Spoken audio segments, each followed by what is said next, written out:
I'm uploading copyrighted content on Patreon at Cultivation Audiobooks*. You can follow and request any novel you'd like.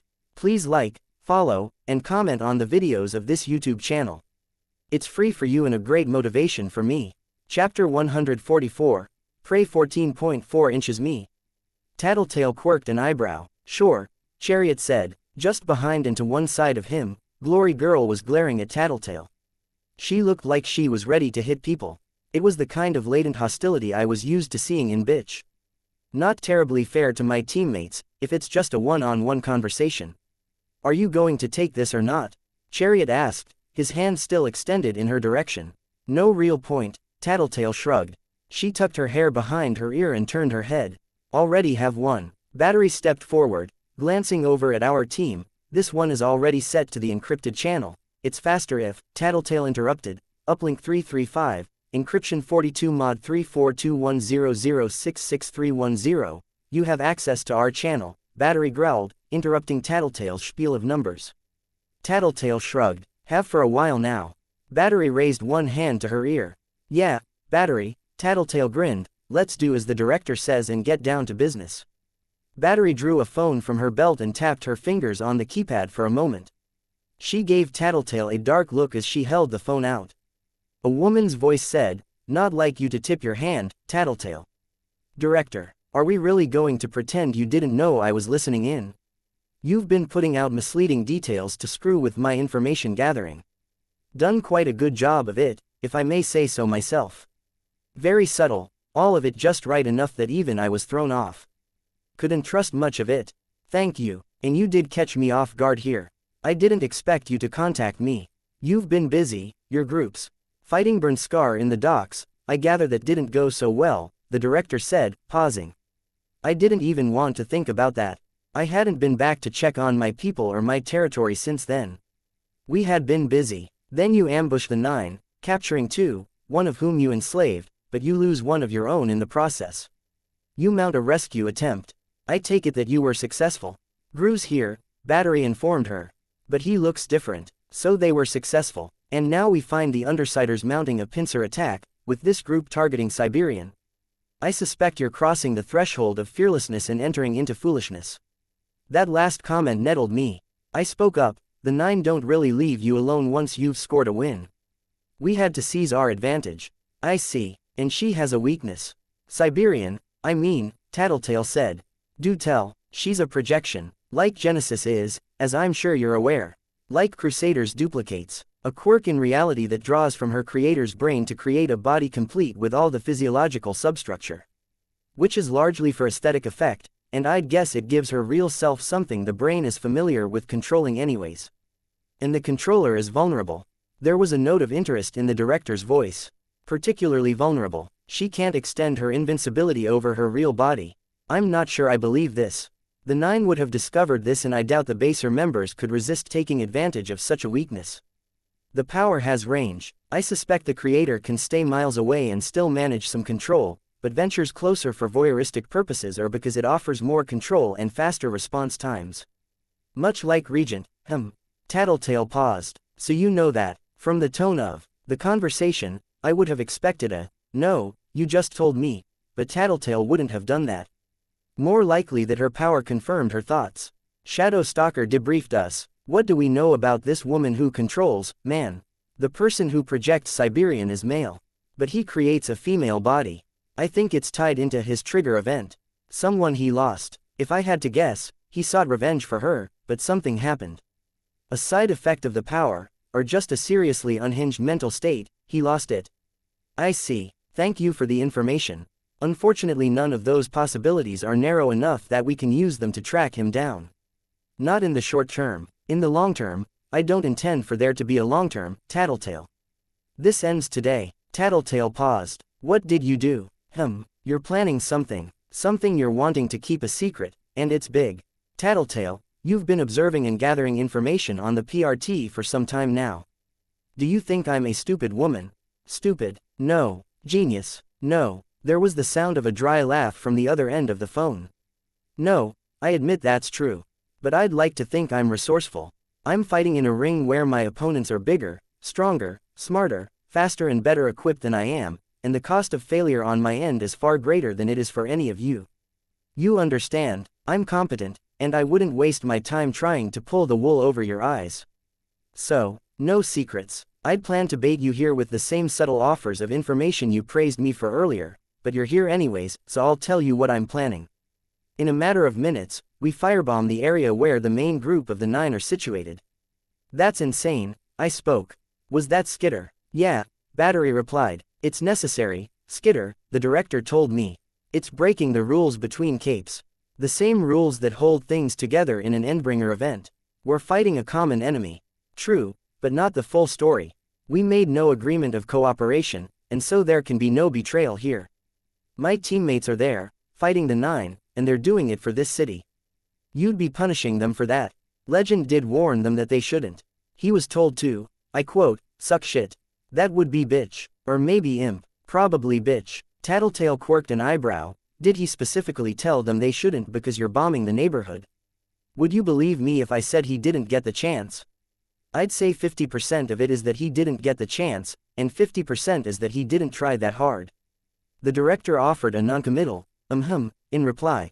And you're telling us this because we've studied you, we know what you prioritize, and I believe that you'll enter the fray to save your teammates. Or we could phone them. Do you want to try? Tattletale glanced at me and grew. No point, I guess. You're blocking unofficial communications in the area. Yes, we have to hamper communication between the 9 if we want to catch them off guard. You understand, I do, and that's totally the entire reason you're doing that, Tattletale said. She glanced over in the direction of the fighting. How long before the area is bombed? Can't say. On the record, as with your teammates, we're forbidding you from entering the area, but I expect you're doing so anyways. Against my recommendation, absolved of blame, Gru spoke. His voice was tight, his body tense. The director ignored him. The moment I heard you were in the picture, I told my subordinates to change the time. They'll inform me about the new time of attack as soon as I've hung up. It's not a perfect solution, but perhaps your actions from this point will reveal something about your power and its limitations. But please understand that we just can't risk that you'll inform the Slaughterhouse 9 about the scheduled attack. And there's a chance we'll be collateral damage, out of the picture and out of your hair after the 9 are gone. How sad, that you see monsters where none exist. Right, it was nice to finally talk with you, Tattletale. You should go help your teammates, if you're going to. Fuck you, Piglet. There was no response, and Battery deemed the conversation over, putting away the phone. In the brief period of silence that followed, while we got ourselves ready, a voice broke through. Victoria, don't, Glory Girl snapped. I didn't tell anyone what you did, but that's the last nice thing I'm going to do for you, understand? We're not teammates, we're not sisters, we're not friends. I'm sorry, Amy, Tattletale said, but we've got to go. We were moving a minute later, leaving the squad of heroes behind. Looking over my shoulder, I could see them getting in formation, clustering around Cash, who was regaining consciousness. Only Glory Girl stood apart, her arms folded. Wasn't quite sure about the story there, but I was getting a sense of it. I could feel Amy tapping my arm. What? I had to raise my voice to be heard. Drop me off, she spoke into my ear. It took a few seconds to get the message to Gru and come to a complete stop. Tattletale stopped Bentley 100 feet ahead. Trickster and Sundancer looked back with mild curiosity. Their costumes didn't reveal much about their expressions. Not thinking straight, Amy said, not enough to go into a situation like this. Don't want to get bombed. It's fine, I said. Still willing to help, she nodded. I'm going to send you the bugs I can't use. If you want to make more bugs that can relay my signal, that'd be great. If you can think of something else, I need firepower. And we're going to be short on mobility if we need to make a run for it, Gru said. Too many of us for 2 dogs that can carry people, unless we're lucky and Genesis picked a form that works. We'd sent Regent's group out with Shatterbird, Imp and Ballistic, with the idea that Genesis would meet them there. They'd taken one of Coil's trucks, since Bastard wasn't old enough, big enough or trained enough to carry a rider. What am I supposed to make? Figure it out, Amy. If you can't think of anything, the relay bugs are excellent. Really? Okay. She let me help her down.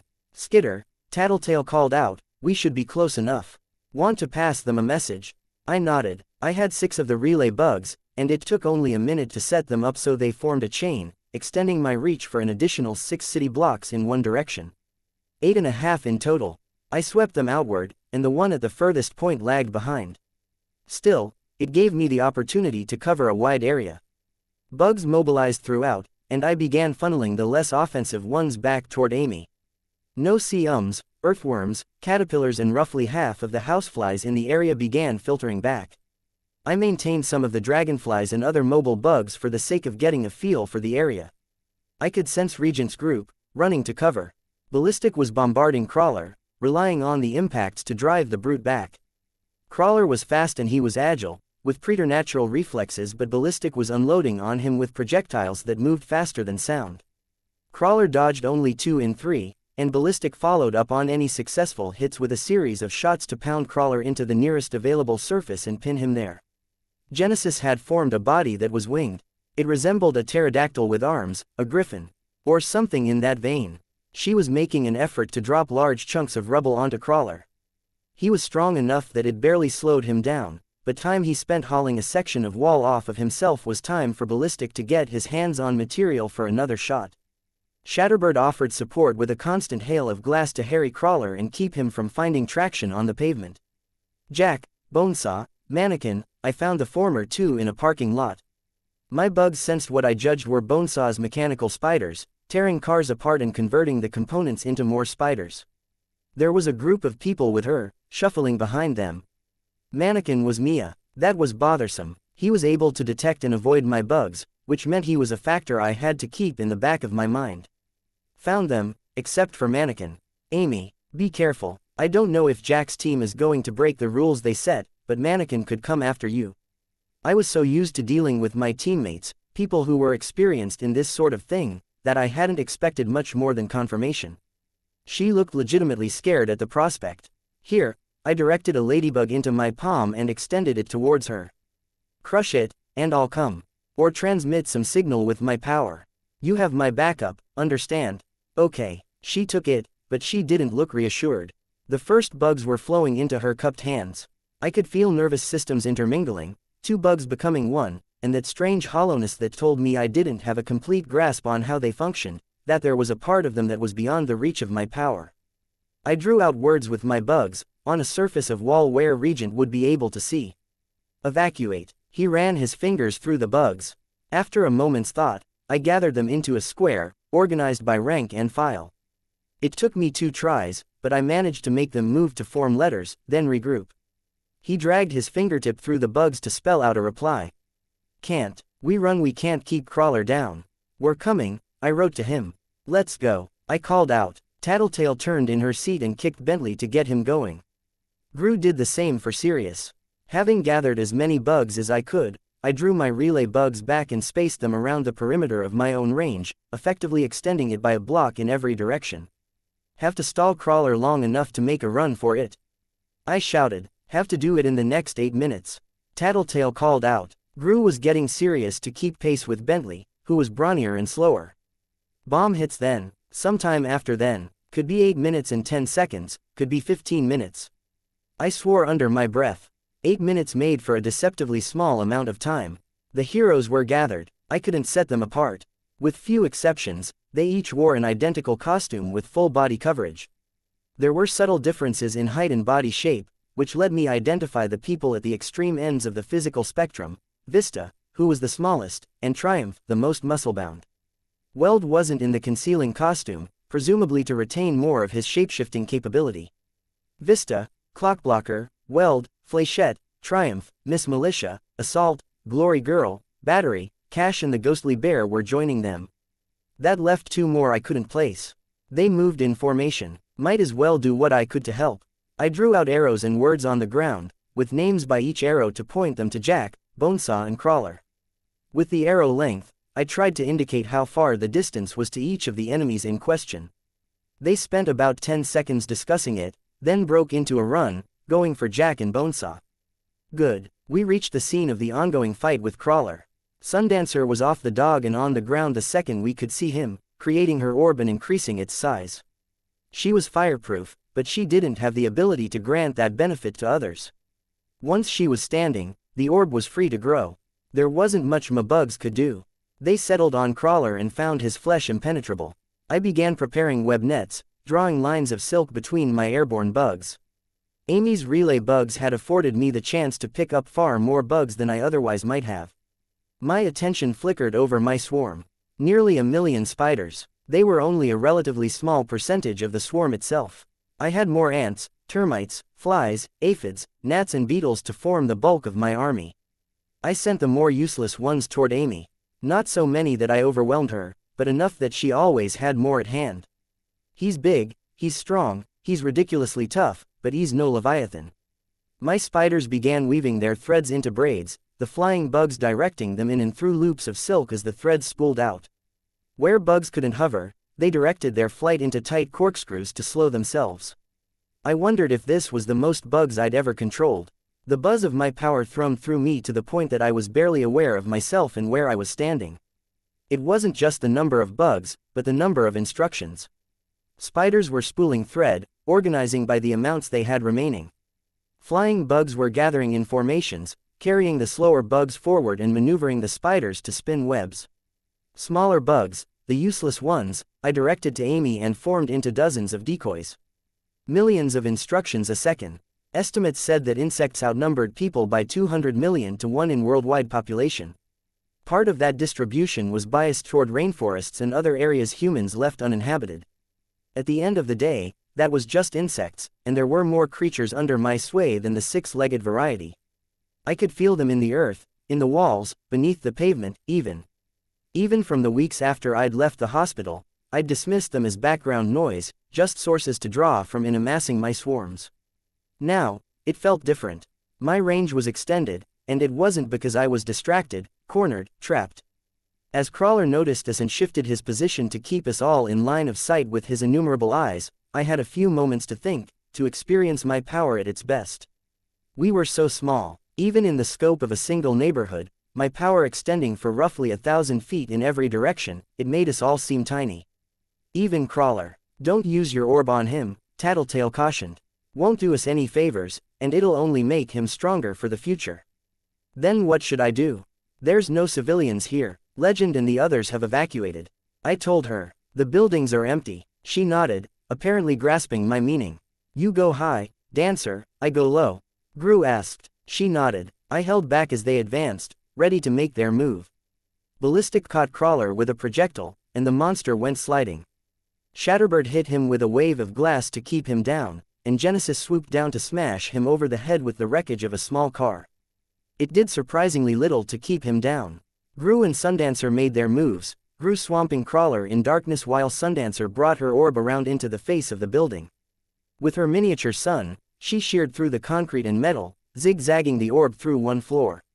The supports obliterated or melted, the building crashed down to the street with enough force that the rolling cloud of Dustin was enough to drive us back. He had to weigh several tons, but the building had him beat in that regard. We hurried to gather. Genesis landed. 1 minute, 45 seconds, Tattletale said, more if we're lucky. Until, Regent asked. "They're bombing the area," I explained. Tattletale, Sundancer and Trickster found seats on Bentley's back. Bitch climbed up behind me. Imp materialized, for lack of a better word, dropping the effect of her power. That left her in ballistic. 3 people, 2 flyers. Tattletale asked. "Can carry 1, Regent said. "Too tired to carry more." Shatterbird landed and wrapped her arms around him. "I can try to carry the others." Genesis's voice sounded very normal considering her gargoyle-like face. Bitch handed her a length of chain. 1 minute and 15 seconds. "Not sure if it's paranoia or my power, but I think the bomb's going to hit closer to the deadline than not." Genesis gathered the chain into a loop. As Imp and Ballistic found their seats and Genesis made motions to take off, there was the sound of shifting rubble. "Damn it," Gru swore. Go. 1 minute, give or take." We ran. There was the sound of more rubble shifting out of place, and then a guttural laughter. It sounded more like it came from multiple gargantuan people laughing in sync than it did from the one monster. More. His voice was even more unnatural, a jumble of individual sounds that only barely came together into something like a word. Not so different from when I spoke through my swarm. "Fight me." The impacts of heavy footfalls were audible as Crawler broke into a run, giving chase. They were even tactile. He was more than 100 feet behind us, but I could feel his impact shake Sirius. As my bugs struggled to catch up, my swarm sense felt Crawler stop, rearing up on his two hindmost legs. He caught at one corner of a building and tore, twisting his body to throw a chunk of brick. "Look out," I shouted. My words were too slow. The rock collided with Genesis, catching one wing. She collapsed to the ground, and both Ballistic and Imp fell the 15 or so feet to the ground. Imp shrieked as she landed. No, Crawler's pause to grab concrete had bought me time to get my bugs into position. They swept over Crawler, laying down braided ropes of silk joined by adhesive lines and thin gossamer. Even caterpillars began offering their assistance, using the silk they produced for cocoons. He was a big guy, but it was a lot of silk. I could see how it hampered his movements.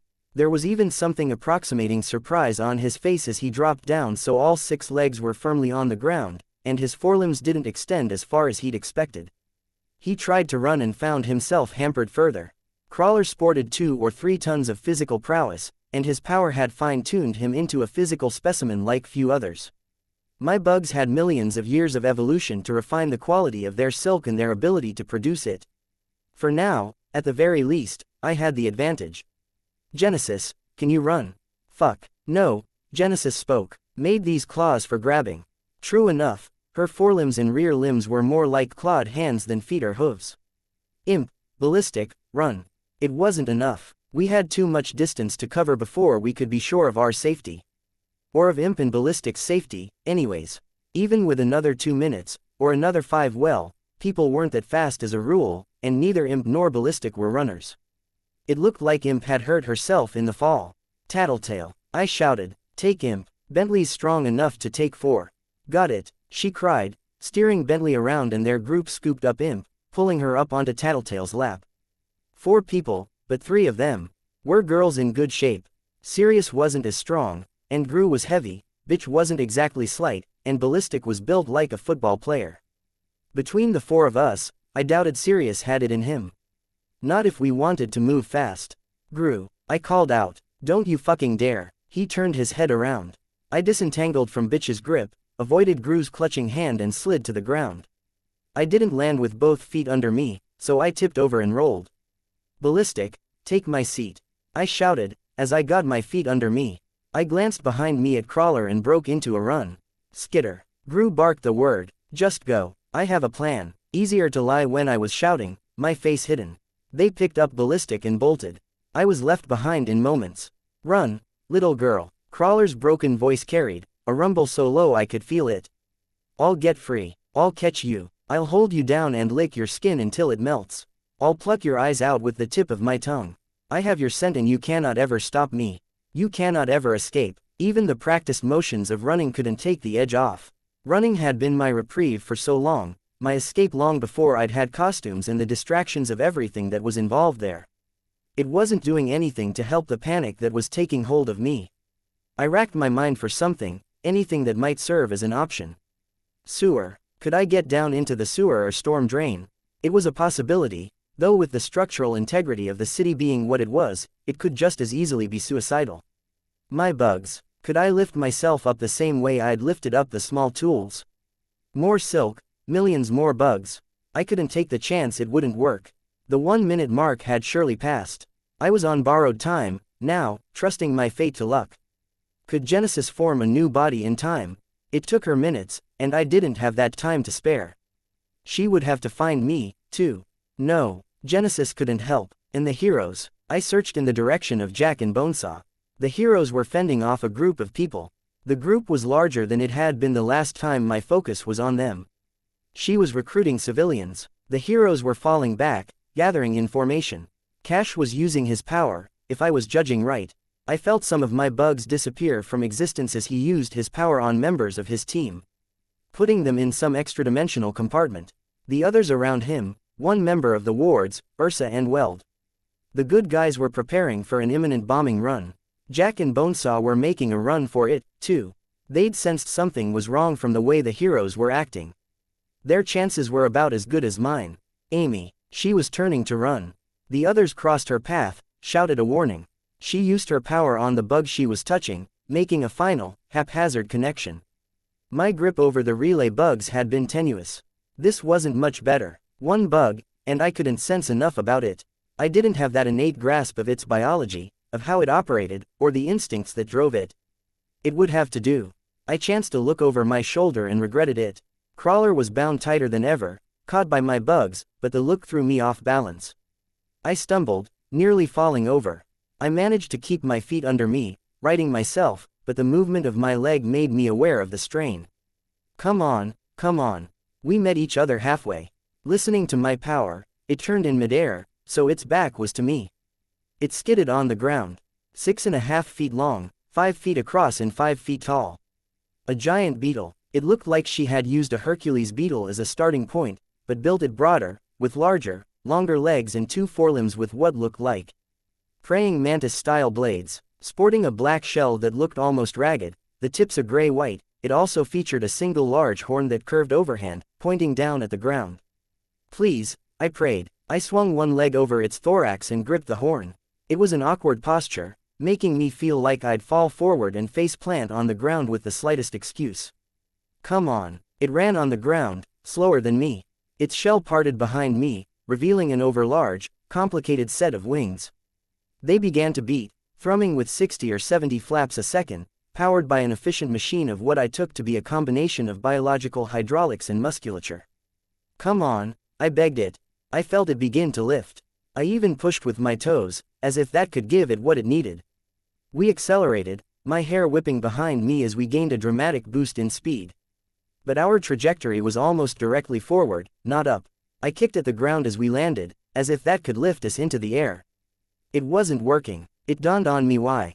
My bugs normally had ingrained knowledge of how to function. This was a new life form. It had all the necessary parts. Amy had probably scaled everything up, given it every advantage in design I could want, counteracting all the problems that came with being proportionately larger. But at the end of the day, it didn't know how to fly. I used my power to control every movement. I felt it accelerate again, and tilted our orientation. I felt myself shift slightly as I found myself almost directly on top, my legs gripping the underside of his thorax, and I overcompensated. We both crashed to the ground. A 10 or 12 foot drop for me. My armor absorbed the worst of the impact, but I felt my forehead hit pavement. I always thought of the concussion I'd suffered whenever I took a blow to the head. Come on. I growled the words, scrambling to my feet. Don't be hurt, don't be hurt. He was okay. I could examine him with my power. I just couldn't comprehend him in the same natural, instinctive manner. It took attention, focus. With my direction, he used a flutter of his wings and the points of his scythe-tipped claws to flip over so he was ready as I reached him. I mounted him and tried again. We repeated the takeoff process, faster this time. We lifted off on the first try. I controlled my breathing, focused my attention on him, tried to avoid that same reflexive compensation that came with a shift of my balance.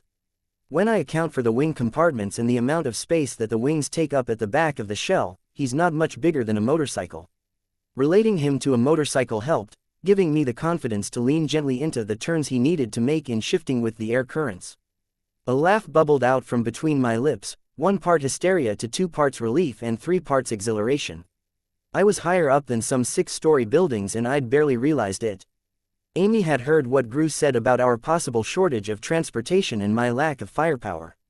She'd supplied something to serve in the time allotted, with the resources I'd provided. She'd put this together in minutes. Growing confident in the mechanics of flying, I swooped us down. We were faster than the others on the ground, and we passed them with ease. I loosened my death grip on the horn to extend one arm out to one side.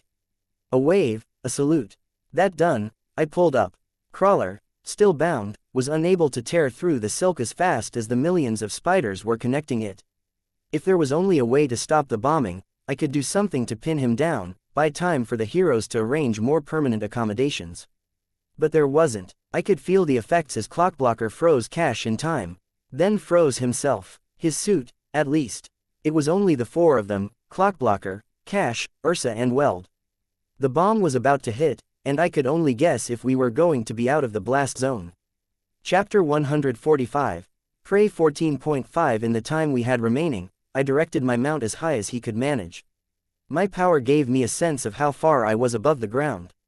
My range formed a loose sphere around me, and as I made my way skyward, my power covered less and less ground, on a literal level. It wasn't long before my power didn't reach the ground beneath me. A little daunting, being so high when I was so new to flying. But I was flying. It was as close to unassisted flight as anything I could hope to experience. I felt what he felt. His every movement was as much an extension of my will as moving my hands, blinking or controlling my breathing. It was almost eerie, the quiet. The buzz of signals and responses from my swarm grew as quiet as it had been since my powers manifested. I had the capsaicin-laced bugs in my armor, a few hundred bugs stored in my utility compartment and shoulder pads, as well as the outside fabric of my costume. I'd brought the relay bugs up into the air around me for safety, and directed everything else to find cover. Compared to my dim awareness of the tens of thousands of bugs that I could feel from anywhere in the city, this was almost silence. How long had I been relying on my bugs to provide sensory input? Using my own eyes, I followed my teammates as they raced for cover. I felt distracted, as if it was something I wanted to relegate to my bugs while I glanced over my surroundings for potential threats. The plane wasn't as fast as I'd thought it would be. It appeared from the clouds and crossed the skyline a distance away, at an altitude not much higher than me. It left a muted roar in its wake, and the payload of bombs. Black specks, smaller than I would have guessed, but more numerous. 50, 100, I couldn't tell from my vantage point, and I doubted I could have made an accurate estimate. The bombs were targeted at the parking lot where Jack and Bonesaw had been. They detonated across the surrounding neighborhood, a carpet of explosions and flame that ripped through everything. In a heartbeat, an area that had been drowning in stagnant water was lit up by fires that rose higher than the smallest buildings. A wash of heated air hit me just moments after the bombs hit. The effect on a flying creature was the same as a wave or a current in water. It took all I had to keep from panicking, to maintain my concentration and control the giant beetle. Rather than fight the turbulence, I rolled with it, letting it push and accepting the instability. As it passed, I focused on righting myself and regaining my sense of orientation. The bomb had hit close to where we'd been, but not so close that we would have been in the impact site. That said, I wasn't sure the heat or the shockwave, if there was one, wouldn't have done us in. My phone rang. Frog R, Tattletale's voice greeted me. Leaf L, I replied. We're all okay, all of us. Amy's here. Any idea if that did anything to Jack and Bonesaw? Or Crawler? Crawler's probably taken worse. I can picture him crawling into an incinerator and sitting in there for long enough that he can take this. The fire will have undone the silk bindings, I said. Can you do it again? Not here, not anytime soon. Okay, what are the odds that Bonesaw and Jack survived? Too high. I stared down at the inferno. The tallest fires had dwindled, but a carpet of fire covered everything for a 5-block radius. Cars that had been mostly intact were charred hulks now, and the explosions had torn chunks out of buildings, or the flames hollowed out the interiors. How would he survive this? How would you survive this? She asked. Or if you didn't know precisely what was happening, where would you find the most secure cover? I thought back to the options I had considered. The sewer, or find a bank vault. Not sure if the sewers or storm drains wouldn't collapse, and the bank vault could easily become an oven. Places to look, anyways. We can't get to them if they're there. And they can't get away, either. Jack's slippery, but he's pinned down for the time being. Just 1 second, I could hear other voices in the background. A few seconds later, Tattletale was back on the phone. Genesis is already making a body that can withstand the fire. Sundancer thinks she can clear away some of the blaze by flash burning the oxygen from the area and drawing the heat and flame into her sun. If she can, it might give us some elbow room. What do you want me to do? I asked. Scout. See if there's any clues about the opposition's movements. If you can't figure anything out on that front, track Crawler from above. They'll have some agreed upon place to meet, and he could lead us to the other 4. You haven't seen Legend? No. Then I'd bet he's still chasing Siberian. Or minimizing the damage she can do, anyways. He can't hurt her, but she's at a disadvantage as long as she has to carry that truck and protect the occupant. Legend will know how to use that. Right, so Crawler will maybe lead us to the other 3. On it, I hung up. I'd dealt with it against Lung, I'd dealt with it against Bernskar. Fire was something of a problem when it came to using my power. So few bugs were alive down there. Some had retreated beneath the pavement, or into the lowermost parts of nearby buildings, but the heat and the hot air was killing them. Some died quickly, others slow. I was careful about how close I got, devoting extra attention to ensuring that the beetle didn't perish or find himself unable to fly as the heat damaged his wings. Amy had made him durable, but there was a limit to how far I wanted to push my luck when there was 200 feet of open air between me and the ground, and a sea of fire waiting for any scenario where I managed to survive the impact. It was a bit of a task. To focus on flying there was no autopilot like there was with my other bugs, and to track the remaining bugs on the ground. The sewers and storm drains were hot, but hospitable. Navigation would be difficult for Jack and Bonesaw underground. Between Leviathan's active destruction of the storm drains and the more passive deterioration as they got clogged with rubble and debris and flooded, there were few spaces underground where the villains would be able to navigate. Had they died, it was possible, and I was swiftly eliminating areas where there was both a population of bugs and space for the 9 to hide. Crawler, I could see him prowling the streets, soaking up the flame without a care. He was headed in the general direction of the parking lot where the heroes were, taking his time, his movements languid. The heroes were still frozen in time, I noted. It was hard to make them out, as they'd been at the epicenter of the blast. Ursa was fading away, and Weld was fighting. Cash and Clockblocker stood frozen in time as Weld defended them against a series of attacks. The boy's skin was glowing from the ambient heat, the fine wire strands of his hair melted into a single smooth layer. He might have been rendered nude as the flames ate at his clothing and costume, but he wore the same fireproof suit as his teammates, the arms and upper body tied around the waist. It was Mannequin. Of all of them, he was the hardest to make out as he moved close to the ground, slipping between cars and through the flames to disappear. From Weld's sight, he had 4 arms, one set longer than the other, which combined with his jerky movements to give him an almost bug-like demeanor. I watched as he paused at the rear of one car, crouching with his 2 sets of arms at the bumper, then unfolded explosively, steam or vapor billowing around him as he launched the car through the air. It wasn't much distance, only 10 or so feet, but the car rolled and slammed into Weld, knocking the junior hero into his frozen teammates and pinning him there. Weld pushed hard against the flaming hulk of the car, attempting to make room to free himself, but another car sailed through the air to land on top of Cash and Weld. While Weld hacked at the cars, shearing through the undercarriage to make for pieces that were smaller to move, Mannequin began moving through the parking lot, pushing at more cars to get them closer to Weld and his teammates. A minivan, a sedan, a pickup, pushed into Weld's immediate surroundings. There was no swagger, no monologue, nothing from Mannequin but the methodical execution of his simple plan. He approached the front of the pickup, tore off the hood and grabbed the engine block with all 4 arms. Again, the billowing vapor and that explosive strength, as he brought it over his head and down on top of the second car he'd thrown, stacking them too high. He crouched beneath the sedan and prepared to launch it as he had with the first 2 cars. Cash and Clockblocker wouldn't be frozen forever. It could be as short a time as 30 seconds. If Cash or Clockblocker emerged from the effects of Clockblocker's power, and there were 2 cars piled on top of them, it would be grim. Worse, Cash was storing a number of the other heroes in his personal dimension. What would happen to them if he died? They had to have anticipated the possibility of Crawler interfering before they all recovered, but Mannequin. I was surprised he was able to function in the midst of this blaze. I had to remind myself he was a specialist in hostile environments, and they didn't get much more hostile than this. He was a genius, a problem solver, and a survivor. He was relentless, and as much as I'd managed to take the advantage in our previous confrontations, that was because he'd been out of his element, taking us on directly. This was Mannequin's specialty, attacking from the indirect angle, at the unexpected moment to target the weak.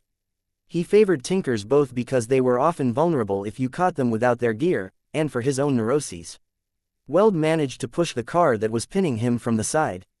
Holding the stack of vehicles up over his head, he found a point where he could set his foot without the scorched frame collapsing and kick the car away. As he tried to figure out how to manage the pile of flaming cars that sat atop him and his teammates, Mannequin struck. Like a piston, Mannequin slammed into him, thrusting him away, then danced back into the cover of the flames and smoke. Weld slid on the pavement until he collided with a car, and the cars that he'd been supporting collapsed. At least one fell so that Cash's upper body speared through its undercarriage. The top one tipped over and landed so it was propped up on a diagonal. What could I do? I didn't have a long-range weapon. I didn't trust my beetle's ability to hold me and some heavy weight I could drop on Mannequin from above. I turned around and headed for my companions. I withdrew my cell phone. Need gear, I told Tattletale. Mannequins attacking the heroes and crawlers approaching. Got it. Sundancer's orb appeared in the sky, flickered, and disappeared. A flare. I headed in that direction. As Tattletale had said, Sundancer was using her orb to try to clear the way. Gru was also using his darkness, oddly enough. The others stood by, watching, arranged so they were watching all potential avenues of attack. I landed, and I couldn't get the beetle's legs under him to brace our landing. He hit his stomach, his legs squashing against his underside. What? I hurried to get off him. Is he okay? It's a he, Tattletale asked. Amy stepped forward a little, its legs worked through something like hydraulics. When it's flying, it diverts those fluids to the flight system. Do you know how hard it was to make that thing able to fly? It's not like I've practiced this sort of thing. It's fantastic, I said. Really? Thank you. Do you think you could work on making him a little bigger while I get prepared? I can supply the bugs. No. I was midway to turning towards Tattletale when Amy refused me. No, if it's the physical limitations of something that big, then maybe the nervous system, or if you could copy over some flight instincts so I don't need to devote so much focus. No, Skitter. It's not that I can't. I won't. I turned back to Amy. She shook her head. This isn't a luxury. It's not a present from me to you.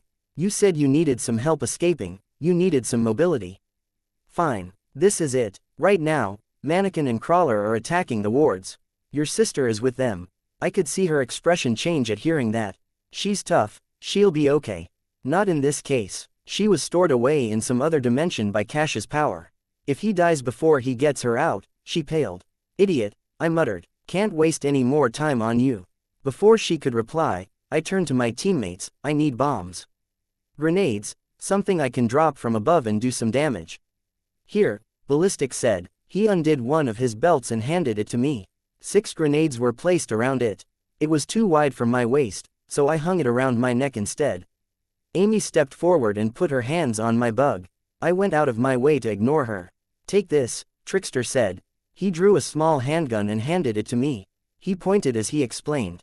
10 rounds. Thumb safety. Grip safety. It's my spare. It was heavier than it looked. There was also a weight to it that had more to do with what the gun meant. I stuck it through one of the loops in my utility compartment that I hadn't used since I started out, then double-checked it was firmly in place. Thanks. I turned and climbed on top of the beetle. Can't make any promises, but flying should require less of your attention, Amy said. Okay, I said, so you focus on helping my sister. I'll help anyone that needs it, I said. With one false start, I managed to take off. I stayed low to the ground for as long as I could, to try to judge what Amy had done to the beetle. There was some underlying logic, but it wasn't the same sort of instinctual behavior I was used to. As far as I could tell, she had set him up to continue whatever I'd last instructed him to do, so I didn't need to maintain focus to keep him going. I frowned and suppressed that instinct. As it stood, it was dangerous. If he was flying and I got knocked out, he might keep flying. The same might apply if I was turning, or adjusting to compensate for my weight and got distracted partway through. No. After testing it, I didn't like how slippery it made the navigation feel. I'd only use it on a case-by-case basis. Besides, it was something I could do with my power anyways, with greater effect and nuance. I'd been knocked out once, and my power had continued directing insects by my last given order. Irritating. I hurried back to the scene of the fight. Clockblocker's power lasted anywhere from 30 seconds to 10 minutes. Weld had been on the defensive when I'd left, and the wards were relying on pure chance to determine if they'd make it out of this okay. I could hear the fight before I could make anything out through the smoke. The fires were still burning, but most seemed to have burned through whatever fuel sources they'd found. Beyond what was in the bombs themselves, anyways. It was probably dangerous to be taking in too much smoke, both for me and for the beetle, but I had to be close. There were crunching sounds and the noise of metal striking metal. I directed the beetle around one particularly thick cloud of black smoke and saw Weld hacking the cars to pieces, his arms a pair of oversized blades. Mannequin threw a car at him, and Weld lunged forward to slam it down into the ground with both hands. Mannequin used the opening to leap forward, his feet momentarily resting on Weld's shoulders, before he hopped down to the ground. Spools of chain unfolded in Mannequin's wake, and he bound Weld, dragging him away from his allies. Weld had undone much of Mannequin's setup, but there was still one flaming truck leaning against Cash. It was heavy enough to crush Legend's teammate beneath it if Clockblocker wasn't quick enough to reach out and freeze it. Carefully, I positioned myself, noted the wind, and then grabbed a grenade from the sash that hung around my neck. I really shouldn't be using this without any training, I thought. I pulled the pin free, then dropped it straight down. Wind carried the grenade further than I expected. It landed somewhere a few feet behind Cash, rolled, then detonated. The car that had been propped up against Cash was thrown off, rolling onto its roof. The other debris scattered. I felt a wave of relief that I hadn't managed to hit them with the grenade just as they came out of stasis. Mannequin backed away from Weld to stare up at me. Weld, for his part, had absorbed the metal of the chains and disconnected the excess from his body. When he reshaped his hands into weapons, it was faster than I'd seen him do it during our attack on the PRT headquarters. Weld gave me a salute, using a knife hand that was as long as he was tall. We went on the offense, going after Mannequin. I used 2 more grenades to drive him out of cover and to stop him from flinging any more cars at the heroes, while Weld maintained the pressure by constantly closing in. Both Weld and Mannequin had seemingly unlimited physical reserves. Both had equipment they could spring from nowhere. Mannequin had his concealed equipment and weapons, Weld had his crude shapeshifting abilities. That wasn't to say they were evenly matched. Mannequin could have hit Weld with everything he had, and I doubted he would have even slowed Weld down. The opposite wasn't so true. I suspected that one solid blow from Weld would leave Mannequin a wreck. The problem was that even though Weld was strong, he was heavy, and this put him somewhere near the upper limits of what you'd expect an athlete to be able to perform. Mannequin, by contrast, was faster than any Olympic runner, more agile than any gymnast. He could contort and slide through the space beneath a car, change directions on a dime, and that was without getting into the other advantages he brought to the table. I suspected he could see through the fire and smoke, and where Weld's shapeshifting was largely limited to hitting stuff, Mannequin could use his arms like grappling hooks to cover more ground and keep his distance. If we had any advantage, it was that we were buying time. Mannequin couldn't stop to throw vehicles at the frozen heroes. The counterpoint to that was that Crawler had heard the commotion and was approaching. He shifted from a walk to a head-on charge as he got a block away. Crawler. I shouted the words at full volume. Weld snapped his head up to look at me, and I extended one arm out to inform him on the direction. The problem was that Mannequin could hear too. He shifted positions and prepared to heave another car at the heroes. I pulled the pin on another grenade and lobbed it in Mannequin's direction. Call it chemistry, rhythm, or just the nuances one picked up after fighting alongside someone else. There was a flow to working with a member of your team, a way I could trust others to have my back and vice versa. Weld and I didn't have that. It was my understanding, my assumption, that the bruiser would take on the heaviest hitter on the opposing side, and the others in the team would focus their efforts on the secondary threats with using utility and technique. It was how the Undersiders tended to handle matters. Weld, I don't know what his assumption was, but maybe he was used to having people like Clockblocker and Vista handle the most threatening and problematic enemies, while he threw himself at the enemy ranks and drew the secondary fire. Maybe they were even tactics he'd been drilled on with his previous team. Maybe he was too focused on protecting his teammates from Mannequin and didn't trust me to handle it. I didn't know what his reasons were, but Weld turned toward Mannequin in the same moment the grenade left my hand. It was disastrous on 2 levels. Whatever surprise I'd hoped to retain was lost when I was forced to shout out, "Grenade!" Mannequin abandoned his hold on the car as he leapt to one side to get clear well before it exploded. Weld, too, managed to stay out of the way, stopping in his tracks. Crawler came tearing through the blazing parking booth and blindsided Weld. In terms of raw power, the junior hero might as well have been a powerless human for all the defense he could muster. Crawler's claws tore into him, revealing bones in silver, organs in copper and gold. 2 grenades left. I threw one down at them. Mannequin backed away, and Crawler, though his head was directed at Weld, rose up onto his 2 hind legs and batted at the grenade with Weld's body. The explosive went off a second after the impact, and Weld was thrown free of Crawler's grip. I saw him stagger to his feet, his wounds closing as he shape-shifted them. He couldn't do much about the material that had been raked off of him. This wasn't going well. Mannequin made a gesture at Crawler, fingertips of 2 hands all touching, pressed to his mouth, then he pulled his hands away, splaying his fingers. Crawler cocked his head and Mannequin pointed at the frozen heroes. I heard Crawler rumble with guttural laughter. No, what could I do? I was a bystander here, effectively powerless, but for my beetle. I had the gun, but it wouldn't do anything to Crawler, and I didn't trust myself to hit Mannequin at this range. I had a single grenade, and I knew that wouldn't even make Crawler flinch. Crawler spat a caustic spray onto Cash and Clockblocker. I could see the mucus fizz and pop from my vantage point high above. If I used a grenade, could I clear it away? Or was it too viscous? Would I be losing something I couldn't afford to throw away? I didn't get a chance to see. Cash came to life. I couldn't even imagine what went through his mind.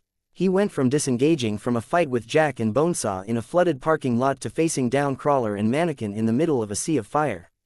Maybe he'd anticipated that, but he couldn't have anticipated the acid spittle. Holes began to appear in the fabric of his fireproof costume. He managed to maintain his composure. I had no idea how. I couldn't imagine how it must have felt to be down there, feeling the heat and smoke coming in through the widening holes in the fabric. He began using his power, calling up the shadowy geometry that would deposit the heroes onto the battlefield. The two members of the Nine, it seemed, didn't intend to give him the chance. Both charged for the hero. This time, at least, Weld took on the heavy hitter. He leapt at Crawler from the side, his hand becoming needle-fine as he plunged it into one of Crawler's largest eye sockets. I knew that Crawler could dodge ballistics hits. He must have seen Weld coming and simply not cared. The needle barely penetrated Crawler's eye, but Weld used the leverage to wrap himself around Crawler's face. I drew the gun and leveled it at Mannequin's back. He was running in a straight line. I remembered to click the thumb safety, squeezing the handle with both hands to get the grip safety on the back of the gun, and put him in the crosshairs, leading just a bit. I could remember the tip you always heard in the movies. Squeeze, don't pull. Exhale as you squeeze. Visions of the dead Mannequin had left in my district flashed through my mind's eye. The paramedics, the bitchy old doctor, the people he'd gassed. My people. I could feel the recoil jolt its way through my arms to rattle my body at its core. Mannequin fell. How the hell did I manage that? Between the recoil and the shock of what I'd just managed, it was all I could do to stay seated. I aimed and fired again at his prone form, the shot going off just before he rolled to his feet. I couldn't make out if I hit or not. Crawler was distracted just long enough for Cash to bring out the first heroes. Glory Girl, Prism, Miss Militia, Triumph, Weld tumbled to the ground, and switched targets to the retreating Mannequin. Maybe he'd coordinated something with the others. I couldn't say. Glory Girl, in her all-concealing fireproof suit, certainly seemed ready to serve as the frontline defense. I was so busy tracking Mannequin, looking for an opportunity to shoot him again, that I nearly missed what happened next. Crawler got close enough for Glory Girl to swing a punch. She took the bait and swung, then twisted in midair to deliver a kick. He pulled just out of reach of both hits, then opened his mouth to retch spittle and bile all over her. It had the same effect on her costume that it did on Cash, only far, far faster. In moments, she was down to the skin-tight costume she wore beneath her white and gold dress, her force field protecting her. I pulled a grenade free. Maybe it could distract him long enough for her to. Crawler surged forward, slamming his head into her. Like a spiked volleyball, she slammed hard into the ground. I could see her skin turning red, then black, where the spittle had covered it. Flesh melted away to reveal muscle, then the acidic vomit began to eat away at that. She screamed, frantic, thrashing, oblivious to the flaming patches of ground that she was rolling into. The bugs I'd placed on my teammates told me they weren't close. Glory Girl and Cash were down and needed immediate medical attention. Cash had managed to call in the rest of the Protectorate and the remaining wards, but he'd collapsed into the arms of one of the adults. Crawler paced forward with an almost anticipatory slowness. I could make out his tongue, licking around his lips. This was going south fast, and I wasn't sure what I could even do. Chapter 146, Prey 14.6 inches wards. Weld hollered. Crawler and Mannequin, like we discussed. Close ranks around Victoria. His words broke the spell that the scene had over Vista and Fléchette. Surprising that there were so few wards here, on a level. Kidwin wasn't in sight, nor was Chariot, and Clockblocker was under the sway of his own powers. Shadow Stalker, Aegis, Gallant and Browbeat were dead or gone. The final sorta maybe member of their group, Glory Girl, was being eaten alive by Crawler's acid. Vista and Fléchette moved to positions just behind and to either side of Weld. The group blocked Crawler's view of Glory Girl. Miss Militia directed the adult heroes with a series of short commands and hand signals. Ursa and Assault led the way with Miss Militia, Prism, Battery and Triumph following, clearly aiming to flank Crawler and close the distance between them and Mannequin. Crawler spat, and Vista used her power, reducing the distance the spit traveled to a tenth of what it might have been. Crawler leapt, and she widened the distance between him and everyone else so he stood in the midst of a clearing. Fléchette fired a bolt straight into Crawler. It penetrated his face and stuck there. Little surprise on that front, I'd seen her stick Leviathan with one of those giant needles. Crawler's face bubbled around the wound where it was rejecting the foreign object. Almost imperceptibly, it began to slide out. He rumbled with a low, guttural laugh, mocking. Was he enjoying himself? He was a masochist, and it was the rare thing that could hurt him. Miss Militia interrupted his gloating with a shot from a rocket launcher. His claws dug deep into pavement as he resisted being knocked over. She used her power to reload the rocket launcher and shot him again, uprooting him. Triumph used a full power shout to send Crawler sliding across the clearing Vista had made. Vista widened the distance by stretching the landscape. Prism and Battery went after Mannequin. Prism split into 3 copies of herself, complete with fireproof suit, closing in as Battery used her power to cross the distance and trade blows. I was only peripherally aware of Prism, given how she was based in New York, but seeing her in action reminded me of how she operated. She was a self-duplicator, always producing 2 other versions of herself, but there were nuances. So long as one duplicate lived, she would survive whatever happened to the others, but they didn't last long. She could also expend them to enhance herself. It made her an effective partner for Battery. Both were all about the setup followed by execution. Prism formed her duplicates and spread them out while Battery attacked, then drew her duplicates back into herself in a flash of light before delivering a crushing strike. Mannequin was holding his own. The hits that did land seemed to have little effect, as he went limp and bent with them. It seemed he was keeping to the old adage of a supple willow bending in a hurricane that topples a sturdy oak. Even when Battery was moving at super speed, he was quick to take the advantage of a kick that went too high or a sweep aiming to knock his feet out from under him.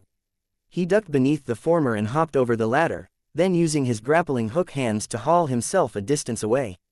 He managed to get close enough to cut down 2 of Prism's duplicates, then pointed his hand at her third self, extending a blade from the base of his hand and firing it like a harpoon. Battery used up her charge and swept it aside before it could strike home and finish off the heroine.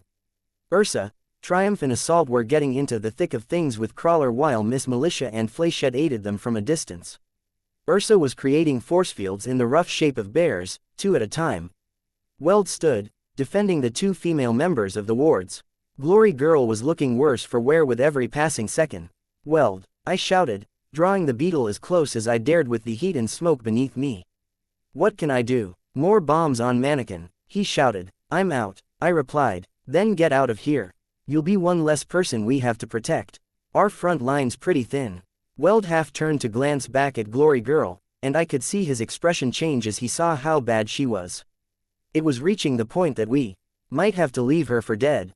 There were spots where the muscle had necrotized enough that I could make out her internal organs.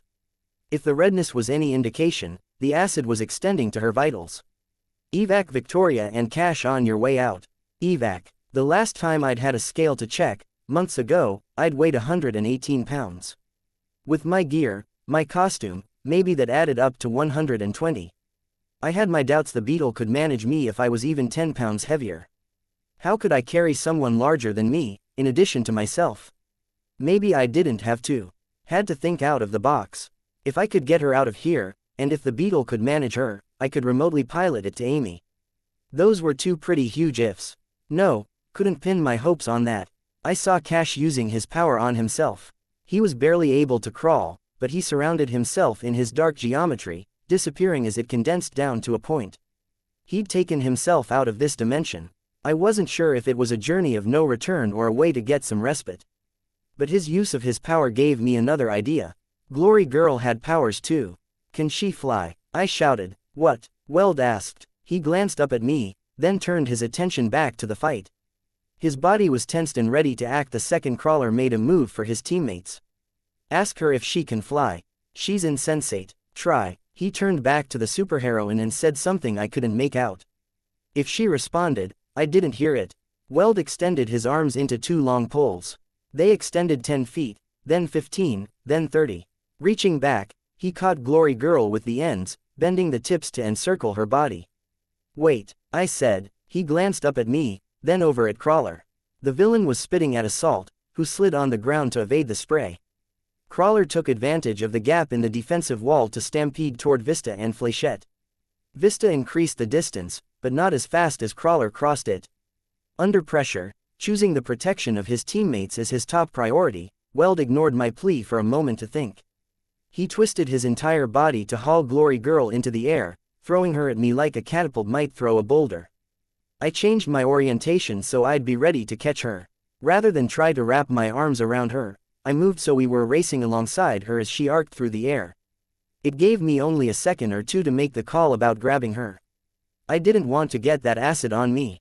I grabbed at the two things that seemed safe, the intact portion of her lower costume and her hair. I pulled back, hauling on both, but the beetle wasn't able to offer the necessary lift. She was insensate with pain, and she struggled at what I was doing to her. I momentarily wondered if she'd hit me or the beetle with one of those punches that could crush stone. Worse, if she grabbed me and I couldn't break away, I'd plummet to the ground with her. Fly, I screamed the word. Lift up, Glory Girl. Her face was melting on one side, her eyes a ruin, her ear and the surrounding area of her head a bloody mess. I wondered if she could even hear me. I was getting dragged down. How long before I had to make the call about letting go? It would mean letting her fall back into the burning city street. Maybe her force field would protect her, but the acid would continue to eat into her, until it got at something especially vital. She would die, slowly and painfully. Burning to death would almost be a mercy. Rise, fly, I shouted. She began to lift up. I took the opportunity to let go of her hair, grabbing at the one hand that wasn't covered in acid. I pulled on her hand, and she followed my lead. We moved as fast as my beetle was able. I knew she could fly faster, would have compelled her to even push me and the beetle forward if I thought I could have handled the navigation. As a group, we passed over a red-scaled wingless dragon that I took to be Genesis, wading through the flames on her way to the site of the battle. My beetle needed a name. Had to have a better way of referring to it. A Hercules beetle, but bigger, a giant. I thought about Hercules, about the myth. Hercules had borrowed the burden of the giant who carried the world. Atlas. Come on, Atlas, I urged him, faster. Dumb to talk to him, when I knew for an absolute fact that he couldn't understand me. Maybe I was talking to myself. We found my teammates still clearing a path through the edge of the area. They were all walking, the dogs in a formation around them, Bitch holding up the distant rear with Bastard. I landed. Glory Girl didn't have the strength to stand, and collapsed like a rag doll. Holy shit, Regent said, as he saw the extent of the damage. Amy went white as a sheet. Heal her. Just don't touch the spots where the acid hit her. I don't know what happened. Crawler spit on her, then knocked out her force field. Move. Fix your sister. She staggered forward and reached out toward Victoria. No, Victoria mumbled. You're dying, Gru spoke. No, Victoria repeated herself. Not, she coughed sharply and mumbled in the same breath, and didn't bother trying to correct herself. Do it anyways, Tattletale said. Victoria swung with her good hand, slamming it into the sidewalk. Cracked spider webbed out from the impact site. She coughed. No, if she hits me, she'll kill me, Amy said. Okay, Tattletale said. If she doesn't want help, you shouldn't give it. She's not thinking straight. What I did, doesn't matter, Tattletale said. Amy shook her head, talking over her. She's always been emotional, passionate, unrestrained, and she's channeling all this new emotion into hate, because it's the closest equivalent. New emotion? Regent asked. You mean you mindraped her? Amy looked like she'd been slapped across the face. I wasn't surprised, but hearing it said out loud was unsettling. Seriously, Imp voiced the incredulity that everyone else seemed to be feeling. It was an accident, Amy said. How do you do that by accident? Imp asked. Enough, Tattletale cut in. Victoria, listen, I'm going to pour some sterile water over you, and hopefully it'll flush some of the acid away, okay? I don't know what else we can do for you. I know you can't see, so don't be surprised when it happens. Victoria turned her head slightly, but she didn't respond. Okay, Tattletale said. She didn't have water in her hand. Instead, she grabbed Amy and shoved her in Glory Girl's direction. Amy looked at her, scandalized and horrified, but Tattletale only mouthed the word, go. Amy knelt by her sister and touched her hand. Glory Girl's back arched as if she'd been electrocuted, and then she went limp. paralyzed, unable to resist.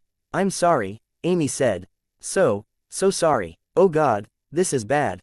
None of the rest of us spoke. I can't figure out what this venom is. I can't touch it to see if it's organic, I can only see what it's doing. At least part of it is enzymes. It's denaturing proteins in her cells and using the byproducts to build more enzymes, and it's breaking down lipids as a side effect. Shit. Oh God, and there's more to it. The fluid the enzymes are swimming in is some kind of acid. Can you fix her? Tattletale asked. So much to do, Amy mumbled. Have to counter the acid with some kind of physiological byproduct, have to stop the enzymes from liquefying her entire body, and repair the damage. Trying to make some kind of firebreak to stop the spread of the venom, withdraw the proteins the venom is using to propagate itself. There isn't enough tissue in her body for everything I need to do to fix her. Fixing her body and healing all the damage can come later, Tattletale said, as if she were reassuring Amy. For now, keep her alive and fix what you did to her head. I have enough to manage without worrying about that. There was a note of desperation in Amy's voice. It's as much a priority as anything else. I said it before, if you don't do it now, shut up, Amy snapped. I need to focus. We watched her work. The dissolving began to slow, then fix. The wounds weren't closing, but the necrotized edges of the ruined flesh was turning from black to crimson. You going to go back? Tattletale asked me. I shook my head and glanced over to where the clouds was glowing orange with the reflected flames. Nothing I could do. Too much fire. It cancels out my power, and it's dangerous for Atlas. Atlas. I like that. I shrugged. I turned to Amy. Do you want me to bring bugs? Maggots eat only dead flesh, which might be helpful if, number. I can handle that, or I could get some of the more useless bugs, like the ones you used to make Atlas, for raw material. Amy turned to give me an incredulous look. You said you didn't have enough tissue to patch everything together. If you wanted to put together a placeholder, I trailed off. Nice, Regent said. She could be a human spider hybrid. Add some insult to injury with the Mindrape thing. I could see Amy tense. That's not what I'm saying, I told him. Amy was saying the enzymes were dissolving proteins and other stuff. The bugs would be a source of protein, vitamins, carbs. I'm a little surprised you know that, Gru commented. He didn't take his eyes off of Amy and Glory Girl. My power tells me some of it, I said, and I did some reading after we took over our territories, trying to research that stuff. It was an idle thought, but I was thinking that if we got into a food shortage, I could feed my people with bugs. Imp made a gagging noise. Wow, Regent said. See, you just started off by making me think you were warped and creepy because you were suggesting Panacea turn Glory Girl into some sort of bug Borg. And now you're making me think you're creepy and weird because you wanted to feed bugs to people who aren't your enemy. It was just an idea, I said, maybe more defensively than I should have, and bugs are nutritious. People all over the world eat them. Have you? Gru asked. I shook my head, but I would have tried them first, if I decided to go ahead with that plan. Please, Amy cut in. Can you? I turned to her. It took me a second to realize what she meant, after the line of questioning from the others. Yeah. Of course, I told her. I began calling a swarm to me. I'd already exhausted the surrounding area of most, and the ones I hadn't already called forth were buried in the deepest recesses and most awkward areas, where it was so inefficient and time-consuming to bring them to me that I'd left them where they were. It took some time to bring them to the area. How was the battle going? Gru asked. The heroes seem to be managing, but I don't know how things are going to turn out, I said. I looked at Shatterbird, who floated above us. We could use her help. Don't trust myself to control her if she's too far away, Regent spoke. I made a face. Right, but she could carry you. She almost dropped me once before. It's pretty hard to hold on to someone, especially without the leverage you have when you're on the ground. The first bugs were arriving in front of Amy. She began dissolving them into their constituent parts and pressing them into Glory Girl's abdomen. When she raised her hand, they were gone.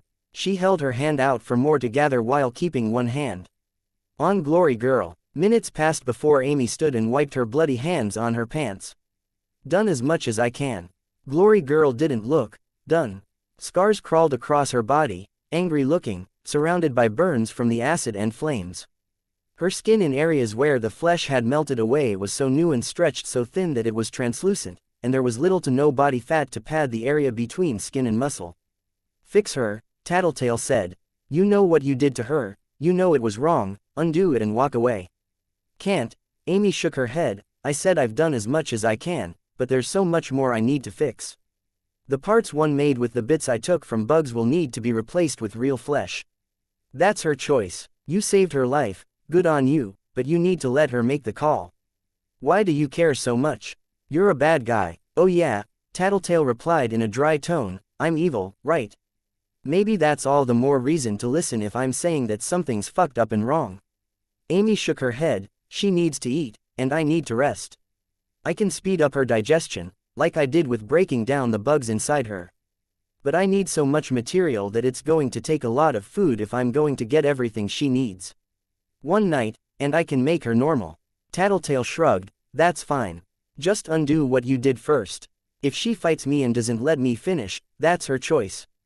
Tattletale repeated herself. No, that's not her. That's the change I made doing the talking, or the aftermath of it.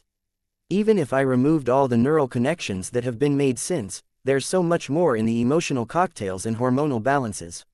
She's channeling it into anger instead of love. Love. The implications were so fucked up. It was the sort of thing Heartbreaker did. She hugged her arms against her body. There were tears in her eyes. You need to fix her mind now. For you, not for her. Maybe she'll forgive you at a later date, when she's thinking clearly again, Tattletale said. Maybe then she can approach you, you two can start interacting again, you rebuild that trust over months or years, and you can finish healing her body when she gives you her permission. Or I can fix her now, undo what I did and then walk away forever, because I don't deserve forgiveness and she shouldn't have to live like this because a wrong I committed fucked with her focus or made her too aggressive or, it wasn't like that, I said. She didn't have time to react. I was watching. These injuries Crawler inflicted were not your fault. Doesn't matter. She would have reacted sooner if she'd been getting enough sleep, if her emotions weren't off kilter. Amy, I started. She shook her head so violently that I stopped mid-sentence. I can almost feel right about this. I patched things up, and then I go. Amy bent down and touched her sister. Glory Girl stirred and sat up. With Amy's help she stood. You're lying to yourself, Tattletale said. And you're making things worse. I'm just keeping her complacent. I'm okay with it if she doesn't forgive me for it. Don't deserve it anyways. I do this, and then I'll go somewhere I can be useful. Only reason I haven't made more of myself and my power is because of the rules and regulations about exploiting minors with powers. Either go into government or don't work at all, and didn't want to go into government because they would have made me a weapon. And because I needed to be with my family. She smiled, but it wasn't a happy expression. Burned that bridge. But I'm 16 now, I can get a job somewhere, start making a real difference with my power. And the last thing you'll do for your family is this. Hypnotizing your sister when she's already mad at you for assaulting her and fucking with her head. Tattletale asked. The last thing I'm going to do is fix her. A means to an end. I stepped forward a little. Trust me when I say I've been down that road. I don't recommend it. You don't understand. Wasn't it only a little while ago that you admitted you couldn't figure out what you needed to do to put things right? You asked me to make the call. Because you had the experience in making calls on morality in dangerous situations where I can't even think straight, Amy said. Her voice hardened a little, but I have the impression that you don't have that same expertise when it comes to family. I thought of my dad, and it sat heavily enough in my mind's eye that I couldn't formulate a response. Gru formulated one for me. You're one to talk. I'm trying to fix this. Amy raised her voice. Why are you making this a thing? Why do you even care? Tattletale shrugged. I talked about it with Gru, Bitch and Regent. We were considering offering you a place on the team. I looked at Tattletale in surprise. I glanced at Bitch. Even her. Amy scowled, as if. You're such hypocrites. Regent mind controls people all the time. Regent mind controls the monsters, the bad guys, I said. Taking advantage of bad people for selfish ends. What you're doing is selfish, Tattletale cut in. You think you're doing it for her, but you're only doing it to soothe your own guilt. No, Amy said, as if that was that. She glanced at me. Thank you for bringing her to me so I could help her. I don't want it to be a nasty surprise, so you should know I didn't give the bugs I designed any proper digestive systems. They'll starve to death before the week's over, but the 9 will be gone by then. If they aren't, we're all fucked anyways, aren't we? I looked down at Atlas, then back to her. I clenched my fists. I'm using them to help people. For now, sure. In the future, I couldn't be sure, so I put a time limit on them. Let's go, Victoria. Hey, I shouted. My swarm stirred around me as the pair turned to walk away. No, Tattletale said, putting a hand on my shoulder. But she's not thinking straight. We've all been there. You don't want to start a fight. We've got other enemies to focus on without making more. I was pissed off enough that I wanted to hit someone. I couldn't even articulate the entirety of why I was so angry. I'd gone out of my way to be nice to her, to empathize, to save her sister, and save both of their lives. And this was how she repaid me. A slap in the face, a final gesture to make her distrust for me as blatant as possible. I could try, Gru said. I've seen her power, but I don't get the full picture. I might kill it. Or fuck it up somehow. Please, I said. He raised one hand and created a wave of darkness. It passed over the two girls. I brought Atlas to Gru, and he laid one hand on the shell. I could feel shifting in Atlas, mandibles, head, thorax and abdomen.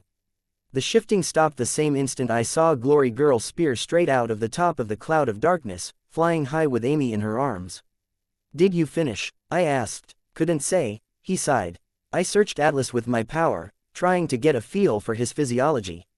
As with all the other instances, everything about him was invisible if I wasn't looking specifically for it, a black hole in the database of knowledge my power provided. He was created, and there was no genetic blueprint that my power could decrypt and analyze to figure out what part served a given function. When I reached the area Gru had affected, I found it even darker, untouchable. The nervous system wasn't something my power could interface with. I had to model it off of something. And I get the feeling I don't have the same innate knowledge that Panacea does, Gru told me. The only thing I have any knowledge about is myself. I don't know if it's going to work, but he has a human digestive system. Or something close to it, that worked with his body. Near as I can figure, everything connects to what it's supposed to. Thank you, I said. Really. Tattletale was still watching Glory Girl and Amy disappear. She glanced down at Atlas. You'll have to figure out a diet that gives him every nutrient he needs, and pay a hell of a lot of attention to him. If you give him something his body can't process, it could poison him like that. She snapped her fingers. I nodded. It was still better than nothing. Sundancer was still clearing a path. I climbed on top of Atlas and rose above the ground, swaying a little in midair as I tried to control his flight enough to hover. Go, Gru said. What? Scout, search, check on the fight. You're restless. Don't like how that thing with Panacea ended. Gru shook his head. Me either, but we should focus on what we can do in the here and now. And I'm restless because I'm frustrated. There's nothing for me to do here. I can't handle the fire, can't do anything if I'm with you guys. Search for Jack and Bonesaw so we can put them down, Regent said. I shook my head. They disappeared. Literally. I'm not sure if they're dead or if they found a hiding spot. That's something we can work on, Tattletale said. Siberian was heading to a destination, right? Heading southeast. Sure. Did you see what direction Jack and Bonesaw were headed? I nodded. Northeast from a point a few blocks that way. I pointed. Then I think I know where they went. It's quite obvious when you think about it. A place they could have researched in advance, unoccupied by anyone of consequence, capable of withstanding hits from virtually anything, supplied with food and water, obvious. Maybe only to Tattletale. Still, with her hints, I could follow her line of thought to its conclusion. The emergency shelters for Endbringer attacks, I finished for her. Chapter 147. Prey 14.7 inches. 3 places nearby they could have gone, Tattletale said. 2 that fit with the direction they were running. The shelter underneath the central library, and the one near where Cyan confronted Leviathan. I remember that one, I replied. We were walking at a brisk pace around the perimeter of the bomb site. The area to our left still burned, and Sundancer was in the lead, clearing away the worst of the fires ahead of us. I was walking with Tattletale and Gru, Atlas following behind us. The others rode the dogs behind me. If we're going to check those locations, then, Tattletale trailed off. If I had a preference, I'd rather we check the library first. Bad associations with the other spot. Tattletale turned her head at that. I thought you'd be proud. I shook my head. I only heard secondhand, so I didn't get the full story, but you stabbed Leviathan with Armsmaster's weapon and distracted him from going after the civilians that were inside that shelter. Don't know how many I really saved. He had a good 30 seconds to a minute to unload everything he had on the people in there, and we all saw how much damage he did to some of our toughest capes. Tattletale nodded. I dunno. I think of what happened back then, and I get this ugly feeling in my gut, like I did something wrong, or I didn't try as hard as I could have because there was someone in that shelter who I sort of hate. Hated, I'm not sure if I should use past tense. One of your bullies, she asked. Teacher, I think that when I left the Undersiders, I guess I was thinking of considering becoming a hero or something. But with what happened at that shelter, I almost feel like it was the turning point. It was the first time I did anything that someone else could point to and call it heroic, and somehow I can't find it in myself to be proud about it. And it's like, that dream of being a hero that I always had just kind of faded away in the face of reality. We're glad to have you, whatever your reasons, Tattletale said. Thanks, I told her. I looked at Gru. You okay? I'm getting annoyed that people keep asking that, he spoke. Don't be a dick, Tattletale replied. She's asking because she cares. We're asking because we care. And you know that if it was one of us that went through what you did, you'd want to make sure we were in the right headspace to go up against the 9.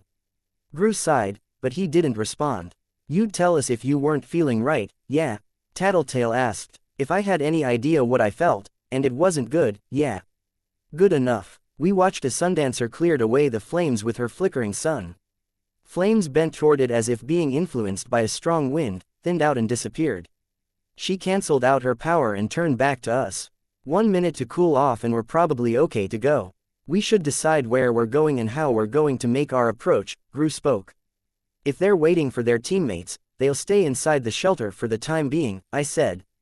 We'll be in a better position if we don't try anything overly complicated, like a pincer attack, if there's more than one exit. We can hit them hard enough with Sundancer, Ballistic and my bugs. Gru nodded. I don't disagree. You two will have an idea if they're making their way out the other exit.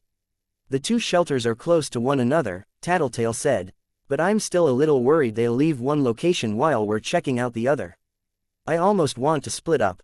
Is that worth the risk of having half our group caught off guard by the 9 before the other half can arrive? I asked. A better question, Tattletale said, is whether we can afford to let them get away. If we miss this chance to go on the offensive and let them escape, they go into hiding and work out a strategy. And we're not exactly in their good books, I said. So we'd be a primary target. Was I imagining it, or did Gru's darkness expand around him by a fraction? Sorry, I told him. He turned towards me. No use making it worse, if I was prodding a sensitive area by raising the threat the 9 posed. Never mind. Saddle up, Tattletale called out. Sundancer turned and sprinted back to the dogs. Regent hopped down from his seat and grabbed Shatterbird's wrist so she could lift him into the air. I climbed on top of Atlas. What if, I started. No, keep talking, Tattletale prodded me. What if I scouted the library, while you guys checked out the other site? I can fly, it's faster for me to get there. And we'd be one mistake away from you being killed, Gru said. If not worse, hear me out. Their only real long-range attacker is Jack, right? If I'm flying, the others won't be able to touch me. You think, I think, but if Jack's at the location, I'd be able to sense him before he got a bead on me. If that's the case, I can just attack without exposing myself, and I can alert you guys. Assuming he's not 2 steps ahead of us and waiting at some vantage point somewhere nearby, Gru said. He functions like a sniper, Tattletale said. Ignore the fact that he slashes and stabs, he's a long-range combatant with a good sense of what the enemy is doing and how his teammates move on the battlefield. He stays out of the way and makes surgical strikes, then relocates to another vantage point. The only thing that keeps him from doing that all the time is how he has to stay involved with his team and keep them under control. Can't make it look like you're in charge if you're not there. With less teammates to manage, he's liable to go on the offensive. But I have the ability to find him, I pointed out. Before he finds me, Amy gave me bugs that increase my range. I'll be taking on some risk, but it means we're able to check both locations at the same time and keep an eye out for the 9. It's the best way to strike the balance we need. The balance, Gru said. He was clearly unimpressed. Minimal risk to maximum effect. Your group will be safe because you're all together and you'll vastly outnumber them. I'll be safe because I'm airborne, and I'll have the advantage of an early warning. Offensively, you guys will have the travelers and bitch. I'll have my bugs. Bonesaw countered your bugs last time around, Tattletale pointed out. I nodded. I have a few things in mind. If you're sure. She's not the only person who gets a say, Gru said. Name a better option, then. I said. We all go to the library's shelter, then we all go to the shelter Leviathan attacked, he said. Safer, smarter. If you're worried about me being defenseless, I suggested, Regent could come with me. There's a reason we're keeping that pair close to us, Gru said. If he gets taken down, you'll have to deal with Shatterbird on top of everything else. We're capable of handling her, I think. I don't know if you are. I frowned. Tattletale looked back at the others, then back at me. Go. I looked at Gru. Tattletale pointed. Go. Stay in contact. I turned and lifted off. I kept to the cover of nearby buildings, and I flew erratically, so Jack wouldn't be able to hit me if he saw me coming. I was getting more used to flying Atlas. I wouldn't have said he felt like an extension of my own body in the same manner as my swarm. He felt more like a prosthetic limb, or how I imagined a prosthetic limb might feel like. At first, it would be clumsy, every action requiring some level of careful thought and attention. Over time, it would become more second nature, a learned skill on my end. It would never match up to the real thing, but I could deal. Already, I was getting more used to correcting orientation and keeping him level in the air. We sat down on a rooftop a distance away.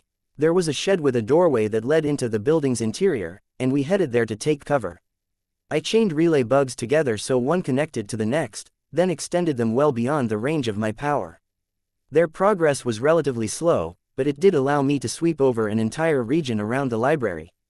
Bugs stirred into action at my order, and they crawled or flew within a few feet of every horizontal surface that Jack or Bonesaw could be standing on.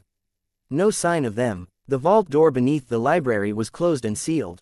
I was about to return to the others when an explosion of dust and rock fragments ripped through a group of bugs a few blocks away from me.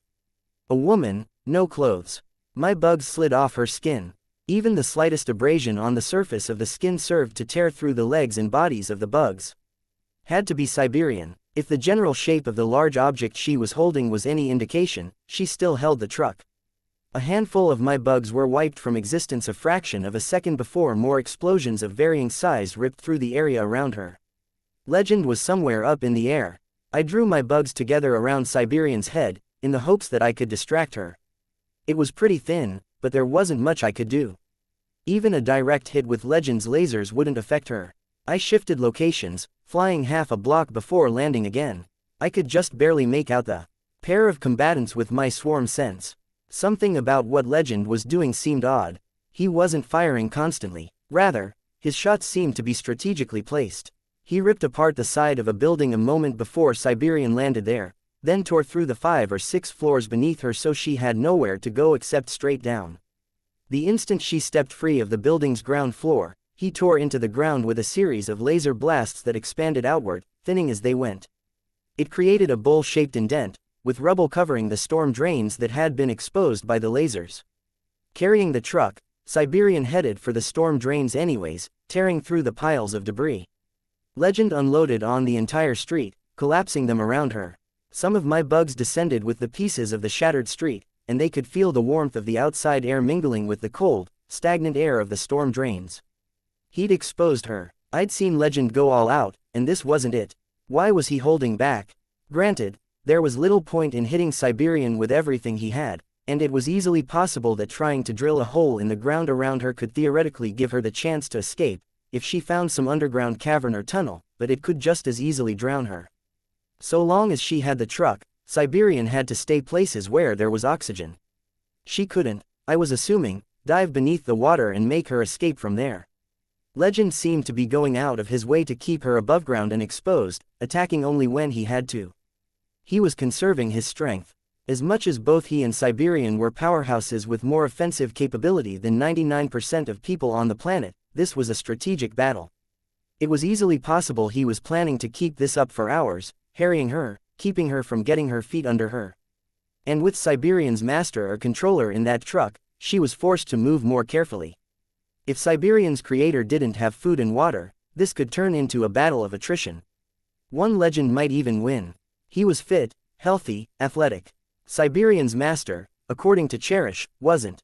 Added to that, being in that truck as Siberian leapt around couldn't be fun. I felt like I was still missing something. Why was Legend fighting here, of all places?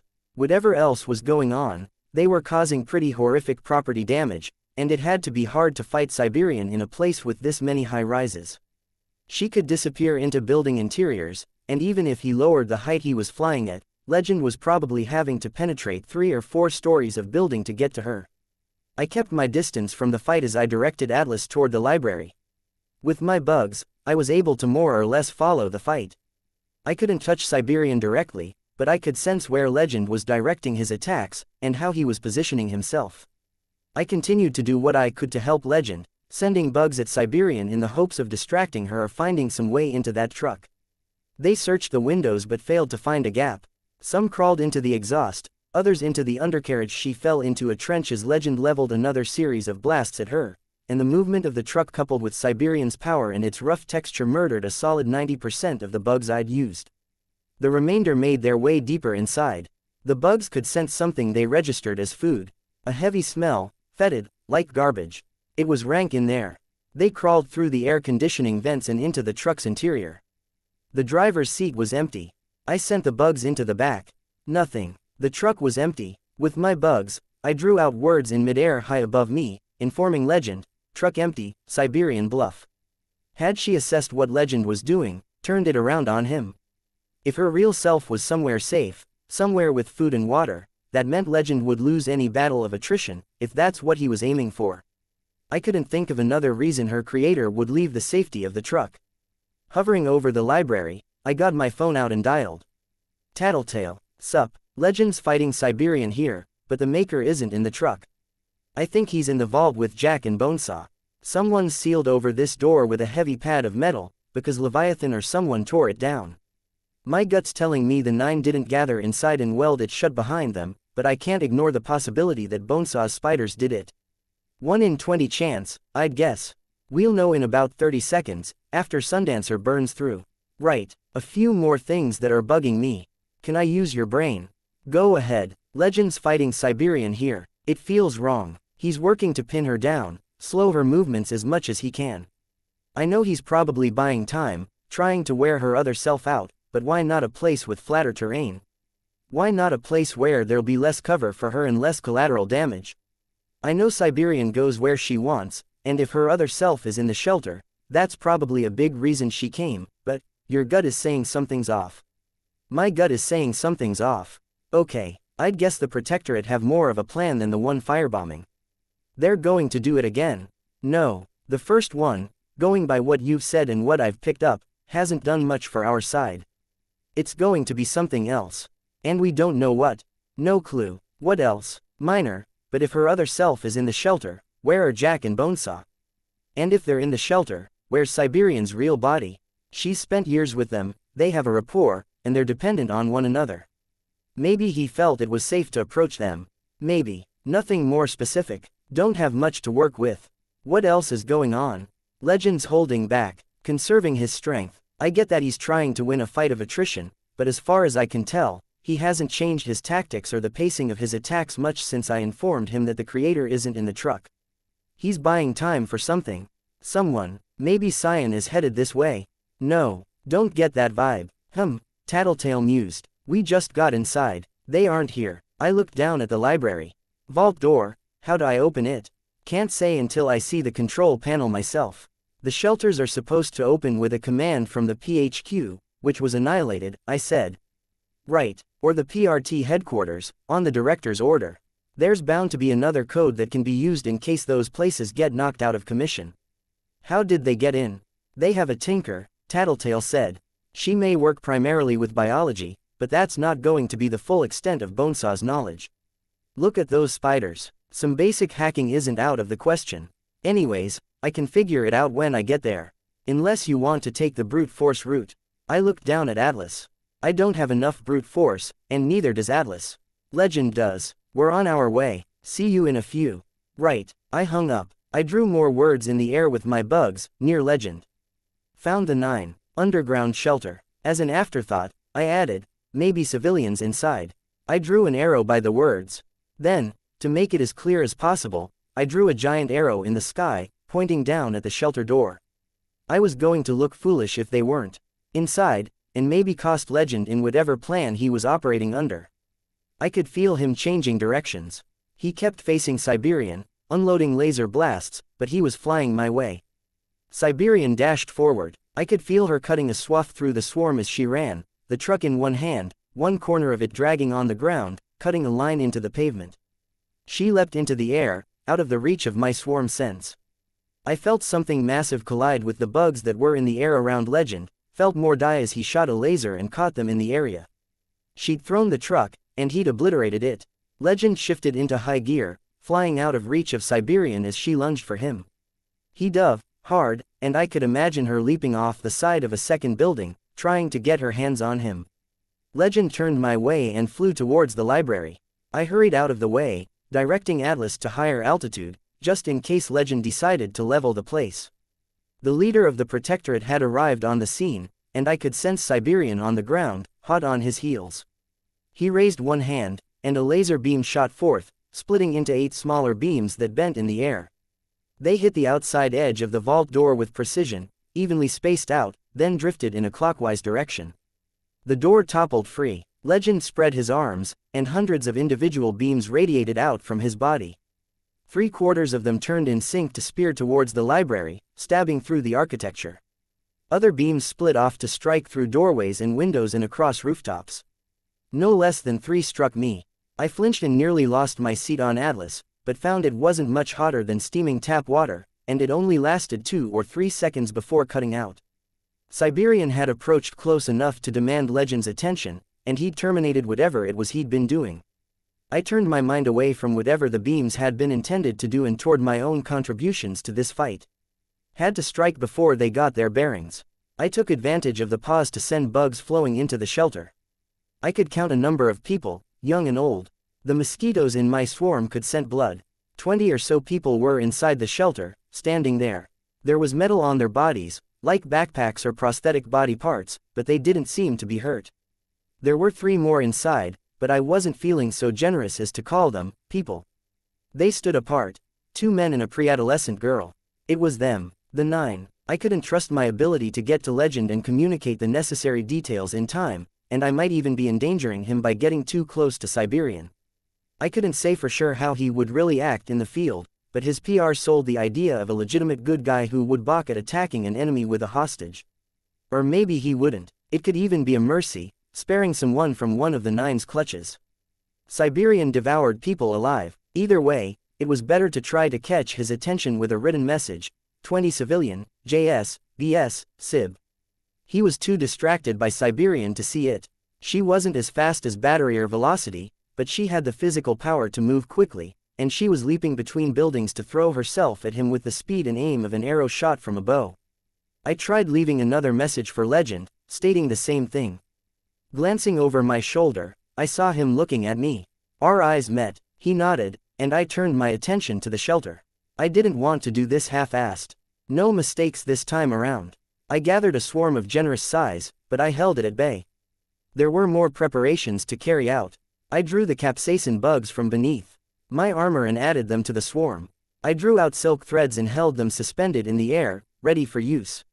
For a final measure, I withdrew a lighter and the changeburst from the utility compartment at my back. Primary swarm in first. As one singular mass, they flowed inside. The capsaicin-laced bugs joined them, going straight for the eyes. Jack reacted, as did the man, but Bonesaw was unfazed. I saw Siberian flicker. Legend noticed as well. He snapped his eyes to me, and then the shelter. The creator needs to concentrate. My heart was pounding so hard I felt like it would dislodge me from Altas. Bugs settled on the 3 members of the 9 and then they attacked. It wasn't the sort of attack I'd ever done before. I'd had bugs bite, I'd had them sting, I'd even used them to deliver payloads of their various venoms. I'd always held back to some degree. The only ones I hadn't held back against had been untouchable. These 3 weren't so lucky. Mandibles bit into flesh, seeking not to pinch and inflict pain. Ants scissored flesh away, beetles tore and rent into the flesh, flies spat their digestive enzymes onto the exposed flesh. I buried them in every kind of insect I had that could eat, cut or pierce meat. The bugs didn't eat their fill. They simply bit, chewed, let the food fall from their mouths, then bit again. Bonesaw's hands were smooth as glass as she reached for her belt. She was cool and collected, even as the bugs slowly flayed her. She was stopped short as the silk strands tangled her ceramic fingers. My bugs could hear her speak. Though I could barely make out the words, I thought maybe the first one was, Jack. She held out her hands. I tried to bind him, but tying his arm to his side was harder than using silk cords to lash fingers together. At least partially blinded by the capsaicin, he swiped his knife a few times in Bonesaw's direction. He cut her several times, and my bugs could feel her flesh part around her collarbone and face. Some of the cuts were on target, however, and the threads around her fingers were severed. An instant later, she was free to put together her anti-bug smoke, working her hands to break the threads as I tried to tangle her fingers again. Okay, not the end of the world. The bugs were still devouring the three, and I still had a plan in mind. An idle hope, I withdrew the tissues I'd wadded in the changeburst to keep the contents from jingling or rattling around. My bugs took hold of them and carried them into the air, 2 or 3 dozen in all. I tested the lighter, then held it out to ignite the first tissue. It was a slow burn, taking 15 or 20 seconds to consume the paper. The flies that carried it died as the flame reached them, consuming them. By the time the first was burned, my bugs were positioning the second, allowing it to ignite. In this manner, I chained them one after the other. A slow-moving relay of flame. Bonesaw had her smoke going, despite my efforts to rebind her fingers, and I could feel it murdering my bugs en masse. I pulled them away and out of the shelter, leaving only a few to track the movements of the 9. The trail of burning tissues made their way inside the shelter. I ignited the last few tissues and sent them to Bonesaw. I could feel the bugs die as they hit the smoke. Nothing, I swore, it had been too much to hope for, that the smoke was flammable. Even if the smoke had exploded in the mildest possible way, it would have at least given me a countermeasure. I turned away from the area. I'd told the others I would play safe. I'd tried what I could, I'd maybe even done a little damage to them, now I'd back off. I'd earned Siberian's attention by attacking her creator, but she was preoccupied with Legend, so that was one threat I didn't have to worry about. The rest of the 9 were still inside. Legend, for his part, was keeping up the measured, carefully paced assault. I saw him raise one hand to his ear. A communication from his team. Had something happened with the rest of the Protectorate? Or the other members of the 9? He dove straight for the shelter. Siberian gave chase, and without slowing in the slightest, he raked a laser across the street to render her footing less stable. It couldn't have bought him more than a fraction of a second, if it even made a difference at all. I could see her placing one foot on a shattered piece of road that wouldn't have held a squirrel without collapsing. She used it to kick herself forward, soaring after Legend, hands curled into claws. He was ahead of her by only 10 or 15 feet. The scattered bugs I had at the fringes of the extermination smoke gave me only a half-completed picture. Legend inside, blasting a laser in the direction of the cloud where Jack, Bonesaw and Siberian's creator were. He grabbed one of the civilians that were standing dumbly in the shelter, only to get mobbed. She latched onto him, and the others did the same, trying to drag him down. My bugs felt a flash of heat as he used his laser to blast at them and free himself. Another laser speared out of the top of the library, followed soon after by Legend, spearing up toward the sky. He directed another laser straight down at the library, continuing to fly straight up. That was reason for me to do the same. I rose with one hand on Atlas, Horn, and I drew my phone with the other. I speed-dialed Tattletale, trusting to her penchant for picking up the phone on the first ring. I started shouting before I heard any response, "Something's up. Take cover and get back." The stealth bomber streaked across the sky, just as it had before. Its payload this time was smaller, barely visible. The devastation wasn't so easy to miss. The only word for it was chaos. I could hardly pick out the individual effects as they mingled. A cloud of yellow-green smoke being pulled into a spiral around a vortex, which was causing the section of the library that had turned to glass to shatter and implode. There was a flare of brilliant mixed colors I could barely look at, frying a scattered assortment of boneless, faceless, fleshy monsters. One monster made it 4 steps before being turned to dust. Where the dust touched, more dust was created, until the vortex expanded enough to start pulling it all in, stopping what might have been an endless chain reaction. I could see time slowing in one spot, I could see pavement heating into a liquid in another. I could see one area that was serene, untouched, a bubble where a newspaper that had been scattered on the ground was flapping violently with the movement of air. Half a building was annihilated by the flash of an explosion, and it toppled into the midst of the bomb site. In seconds, it was obliterated and chewed up. The effect spread and expanded all down the street, a stripe of this madness 3 blocks wide, extending into the midst of the blaze from the previous bombing run. I drifted toward Legend, raising my hands over my head to show I meant no harm. "Thank you for the assistance," he spoke, when I was in earshot. Some was misguided or off target, but it did make a difference. I could only nod. He put one hand to his ear, then paused for several long seconds. When he spoke, it was vague. "Acknowledged." I waited, staring down at the disaster area below. Crawler and Mannequin observed to be in the blast site. How did they disengage while keeping them there? They did disengage. Clockblocker managed to tether Mannequin in place. Crawler freed himself from the same trap by tearing himself in two against the immovable. Object. It was Pigott who managed to keep Crawler in the blast area. How? She had Weld pass on a message, telling Crawler what we had planned. He was so tickled at the idea that we would be able to hurt him that he stayed where he was while the teams made their retreat. Just like that, apparently so. If he survives, he didn't. There was a series of smaller explosions below. I could see a section of ruined building glowing red, then detonating in a blast of light that sent a nearby glacier spinning into a patch of burning ground. And the other three remains to be seen. The civilians are dead, but it's something of a mercy. Bonesaw's mechanical spiders were welded to their skeletons, allowing her to remotely control them. Like zombies, only they were aware and in incredible pain. I expect she had measures to inflict agonizing deaths on them if we attempted to disconnect them from her spider frames. Maybe I could have saved them, can't say. From the glimpses I saw of them, I don't know if they would have thanked me. We spent a minute staring down at the devastation. I ventured to ask him a question: "Can Brockton Bay take this? It feels like it was on the verge of collapse already. Add this mess, the firebombing, can we really come back from it? You know this city better than I do, I'm sure. I like to think people are stronger than they appear at first glance. Perhaps the same goes for cities as well. I'd like to think so. But if I'm being realistic," I stopped mid-sentence. My bugs had found a group of individuals on the edge of the blast radius. "No fucking way," I pointed. Siberian flickered violently as she crouched beside Jack and Bonesaw, one hand on each. In between the three of them was a man, hunched over. Legend raised one hand, but he didn't shoot. "Legend, they haven't seen us. I would like to take out Jack or Bonesaw while they're distracted and unguarded. I just need Siberian to step away or let go of them." The group shifted positions, so the man had an arm around Jack's chest and an arm around Bonesaw's shoulders, Siberian behind him. "See that?" Legend asked. "What?" I could barely make them out from our vantage point. "I can't. My eyes are better than most. A minor benefit of my powers. The backs of his hands, perhaps you can make out the tattoos. A cauldron on the left hand, a swan on the right." I don't follow." "No," he sighed a little. "I suppose you wouldn't. It does mean we know who he is. Someone I'd know. An old costume." He shook his head. "A scholar." Jack glanced up, and Legend fired in the same instant. With Siberian's strength, the group of the 9 lunged to one side, disappearing behind cover. I sent bugs after them. My swarm sensed other arrivals.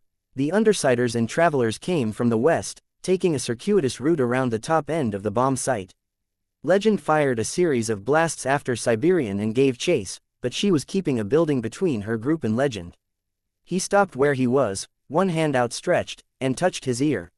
"My teams are on their way," he said. "That's good," I said. "The Undersiders and Travelers are too. I'm going to go fill them, we need them to back off," he interrupted.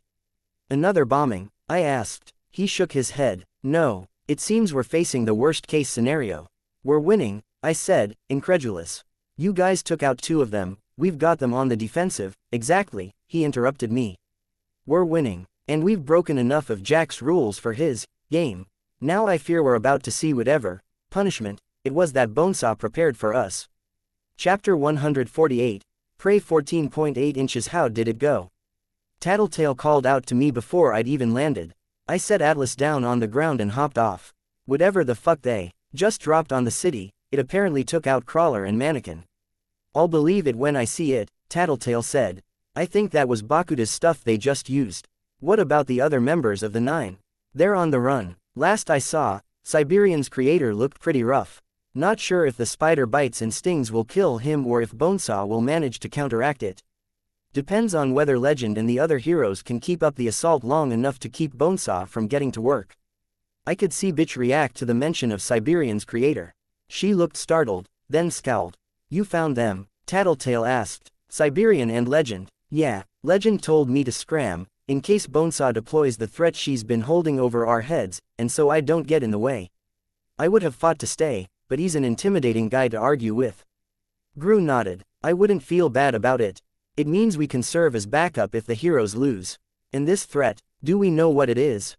Some zombie apocalypse? Regent asked. No. Tattletale shook her head. She sees herself as an artist. She's going to want to do something that catches us off guard, something that scares us in a way that simple horror movie monsters don't. I don't know about you guys, Sundancer spoke up, but monsters scare me enough.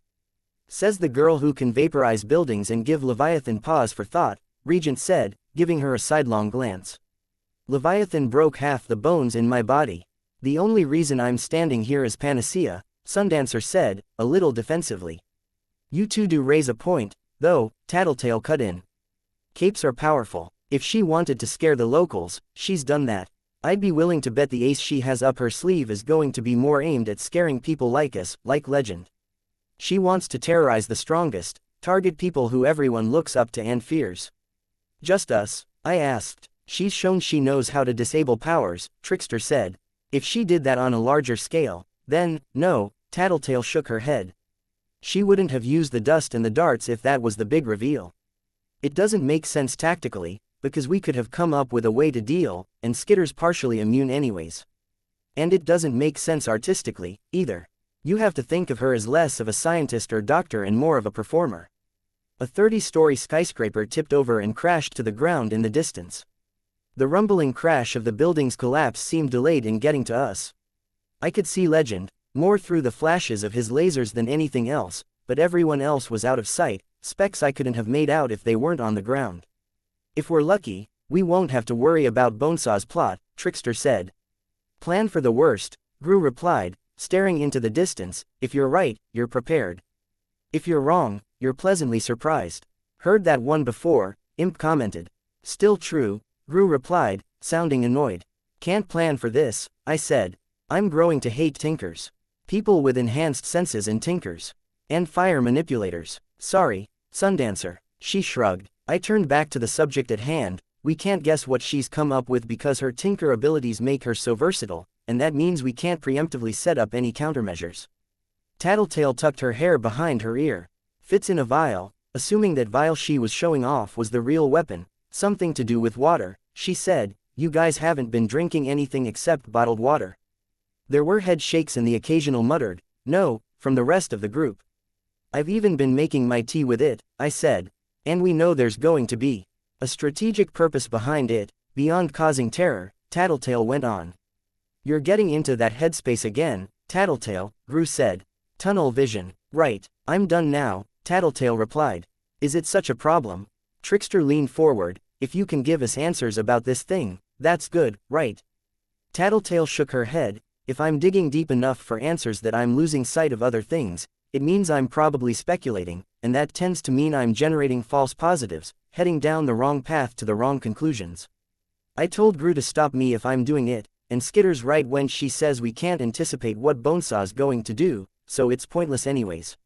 If we did want to take countermeasures, I said, we should maybe think about tracking down Amy. Or figuring out where she is. Panacea, Gru frowned. She didn't exactly leave us on good terms.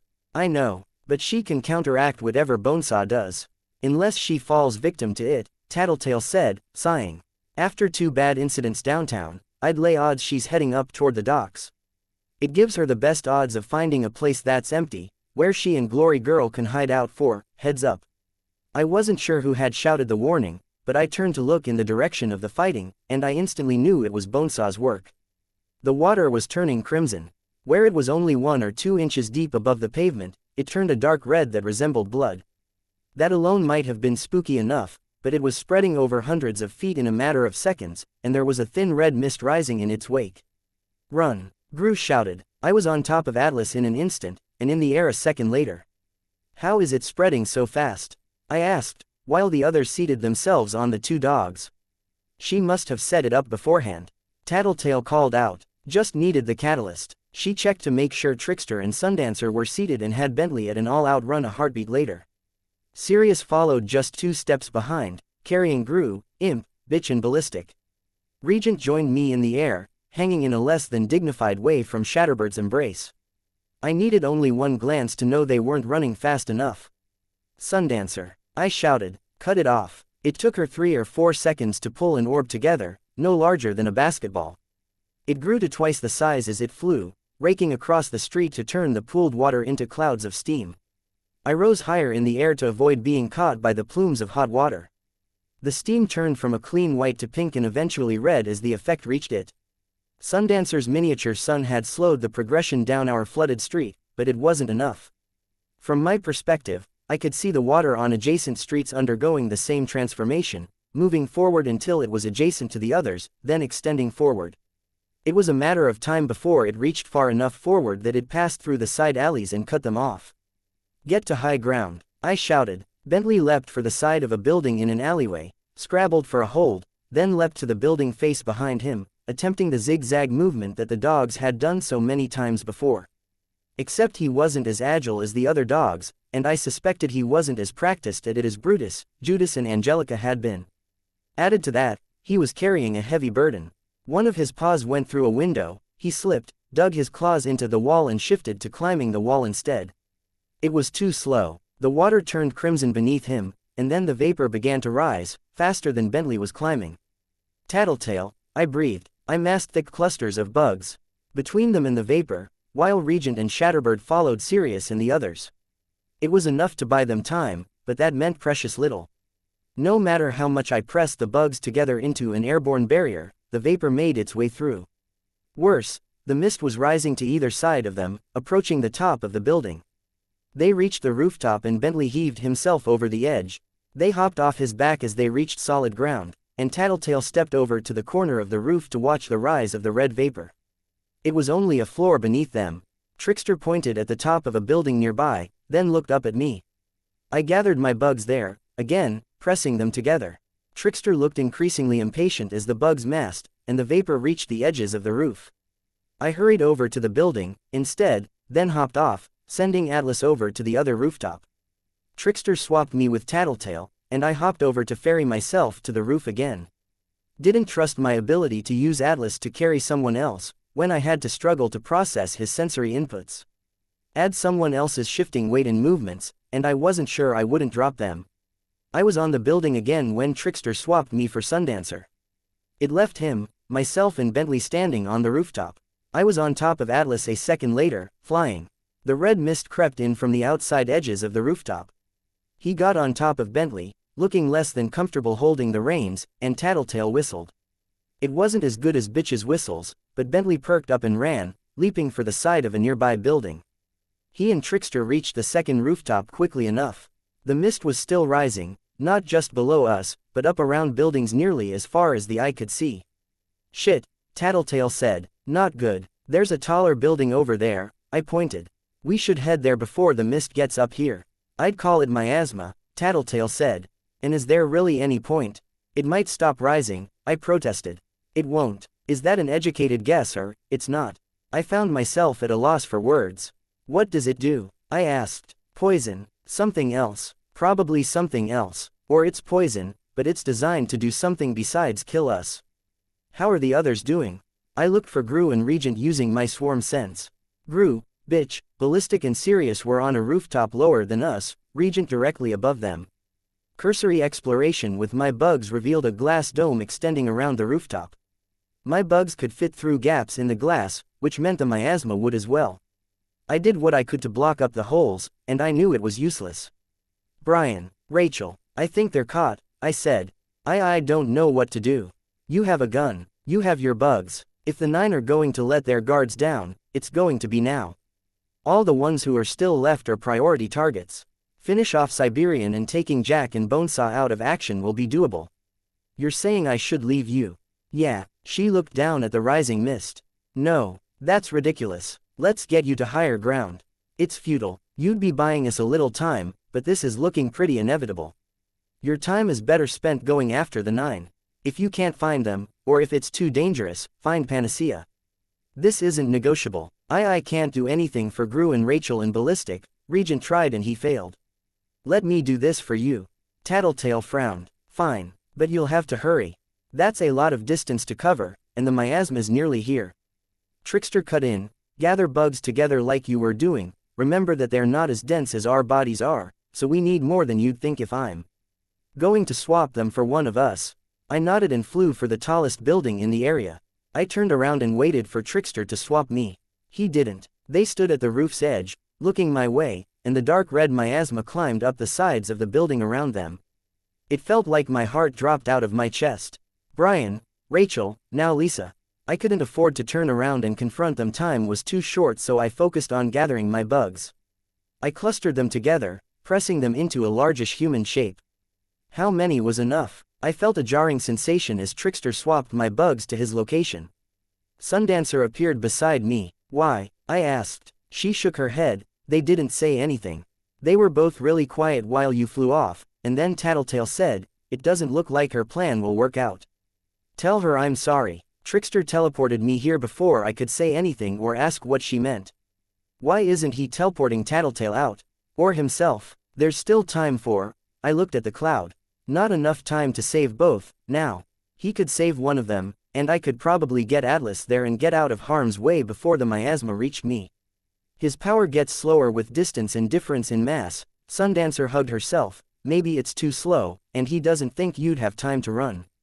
Or, I said. The sentence didn't deserve to be finished. There was the other reason. The notion that he was deliberately avoiding using his power, because he knew I didn't have the time to get back to them before the miasma reached them. Are you going to be okay? I don't know. When you've left, I'll use my power, and I guess I'll wait here until... She stopped. Until when? There was nothing saying this miasma of bonesaws would disappear or settle anytime soon. I hate being alone, Sundancer said. She settled into a sitting position. It's like, I can count on one hand the number of times I've actually been on my own. When I was little, I was always with my mom, or always in school, always in after-school activities. Ballet, violin, lyrical dance, voice lessons, acting lessons, never a moment to think for myself. Even after I stopped all that, I was with my friends. Always in a group. I stared at Tattletale and Trickster. I couldn't make out their faces, but my bugs could make out the shapes of sounds that had to be words. They were having a conversation, just like we were. I remember you said it was lonely, being in the Travelers. It was. It is. But I was still with them. Part of the group. The time I've spent in my territory is the longest I've spent on my own. Actually managing the territory, scaring off Hookwolf's people, that was easy. Being all on my own was unfamiliar ground. Soul-crushing. I wound up going back to Coil's base and spending time with Noelle and Oliver. But being alone, agonizing over everything that's been going on, no distractions, the miasma had reached the rooftop where Tattletale and Trickster stood. Trickster was pacing, while Tattletale stood with her back to me, her hand rubbing Bentley's blunted snout. It took only a few seconds for the mist to close in around them. There was no immediate reaction.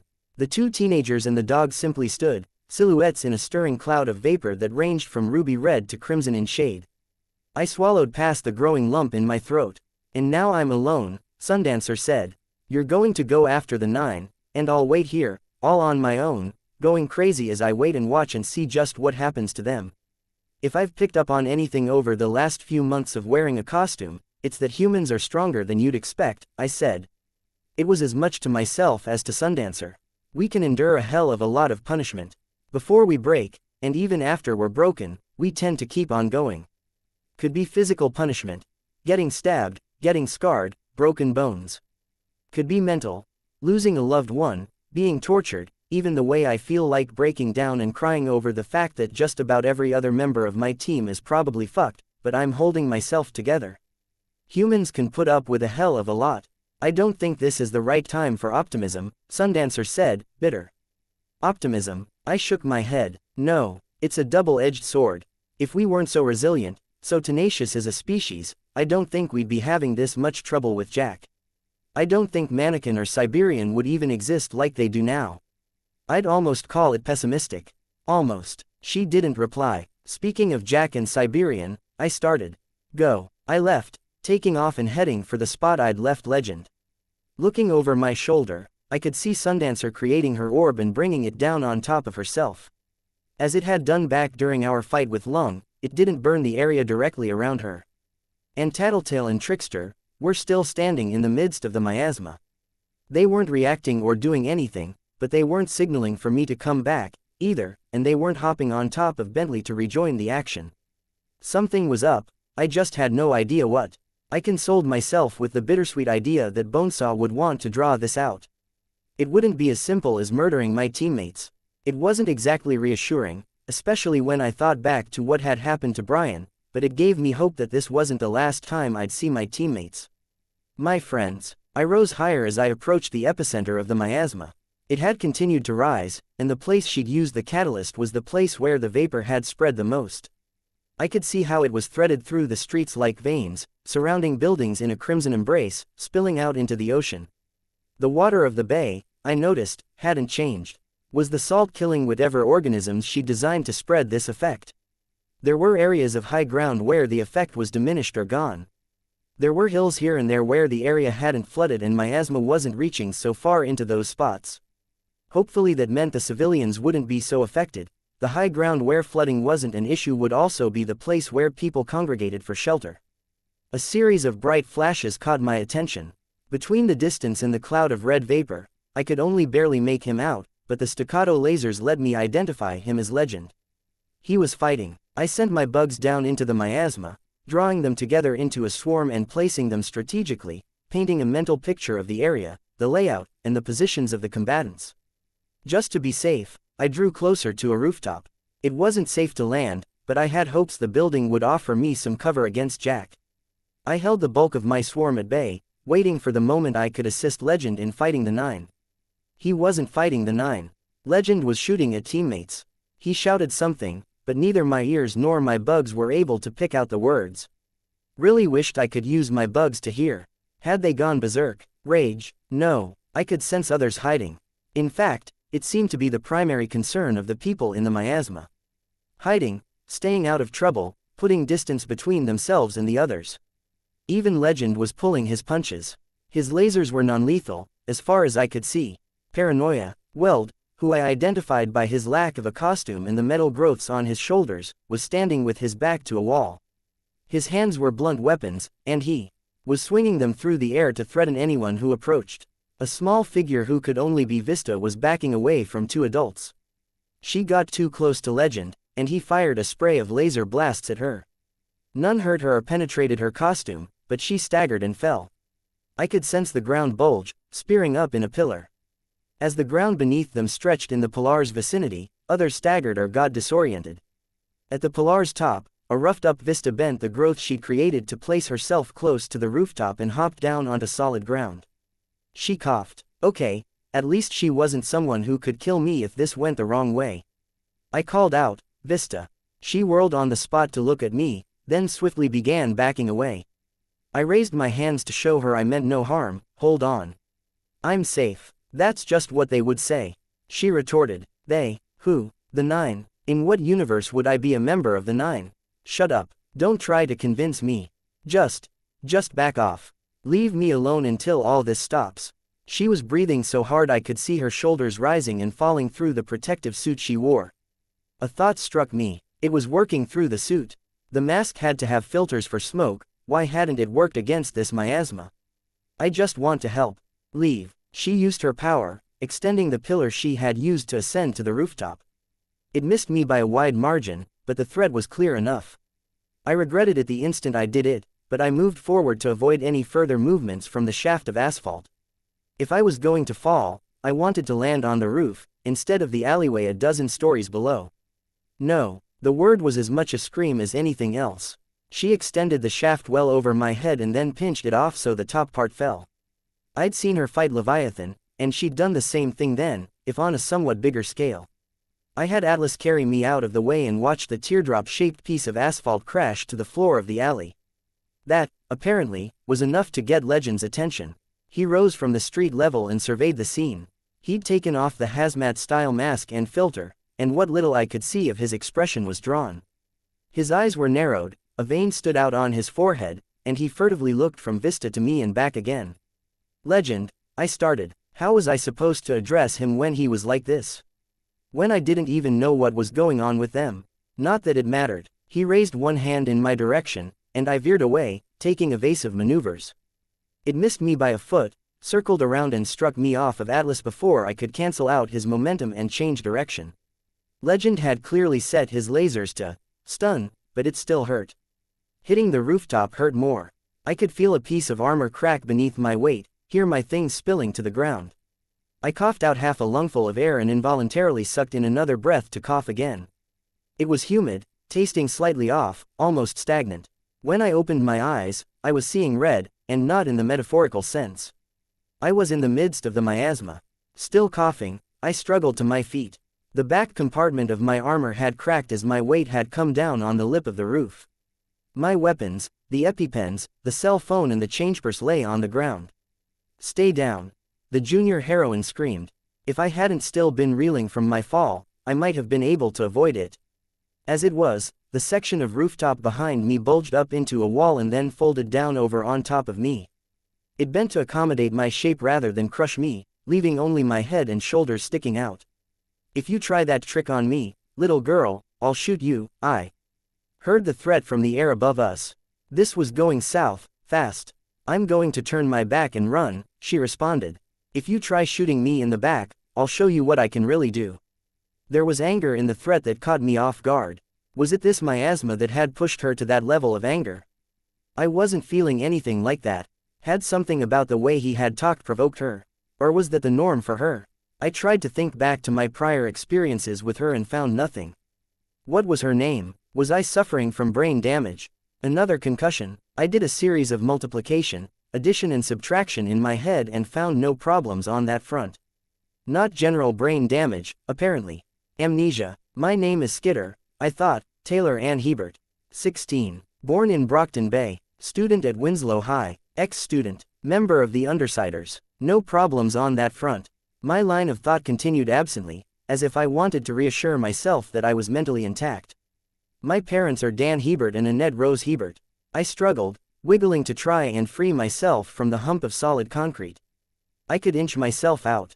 What would my mom think to see me now? I tried to picture her expression.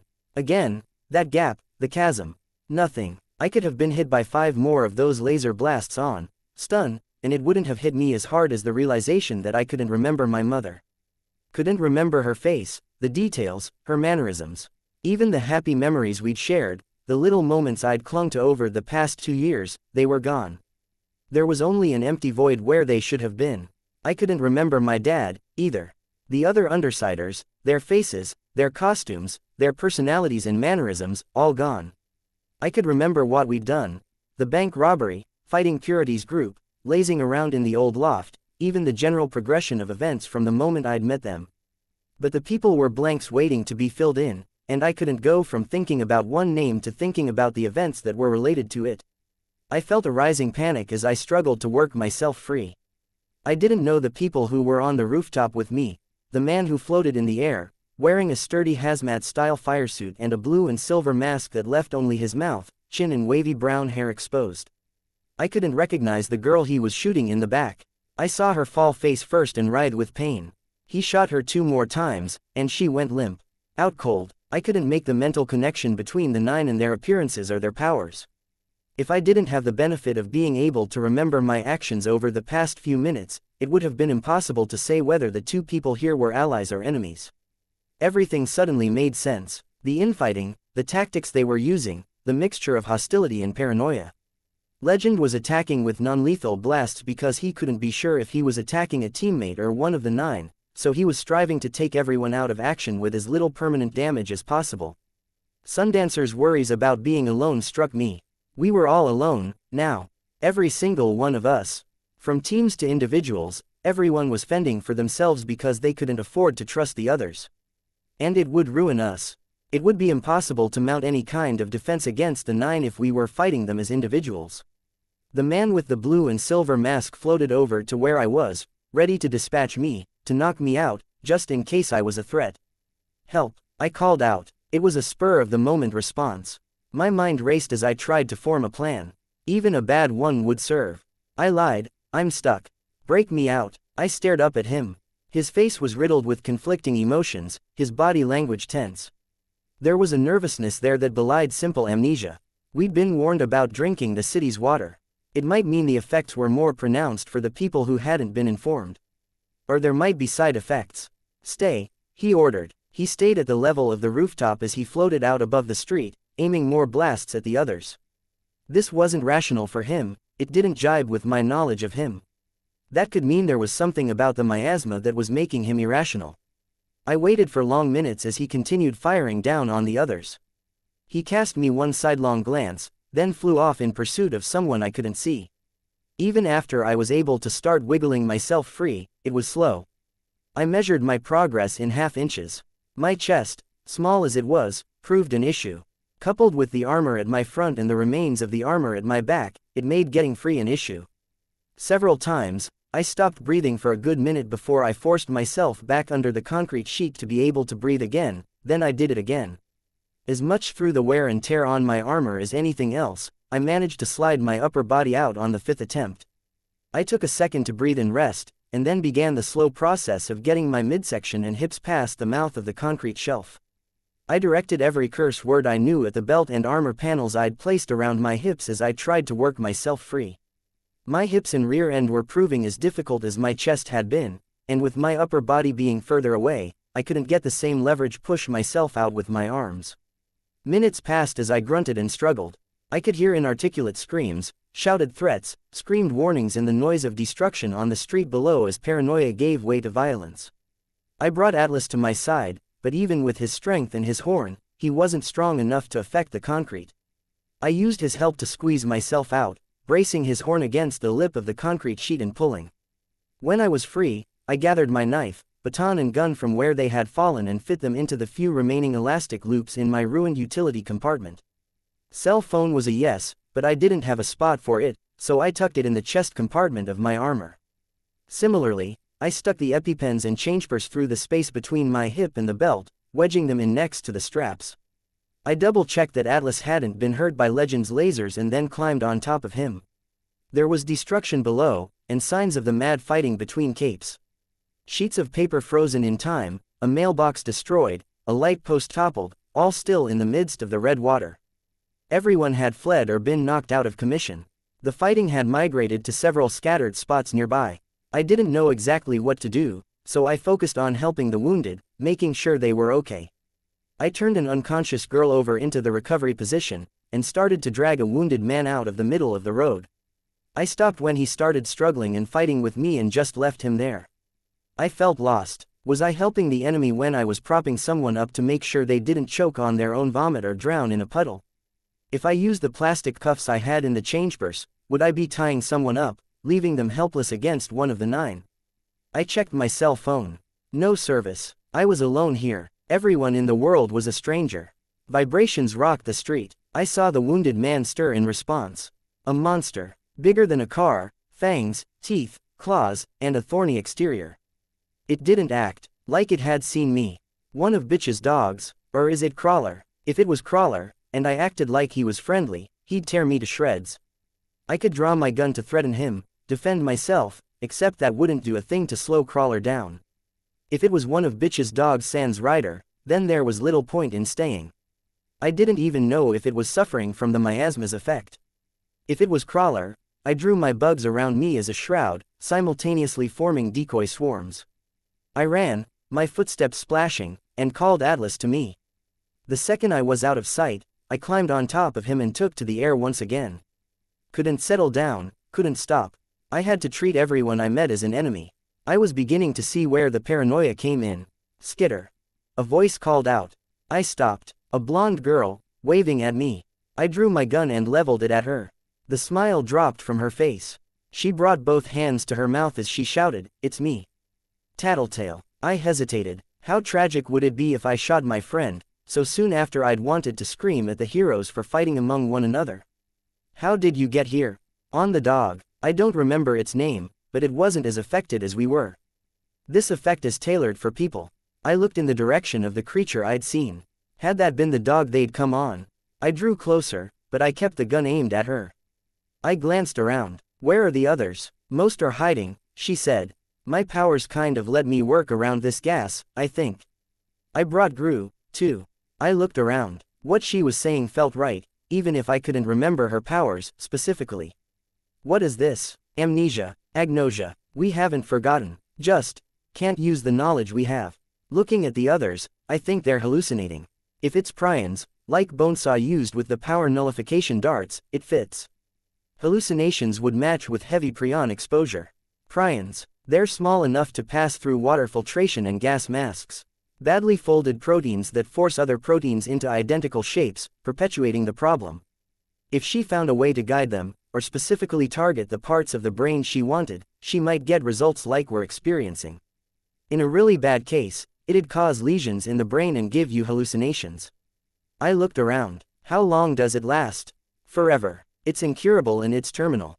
I swallowed, but Panacea could fix it. She nodded, then smiled wide. There's hope, right. She jerked her head to one side, then used one hand to brush the hair back out of her face. Let's grab Gru and formulate a plan. She turned to leave, but I stayed where I was. After 3 steps, she turned around. What's wrong? I didn't lower the gun. Sorry, a little paranoid. She frowned. That's fair, but we're short on time. If others are getting lesions on their brain, then that means they could die soon. Seizures, violent mood swings, loss of motor control. Creutzfeldt-Jakob was a prion disease, but the progression here's faster. I shook my head. Cruz what? Neurological disorder caused by eating the meat of a cow infected with mad cow disease. You get the prions in your head, and you slowly die while suffering personality changes, memory loss and vivid hallucinations. And it's faster here. She nodded. Her expression was solemn, hours instead of weeks. And as people experience mood shifts with anger and fear, or if the hallucinations get worse, the fighting among teammates will, too. I finished. It could get ugly. If we're going to save everyone, we need Amy. For that, we need to ask Cherish. I shook my head. Who? You remember capturing a member of the 9. Did I? We'd ambushed them, walked away with captives, yes. But we'd lost someone too. Yeah, I replied. And we can find one. I nodded. This was working. I could piece together the information. We'd called that person on a phone, hadn't we? Cell phones aren't working consistently. Is it safe? A male voice asked. Sure. I stayed silent. He stepped out from around the corner to stand by the blonde girl. This is Skitter. She nodded. Skitter, this is Gru. I didn't recognize him any more than he recognized me. I kept the gun trained on them. This is slowing us down. What's it going to take to get you to trust me? She asked. What would it take? The fight with Empire 88 Zamooks. When I made the human-shaped tower of bugs for the first time, and they shot into it while I crouched inside, she shook her head. I don't remember that. How many people had I been with, then? I would have said 1, but I felt like someone else was involved. Had they arrived late, I could remember hurrying off. She spread her arms wide. I'm sorry, I might not look like it, but it's affecting me too. I'm just using my power to uncover the answers we need. I nodded. That would have been reassuring if I could remember what her powers were, or if I could think of something about her I could quiz her on. It was like 2 blind people playing hide and seek. Look, come here, she offered. I hesitated. You can keep the gun. I'll keep my hands above my head. Gru, stand back. He stepped away and leaned against a wall, his arms folded. I landed Atlas and stepped forward. She got on her knees, and with her hands above her head, she walked through the flooded street on her knees until her forehead was pressed against the barrel of the gun. I trust you. I know I'm a pain in the ass sometimes. I know we've had our ups and downs. I know I've kept way too many secrets for someone who calls herself Tattletale, she smiled. But I trust you. Now, even if you don't recognize me consciously, what's your heart telling you? In truth, it wasn't telling me much. If I didn't think on it, if I just went with the vague impression I associated with the name Tattletale, the smile, the fountain of information, I backed away a step. I don't think that's a good enough reason to trust you. Darn it. Let me think. Do you want to go ahead without her? The guy asked. I turned to look at him. The idea of being left alone here, go somewhere safe, he suggested. I frowned. If the Slaughterhouse 9 find Panacea first, or if things get much worse, I want to help, really, I said. But it's just that, I trailed off. You want to help, but you're suspicious. And you feel bad for being suspicious, because of everything we've been through, our close calls. He asked. Yeah, I said. I was double-checking everything he said against my own awareness. Was he saying anything that indicated he knew something I couldn't? I know how scared and suspicious you feel because I feel the same way. Except I trust Tattletale. I do too, I said, and I'd trust her if I could be sure she was Tattletale. Trust your heart. I wanted so desperately for it to be like in the movies, where people could trust your heart. Where you were holding the gun and you had to choose between shooting the evil clone and shooting your friend, and you just knew. He gestured around us with one hand. This doesn't work. This is going to lose us the fight, and all the danger we've been through in our fight against the Nine will be for nothing if they win here. I shook my head. I don't disagree, but that line of thinking isn't going to make me drop the gun. Then can I try acting from my heart? He asked. Before I could respond, he started approaching me. I backed away a step, kept the gun leveled, but I couldn't bring myself to shoot as he advanced. He stepped in, close, ignoring the gun, and wrapped his arms around me. My forehead pressed against his shoulder. It wasn't the most comfortable hug I'd had, not that I'd had many. It felt awkward, stiff, clumsy, but somehow that made it feel more right, like a real hug would have felt off somehow. He was warm. Gru. Then, without waiting for me to give an answer, Gru stepped back, taking hold of my left hand and pulling. I followed without complaint. I couldn't complain. If I doubted him now, after this I'd be 10 times as angry at myself as he was with me. Priority number 1, we get in contact with Cherish, Tattletale said, grinning. From there, we can decide whether we want to track down Panacea or go after the Slaughterhouse 9. Right, I said, keep checking your cell phone. The second we have service, call Coil. Coil is our boss, and since he's hidden away, he won't be affected, so he'll be able to place the name and fill us in on the details the Agnosia has blocked from us. Okay, it's not the end of the world after all, Tattletale smiled. I nodded. I was acutely aware of the gun in my right hand. I felt like I should put it away, but with the way we were moving and my general sense of unease, I couldn't stop and do it. Hated this. It reminded me of school. The reminder made me angry, and it somehow made all of this seem worse.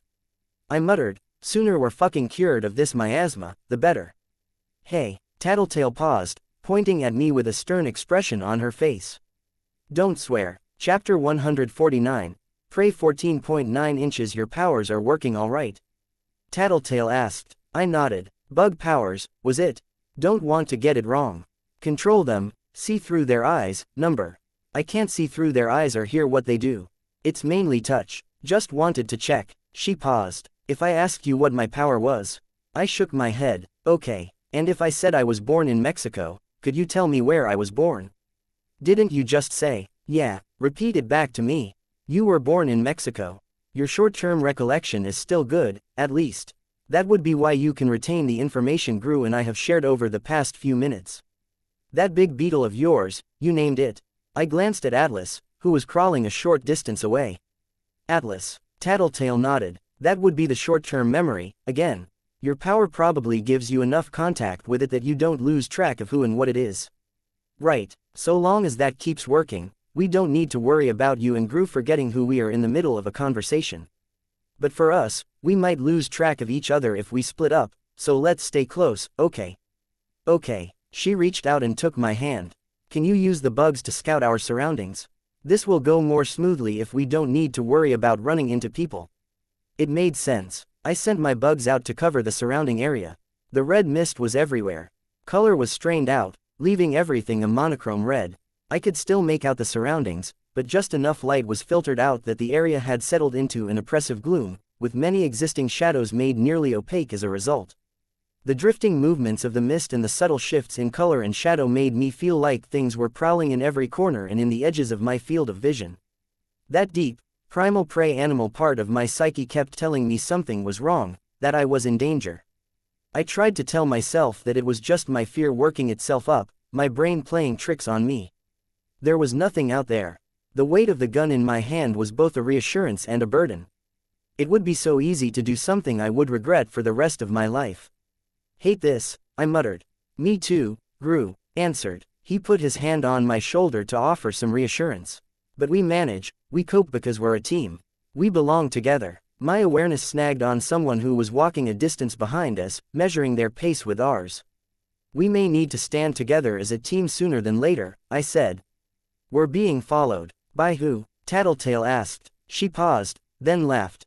Silly question, I guess. Tie them up, she suggested. Right. My bugs gathered in out-of-the-way spots, and the spiders began drawing out lines of silk in preparation. I didn't want to inform this person that I was onto their tail. Then, just in case they decided to drop the tail and attack us, I began to gather bugs together into decoys. Human-shaped lumps and clusters of bugs gathered in alleys and at the edges of rooftops. Still more gathered in the street, standing in alcoves and in other hiding spots. I invested less bugs in the ones that were further away from our pursuer, trusting that the shadows the miasma cast would help round them out. There were no decoys our pursuer would see from where they stood, but there were now enough to give them pause. Gru drifted away from our group to approach one of the decoys. He extended one hand and traced his fingers through the masked bugs. You're versatile. I felt a little uncomfortable at the compliment. We should keep moving. You're not tying them up. I shook my head. A miscommunication on that front. Hadn't I recently been thinking about chemistry and intuitively understanding how your teammates operated? The miasma might be throwing us off in that department. Sorry. Need to prep for it first. I'll make my move in a minute. For now, we should act normal. Fine. He dropped his hand to his side and rejoined us. We kept walking. I had to admire them, the way they were confident enough to avoid looking over their shoulders. I had my bugs to track our pursuer with, and I was still feeling nervous having them behind me. Is paranoia a side effect of this mist? Tattletale nodded. Could be. As the symptoms progress, you could have fits of anger, paranoia, hallucinations, I swallowed. Or it could progress in another direction. A broader agnosia, with the inability to recognize anything, not just people. Let's hope it doesn't come to that. She nodded. I'm going to bind her now. If it doesn't work, or if she has a way of breaking free, we should run, with the decoys for cover. Tattletale just smiled. The bugs swarmed our pursuer. I'd minimize the number of bugs on them, just to be safe, with the drawback that I wasn't getting a full picture of who they were. The bugs couldn't get to her flesh to sting or bite her, but they were telling me she was female in general shape. I had them deploy the silk they had prepared. I focused my efforts on her arms and legs. It took only a couple of seconds to get the threads in place. She tripped as the silk went taut mid-stride. Raising one hand to try to catch herself, she found silk threads hampering those movements as well. To avoid landing face first, she twisted herself in midair so she hit the ground with her shoulder instead. Got her, I said. Let's keep going. We can lose her. We should investigate, Gru said. Make sure she isn't a threat, and deal with her if she is. With this miasma affecting us, there's no way to be sure of exactly just who we're dealing with, I pointed out. We have Tattletale. She can tell us if this person's a member of the Slaughterhouse 9. Tattletale's not. I stopped. Where had that come from? What? Gru tilted his head as he looked over his shoulder at me. I was going to say she's not always right, but I've still got that black hole in my memory of her, so I'm not sure where that's coming from. Gru rubbed his chin. Something to keep in mind, but I still think we should check this person out. I agree, Tattletale said, a slight smile on her face. She tugged on my hand. Come on, we had to stick together. I reluctantly followed, knowing that separating from the group could mean losing them altogether. We stopped a few hundred feet away from the woman. The silk strands had formed a cord around her arms and legs, and the work of the spiders had tightened the binding as she allowed it to slack. She hadn't made it back to her feet after falling to the ground. Gru drew a knife. Hey, I said. I grabbed his arm. What are you doing? She's obviously a member of the Slaughterhouse 9, Tattletale said. Fill me in, because I must have missed something. Doesn't seem that clear to me. Think about it. Why is she wearing a mask like that, if not to filter out the miasma? She knew about it in advance. Maybe, I said, I could make out something like a gas mask or filter, now that Tattletale had pointed it out. Maybe there's another explanation. It could have something to do with her power. It doesn't, Tattletale said. Thinking about killing someone was one thing. I'd always assumed I might have to do it out of necessity to save a teammate. I'd even come close to doing it when attacking the 9, not long ago. Couldn't recall who it had been, but I'd gone all out, used potentially lethal stings and bites. That had been at a distance. Now we were looking at killing someone face to face. The mask, there was another reason for it. The Tattletale interrupted my thoughts. If you guys aren't going to do it, I can. She was following us, she was prepared for the miasma, and I'm positive she's a bad guy. My power, you know. We can't be certain, I said. With my power, I'm 500% sure. Trust me, she said, grinning. She started toward the heroine. No, I said. Skitter's right, Gru said. She could be playing possum. Best to avoid being reckless. Keep our distance and finish her. That's not what I meant. Let's just leave, I said. I'll make that phone call to, Coil, Tattletale supplied. I nodded. We'll get the information we need, get ourselves cured, or track down the 9. Cherish could lie, Gru said. It took me a second to place Cherish's name. Names were slipping from my mind too easily. Maybe. We'll use our own judgment to corroborate her facts. Tattletale scowled. Have you forgotten how aggressively we've been going after the Slaughterhouse 9? The attacks, the harassment, capturing Cherish and Shatterbird. And now you want to leave one of them there. We don't have to get close to her to take her out. You have the gun. I stared down at the weapon in my hand. Trust me, she said. No. Both Tattletale and Gru turned to look at me. No, Gru asked. We're a team, Skitter.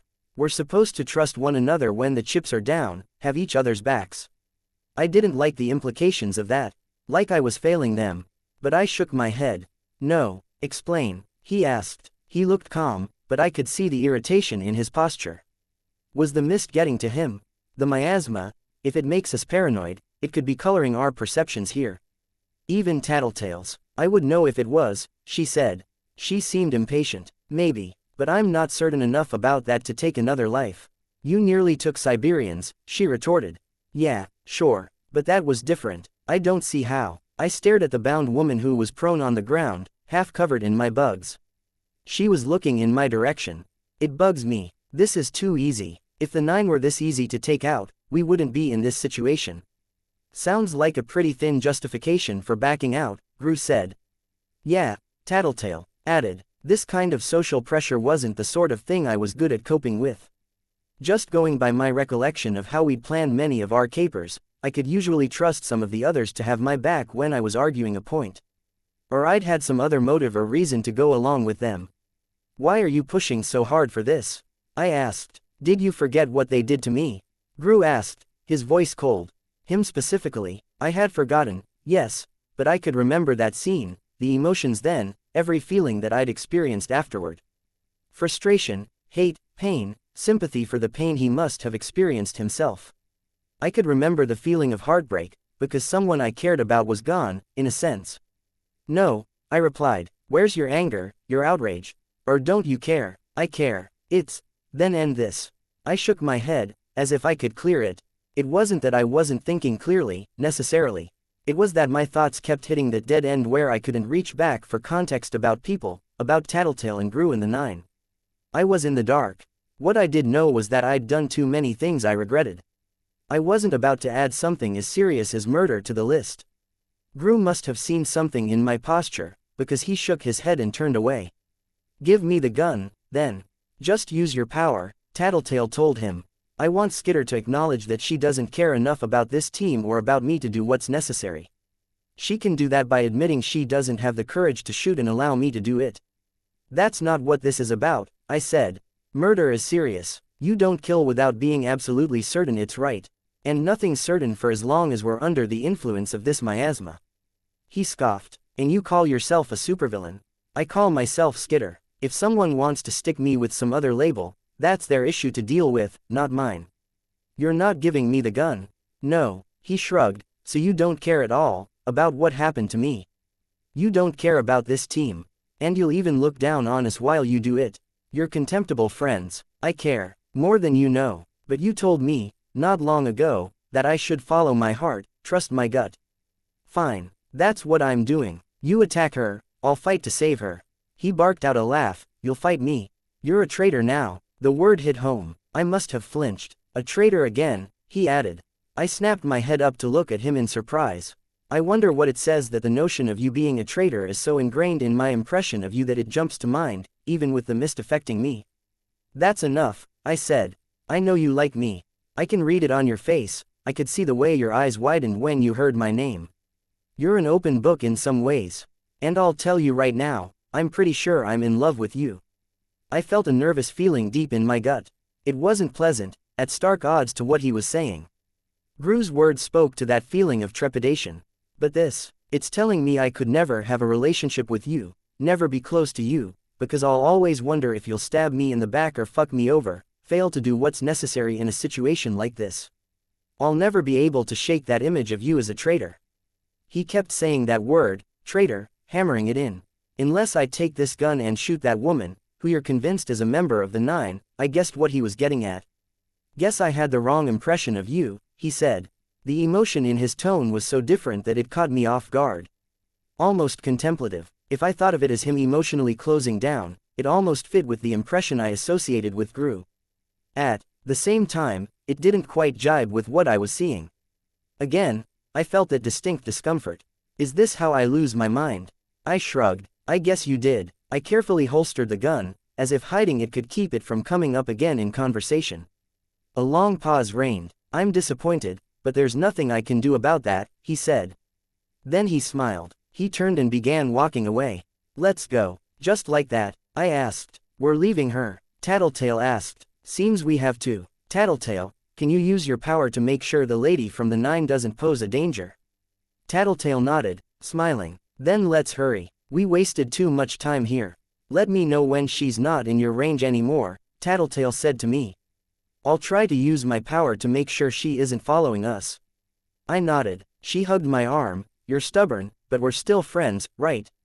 I nodded again. I felt like I was back in school, in a situation where I couldn't say anything without saying the wrong thing. Strange, to recall being around the bullies rather than in the company of my team. The argument weighed on me, as did the things Gru had said, the judgments. Had I been wrong? Were we risking letting one of the Nine get away, to murder others? Was I arguing because I was still clinging to old ideals, or because the miasma was making me divisive? Even if the miasma was to blame, I hated the idea of failing the others yet again. This situation was fucking with my head. I still felt like I was in the middle of a fight, that heart-pounding mode where I was ready for bullets or laser blasts to start flying, for me or a friend to be in mortal danger, where a split-second response meant the difference between life or death. Except there was no danger here. The only people nearby were the woman we were leaving behind, Gru and Tattletale. I glanced at Tattletale as we ran. Could I trust them? They had been in the miasma for a little longer than I had, and I was already experiencing what I could only label as paranoia. With only a difference of minutes, Legend had been thrust into a paranoid state where he was taking a reckless, offensive course of action, eliminating everyone from the battlefield, regardless of whether they might be friend or enemy. How much was it affecting these two? How would it influence their actions? More to the point, what was my best course of action here? If I worked on the assumption that I could trust them, would they drag me into a situation that was just as bad as what we'd gone through with the bound woman? Or if I didn't trust them, if I allowed myself to become suspicious and take countermeasures, would that be a slippery slope that led to me trying to kill them, in fear for my own life? We'd come close to fighting just now. You're awfully quiet, Tattletale said. Leave her be, Gru told her, his voice low. What was I supposed to do? I didn't trust myself to handle this alone, not with the speed at which this general unease was building up.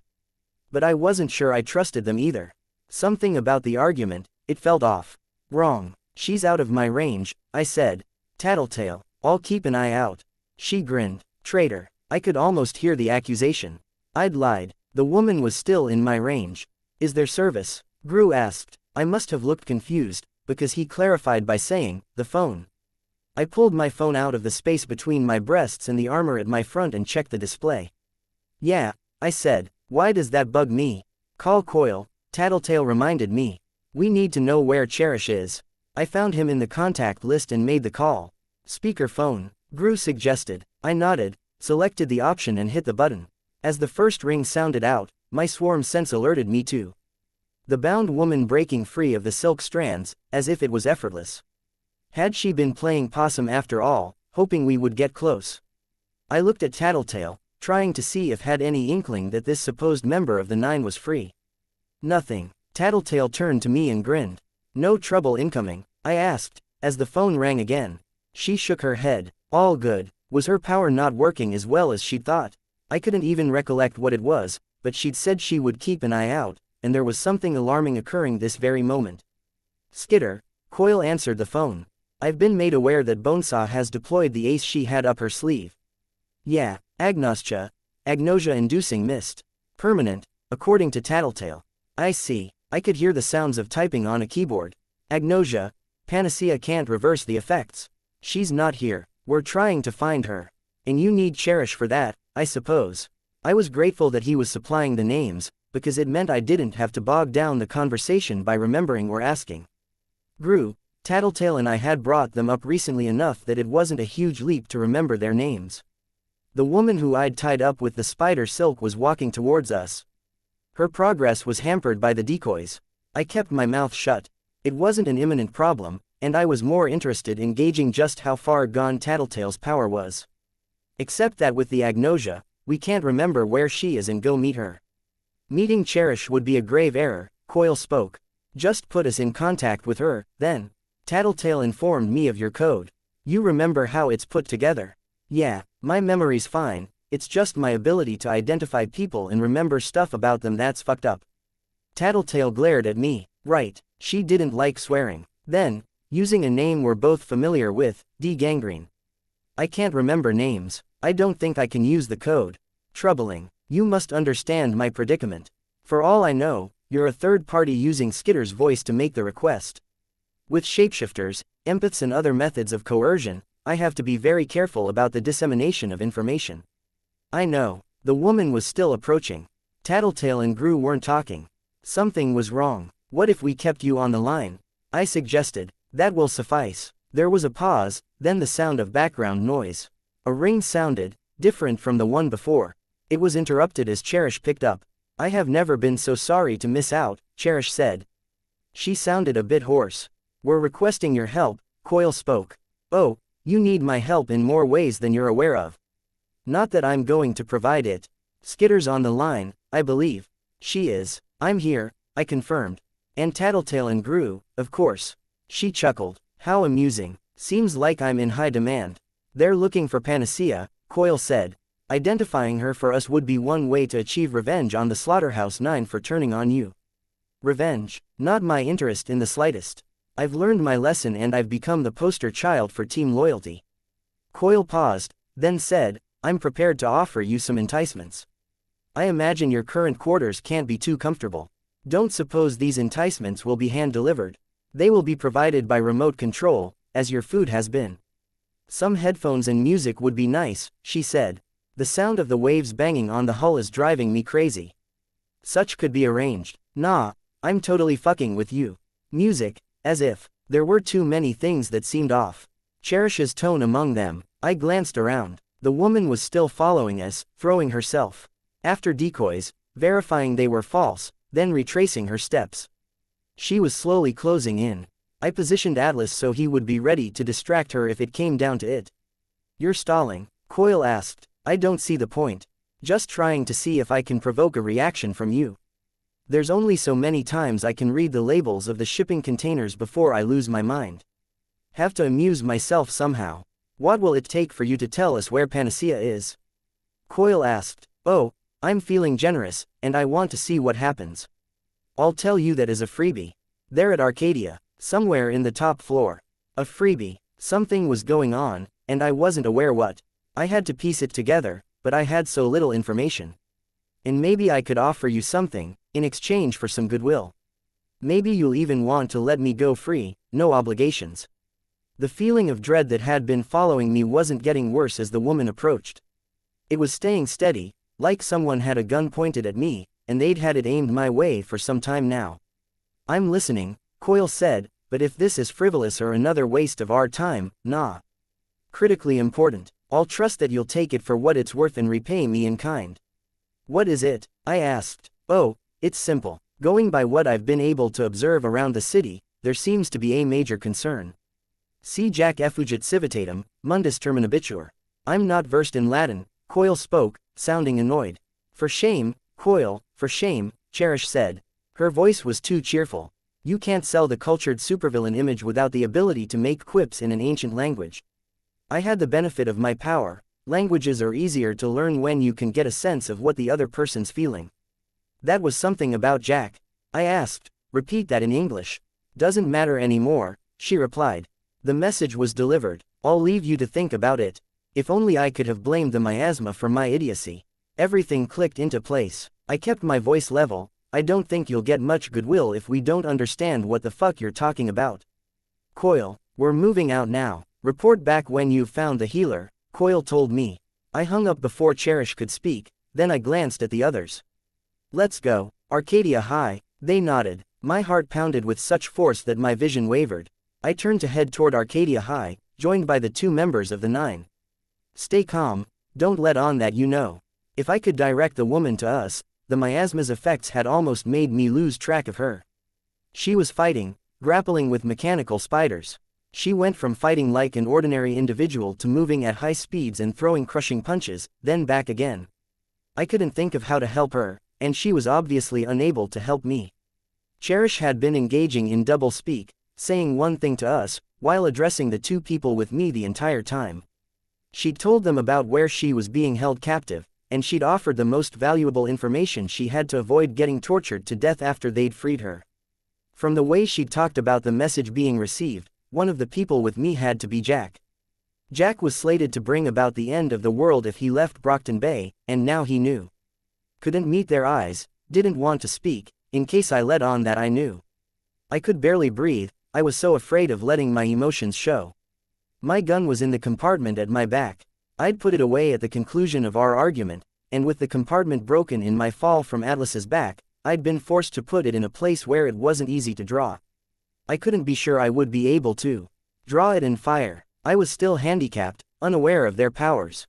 I was fighting blind. If Jack or the girl killed Amy, just about everyone in the city would die violently from the miasma's effects.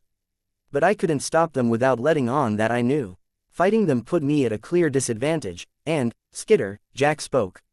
I didn't waste time turning to face him.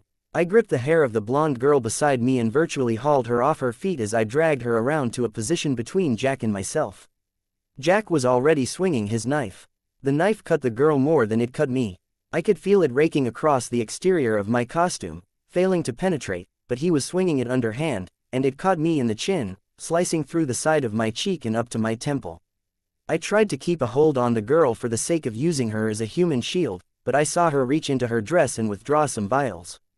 I shoved her toward Jack, then stepped forward to kick her square between the shoulder blades.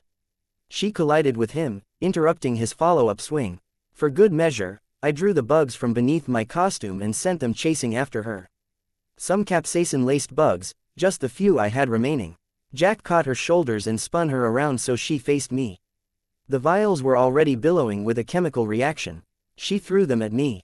I backed away, and they hit the ground between our 2 groups, black smoke joining the crimson mist around us. You've outlived your usefulness, Skitter, Jack spoke. If I'd just had a minute or 2 more to decide on a course of action. It was fun. I almost wish I'd nominated you for the 9.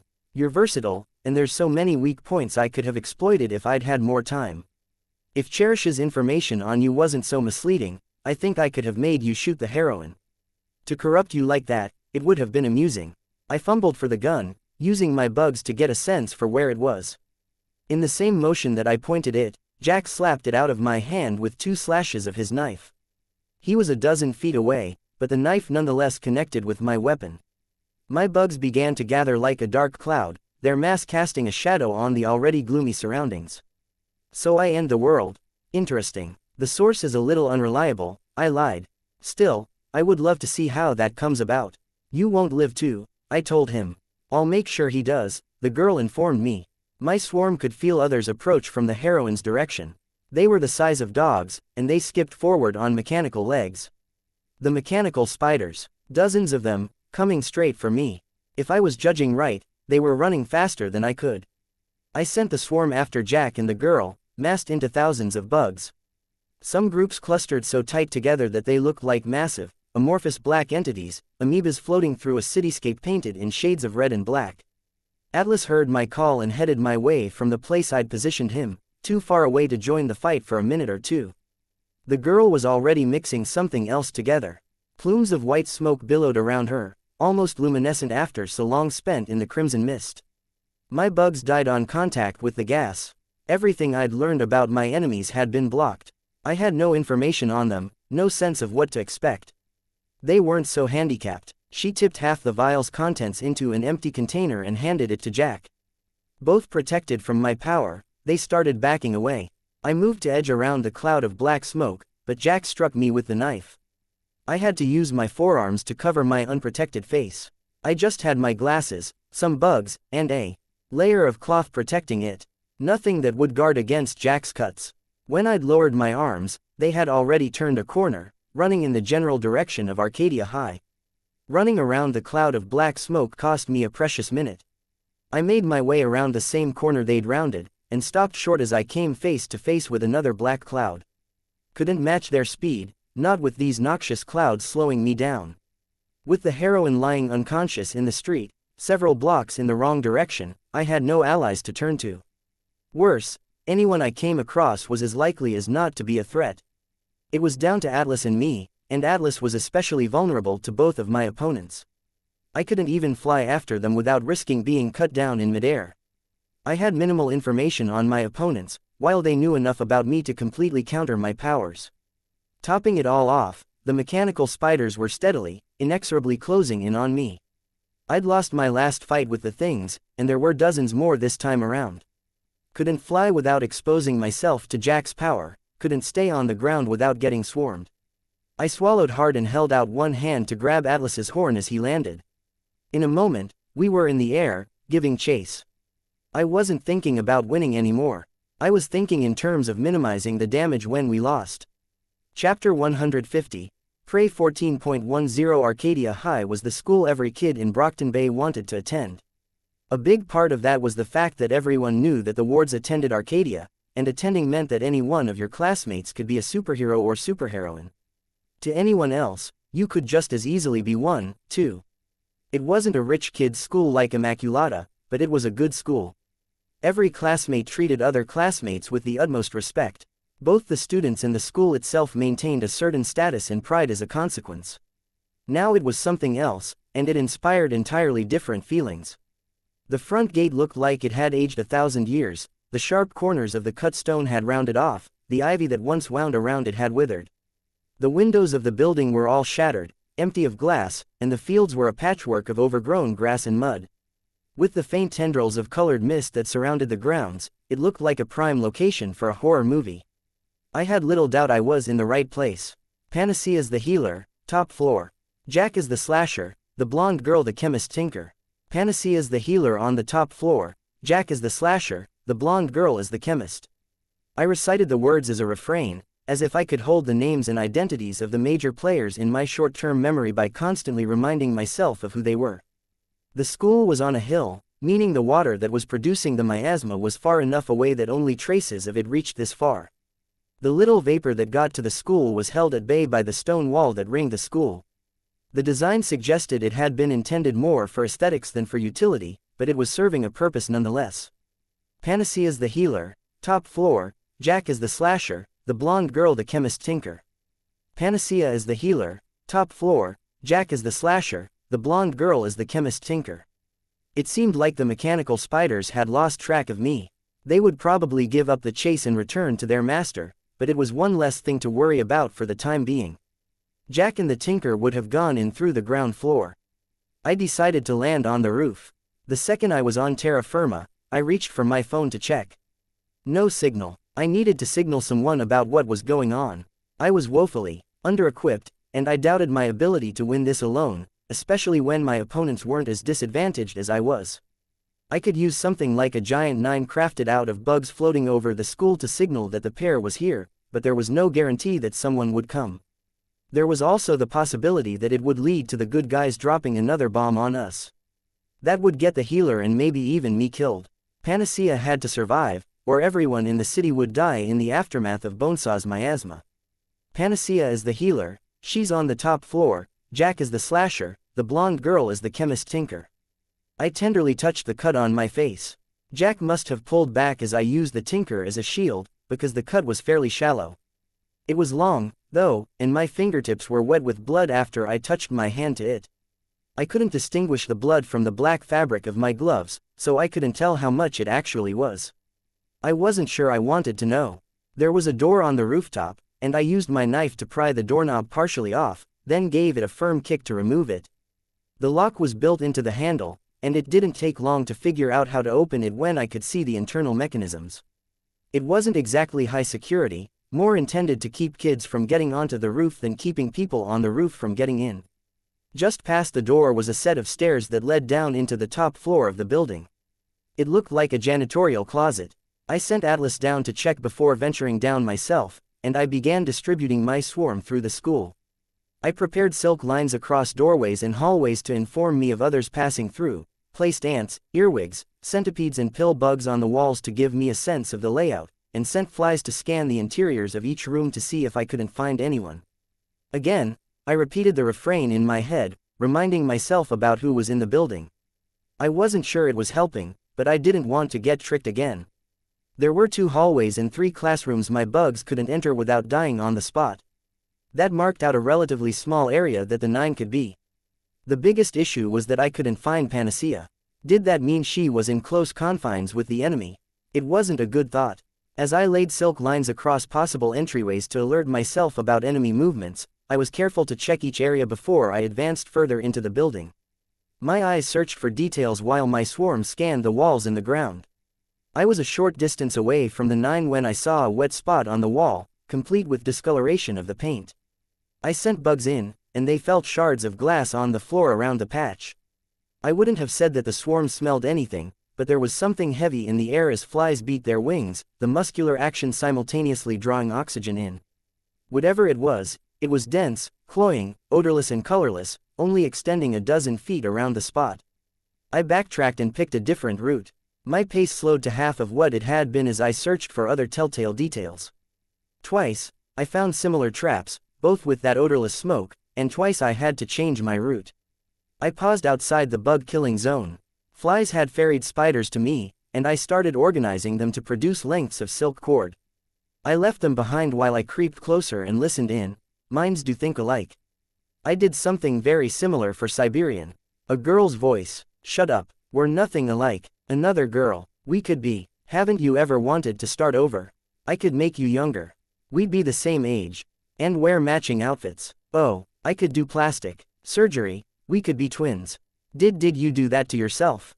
Make yourself young. No. A male voice. Rest assured, Bonesaw's immaturity is genuine.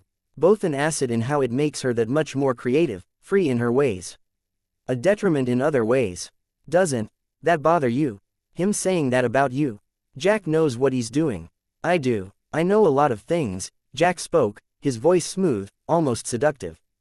Don't. I know you've got a silver tongue. I don't want to hear it. You prefer the alternative? Jack asked, his voice cool. I could picture him holding that knife of his, the thread all too clear. There was a long pause. He spoke, I suppose not. So let's dialogue. Go ahead. Panacea's voice was small, almost defeated.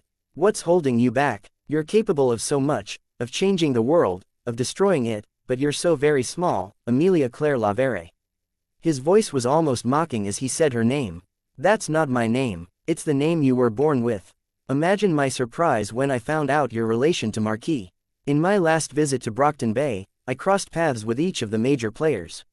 I met the man. I must tell you, Amelia, he was a very interesting character. I don't really want to know. I'm going to tell you. And I have another motive, but I'll get to that in a moment. Marquis was a man of honor. He decided on the rules he would play by and he stuck to them. He put his life and limb at risk to try to keep me from killing women and children, and I decided to see if I could use that to break him. I admit I failed. He killed Allfather's daughter. No, Amelia, he didn't. There was a pause. Did you kill her? No. What I'm saying is that Marquis would not have killed the girl, even under duress. That was one of the rules he set for himself. If he was going to violate that rule, he would have done it when I'd tried to break him. Allfather put a contract on my head before he died, because of what Marquis did. Because it's how I found out he was my dad. A letter from Dragon to Carol. Carol? Ah yes, Brandish. Well, I suspect either Dragon was manipulating you, or your father was manipulating Dragon in an effort to get a message to you. A message. That he's there, that he exists. Perhaps he sought to ensure he wasn't forgotten by his child. He was an old-fashioned individual, so it makes sense that he'd seek immortality through his progeny. Bonesaw piped up. That's stupid. Why do something like that when someone like me could make you immortal for real? Shush, now, finish sewing yourself up while Amelia and I talk. Okay, Bonesaw said, Her voice overlapped with Panacea saying, "Stop saying that. It's not my name, isn't it?" There was another silence. "You're your father's daughter. Both of you are bound up in rules you've imposed on yourselves."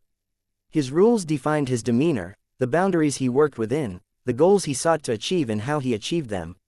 They were his armor as much as his power was. I would guess your rules are your weakness. Rather than focus you, they leave you in free fall, nothing to grasp onto except your sister there, and we both know how that has turned out. Sister. I made a mental note of that. There were 4 people in that room. How do you know this? Our emotion reader picked up on some. I've figured out the rest. As you might expect, I'm rather familiar with damaged individuals. Bonesaw giggled. I didn't like the way this was going. I looked down the hall to see the doors.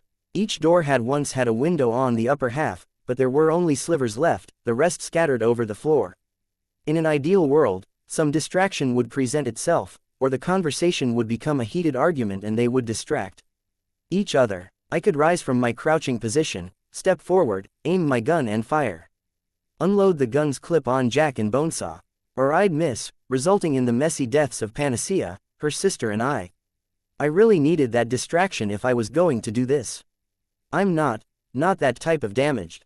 I'm not a monster, Panacea protested. As an afterthought, she added, no offense. I've been called worse. I almost relish being called a monster. As though I've transcended humanity and become something from myth. And according to Cherish, it may well be a destruction myth. What? She recently informed me that the world is going to end because of me. Not quite sure how or when. It could well be that I'm the butterfly that flaps his wings and stirs a hurricane into being through a chain of cause and effect. I don't want the world to end, Bonesaw said. It's fun. It is. But I expect it won't end altogether. There's always going to be survivors. True. And it makes for an interesting picture. After everything's gone, there'll be a new beginning. Who better to craft the remains into a new world than you and Mannequin? And Amelia, if she so chooses. We could be like gods in a new world. You're crazy, Panacea muttered. According to studies, clinically depressed individuals have a more accurate grasp of reality than the average person. We tell ourselves lies and layer falsehoods and self-assurances over one another in order to cope with a world colored by pain and suffering. We put blinders on. If we lose that illusion, we crumble into depression or we crack and go mad. So perhaps I'm crazy, but only because I see things too clearly. No, Panacea's voice was quiet. You're not going to kill me if I argue, are you? I'm liable to kill you if you don't. It's not that you see too clearly. I think your view is warped. Over the course of millions of generations that led to your birth, how many of your ancestors were successful because they were cruel to others, because they lied, cheated, stole from their kin, betrayed their brothers and sisters, warred with their neighbors, killed? We know about Marquis, so that's one. How many were successful because they cooperated? I wondered. Jack probably had a rebuttal to my question, but I wasn't about to speak up to hear it, and Panacea didn't ask. She fell silent. I was tensed, ready to move and shoot the second an opportunity arose. Anything would suffice. Anything would do. I visualized it, the steps I'd take to open fire, and I realized that the shards of glass on the ground between me and the door could provide them with a half-second of warning. Slowly, carefully, I began brushing the shards aside, keeping my ears peeled for some clue about a key distraction. Survival of the fittest, it sounds so tidy, but it's really hundreds of thousands of years of brutish, messy, violent incidents, billions of events that you'd want to avert your eyes from if you were to see them in person. And that's a large part of what's shaped us into what we are. But we wear masks, we pretend to be good, we extend a helping hand to others for reasons that are ultimately self-serving, and all the while, we're just crude, pleasure-seeking, conniving, selfish apes. We're all monsters, deep down inside. Again, one of those pauses that suggested something was going on that was visual and out of sight, rather than something I could overhear. Jack offered a dry chuckle. Did that hit home? I'm not that kind of person. Not a monster. I'd kill myself before I became like that. But you see how you could be like us. It wouldn't even be very hard. Just let go of those rules of yours. You'd get everything you ever wanted. Not family. Yes, family. Bonesaw cut in. You guys kill each other. That's not family. You're derailing our conversation, Bonesaw, Jack chided the girl. Amelia, when I say you could have everything you ever wanted, I'm telling you that you could live free of guilt, of shame, you could have your sister by your side, no more doubts plaguing you, no more feeling down. Haven't you laid in bed at night, wondering, praying for a world where you could have something like that? I'm telling you that you can have those things, and I promise you that the transition from being who you are now to being who you could be would be much quicker than you suspect. No, the defiance was half-hearted. Amelia, you could let yourself cut loose and love life for the first time since you were young.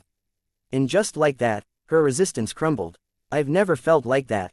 Never felt carefree. Not since I could remember. Not even when I was a kid.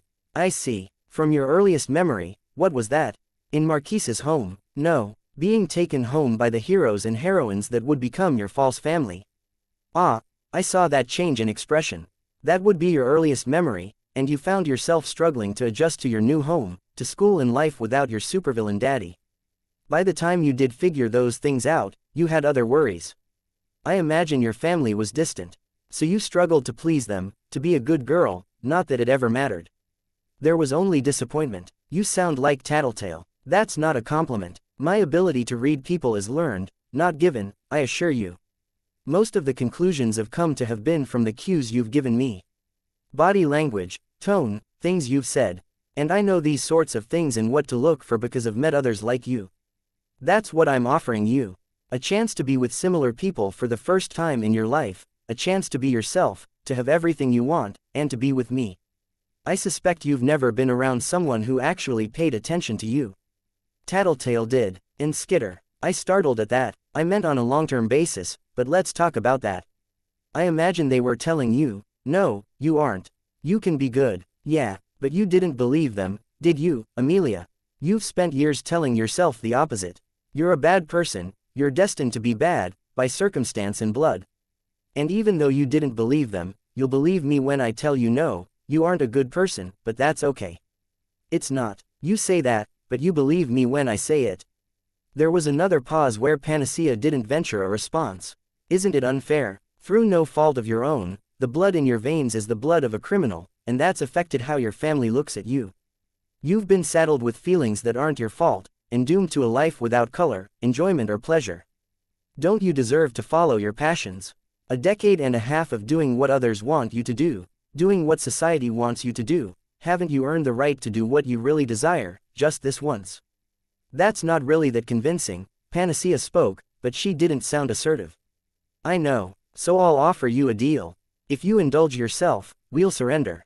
What? I won't even make you do it now. Just look me in the eye, and honestly tell me you'll do it. Drop all of the rules you've set yourself. I don't care what you do after. You can wipe your sister's memories, you can kill yourself, you can run away or come with us. And your side wins. Aren't we winning anyways? Up for debate. I'm really quite thrilled with the current situation. Very enjoyable, and we've certainly made an impact. This deal is a trap. You'll make me do it and then you'll kill me. I could, but I won't. Do you really have anything to lose by trying? If I'm going to kill you, I'm going to kill you regardless of what you say or do. 3.5 words. I'll do it. And we leave the city. I almost stood right then, to open fire before she made a decision one way or another. I had to convince myself to wait, that no matter what they were saying, they wouldn't leave right this instant. Then I heard the sound of glass crunching in time with someone's footsteps. With the length of time I'd waited for an opportunity, I was going to take what I could get. My heart pounded, my hands shook even as I gripped the gun as hard as I could, but I let out a slow breath as I drew myself smoothly to a standing position and stepped into the doorway, pointing the gun through the window frame in the door. They hadn't heard me move. It left me a second to take in the scene and make sure I was shooting the right people. They were in a music room that had been arranged with seats on a series of ascending platforms, backed by windows that had exploded inward, scattering the area with glass shards. At the bottom floor, there was a podium waiting for the teacher. Jack was walking up the steps to approach a girl. I knew he was Jack because he was the only male present. He was wreathed in thin white smoke, wore a light gray t-shirt marked with blood stains and black jeans tucked into cowboy boots. A thick leather belt had a variety of knives, including a butcher's cleaver, a stiletto and a serrated blade. His teammate Bonesaw was standing in the corner of the room just to my right. I could see the edge of a dress, an apron with tools and vials in the pocket, long blonde hair curled into ringlets, and that same shroud of smoke around her, moving out to fill the room. The rest of her was obscured by the wall to my right and the shelves that stood behind the podium. It put her in an awkward spot for me to shoot. If I'd known she was there, I would have crawled over to the door at that end, gunned her down at point blank. Panacea stood at the far end of the room, at the highest point.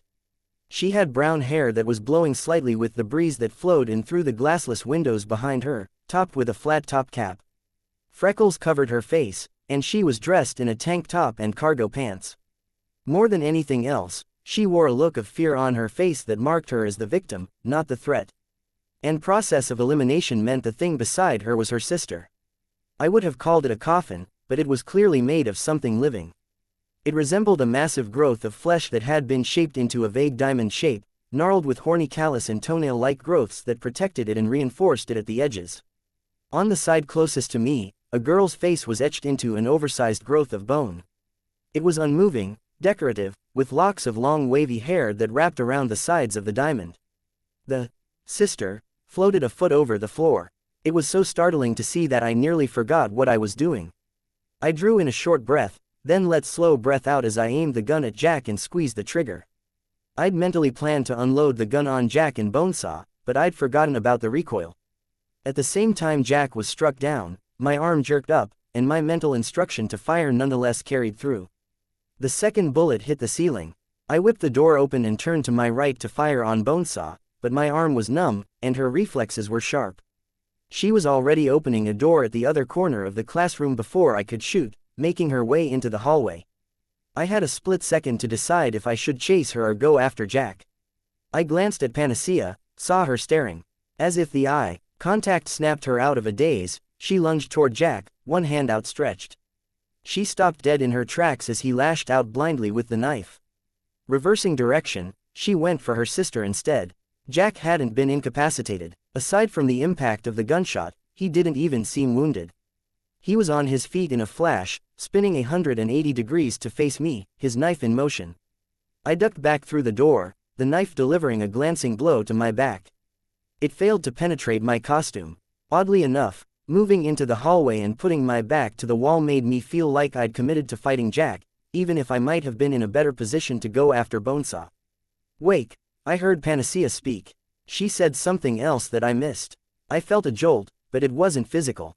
It shook me on an emotional level. My voice abandoned me, not that I wanted to speak. I felt as if I stood on the very edge of the Grand Canyon and any movement, even one to step back onto solid ground, was guaranteed to send me falling to certain death. The levitating construct of flesh slammed through the door and the door frame that Bonesaw had used to make her exit. The mask of bone drew upward like an opened lid, to reveal a clear sphere, containing vitreous fluid and a teenage girl with blonde hair. Her eyes were open, but she looked half asleep, her hair fanned out around her, floating in fluid that seemed thicker than water. Her arms were outstretched, but her hands and lower body were hidden by the meat that surrounded her. The edges of the shell that were unfolding around her were curved forward like the horns of a bull. If the sister had come after me, I wouldn't have been able to fight back. Like a deer in the headlights, I stood there, unable to think or compel my body to move. She rotated in midair slowly, as if getting her bearings. As ponderously as she had moved one moment, she went tearing after Bonesaw in the next, slamming through walls as momentum carried her too far and as she turned a corner too tight and sheared through the drywall, tile and window frames. I could hear Bonesaw laughing with childlike glee as she fled. "Not smart, either of you," Jack chastised us. "See, with Victoria gone, you've left me here with a hostage." I stood with my back to the wall, gun in hand. 10 bullets in here, 4 spent, if I'd counted right. I'd always sort of rolled my eyes at how movies treated guns and counting bullets, but it was harder than I'd thought. The shock and disorientation that came with firing a gun tended to disrupt even basic arithmetic. I couldn't remember how many times I'd fired during the fight in the parking lot. "I've been turning every microbe that touches my skin into an airborne plague," Jack, Panacea spoke, her voice low. "You should be dead now." "And me," I called out, feeling a pang of alarm. "I didn't know you were there." "You should be dead too." "Sorry." "A benefit of little Bonesaw's smoke," Jack answered. "If I recall correctly, it's something of a safeguard in case she accidentally deploys a concoction she hasn't immunized herself or the rest of our team against. The fact that it works against bugs and small rodents is a side benefit, rather than the intent. Bonesaw's work has made us members of the 9 more or less immune to disease anyways." And the gunshot, Subdermal mesh. There's more protection around the spine and organs, and you landed that shot pretty close to my spine. It hurts quite a bit. Skitter. I don't care if I die, Panacea called out. I'd rather live, if only to turn Victoria back to normal, but just don't worry about the hostage part. If I have to die so you can kill this fucker, I will. It isn't that simple. Killing a monster like Jack or Bonesaw, that was one thing. I could push myself to do it. Killing a bystander in the process, that was something else entirely. Jack seemed to be able to interpret my pause. I suspect, Amelia, that she is worried about the hostage. The monster that dwells in Skitter's heart is very similar one to yours. It's a lonely thing, desperate for a place to belong, and the only thing it wants to be brutish to is her. Don't pretend you know me, Jack, I called out. You already tried to fuck with my head, you guessed wrong. I had bad information. Cherish has her uses, but she was never going to be a long-term member of the group. The people who can are truly special. Bonesaw, Siberian, me. Perhaps Mannequin, but it's hard to say. He's not terribly social, but he's been with us for some time. I stayed silent. I could hear his voice changing in volume as he spoke. Was he moving? There were 2 doors leading into the classroom. Was he moving toward one, aiming to leap out and strike at me?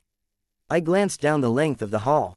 Bathroom, janitorial closet, another bathroom, storage room. It made sense that there wouldn't be other classrooms adjacent to a music room with minimal soundproofing. You two have your differences, of course. Amelia, you're burdened by guilt, as you're burdened by your rules and so much else.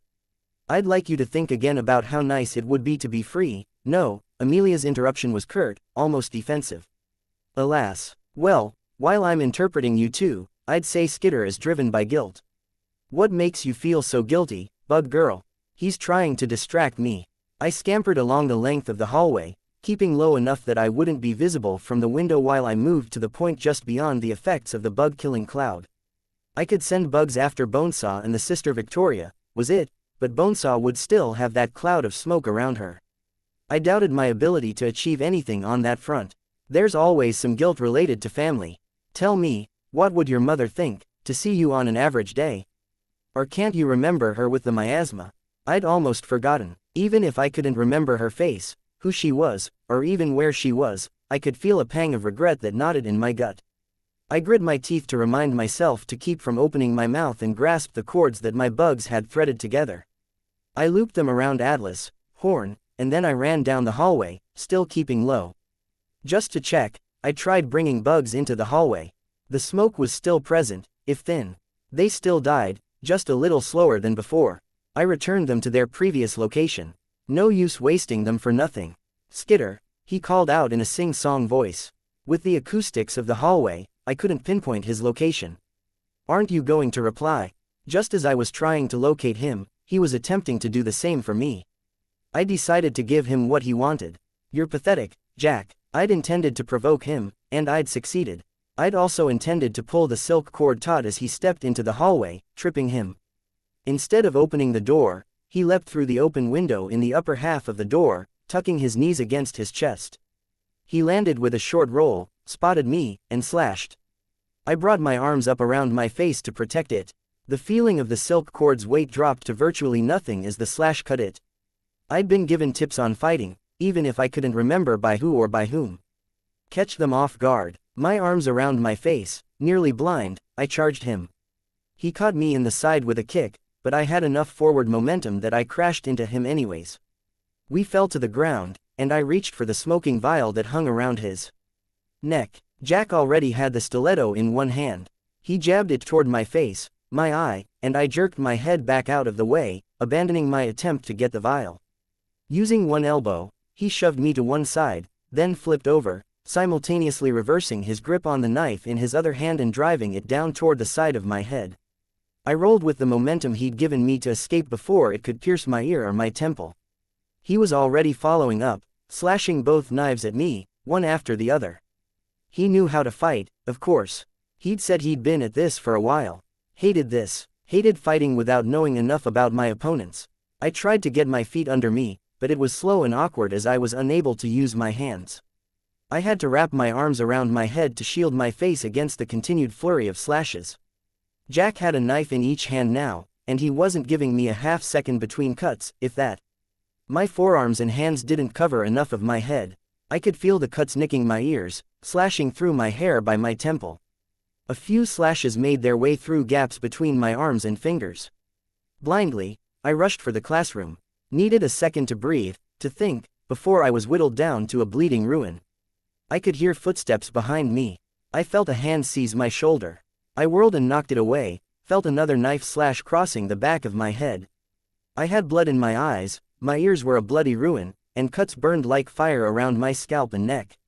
A shout, not Jack's. I heard it again, the same words, but I couldn't make them out. There was blood in my ears. I stumbled into the classroom, and Panacea was at my side in a moment. Fix me, I gasped. I couldn't tell where Jack was, and I was hurting enough that I couldn't think to strategize.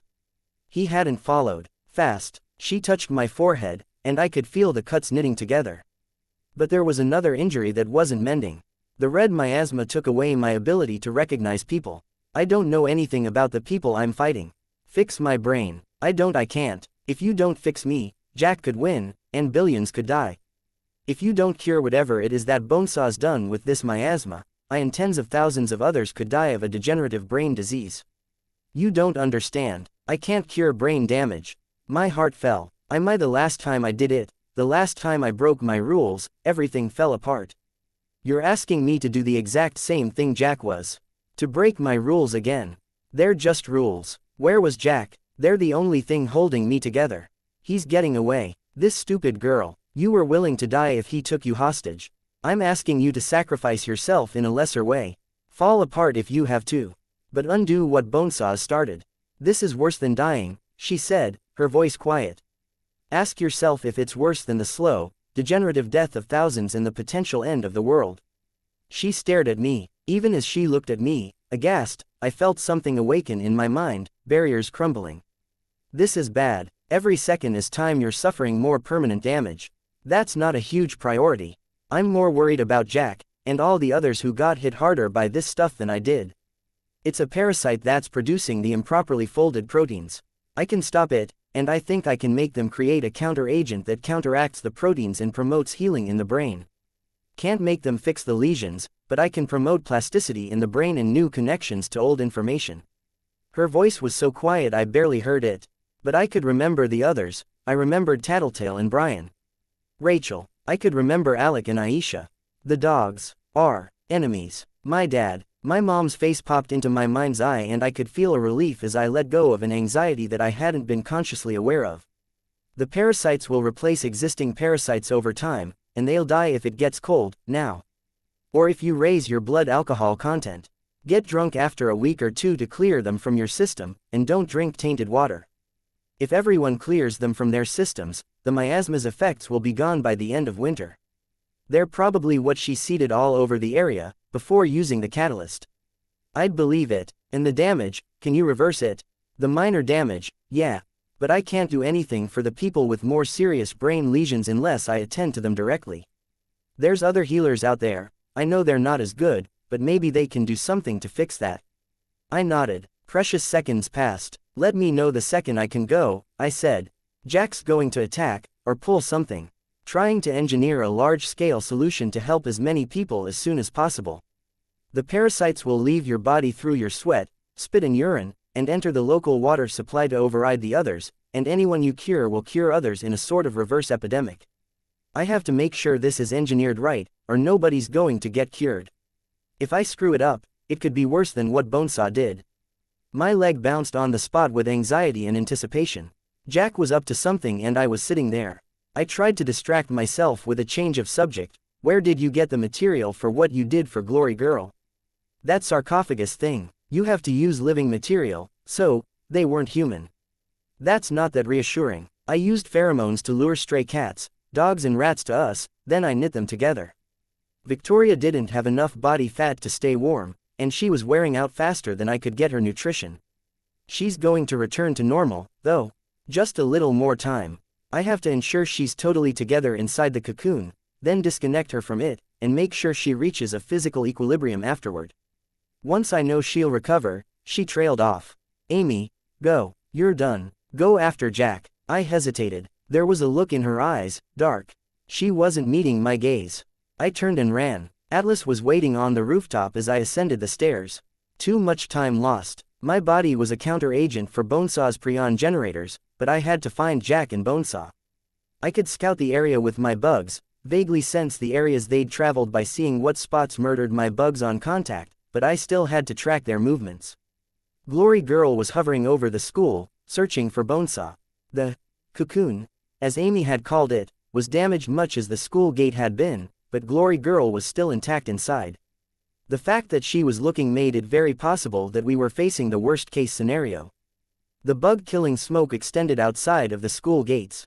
It was hard to verify if they'd gone that way and corked the flow of the smoke or if it was traces from before. My only resource and means of detecting it was my bugs, but testing it meant killing them by the dozens, if not hundreds.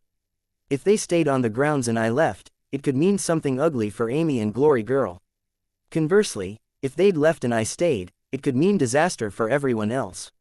I left, flying Atlas in an ever-expanding circle, reaching out with my bugs to scan the surroundings. With a mixture of relief and fear, I realized that Bonesaw's extermination smoke was stronger a half-mile away. I'd been lucky enough to guess right. They'd split up, 2 trails, extending down different streets. My bugs felt around to see where the death zone was, a few dropping dead each time, their numbers whittling down. It was like a game of battleship, with constantly moving ships and limited ammunition. 3 trails. I stopped in midair. 3. I gave chase to the nearest one, abandoning Atlas to pursue the subject into an alley, through a hole in the wall and into a derelict building, past a pile of rubble. This wasn't right. It was too nimble, moving through spaces too small for even Bonesaw. And before I even returned to Atlas, there were a half-dozen trails in total that were branching out around us. In another few minutes, there were a dozen. Our group had used this method some time ago, using Gru's power to slip away from the bank robbery. But how were they doing it? It wasn't just the wind carrying the gas down misleading alleys. Were there living creatures carrying vials of the stuff? Mechanical spiders. They'd found their maker, and Bonesaw was using them to distribute the vapor and cut off my swarm sense. They'd escaped. Chapter 151. Prey 14.11. I continued my search for the pair, but my tentative explorations of the trails of extermination made a sweeping search all but hopeless. It felt like I was facing a series of decisions where every answer had some merit, but picking the wrong one would spell disaster. I'd had to make the call between staying at the school in case Jack and Bonesaw were preparing a trap for Amy and Glory Girl, or leaving in case they'd made a run for it. I'd left, and I'd been lucky enough to be right. Except the 9 were now covering their tracks with a dozen decoys, mechanical spiders leaving trails of bug-killing smoke, leaving me to guess which direction they'd gone. 2 solid possibilities dwelled with me. The first was that they'd headed back downtown to rendezvous with Siberian. If I was drawing the right conclusions from what I'd overheard, Bonesaw had drawn together a cocoon for Siberian similar to the one that Amy had created for Glory Girl. They could be recovering her real body, maybe doing something to recover Mannequin or Crawler. It hadn't even crossed my mind while I was under the miasma's influence, but I also had to wonder whether Regent would have maintained his control over Shatterbird. The second possibility was that they'd gone after Cherish. My conversation with Coil had clued them in. I checked my phone. No service. Damn the director. Damn her for making this so hard, and for complicating matters. We'd been playing by Jack's rules, more or less, and she'd given him an excuse to pull out all the stops. He probably would have anyways, but she gave him an excuse. If I headed away from the downtown area, toward the water, I could put myself in a position to track down Cherish, or to get to another point where the satellite phone would work and make a call to Coil. If they were checking the harbor for Cherish, going by what she'd revealed on the phone, then I could get there first. Lay a trap, or get in position to shoot them again. I figured out how to remove the magazine from the gun and checked the number of rounds remaining. 6. The problem was that the whole reason I'd let Panacea keep using her power on me instead of giving chase to Jack was that I was supposed to cure the others. I could kill and replace the parasites that were carrying the prions. The sooner I did it, the less damage they'd do in the meantime. Some of the damage would be permanent, and the potential victims included Brian and Lisa. I wanted to head back downtown, to help my teammates and friends, but I couldn't shake the nagging doubt in the back of my mind. The difference between Jack and Bonesaw going downtown and their going to the coastline was that the former was almost kind, taking care of a teammate. The latter case allowed them to inflict some terrible torture on an ex-teammate of theirs. It was the most inconvenient possibility, but my gut told me they'd go after Cherish. If I had to put numbers on it, I'd have said there was a 60% chance they'd go that route, a 35% chance they'd headed downtown. And there was always the possibility I was wrong, that they had something else in mind, so I was leaving room for that extra 5%. But if I was wrong, if I went to the harbor to try to get ahead of them and Jack didn't go that way, then my friends would suffer for it. Brian had been through enough, and while Lisa had seemed to deal okay after she'd been scarred, I was willing to bet she valued her mind more than she valued her face. I headed downtown. No matter which way I chose to go, I'd have that awful feeling of regret in my chest. I tried to quiet it by telling myself that with Tattletale and the others, I'd actually be able to do something against the 9. A gun and knife didn't cut it, no matter how scattered or few in number they were. I couldn't quite manage to convince myself. As it didn't cost me anything significant in terms of forward momentum, I let Atlas carry me higher. I was getting more comfortable flying him, and there was little difference in being 150 feet above the ground and being 500 stories up. I wanted to assess the situation. Was my dad one of the people who was depending on this cure? The topography of the city had impacted where the miasma was spreading. As far as I could tell, it wasn't really advancing into the north end of the city. Bakuda's bombing campaign and the militarization of the AB had predominantly focused on the docks. Leviathan had arrived in the docks, and his destruction of the city's water infrastructure and power had hit that part of the city hardest. I wondered if this would be the first real instance where the docks weren't hit as hard by the ongoing series of disasters and attacks in Brockton Bay. I descended back to a safer distance, where falling wouldn't be terminal, and tried to plan. Finding Tattletale was number 1. With her assistance, everything else would be easier. As much as I wanted to make Gru my second priority, I knew that there were other things that took precedence. Siberian was a big one. Finding a way to distribute the cure was another. Once I started, it would set up a chain reaction, but I had to decide how to start it off. Tattletale first. She could help me find Siberian and figure out how to distribute the antidote. I tracked the trails of extermination smoke as I flew. I was faster than they were, but they were elusive, staying out of sight and moving through awkward positions. I spotted one mechanical spider moving through a trash-littered alleyway and changed my route to close in on another trail. My second confirmation of a mechanical spider left me with the feeling that I'd made the wrong call. But it was too late to turn back. It would be faster to go help Tattletale and get her assistance than to turn around and fumble along on my own. They were traveling on foot, I hoped, and they still had to find Cherish. She was bound to be in a remote spot, and they didn't have many clues to work with. It would take time. Things hadn't exactly been quiet while I'd been gone. Calm down. If we all just stop fighting, then this doesn't end in tragedy. Why should I believe you? I'll tell you as soon as I can think of a convincing reason. Tattletale was on the street, alone, facing down Bitch, 2 dogs and 1 wolf on full tilt mutation mode. They advanced with measured steps, keeping close to their master. I landed beside Tattletale, and the 2 of us made eye contact. Mist. A Carnelian, she answered. You understand if I don't trust you implicitly, here. I do. Listen, I've got a cure, who the fuck are you? Rachel shouted. I shut my mouth and turned to face her. I was secretly glad the dogs hadn't turned on her, as that probably would have meant the death of a teammate, but I was getting a first-hand look at what our enemies had to deal with. The dogs were big and vicious enough that if they attacked, there wasn't a whole lot I could have done. Heck, Tattletale and I together couldn't have managed much of a defense against one of the creatures, let alone 3. We're teammates, I told her. I was just fighting the 9, I've got a cure for this thing. Or you're going to kill me the second I let my guard down. I'd been conned by the 9. Tricked into letting them get access to certain information. Bitch wouldn't have fallen for that, but that came with the caveat that she was that much harder for us to reassure. I can put my weapons away. Or give them to you. I'm not that stupid. She growled the words. Don't treat me like I'm retarded. I'm not. I know you have powers. That wasn't what I wanted to say, I said. I kept my voice low, my tone as calm as I could manage. I was just saying I'd disarm myself if it would reassure you. The only thing that's going to make me feel any better is getting the fuck away from here. But she wouldn't get out of my way. If you leave, Tattletale told her, you'll go straight to the train yard, to your other dogs, and you'll get worse. You'll wind up isolated from the rest of us. And I think the 9 want that. They wanted people for their group, and doesn't this set their candidates up for easy recruiting? Separate them from their previous attachments, leave them vulnerable and lost, then give them the hard sell. Not that you're wrong, I said, glancing at Tattletale while trying to keep the dogs in sight. I saw Jack trying that with Panacea. But bitch tends to see it as slimy or conniving when someone talks a lot. I see. You want to try, then? Bentley growled. It didn't sound like a dog growl. What worried me, though, was Bastard. He was untrained enough that he wouldn't necessarily listen to bitch, and big enough to feel confident about attacking. Not that I was positive she would stop him if he attacked. As much as she felt like she'd feel more secure on her own, bitch might well decide she could resolve this situation by killing anyone who threatened her. It wasn't that she was the murdering type, but she didn't have the innate sympathy for her fellow humans.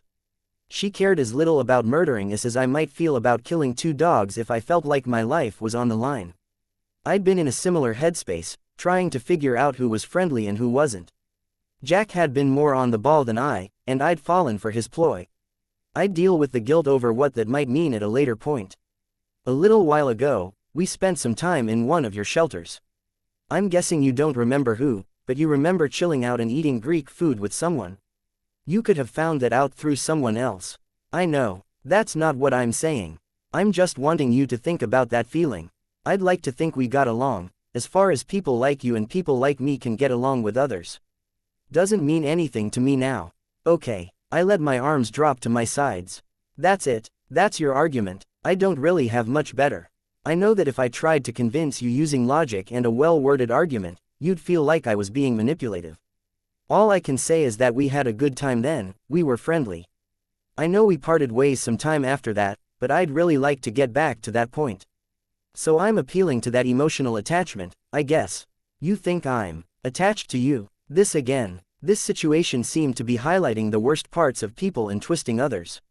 Amy's paranoia, Legend's battle instincts, bitch's antisocial tendencies, and my, whatever it was, that led to me trusting Jack. Yeah, I'm making that assumption, I told her.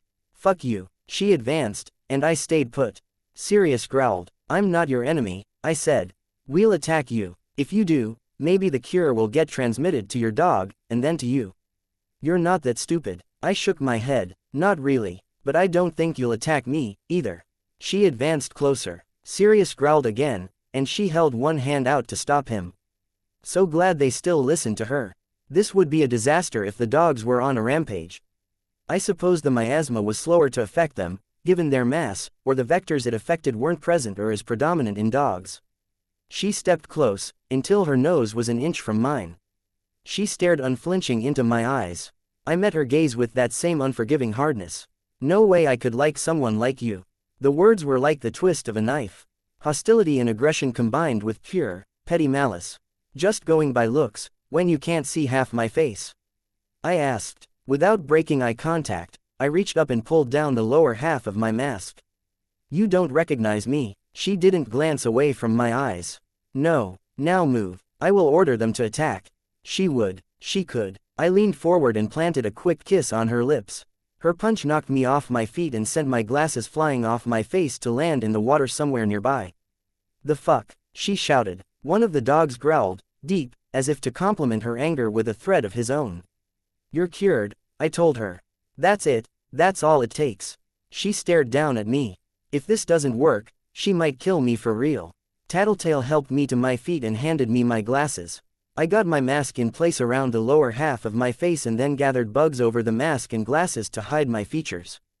How's that work? Tattletale asked. The effects are being generated by a parasite.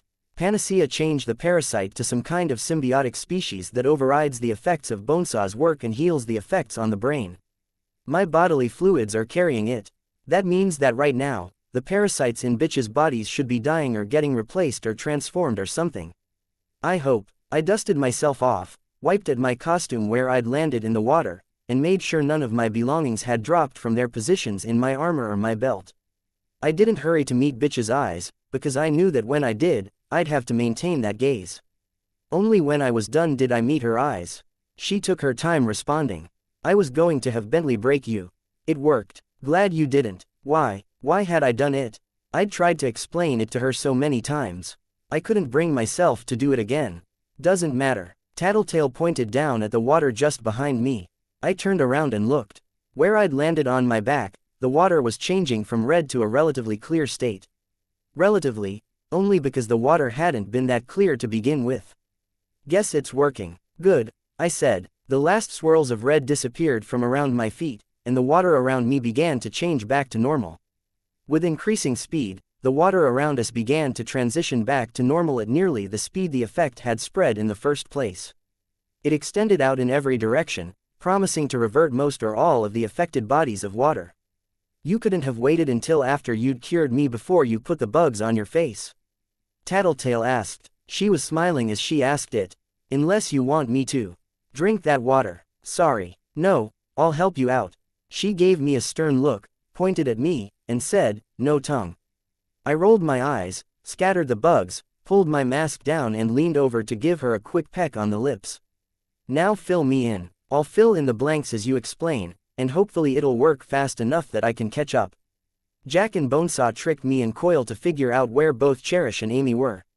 I gave chase, and Jack left before he accomplished anything more than head games. State she's in, head games are pretty serious. Maybe, but at least she didn't cave on his demands. Sure, the bad thing is, Jack knows about Dinah's prophecy. Tattletale looked as though I'd slapped her. Shit, I mean, her numbers weren't that good as far as our mortality rate going up against a 9, so maybe she's wrong about. I stopped as Tattletale shook her head. Depends how you interpret it, she said. The kid sounded pretty certain. Anyways, keep going. Siberian's somewhere downtown, her real body in some kind of case, maybe. I think we might have run into her, Tattletale said. I wasn't paying a lot of attention to details, mostly just trying to avoid trouble. But I'm pretty sure she was hauling around something big. Fuck, I think she might have had a friend. A friend? Hookwolf. I nodded slowly. Where was she headed? North. Where did Coil stick Cherish? Tattletale made a face. North. If there had been a wall in reach, I would have punched it. Wonderful. Explain. Bitch asked. They're heading over to Cherish's location. I'm almost 100% positive, Tattletale explained. If Siberian's heading there to rendezvous with them, then any further encounters with them are going to be ugly. Doubly so if they have new blood on their team. Hookwolf's under the influence of Bonesaw's miasma, I added. Don't know what his reasons were for staying here, but the miasma seems to have eliminated that. He's with the 9, maybe permanently. Bonesaw will keep it from killing him, I guess. So they got their candidate. And, I addressed bitch as I spoke, they might be looking for more candidates to round out their group. If they left Siberian behind to try to recruit Hookwolf, and they tried a pretty aggressive strategy against Panacea, then they might make another stab at recruiting you. Or Regent, or Noel, Tattletale added. Why did that give me such a bad feeling? I sighed. Let's hope it doesn't come to that. I think we should give chase. Head to where Cherish is. I nodded. It hasn't been too long, so they won't have much time to prepare any counterattack. It does still leave the problem of finding the others and curing them before something bad happens. If the cure is contagious, bitch, you think you could work on finding and curing the others? How? I spoke up. Cure your dogs. Spit in their mouths, whatever. Then see about tracking down the others, ambushing them, and having the dogs lick their faces. She scowled. I haven't trained him to do that. You've got 10 minutes to teach them, Tattletale grinned. Whatever. You'll see about curing the others. Yeah, bitch pointed, but it won't work with my dogs. They kill any parasites while my power's working. Right, I could remember curing Sirius of heartworm. I shrugged. Another way, maybe if you dose some fresh water with the new parasites, spit in it, then splash people.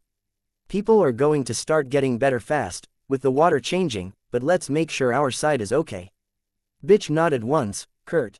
And can you loan me Bentley? Tattletale asked. I'm starting to wonder why I'm on this team, bitch grumbled. You have to ask. Tattletale grinned as she approached Bentley. I know it's just words, I told. Bitch, but I'm glad you're back. She stared at me like I was speaking Klingon. Let's go, Tattletale said, as she climbed onto Bentley. He growled, but she didn't seem to mind. Maybe his bark was worse than his bite and she knew it. Either way, I decided to trust her and took off. I'd done my part, and I'd have to trust bitch to complete the task. I was making more forward progress than Tattletale, though I could feel Atlas fatiguing. It wasn't the same as the fatigue I experienced, but he was slowing down fractionally in his wingbeats per second. It stood to reason. He was big, and he hadn't eaten since he was created. That was compounded by the fact that he'd been going full bore with minimal chance to rest. Still, we had the advantage of being able to fly over obstacles, which was something I was gaining a greater appreciation of since I'd gotten the hang of flying him. With Atlas being tired, not wanting to lose track of Tattletale, I kept our flight close to the ground. "Where is she?" I called out, as I met her pace. "Boat graveyard. Beached ship, she's in the hold." "Coyle told you this?" "No, but he'll forgive me for figuring it out, given circumstances." "If you're sure." It wasn't a short trip. Our destination was north of the market, and the market was a distance from my house. We were making our way from downtown to the boat graveyard. When the local industry had collapsed, the boat graveyard had been something of a staging ground for the irate dock workers. Shipping companies based in Brockton Bay saw the signs of what was coming and trapped other boats in the harbor as a form of protest, to ensure they weren't walking away empty-handed. Police had made arrests, but actually moving the ships out of the way required sailors, and the move had mobilized enough of them that clearing the upper areas of the docks of the ships became all but impossible. Things capped off with fights, gunfire and a deliberate sinking of a container ship by one of the protesters. Opinions varied on whether the incident had been a symptom or a cause of the collapse. Either way, the result was the boat graveyard, an entire section of the coastline where boats had sat for so long that they'd rusted or taken on water. We paused at the top of a hill overlooking the scene, 40 or 50 derelict ships, some bigger in sheer mass than the skyscrapers downtown. Leviathan's waves had slammed them all into the coastline, smashing them against one another and turning more than a few into something unrecognizable. Even with Tattletale's hint, I wasn't sure I could have found where Cherish was lurking. "How do we find her before she finds us?" I asked. "We don't. She knows where we are." I scanned the wreckage with my eyes. "Would Siberian pop out?" "Hookwolf. They aren't attacking." Tattletale shook her head, but she didn't speak. My bugs began searching for signs of life. "You outtrained her," Tattletale spoke. "You detect them, you attack before she can whammy us." "Yeah, fat lot of good it'll do with Siberian there." I was getting a sense of why there wasn't any foot traffic here. Even on land, the force of Leviathan's tidal wave had sent age-worn sheets of metal flying over the landscape. Ragged edges of rusty sheet metal waited under every step I took, scraping and stabbing against the soles of my costumed feet. Tattletale was relying on Bentley's weight and durability to handle anything that waited underfoot. He was still panting hard from the run. My swarm sense alerted me to life in the hold of a ship. The space was half filled with sand, and water had leaked in through a hole in the side of the ship. If supplies were delivered by way of remote control, that was a likely route. 7 people, 3 male, 4 females, one of whom was young. A child, long-haired, that would be Bonesaw. There, I pointed at the location. It was barely visible from where we stood. 2 ships had been slammed against one another, nose to nose, and they formed a precarious arch over the ship in question. "Yeah, I've found them, I think. I think Siberian's there. There's a lot of people, anyways." 7. "How much damage do you think you can do?" "Not enough." We paused. "Cherish should be alerting them," Tattletale spoke. "I'm surprised they aren't mounting a counterattack." "Maybe they can't. If they split up, Siberian won't be able to protect everyone," I said. "Well, getting closer is a pretty bad idea. Do we have a choice? We hang back, we follow them, we strike if we spot an opportunity. Between Bentley and Atlas, we can keep at a distance." I shook my head. "Bentley's tired, and I don't know how long Atlas is going to be able to keep flying." "They'll manage." "You sure?" "Pretty sure, pretty sure." So she wasn't positive. "There's another possibility," she ventured. "Do tell." "Cherish might not be saying anything because she wants us to attack the others. Or," I pointed out, "the 9 are giving us that impression because they want us to think that so they can turn the tables. That line of thinking leads to madness. Call me crazy, but I'd rather not gamble. So, what's the plan?" "We wait, at least a little while." "Sure." She gave the bulldog a pat on the head. "Give Bentley a chance to rest. You can feed Atlas." "Pretty narrow window of time," I added. "Bitch's effects on the dogs don't last that long. Figure 20 minutes, and we took at least 15 to get here, but she gave them more juice than usual." "I'd say roughly 10 minutes before he's too small to carry me," Tattletale said. 10 minutes. We settled into a position behind cover, and I began drawing bugs to me to feed Atlas. I wasn't positive about his diet, and Gru had said that he'd given Atlas a more human digestive system, which left me uncertain. That said, Atlas was made of bugs. I figured he required the nutrients they provided on a sheer logical level, like how humans would generally get most of the nutrients they needed by eating other humans, if they had to. That, and I'd pointed out to the rest of the group how bugs were something we could eat as humans, so his digestive tract could probably manage them. It was also the easiest thing to provide. You have eyes on them. Minimal. My interpretation via the swarm's eyes and ears is still garbage, as always. And I didn't want to have so many around them that they get suspicious. Can't make out what they're saying. I shook my head. Still, I could tell that they were talking. 7 of them. One of the men was garbed in smooth body armor that covered everything. Mannequin. There was another man who could have been Siberian's real self or Hookwolf. Long-haired, shirtless. My bugs traced the edges of knives at one man's belt. He was the quietest, and was pacing without cease, sitting down, then pacing again. Jack. 3 women, none of whom were Siberian if I accounted for the presence of clothing and the texture of their skin. Rounding out the group was a little girl with long hair. One of the women was doing most of the talking. Would that be Shatterbird or Cherish? Who was the third? Had the 9 gotten their hands on Noelle? It unsettled me that Jack wasn't taking more of a lead in the conversation. Maybe Cherish was just dishing out the dirt. The dynamic seems wrong, I said. Something's off. Not sure if Siberian's present or not. Bonesaw's quiet and Jack is mute. Maybe Cherish took control, Tattletale ventured. It was a scary thought. The 9 were strong, and one of the only reasons they weren't a bigger problem was that they were their own worst enemies. Most of our victories to date had been because we exploited their character weaknesses. Under a leader, no. Bonesaw took measures. Maybe Cherish found a way around it. I didn't have a response for that. Minutes passed, and the 9 lapsed into silence. Some were resting, or pretending to rest. They're napping or something, I said. Could be baiting you. That's what I was thinking. And Bentley's getting too small to help me make an exit. Atlas can manage with just me, I told her. Going alone? No. Gru would kill me. It's senseless. I can call Coil, so we can get a squad of soldiers in place to try and take someone out. Or maybe we get the director to bomb the area. Because that's worked so well this far. Tattletale smiled a little. What would you rather do? Going in is suicide. You'd be opening yourself up to Cherish's power. She's resting, you think. Not sure which person she is, but her breathing is really regular, has been for a while. And she could be faking it, 100% aware that you're thinking what you're thinking. Yeah, I admitted. Why are you so fixated on this? On going in, I want to end this. That's not your real reason. And I feel like something's wrong. The details don't jibe. That's a less than stellar reason to put yourself at that kind of risk. There's a chance Siberian isn't here, or isn't in a state to defend her allies. But I can't bring myself to attack. This is a shitty time to have an attack of conscience. You sound like Jack. He tried to push me to kill while I thought he was Gru. You'll have to explain how all that happened at a later date. Jack's good at fucking with people's heads. It could still be a trap.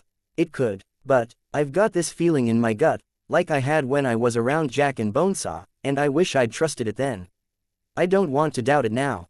A gut feeling. I nodded. Once. She sighed. What can I do? Get out of here. I don't want to hurt you if I fall under Cherish's control, which is supposed to be pretty short-lived. In case she plans to make it more long-term, maybe call the PRT director and arrange a firebomb if I don't report back. Tattletale made a face. This is dumb. I've done dumb things. I somehow don't feel like this is one of them. Go, then. Call me as soon as it's safe. I nodded. She headed out of the graveyard with Bentley. I waited a few minutes, until she was out of my power's range. Atlas and I crossed the gap to the ship. I waited for the hit of Cherish's power, but it didn't come. My bugs sensed more of Bonesaw's traps, areas heavy with fog, or where vials had been thrown, placed or dropped. I was glad there wasn't any of the extermination smoke. I set foot on the tilted deck and began slowly making my way into the ship. My soft-soled costumed feet were quiet, barely audible to myself. I drew my gun, readying myself to fire the second I was in range. If Cherish was setting up the 9 for me, I was pretty sure I could hit one and get away before trouble arose. It was a feeble thought. Even Jack, one of their most vulnerable members, hadn't fallen to gunfire. Still, it was reassuring. More traps forced me to make slower progress through the labyrinthine ship's interior. It was a while before I could stop at the outside of the door at the lowest point of the ship. I heard sobbing. I stepped through the doorway and took in the room's interior. The floor sloped one way. Half of the room was metal flooring covered in sand, the lowest half was submerged. 3 men, 3 women and a girl. The man with knives in his belt stood, then began the ritual pacing once again. His feet were raw where the rusted metal deck had cut at them. The others sat and stood in various points around the hull. I withdrew my phone and called Tattletale. That was fast. It's not the 9 decoys. I stared at them. The disguises had been rushed but thorough. Jack and Bonesaw had clearly changed clothes with the people in question, and Bonesaw had whipped up something approximating mannequin's armor for one of the men. Call Coil, get medics here. It's Bonesaw's work, so he might need to call on some expert surgeons to undo whatever she did. I'll use my bugs to mark out the traps that Bonesaw set up inside. On it, she hung up. Paralysis, compulsive movements, puppets, decoys. Had this been Jack's attempt to make me betray my morals? Setting up decoys with the idea that I'd attack first and check later. If I'd gone with my first impulse and tried to kill them, I'd have 7 civilian deaths on my hands. Help is on the way, guys. I'm sorry about this. Thank you, the 20-something woman I'd guessed to be Cherish spoke. The others were mute. I saw drag marks in the sand, leading to the water. Who had that been? The knife was the last thing I spotted. It had been slammed into the metal hull of the boat. I stepped over the chain and collar that had probably been attached to Cherish. I pulled the knife free of the wall and used my bugs to catch the note before it fluttered to the floor. We concede our loss to you, Brockton Bay. As per my agreement with Miss Amelia, we'll be leaving your fascinating city. It was fun. Don't worry about Cherish. She's sleeping somewhere at the bottom of the bay. Bonesaw was kind enough to crank up her receptive range toward negative emotions and remove her filters. The girl will personally experience every awful feeling Brockton Bay's inhabitants do, and with the benefit of Alan's tech, she'll get to do it for a very, very, very long time. A departure marked not with a bang, but a whimper. I'm sure you understand. Yours truly, Jack. Chapter 152. Arc 14. Prey, Interlude, Sierra, Lift. Sierra grunted. The tightness in her back was reminder enough to use her legs to rise to a standing position. Her hands were blistered and every knuckle was scraped or bruised. They were carrying a door, torn from its hinges, the peeling paint, the worn wood, and the weight of their burden made it less than comfortable to hold. She held one end of the door. Jay was at the opposite end, his back to the man who was draped over it. She wanted to ask Jay to hold the other end. She doubted looking down at the figure as he carried the makeshift stretcher would even bother him. But she didn't ask. She couldn't spare the breath. They'd been working so long already. It was easier to forge ahead than to stop for any reason. Still, her silence meant she was faced with the corpse of the man who had once lived here. Once upon a time, he'd had parents, had a first day at school, had made friends, even had a crush on someone. He had probably worked. He'd had things he loved about life, no doubt, and if he was living here, he probably had more than enough things about life that he'd hated. Whoever he'd been, he was another one of Mannequin's victims now. Not quite so disturbing as the ones killed by Bernskar. He didn't have a wallet on him, so he was a John Doe for now. When they'd started working yesterday, that sort of thinking had made her want to cry. Now she felt numb. She could have thought about something else, but a part of her wanted to pay John Doe his due respect.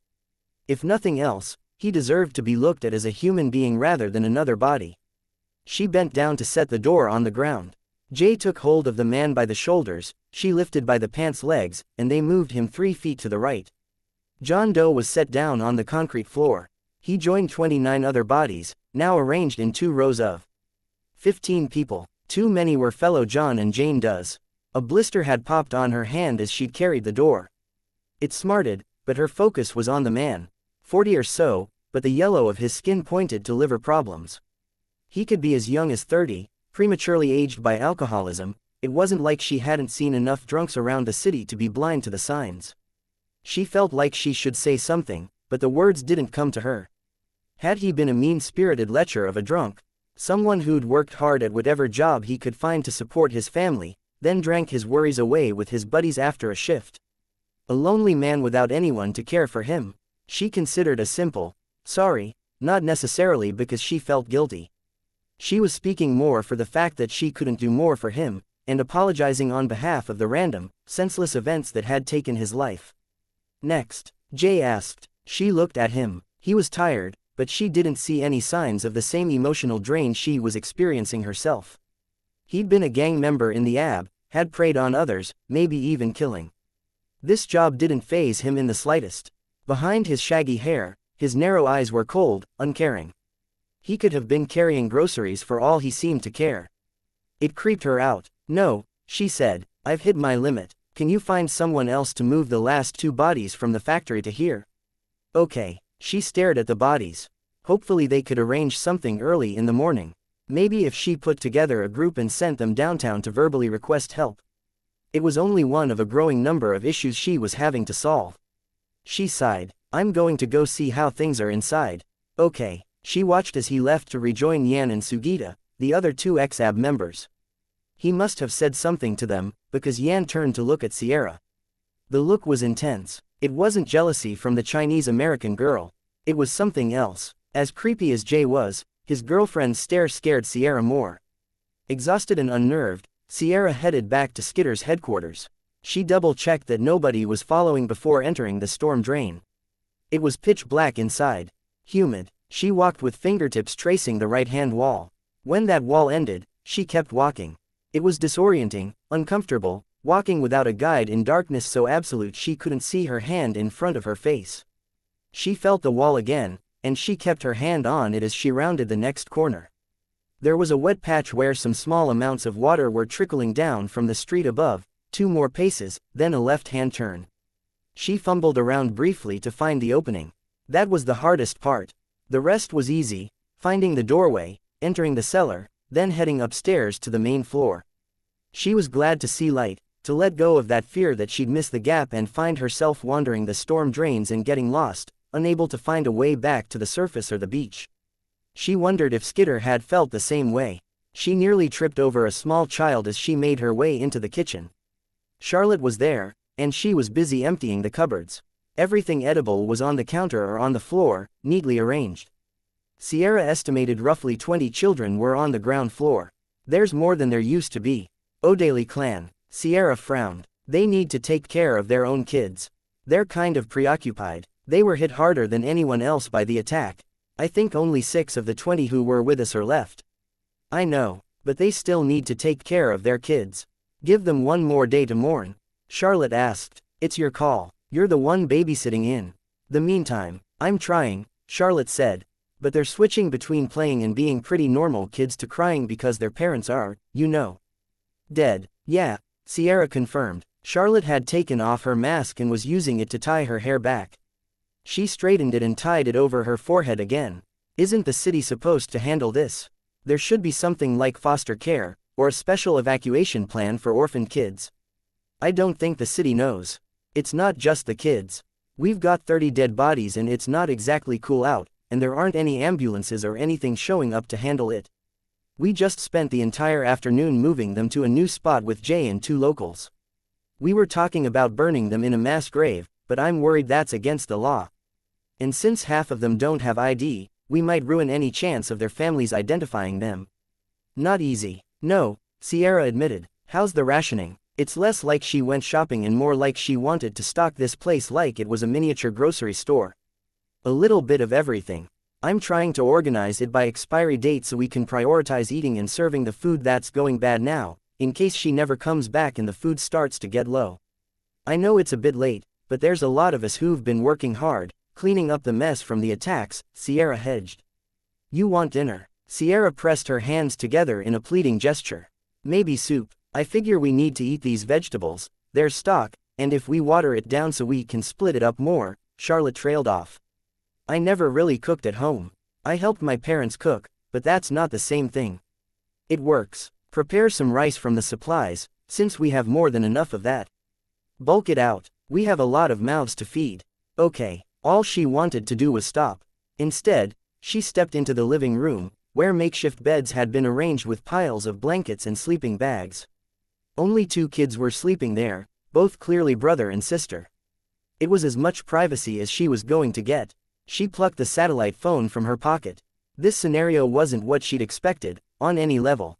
Even as Skitter had explained the job duties as being helping out, rebuilding, organizing, Sierra had maintained doubts. She'd been waiting for that one job where Skitter tested her limits, asked her to do something a little dangerous, something morally ambiguous. It would be subtle, or it would have consequences she wasn't immediately aware of, but it would set her on the road to something darker. Except it hadn't happened yet. Even the scope of what she was doing here caught her off guard. There were innumerable dead, and yet more people forced out of their homes by the fires Bernskar had started. It seemed like everyone was walking a narrow line between banding together as a community and killing one another. It felt strange to identify as one of the key people who were pulling for the former. She was organizing Everone, keeping in touch with the groups handling the other cleanup jobs and working tirelessly at the hardest and most unwanted jobs in the hopes of inspiring others to keep going. When the smell of shit and rot that accompanied the dead got to someone, Sierra was at their side, helping calm them down, always ready to name another place where they were needed. It was almost too much. A huge part of her wanted to call Skitter, to get some guidance, to order supplies and defer on the harder problems, like the bodies. Another part of her was scared too.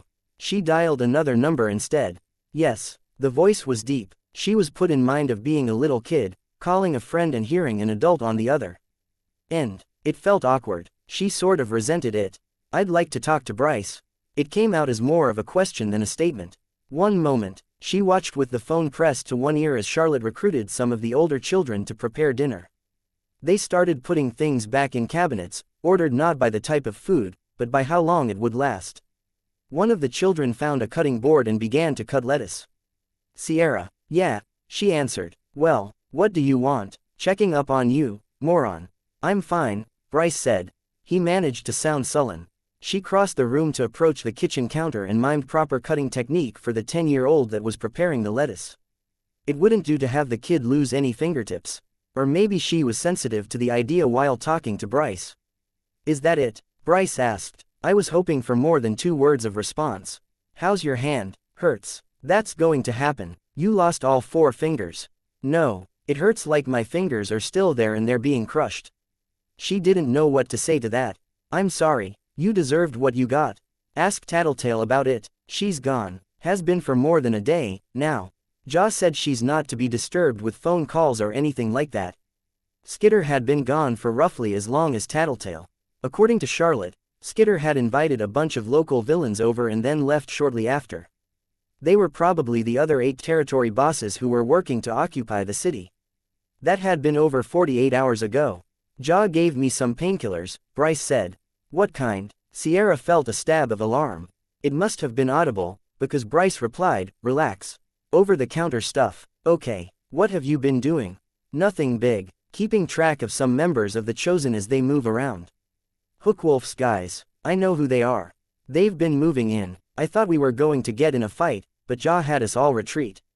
I think because I was with them. It's annoying. It's a good thing that you're not being dragged into a firefight.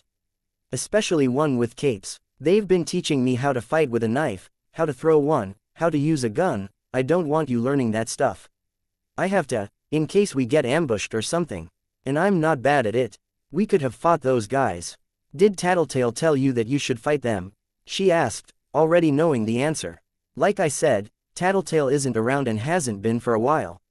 "So the answer is no, she didn't give you the go-ahead." "No, that's a good enough reason to back off, then. I don't know exactly who she is or what she does, but she knows what she's doing. Trust her in that." "Always awesome to talk to you, Sierra." "Thanks. Bye now. Don't hang up on me. Put me on the phone with Jaw." Bryce hung up. He's supposed to be getting better, more disciplined. Had she made the wrong call? If Bryce was getting training with guns and knives, and still failing to shape up, this thing with him being recruited by Tattletale could be disastrous in the long run. She waited a minute, then called the same number. "Yes." Again, Jaw's deep voice. "He hung up on me. I wanted to ask you how he was doing." "The boy is learning. I'd rather he wasn't learning how to use weapons. If he's getting in a situation where he needs to fight, you guys aren't keeping your end of the deal." "That would be Prit. He thinks she's attractive, and listens to her best, so Minor has her accompany him much of the time. She is a former child soldier. She would have thought self-defense was a good way to regain confidence after the boy lost his fingers." She could imagine Jaw saying that with Bryce overhearing, her brother getting Simultaneously annoyed and embarrassed. She liked it. Have her cut it out. I don't want to sound like I'm giving you orders, but I don't want my little brother shooting people. It's fine. Tattletale told us to do whatever you required as far as the boy is concerned.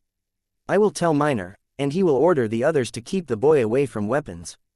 Thank you. I will also decide on a punishment for the boy for being rude and hanging up on his sister. I think we would all like him to learn some respect for his betters.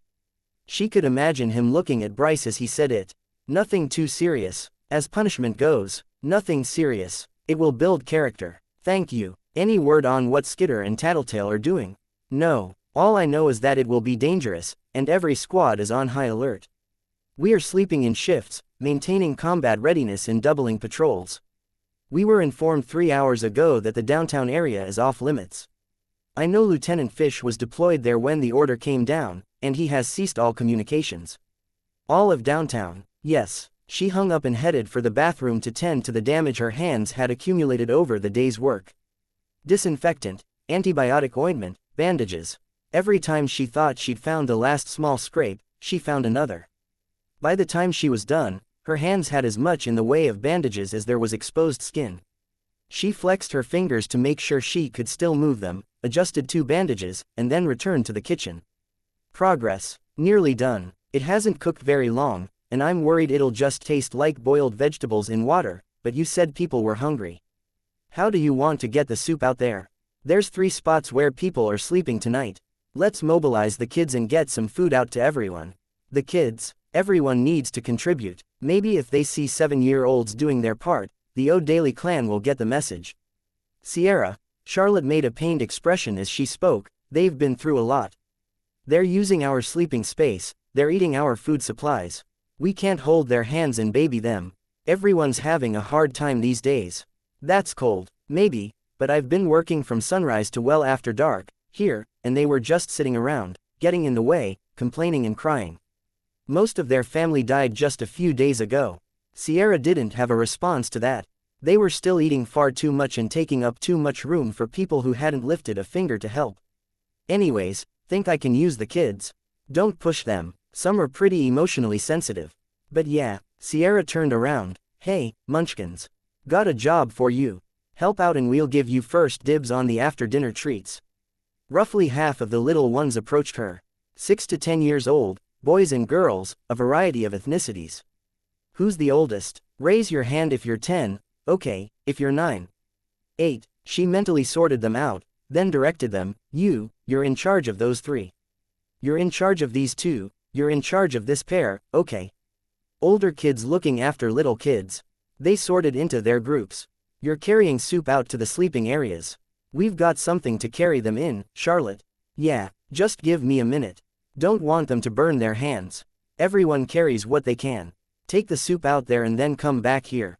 Charlotte put the lids on the first few containers of soup, and the kids scampered off. Sierra didn't give it a second thought until she heard the shutter sliding open. Not the front door, Sierra called out, but the kids were already out the front door. She sighed. They're afraid of the storm. Sewer, Charlotte pointed out. I know, it's not that big a deal. I'm going to go out with the next group, just to keep an eye on the delivery process. Okay, I'll prep some for you to carry, Charlotte said. Find more Tupperware or pots I can put this in. Sierra nodded and turned to do as she'd been asked, but the kids were already hopping to the task. She let them go ahead. It seemed they were glad for something to occupy themselves with. Maybe they recognized how shitty the overall situation was and they wanted to help fix it.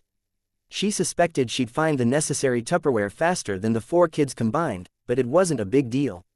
Well. Sierra whirled around before the man was even finished talking. Not a man, exactly, but boy didn't fit. It was Jay. The Japanese-American boy glared at her through his mop of hair. Jay, you weren't invited here. I can see why. Electricity, running water, food, you've got it made. Was wondering where you were going, tried following you, but you disappeared. Thought we'd missed our chance until we saw some ankle-biters running down the street with plastic containers of food. Seems you're hoarding the good shit. We're not hoarding, she spoke. She had to swallow to clear her throat. She knew she had to sound confident. This is Skitter's place. Skitter's, sure, if she's still alive, but not your space. Don't see why you can have this stuff and we can't. Skitter gave us permission. We supposed to believe? Sugita asked, his voice heavily accented. Yeah, no, Yan spoke. She reached behind her back and drew a handgun. Don't believe you. There are kids here, Sierra thought. Stupid. She spoke without thinking. Yan pointed the gun at her. What did you say? You know Skitter gave us the go-ahead to use her place. That's so. I overheard someone complaining that Skitter left without announcing anything, after the fires, Yan said. Her tone was mocking. You assholes. Least you can do is drop the bullshit and admit you just want to take our stuff. Was thinking about it, sure, Jay said, doesn't look like Skitter's coming back. 2 days, situation like this. But you're dreaming if you think we're going to just walk away with some food. I think we're going to evict you. Evict us? Move out of the way, Yan ordered Sierra, twitching the gun to her left. Why? Sierra asked. Because I'll shoot you if you don't, Yan said. I can't believe you're not listening. You're either stubborn or stupid. I'm tired, Sierra replied. And what you're doing here isn't exactly brilliant. Think about it. Where did this food come from? The equipment. Skitter bought it. From who? From where? It's pretty obvious this place was set up after Leviathan came, but where'd she get it? She had it delivered, and the same people who make deliveries like this to a supervillain are going to be pretty ticked off if they find out someone's messed with one of their customers. The argument was feeble, and she knew it. If these people exist, they won't show up tonight. We'll spend the night. I figure we're overdue for a party. Leaving us to clean up the mess. Sierra, Charlotte spoke, her voice quiet, not worth it. Yan gestured with the gun, and Sierra listened this time, stepping out of the way. Sugita and Jay headed past the counter and into the kitchen, while Yan stood where she could block the front door. Sierra could see Charlotte shrinking away. Like a shark that smelled blood, Sugita turned his attention to her. He stepped close, invading her personal space. Don't show fear, Sierra prayed. But Charlotte did. In an instant, it was as though she was a different person than she'd been 5 minutes ago. Weak-kneed, cringing, not even resisting as Sugita grabbed at her wrist. There was something at play there that Sierra hadn't been told about. Leave her alone. Shut up, bitch. Yan stepped closer, waggling the gun. You want to get shot? Just let us go. Do whatever the fuck you want here. It's on your head, but let us go. Don't think so. I hate arrogant bitches. Going to spoil my mood if I don't do anything about it. Your choice. I can shoot you through your palm, shoot you in a knee, or I can shoot one of the kids. Sierra glanced at the kids who had shrunk back against counters, cabinets and the wall. There were tears tracking through the dirt on their faces, but they were mostly managing to keep quiet. Well, Yan asked, raising her voice. Sierra couldn't bring herself to speak. Being shot in the hand, she might never use it again. But the knee was supposedly the part of the body that had the hardest time recovering from a major injury. Yan bent down and grabbed one of the oldest boys by the hair. 10 years old, blonde hair in bad need of a cut and a pugnacious nose.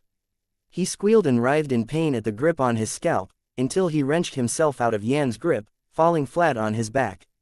The girl jammed the gun in his mouth before he could recover, and he froze. Choose my hand, Yan smirked, taking the gun out of the boy's mouth. Put it flat against the wall. Sierra started raising her hand, then stopped. A figure stood behind Yan. Her costume was barely recognizable. She wore a short cape of tattered black cloth over her body armor, a skin-tight black suit beneath that, and there were folds of black cloth draped around her legs like a dress or a robe. The entire fabric seemed to ripple and move. It took Sierra a second to realize it was crawling with a carpet of insects. The disconcerting part was the girl's face, or lack thereof. Her expression was masked behind a shifting mass of bugs that moved in and out of her hairline. Sierra couldn't even tell where the bugs ended and the scalp began, as the small black bodies crawled into and onto the black curls. There was a hint of something like glass where Skitter's eyes were, but the bugs ventured far enough over her eyelids and around the frames that nothing was visible in the way of goggles, glasses or skin. Skitter hadn't made a sound as she entered. She hadn't spoken, and her footsteps had been quiet. Yan pointed the gun at Skitter. You're back, huh? The villainess didn't speak. She pointed to her right instead. Advancing toward the group was a beetle the size of a small pony. It didn't use its forelimbs to walk, but held them up so the razor edge was both visible and ready to strike. Call it off or I shoot. Shoot and you die. Skitter's voice was distorted, not really resembling a sound from human lips. The beetle seemed to offer a deep buzz to accompany the Ooh, sounds. It won't be pretty. Brown recluse venom makes your muscles necrotize. That means it decays while you're still alive. It takes days, but the only real cure is taking a knife to the area around the bite. That might be okay if you have one bite, carve out a half-pound of flesh, let the wound drain, stitch it up. But what if you have 3 or 4 bites? Or 10? You're bullshitting me, Yan spat the words. Skitter ignored her. It's excruciatingly painful. Nothing you experienced during your initiation into the ab even compares, I can guarantee it. You're rotting alive, your flesh turning black as it liquefies. So maybe you shoot me. Maybe you even kill me, though I doubt it. Either way, whether I walk away from here alive or not, you get bitten. They're already on you. All 3 of you. Yan glanced down at her body. In that same instant, the beetle took flight. It crossed the room in the span of a heartbeat and slammed into her. Its blade-like forelimbs caught around Yan and pulled her to the ground. Sierra turned her attention to the other 2, saw Sugita lunging to one side. She practically threw herself between him and the countertop where the knife still lay on top of the cutting board. Jay drew his knife, but dropped it in the same motion. His other hand clutched his forearm as his eyes went wide. That's one bite, Shaggy, Skitter said. Giving you 2 seconds to kick the knife under the stove before I give you another.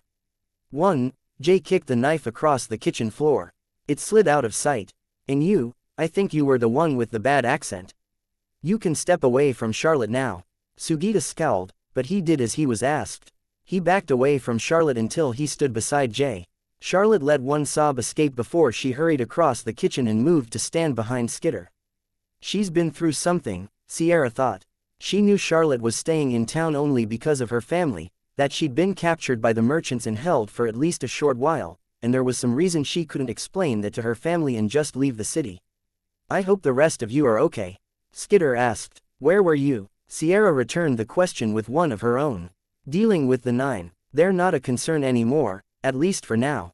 It was surreal, hearing the girl talk about dealing with the Slaughterhouse 9. They weren't in the same category as your average villain. They were like monsters from horror films, the killer who always got up at the end of the film, the monster who never died. You mean they won't attack anytime soon, or, they're dealt with? Burnt Scar's dead, Crawler's dead, Mannequin's probably dead, Cherish and Shatterbird wish they were dead. Found Siberian's weak point, and it'll be international news soon, if it isn't already. Jack and Bonesaw ran. Tried to pursue, couldn't track them. It'll be a while before they bounce back. You took on the 9 and won. Skitter ventured toward Yan, then used one foot to hold the girl's arm down against the ground. The beetle pinned it there, pressing the point of one forelimb into her palm with enough pressure that a bead of blood appeared. Skitter stepped around the girl so the beetle could do the same.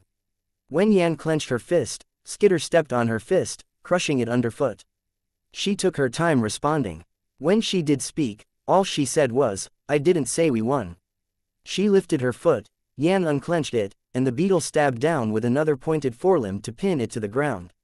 What are you doing? Yan asked, a note of desperation in her voice. Skitter didn't respond. Sierra, Charlotte. Charlotte didn't venture a reply, but Sierra managed one. Yeah, were it not for the accompanying buzz of the bugs, Sierra suspected she wouldn't have heard Skitter speak. You've been working hard. Thank you. I didn't expect to have anything to come back to. It's okay, Sierra said. The words were a bit of a non sequitur, but Skitter seemed to accept them. Thought you would have left, Skitter said. Anyone that's still in the city probably has some reason they can't go. But things here aren't good. We can fix that, Skitter said. It sounded more like she was talking to herself than to anyone in the room. It would have been reassuring if she hadn't been staring down at Yan. What are you going to do? Yan repeated herself. Charlotte, would you take the children into another room? Charlotte seemed relieved to have the chance to escape. Every child that was present flocked to her and she hurried into the bedroom. Yan raised her voice. You left. You abandoned us. They were as insecure as the rest of us, Sierra thought. Not that it excuses their behavior. Hand or knee? Skitter asked. Fuck you, Yan shouted. Then she convulsed. She thrashed, dragging her hands against the pointed forelimbs with such violence that she opened ragged cuts in her palms. She stopped as quickly as she'd started, her eyes going wide. She'd been bitten, more than once. Shaggy hair, hand or knee? Jay's eyes went wide, but he very calmly stated, hand. His eyes went wide as a spider crawled down the length of his arm to the back of his hand. He jumped like he'd been electrocuted. In Mr. Accent, hand or knee? Sugita glanced around, then lunged for Sierra, going for the knife on the counter yet again. She blocked him for the second time. He tried to shove her aside, and she used the distraction to drive her knee into his stomach. He grunted and folded over. Both. Then, Skitter said. Sugita was too busy reeling from the knee to the gut to respond or react.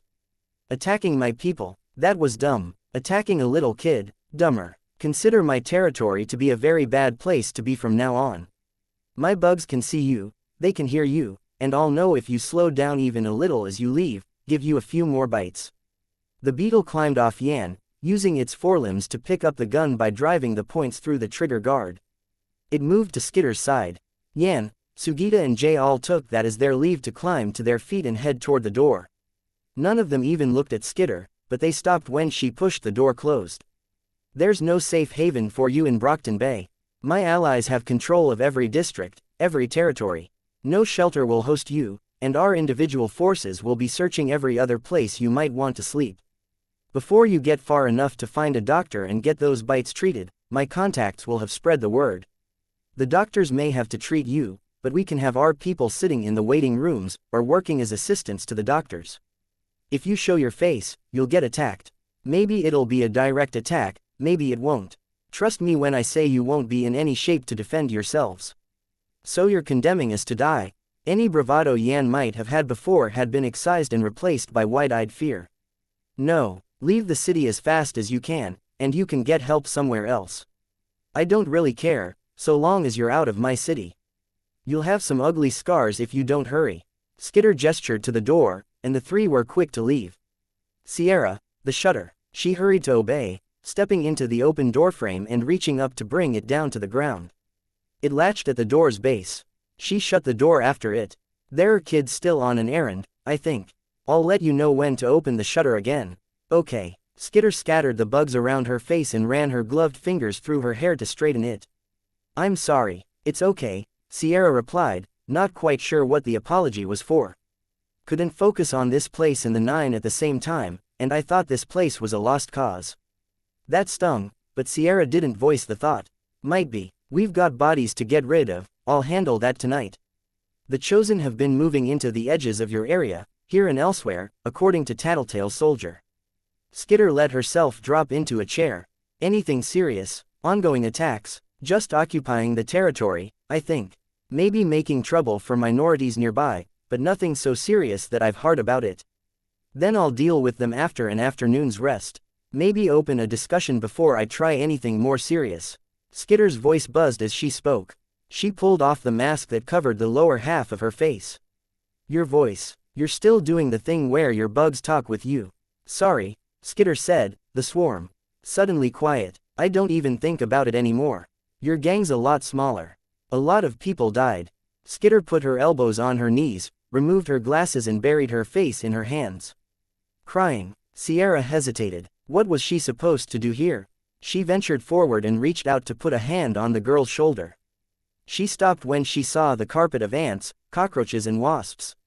I'm okay, Skitter said, without looking up. She removed her hands from her face and leaned back.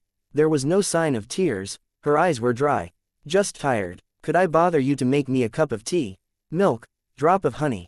Sierra nodded, I remember. Silence reigned as she filled the kettle and set it down on the stove. Still have to deliver the soup. Sierra tried to surreptitiously examine Skitter. The girl was removing all of the bugs from the surface of her costume and the gaps in the armor. The swarm flowed up the stairs as a single mass. Those three, are they going to die? No, the bites weren't from a brown recluse. They'll hurt, they'll swell, and the three will probably leave the city to find a doctor. Even if they realize I conned them, I think I scared them enough that they won't be coming back to challenge me. Ah, they say we fear the unknown, Sierra thought to herself. So why does she freak me out more as I get to know her? She brought her employer tea in the largest cup she'd been able to find. Things are going to get better now? She asked. You're not worried about the Chosen?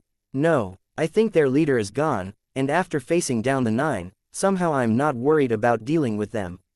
Facing down the 9, Sierra shivered a bit. No, Skitter thought aloud. I think the biggest challenge I face comes from within our organization. That gave Sierra pause. Had Skitter intended to include her with that, or was it just vaguely phrased? An ally, one of the other people with their own territories. I shouldn't have said that, Skitter said. There was a pause. Sierra thought of how she would excuse herself, go tend to the soup and check on Charlotte, but Skitter spoke first. But no, not an ally. At least half of them might get involved, and that could get pretty ugly, fast, but I'm thinking the biggest issue right now is the man at the top. Chapter 153. Arc 14. Prey, bonus interlude, legend, it's just going to be another minute or two. The data has to compile and upload. It's not my work, so I played it safe and went for the slowest, heaviest compression method that I could. It's going to take a bit. That's fine, thank you. Kid Win shifted position uncomfortably, falling silent. You don't have to be intimidated. I'm just a man. Legend stared out the window. He wouldn't miss this city. There weren't happy memories here, and there was little he was proud about. Most of the time, he was able to feel that he'd made an impact, that the world was a better place for his being there. That wasn't the case here. How long have you been in the wards? He asked, to make conversation.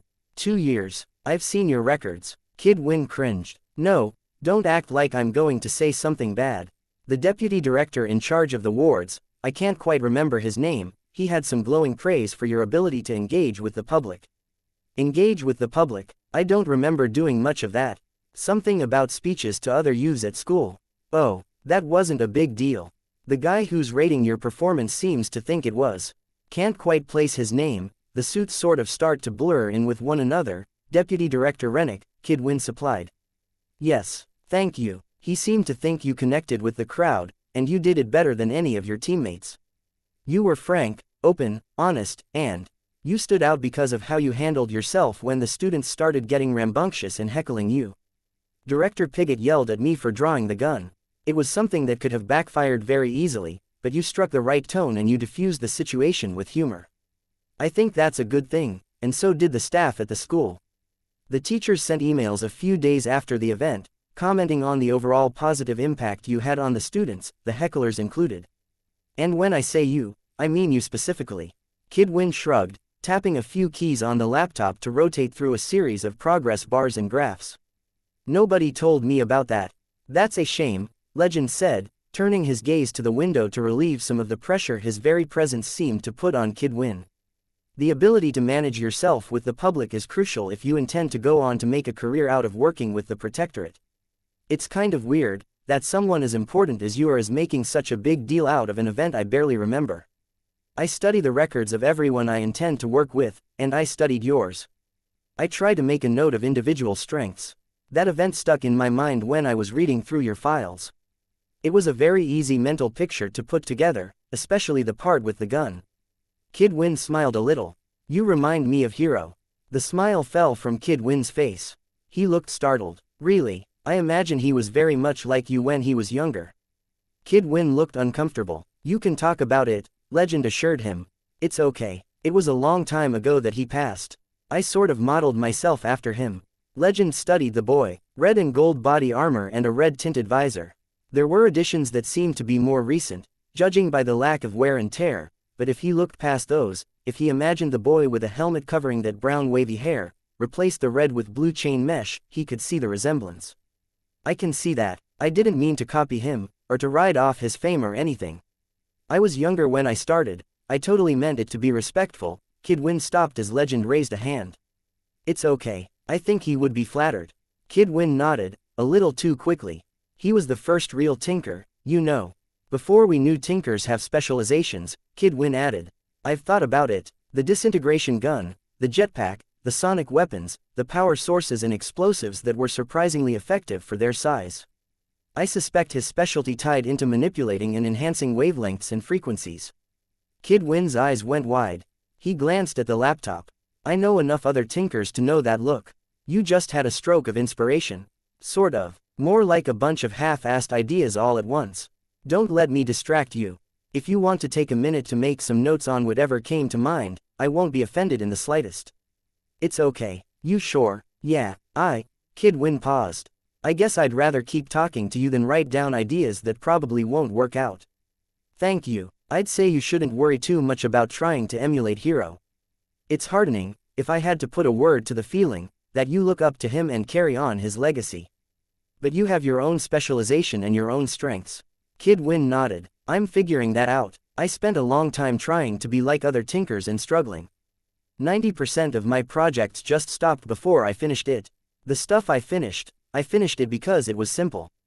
Guns, the floating hoverboard, well, I used to have a floating hoverboard. I sort of copied Hero's approach. Board instead of jetpack, but I made the guns, tried a few. Disintegration rays. Maybe part of the reason I finished that stuff was because I felt like I'd be insulting Hero by trying to copy his style and making a mess of it. Makes sense, Legend spoke, primarily to show he was listening. But lately I've started to relax about that. Maybe it helps that we've been working as hard as we have. I've been too tired to keep to the rules I thought I was supposed to follow. Still have to spend time in the workshop. I think I'd go crazy if I didn't, but I'm winging it more. I'm trusting my instincts and spending less time using the computers to get the exact numbers and measurements. To help compensate for your dyscalculia. I didn't know you knew about that. I didn't know the PRT knew about that. Dragon's talents make for very comprehensive records, sorry. Kid Win frowned, his expression changing fractionally as he stared down at the keyboard in front of him. He seemed to come to terms with the idea, because he moved on. Anyways, I think it's working for me. I'm getting the feeling that I do have a specialization, but it's more of an approach than a particular field. Equipment with multiple settings and uses, modular weapons, gear that's adaptable to different situations, I guess. That's fantastic. The fact that you've struggled and then found your strengths the hard way could be an asset. An asset, if you wind up leading the wards or a team in the Protectorate, it means you'll be better equipped to help out teammates who are having their own problems. I'd be horrible in a leadership position. Hero said the same thing, and I think we'll both agree that he was wrong. That seemed to give Kid Win pause. Think about it. Okay, Kid Win replied. Not that I'm not majorly grateful that you're giving me the pep talk, but you said you were in a bit of a hurry and I think we're done here. The compiling is done. I could refine it further, try to give you some additional features, but the coding and the hardware I'm working with here is so tightly structured that I think I'd do more harm than good. It's like the techie equivalent of trying to put toothpaste back in the tube after you've squeezed it out. You can't, so maybe you try to make more tube that sticks out of one side, but you keep doing it and you wind up with this kludgy mess that you can't even use for its original purpose. Forgetting toothpaste. I think I understand what you mean. Thank you for this. It's already uploaded. Yeah, and it was my pleasure, really. Kid Win smiled. Legend stood and stretched a little. The goodbyes had already been made and he'd had his meeting with Emily. Business was wrapped up here. He'd called home to let Arthur know he wouldn't make it to dinner but that he hoped to be back before midnight. A light smile touched his face. He even felt a little giddy at the thought of getting home, wrapping Arthur in a hug. Growing up, he'd never thought that he'd feel giddy about his husband after 6 years of marriage. But he had something to take care of first. The notion put a damper on his pleasant mood. I'm going to go, then. You and I, he promised Kid Win, should talk again sometime. You can tell me if you've figured out your specialty, and if you're leading a team. Maybe the next time you're in Brockton Bay. Maybe. Legend smiled, but he was thinking, does he know? This whole region might be condemned. Maybe Kid Win was being optimistic. Legend turned and opened a window, then let himself float through. He took a second to get his bearings, to inform himself of which direction was up, down, north, east, south and west, then he took off. Powers were classified into categories, and the breaker classification was used to mark those powers which were limited to one's own body and their immediate vicinity. Though it had initially been used to cover individuals who could make themselves stronger, denser, larger or change the materials they were made of, it was slowly expanding to include others. There was a theory that was gaining traction, suggesting that the breaker classification was one of the most common power sets, if not always the most pronounced. Innumerable people with powers had also adapted innate defenses that kept their own powers from harming themselves. Pyrokinetics tended to be resistant to flame. There were automatic shutoffs, biological and mental, for various other powers. Even beyond that, there were other adaptations that were so subtle as to be almost undetectable. His weren't. Legend's flight powers let him accelerate to a speed that exceeded sound and continue accelerating, to no hard limit. The soft limit was that he had breaker powers that kept the acceleration from tearing him to shreds, altering his body into something else entirely as he gained speed. The drawback to this was that his brain also shut down on a cognitive level as the transformation occurred. He had never let himself go so fast that he lost the ability to consciously control his movements. There were other benefits too. He was better at registering and processing light waves, regardless of which state he was in. He could see with perfect clarity up until the point that an obstacle intervened or the atmosphere occluded his vision. If an opponent attacked and struck him, he instinctively transitioned into his energy form for a split second. In that state, he absorbed energy of a variety of kinds, including the kinetic energy that was transferred with a punch or with a bullet. His opponents were forced to whittle him down, each attack only a fraction as effective as it might otherwise be. Even then, a share of that small amount of damage was healed a second later as he used the absorbed energy to mend his body. Conversely, his enemies could try to hit him with enough speed and force that even 1/100th of a second of contact was sufficient to take him out of the fight. Leviathan and Behemoth had managed to land blows of that magnitude. Siberian has as well. He set his jaw and increased his speed a notch. He traveled over the Atlantic Ocean, moving so fast that the water appeared to be one flat plain. His thoughts became a blur, and he was forced to focus on his destination, letting all other thoughts and doubts fall by the wayside. It was refreshing, in a way, cleansing himself of the responsibilities and the thousands of problems he was forced to handle as the leader of the Protectorate. Still, it always scared him just a little. It took him only an instant to reach a complete stop. He let himself settle down into his real body once more. He'd wondered sometimes if his ability to fly was meant for travel on an interstellar level. What if he kept accelerating? His breaker power would let him weather the void of space. His ability to see would be that much more powerful if there was no atmosphere to occlude his vision over miles. Even the boredom of traveling for years was nothing if his conscious mind shifted into a rest state. Not that he'd ever test it. He'd absorbed light, heat and ambient radiation while he flew, and he felt restored. Even the mildest wear and tear had been tended to, his body restored to peak condition. His mind was another matter, his emotions. It was like waking up in a warm bed, the man he loved beside him, only to experience a sinking feeling as he came to dread the coming day. He drifted closer to the oil rig, and settled down on a fence, using a touch of his flight ability to stay balanced. In every direction, as far as the eye could see, there was only water. "Any time now," he said. It began, as a pale square in midair, then unfolded rapidly, three-dimensional. When it opened up further, the interior of a building loomed in midair, the exterior absent. He floated forward and set foot on the white tile of the hallway. He felt the distortion as the space shifted, felt the rush of wind as air pressure adjusted. It took only a couple of seconds. When he glanced over his shoulder, the oil rig was gone. There was only more hallway behind him. He walked onward, confident in his ability to navigate the maze of rooms and corridors. When he pushed open the double doors and stepped into the conference room, there were a few looks of surprise. "Legend," the doctor spoke, "I thought you were occupied in Brockton Bay." "Jack escaped." "That's really unfortunate," Alexandria said. "Quite," the doctor replied.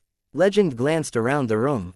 Alexandria leaned back in her chair, her helmet on the table in front of her, a star-shaped scar at the corner of one eye. Beautiful, Legend was sure, but more in the way a lioness was beautiful. In her black and gray costume, she was intimidating, her expression regal. Eidolon was the opposite. He had lowered his hood and removed his glowing mask, revealing a middle-aged man with thick eyebrows, thinning hair and heavy cheeks. He looked more like an average family man who was getting dressed up as Eidolon for a costume party than he looked like Eidolon himself. There were others around the table. The doctor, dark-skinned, hair tied into a prim bun with chopsticks stuck through it, wearing a short white dress beneath a white lab coat. The number man, with his laptop set in front of him, looking more like a businessman than one of the most influential and lesser-known parahumans on the planet. There was also the woman in the black suit, who had never introduced herself or been introduced by name. Whenever Legend came here with the others, the woman was there with the doctor. Insurance, he thought. The doctor thinks that woman can face us if we turn on her. Would she win? Legend harbored doubts. He'd met a lot of powerful individuals over the course of his career, and he'd learned how to measure them. This woman didn't relax for an instant, where someone who was assured of victory would be more willing to let down her guard. More likely that she's supposed to stall or stop us if there's a problem, buying the doctor time to escape. Jack escaped. What about the other 9? The doctor asked. We suspect that Bonesaw and Siberian also escaped, with Hookwolf as a new member of their group. I see. It's unusual for you to show any interest in what's going on outside the realm of your business and research. Any reason for the curiosity? The doctor smiled. Hard to keep track of what goes on beyond these walls, sometimes. Legend nodded. He took a seat to Alexandria's right. He considered for a moment, then spoke. There are some things that concern me. Is this tied to why you came here today? Yes. Let me begin by saying that there's apparently a precog in Brockton Bay that's pretty damn certain that the world's going to end shortly. Precogs are notoriously unreliable. I tell many of my customers that when they express interest in seeing the future. I think I even told you. Or was it Alexandria that I discussed it with? It was, Alexandria replied. You're right, Legend said, most precogs are vague. They have to be, because the future is vague. But all reports point to this precog being very specific. Jack Slash was mentioned as the catalyst for an event that occurs in 2 years. More specifically, she said this occurs if Jack escaped Brockton Bay alive, which he did. There were nods around the table. What do you mean when you say the world ends? Eidolon asked. 33 to 96% of the population dies in a very short span of time. I assume the aftermath of this scenario leads to more deaths in the long run. The number man spoke. Depending on the circumstances of death, the demise of even 1 in 3 individuals would lead to further casualties. Lack of staff for essential services in key areas, health, atmospheric and ecological effects of decomposition on a massive scale, destabilized societal infrastructure. The best-case scenario is that Earth's population drops steeply over 20 years, until it settles to 48.6% of where it currently stands. 3,391,803,504. Give or take. That's the best-case scenario. Alexandria asked. The man shrugged. It's unlikely it will occur. The bare minimum of people would have to die, there couldn't be any bodies, and there wouldn't be anything left unattended that could cause uncontrolled fires or nuclear incidents. If I were to ballpark a number, talking about events that could kill 1/3 to nearly all of the world's population, I'd say roughly 72% of the Earth's population are likely to die. That leaves 1,950,000,000 alive. More than half of those individuals would die over the following 20 years, and more than half of those who remain would die in the 10 years following that. Keeping in mind these are estimates, of course. Of course, the doctor said, precogs are unreliable. I'm surmising this girl doesn't know exactly how this occurs. No, her employer didn't say anything on the subject. We'll take measures, Eidolon said. Evacuation, we'll also push for automatic shutdown controls on power grids and nuclear facilities. With the Endbringers out there, it would be sensible to do it anyways. We can reduce the potential damage.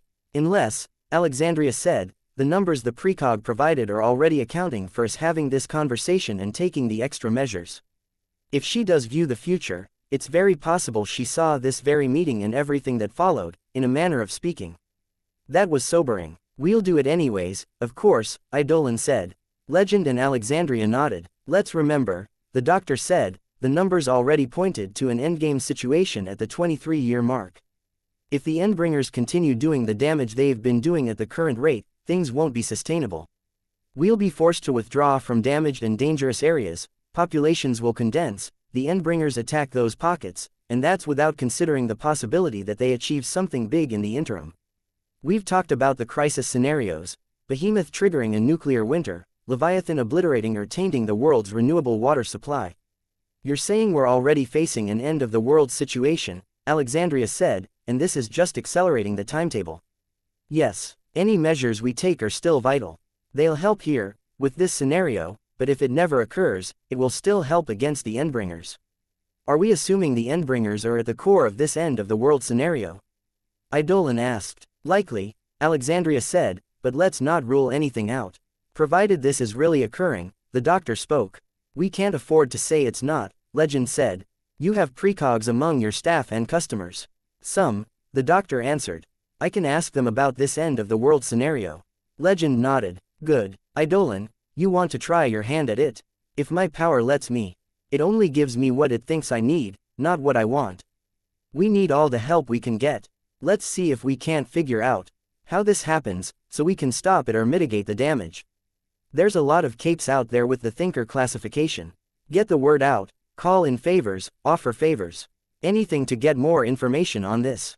There were nods and noises of agreement from his fellow Protectorate members and the doctor. Legend quietly cleared his throat, glancing around the table. Speaking of great minds, there was another point I wanted to address, that came up during my stay in Brockton Bay. He had their attention. Alexandria, I expect you read the reports already.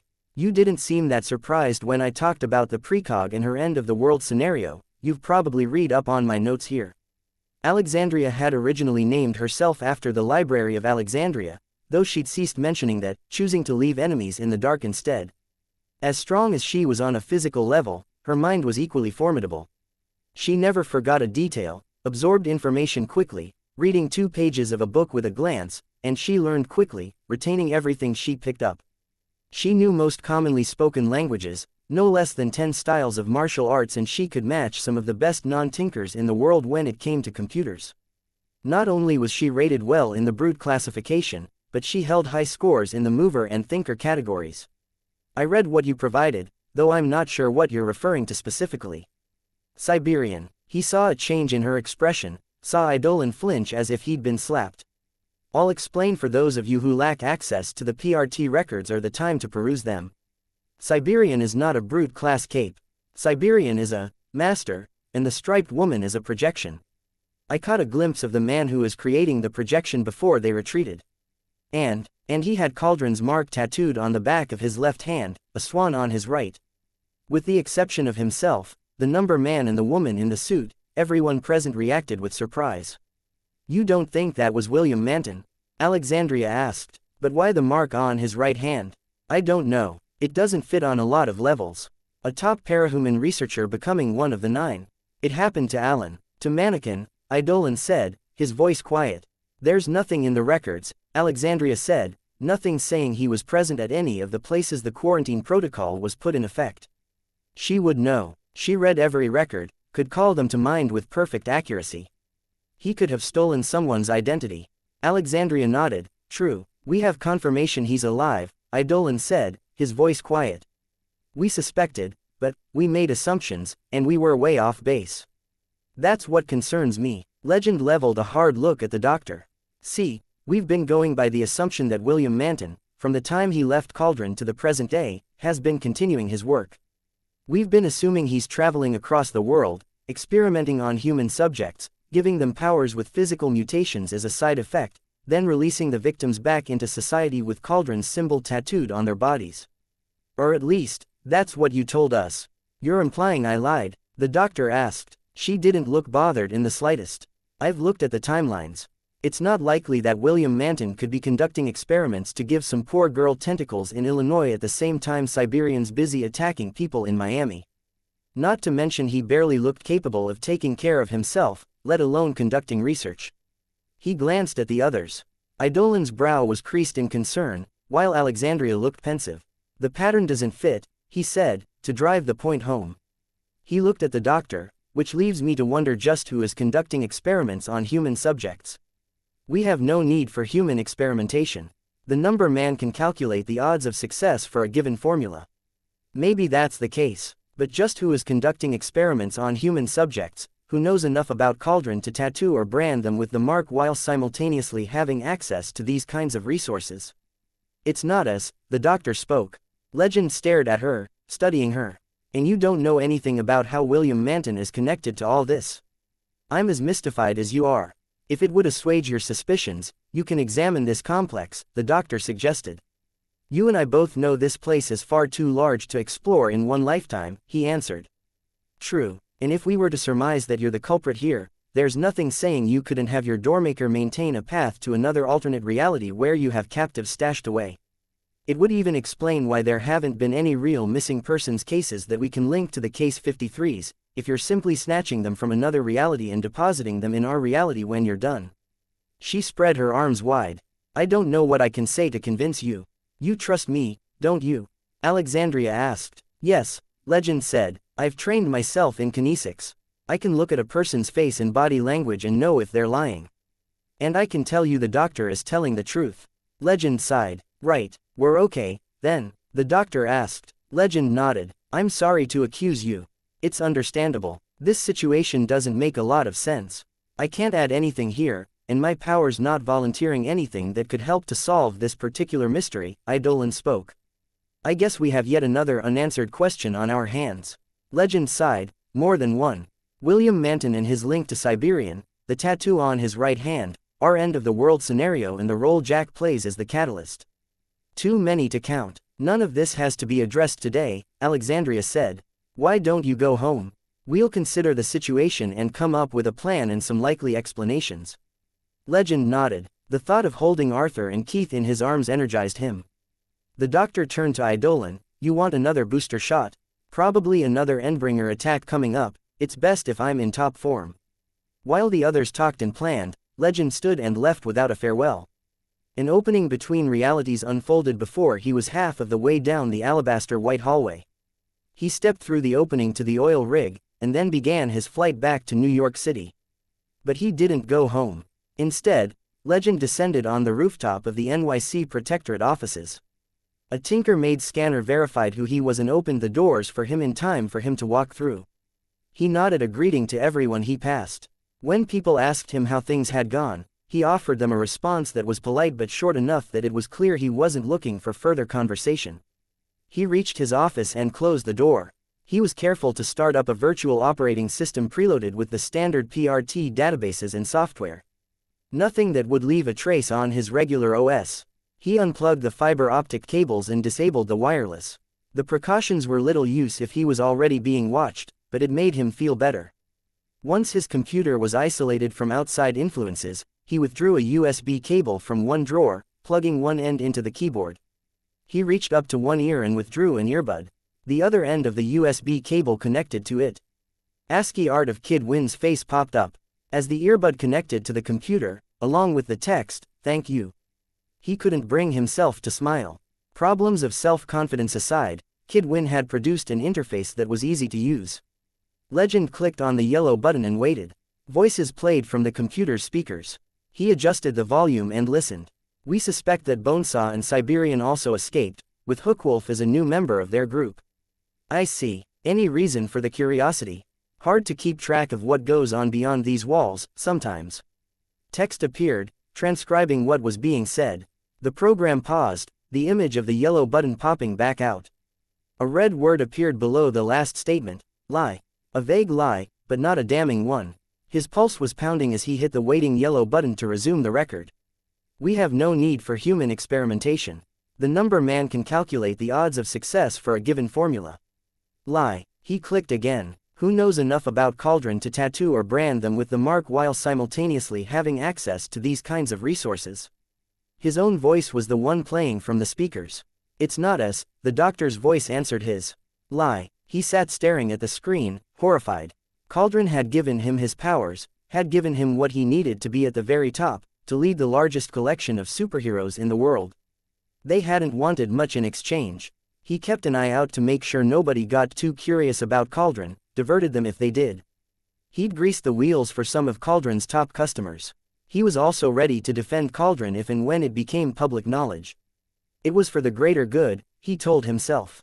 There was no way for Cauldron to operate otherwise, lest the world's governments fight over the ability to create whole armies of people with powers and interfere with the organization's ability to operate. It would operate, he knew. It obviously wasn't in a location where it could be raided or seized by military forces, but it wouldn't be able to reach nearly as many people, and capes would come under scrutiny with the possibility that they'd purchased their powers. He'd committed to this because Cauldron was essential. With the rise of the Endbringers and threats like the Slaughterhouse 9, the world was in need of heroes. Cauldron produced more heroes than villains, because there was none of the trauma of a trigger event to throw them off. Even for those individuals who turned to crime, Cauldron was able to leverage the favors that were part of the contract in order to guide their path. More superheroes meant better chances for everyone when it came to fighting the Endbringers and dealing with the big threats. It struck him that this wasn't necessarily true. If the doctor had lied about human experimentation, she could have lied about those details as well, too. Human experimentation on a large scale. Unwitting, or perhaps unwilling to connect the dots, he'd helped it happen in a way. His hand shook as he reached for the mouse. He clicked the button once more, hoping there would be something he could use to convince himself that this was a mistake. A false positive, a clue that Cauldron was really a force for good after all.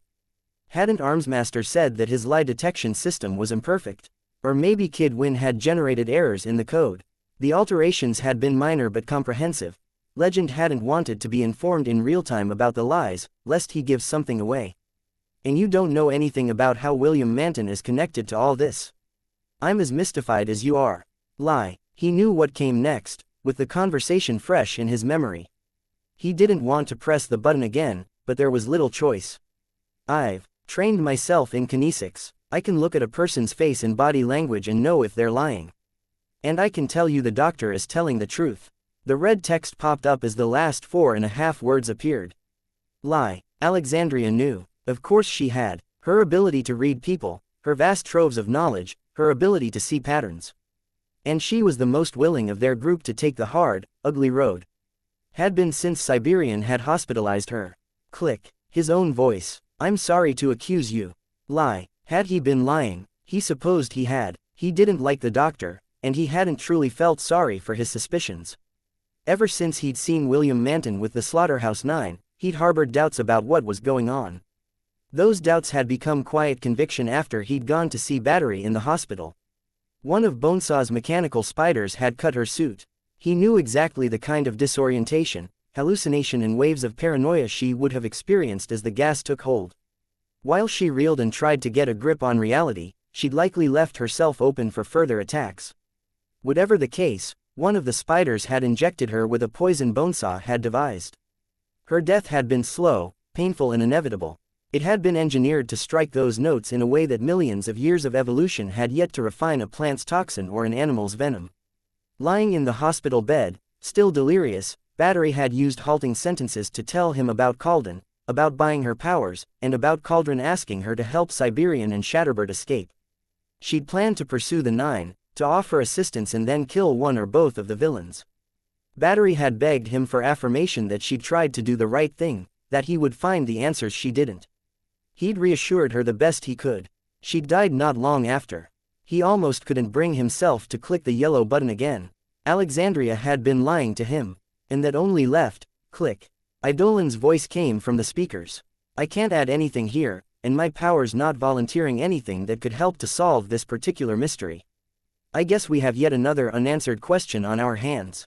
The word was in red letters on the screen. It could have been his own pulse behind his retinas, but the letters seemed to throb with a heartbeat of their own. Lie. All lies. Legend whispered the words to himself. Chapter 154. Olney 15.1 Bentley lunged in my direction, and I could feel my people backing away behind me. I stood firm. The mutant bulldog landed with both front paws first, the impact so heavy that spittle and moisture was flung from his massive body. A low, guttural noise tore its way from Bentley's throat as he surged forward again. I could hear yelps and shouts of alarm from the crowd behind me. Wood splintered, cracked, and finally gave way. Behind Bentley, the husk of a fire-scorched building collapsed. Chains that had been lashed to the building's wooden supports trailed from the dog's harness as he bounded toward Bitch. Of everyone present, only Bitch and I held our ground as the dog barreled into his master, practically bouncing with joy. Bitch, for her part, wrapped her arms around his head as he lifted her off the ground. Good boy, he's just a dog. Beneath the 3,000-ish pounds of muscle and the exterior of tangled muscle and bone, he was still a dopey dog who adored his master.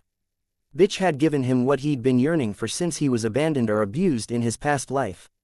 She'd offered him the affection and companionship he'd been wanting for years. I could relate, not in terms of Bitch, specifically, but I could relate. Get to work clearing that up. I ordered. My swarm augmented my voice to carry it across the crowd of my followers. There were 22 adults and 20 kids. With Coil's assistance, I'd brought in work gloves and black hazmat suits, but most people were wearing only the lower body of the suits. It was too warm for the full suits, and the masks were largely unnecessary. Everyone was dripping from the rain, but nobody was really complaining. I rather liked it. It was refreshing in the otherwise warm day. A generator stirred to life a short distance down the street, and there was something of a rush as people hurried to get away from the intimidating presence of the big bad supervillains and their mutant animals. That, and there was something of a fight to get the power tools.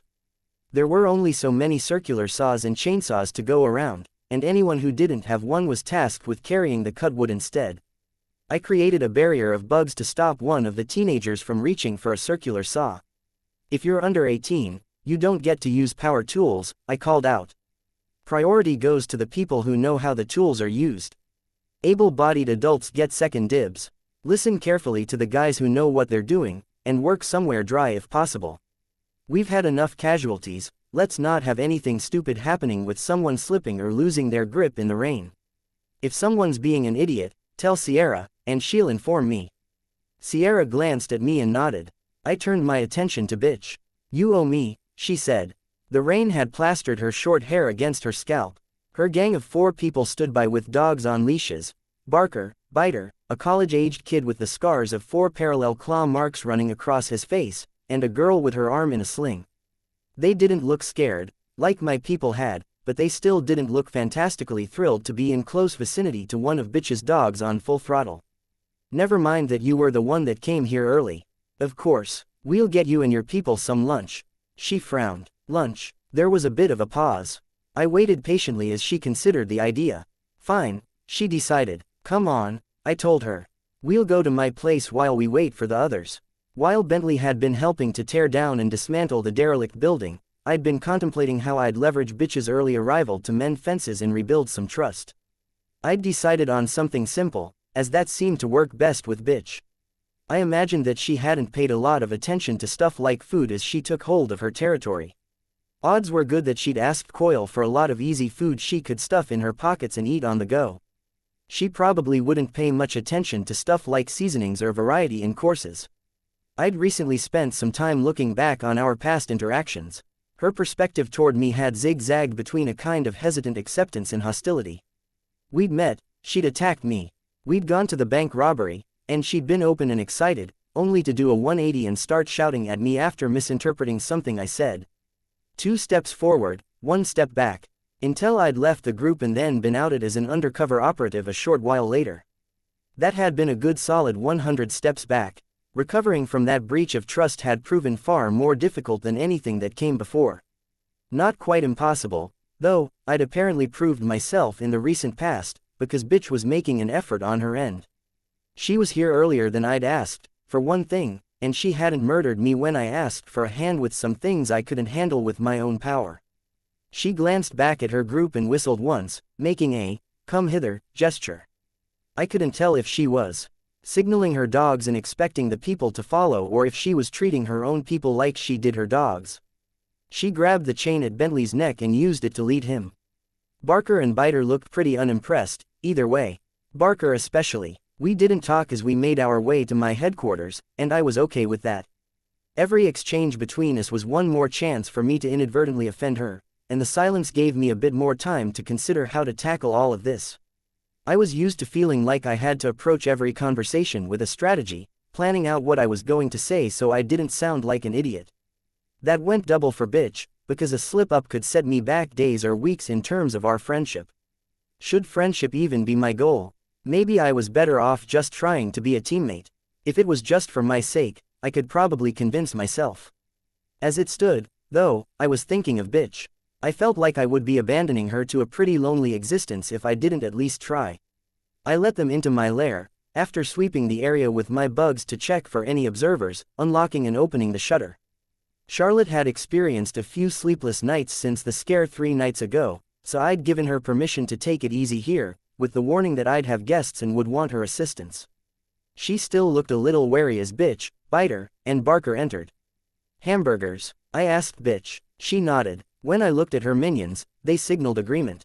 Good. Easy and simple. Charlotte, would you mind? Maybe fries, too, if you know how to make them on the stove. I don't, but there's some in the freezer that I can do. They aren't bad, she replied. Good. When you have a second, some towels for the dogs, too.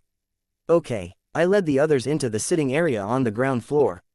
With the shutter up, some dim light filtered through the rain-streaked windows. Bitch was outside, tending to Bentley, who had yet to shrink to a more normal size. I stepped outside to give her directions to where she could stow Bentley until he'd returned to a more normal size, pointing the way to the beach. She marched off with the 1-ton monstrous dog, not offering a response. Which left me to deal with her people in the meantime. Barker and Biter gave me something of a George and Lenny vibe, with the smaller guy as the brains of the outfit, the larger one as the big oaf. While I didn't have any major clues to Barker's powers, Biter was clearly a physical powerhouse. He stood over 6 feet in height with a severe underbite exaggerated by a metal bear trap-style band of metal around his lower jaw. His teeth, I saw, were filed into points. His costume featured spiked knuckle dusters and a number of leather straps and belts over his clothes. Each length of leather was studded with sharp spikes. Barker was an inch or two shorter than me, his hair and beard cut short enough that there was more skin than hair showing. His eyes seemed overly large for his face, with heavy lids and folds around them that made him look older than he probably was. His costume consisted of a black sleeveless t-shirt, jeans and tattooing around his mouth. I'd seen him in something more conventional when Coyle had introduced him to us, but now the only sign of his parahuman nature was the faint smoke that curled out of his mouth. Just going by his lack of bulk and short stature, I thought I might be able to take him in a no-powers fist fight. I'd nearly forgotten about Bitch's henchpeople in the chaos of dealing with the 9 and all of the fallout that had ensued. I realized I knew very little about them. To my surprise, it was Biter who did the talking. He had a low voice, and his words were muddled by some combination of the mouth gear and the underbite. You get along. I folded my arms. He spread his hands. How do Bitch and I get along? I asked. He nodded. I'm not sure I'm comfortable talking behind her back. The girl with her arm in a sling spoke up. She acts like she's frustrated with us. And I think we're frustrated with her. I don't want to be rude, but that's really her business with you. They're her property, her territory. If I screwed around with her minions or started something, it would effectively be stepping on her toes. You can't offer us any tips? She asked. She looked so hopeful. Damn it, I can, but it's going to sound pretty damn basic. Be honest, be absolutely clear in what you're saying. Be obedient, but be assertive. Don't let her walk all over you or she will walk all over you. At the same time, if you think there's something worth arguing over, be prepared to fight tooth and nail for it, because you'll be in a weaker position if you fight over it and lose. Respect her space and her things, and remember that she's your boss above all else. She doesn't act like a boss, Barker said, and he made it sound almost insulting. Puffs of the dark smoke spilled from his mouth with each word, but they seemed to carry further than cigarette smoke would. It seemed to be tied to the stress or emphasis on the sounds that drove it forward. She does her own thing and she leaves us to clean up shit. Adapt, I told him. That's all I can say. If you've proven yourself reliable, showed that you're willing to clean up after the dogs and take care of them without complaining, she'll test you in other ways. That'll be your chance to prove you're useful. He sneered, looking at the girl and the boy with the scars on his face. She's cutting them more slack than she's cutting Biter and me. We shouldn't have to prove anything. What do? Your powers. He looked up at me. You want to see? I shrugged. Whore. The puff of smoke that accompanied the word detonated like a small thunderclap, mere inches from my face. I flinched, but it hadn't been intended to harm. Only to alarm. He sniggered. I'd never met anyone who really sniggered before. I could see how Coyle thought Barker and Bitch would be a match. I could also see where there would be some friction between the two. I sighed a little, watching as Barker looked to the others, then over at Charlotte, as if they'd be joining him in his amusement. None did. Biter earned a brownie point in my book by staying quiet and simply watching. I caught my baton from behind my back and swung it underhand, still folded up, into Barker's chin. His teeth clacked shut with percussive force, and I stepped closer to push at his upper body while hooking at the chair leg with my foot to pull it in my direction. He toppled backwards, his head hitting the wall behind him. I didn't have a full measure of his ability, but I did know his mouth was his weapon. It made me look weaker, but I stepped back so his legs and the chair seat gave me cover in the event that he decided to attack me. For extra measure, I drew the bugs out of my costume and sent them straight for his nose and mouth. He went bug-eyed as he sat up, coughing and sputtering in an attempt to clear the bugs from his airway. After one rolling cough, he created another detonation in and around his mouth, obliterating a majority of the bugs I'd tried to gag him with. I glanced at Biter. He was still seated. Good. I'd somehow thought that the guy would be stepping up to defend his partner, making this a 2 versus 1 fight. Barker was climbing to his feet. I saw him falter, then start coughing again, gagging. The capsaicin had kicked in. That's the sort of thing you have to watch out for, I told him, as he fell to the ground. Writhing and coughing, tears welling in his eyes. I kept my voice level. You're in my house, my territory, and you fuck with me. That's the sort of thing that would get you in your boss's bad books if you did it to her. He has, the boy with the scars on his face spoke. Barker only gagged in response. Guess that's why he deserves shit duty, I commented. I leaned against the wall, folding my arms, my telescope baton still in one hand. Bitch had chosen that moment to return. She stared at the scene. Me standing idly by as Barker was curled up on the floor, wheezing and making pathetic noises, a few stray bugs crawling across his face. She looked at me, glaring. He started it, I finished it, I told her. She looked at Biter, who shrugged and nodded agreement with my statement. Bitch seemed to accept that as answer enough. She picked up his chair, moved it a few feet so it wouldn't be in Barker's way as he kicked and spasmed, and sat down.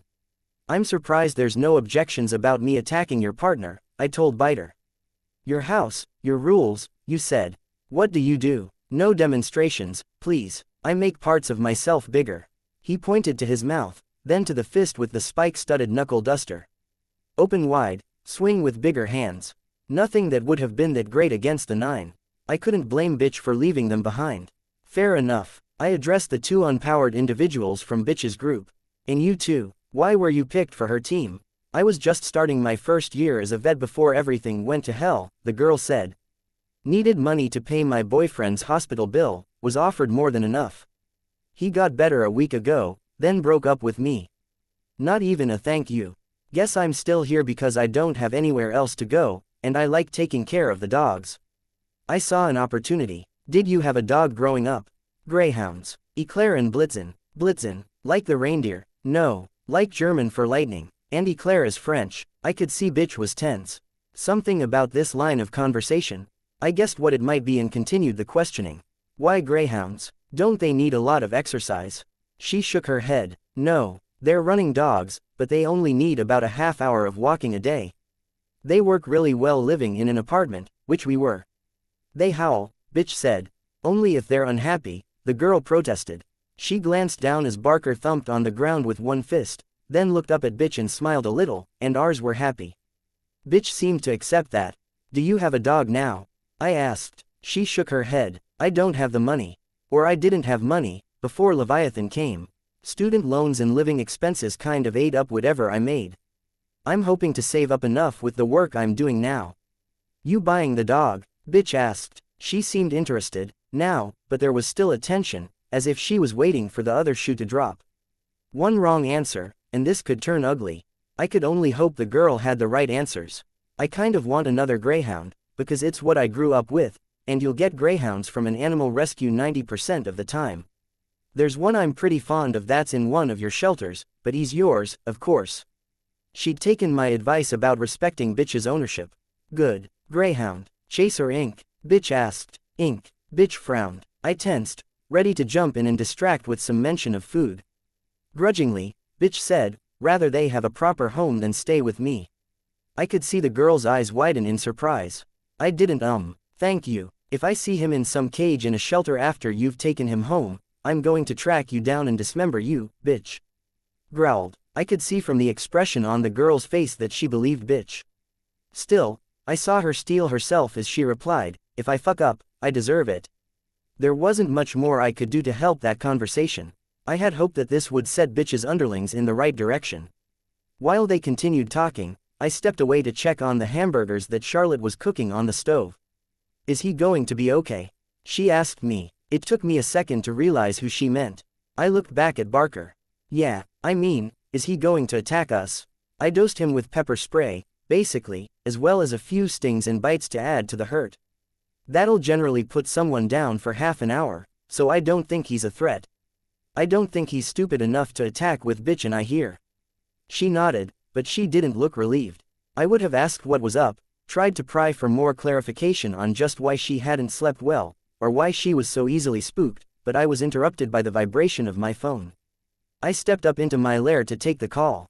We're a few minutes away, Lisa told me, the second I picked up. Bitch is here already, I answered. Come in the front door when you get here. Righty-o, ta-ta. She hung up. I took a second to compose myself, alone in the second floor of my lair.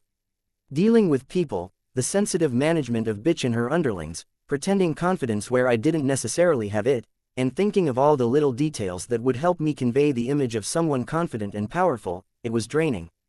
It meant standing straighter, having the answers, thinking 2 steps ahead and using intimidation and fear to prevent any argument or insubordination like Barker's little stunt. It meant retaliating in excess to any slight or disrespect. Barker had pushed me, I'd left him mewling like a baby. At the same time, I faced a dilemma on the opposite end of things. I wanted to help people, and I wanted to build friendships with the others. With the way bitch sort of mandated that I go the extra mile, it was hard to be nice to her without seeming weak to others. Well, what they didn't see didn't hurt them. I stepped downstairs. Bitch, I asked. A word, she frowned, glancing at the food. We'll be done before the food is, I promised. She followed me up the stairs. It's not complete, I admitted, walking over to where I had fabric draped over a workbench. I picked up one piece and flicked it out. I just figured you'd want to see it and voice any complaints before the others got here, so your voice doesn't get drowned out. She took it from my hands. It was a jacket, not dissimilar to the one she'd lent me once upon a time, but it was naturally lighter. There was a hood with a fluffy fur border at the edges, extending around in front of her shoulders. Besides the zippers and buttons, the fur was the only thing I hadn't made myself. I dyed it dark gray. I figured if you wanted it any color, you'd want it something dark, so I can tint it dark red, dark blue, dark green, or whatever you want. She stared at it, her forehead creased. It's spider silk, tensile strength like steel, but flexible enough to resist wear and tear that steel wire would experience. And it's lighter than the steel would be. Knives won't cut it. I figured you'd want a heavier feel, judging by the jacket you lent me before, so I put rectangular panels of armor in between the inner and outer layer to give it more substance. I originally meant for there to be an undershirt or something you can wear to protect your upper body for when you don't have it zipped up, but I kind of cannibalized it for my own costume, after I burned my legs. I'll have the shirt ready for you in a week or 2. Here, there's leggings, too. They survived. I picked up the leggings. Unlike the jacket, they were skin tight. I don't wear tights, she said. I thought you could wear them under your pants if you were expecting a serious fight. I gave you an inner layer with a really fine weave for the inner thighs, for when you're riding, so there's less chafing. I went out of my way to give you lots of pockets like you had in the other jacket. I don't think it'll be too hot. There's zippers in the armpits so you can ventilate some cool air inside, and you can detach the hood if you want, but I liked how it looked with the fur. I'm planning an inside liner for when it's fine, she interrupted me. Stop talking, it's good. Yeah, I didn't get a chance to get your measurements, so I went by memory, based on the jacket you lent me. She pulled it on and adjusted the front. Fits fine. Here, I said. I turned around and grabbed the next piece. I handed it to her. She turned it around in her hands. I'd cheated and formed the base sculpt out of chicken wire, covering the remainder with layers of dragline silk and painting the end result. It was, as close as I'd been able to manage, a recreation of what her power did to her dogs in the form of a mask. Except I'd made it half human and half dog. Looks like Brutus, she said. I didn't see it, but I didn't see fit to correct her either. She pulled it on. It's just a little bit flexible, if you want to bend any bits that are rubbing in the wrong place, or shape it to fit your face better. It's fine, she said. She adjusted her jacket again. If you want me to change anything, no. Her refusal was so curt it gave me pause. I couldn't tell if she was upset or happy. I forced myself to keep my mouth shut. I'd give her a few seconds to let me know either way. If she didn't, I was ready to escape by pointing out that lunch would be waiting for us. You made stuff for the others. Yeah, but I didn't ask for it. I told you to fuck off when you asked me for my measurements, remember? I made it anyways. She adjusted her mask, turning it so it hung off one side of her head. She was glowering at me. Why didn't you listen when I told you to fuck off? 2 ways I could interpret that question. Don't worry about it. Look, the hamburgers will be ready soon, I trailed off.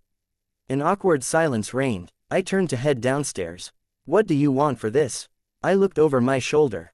What? Nothing. You're trying to get some favor from me. No, I'm really not.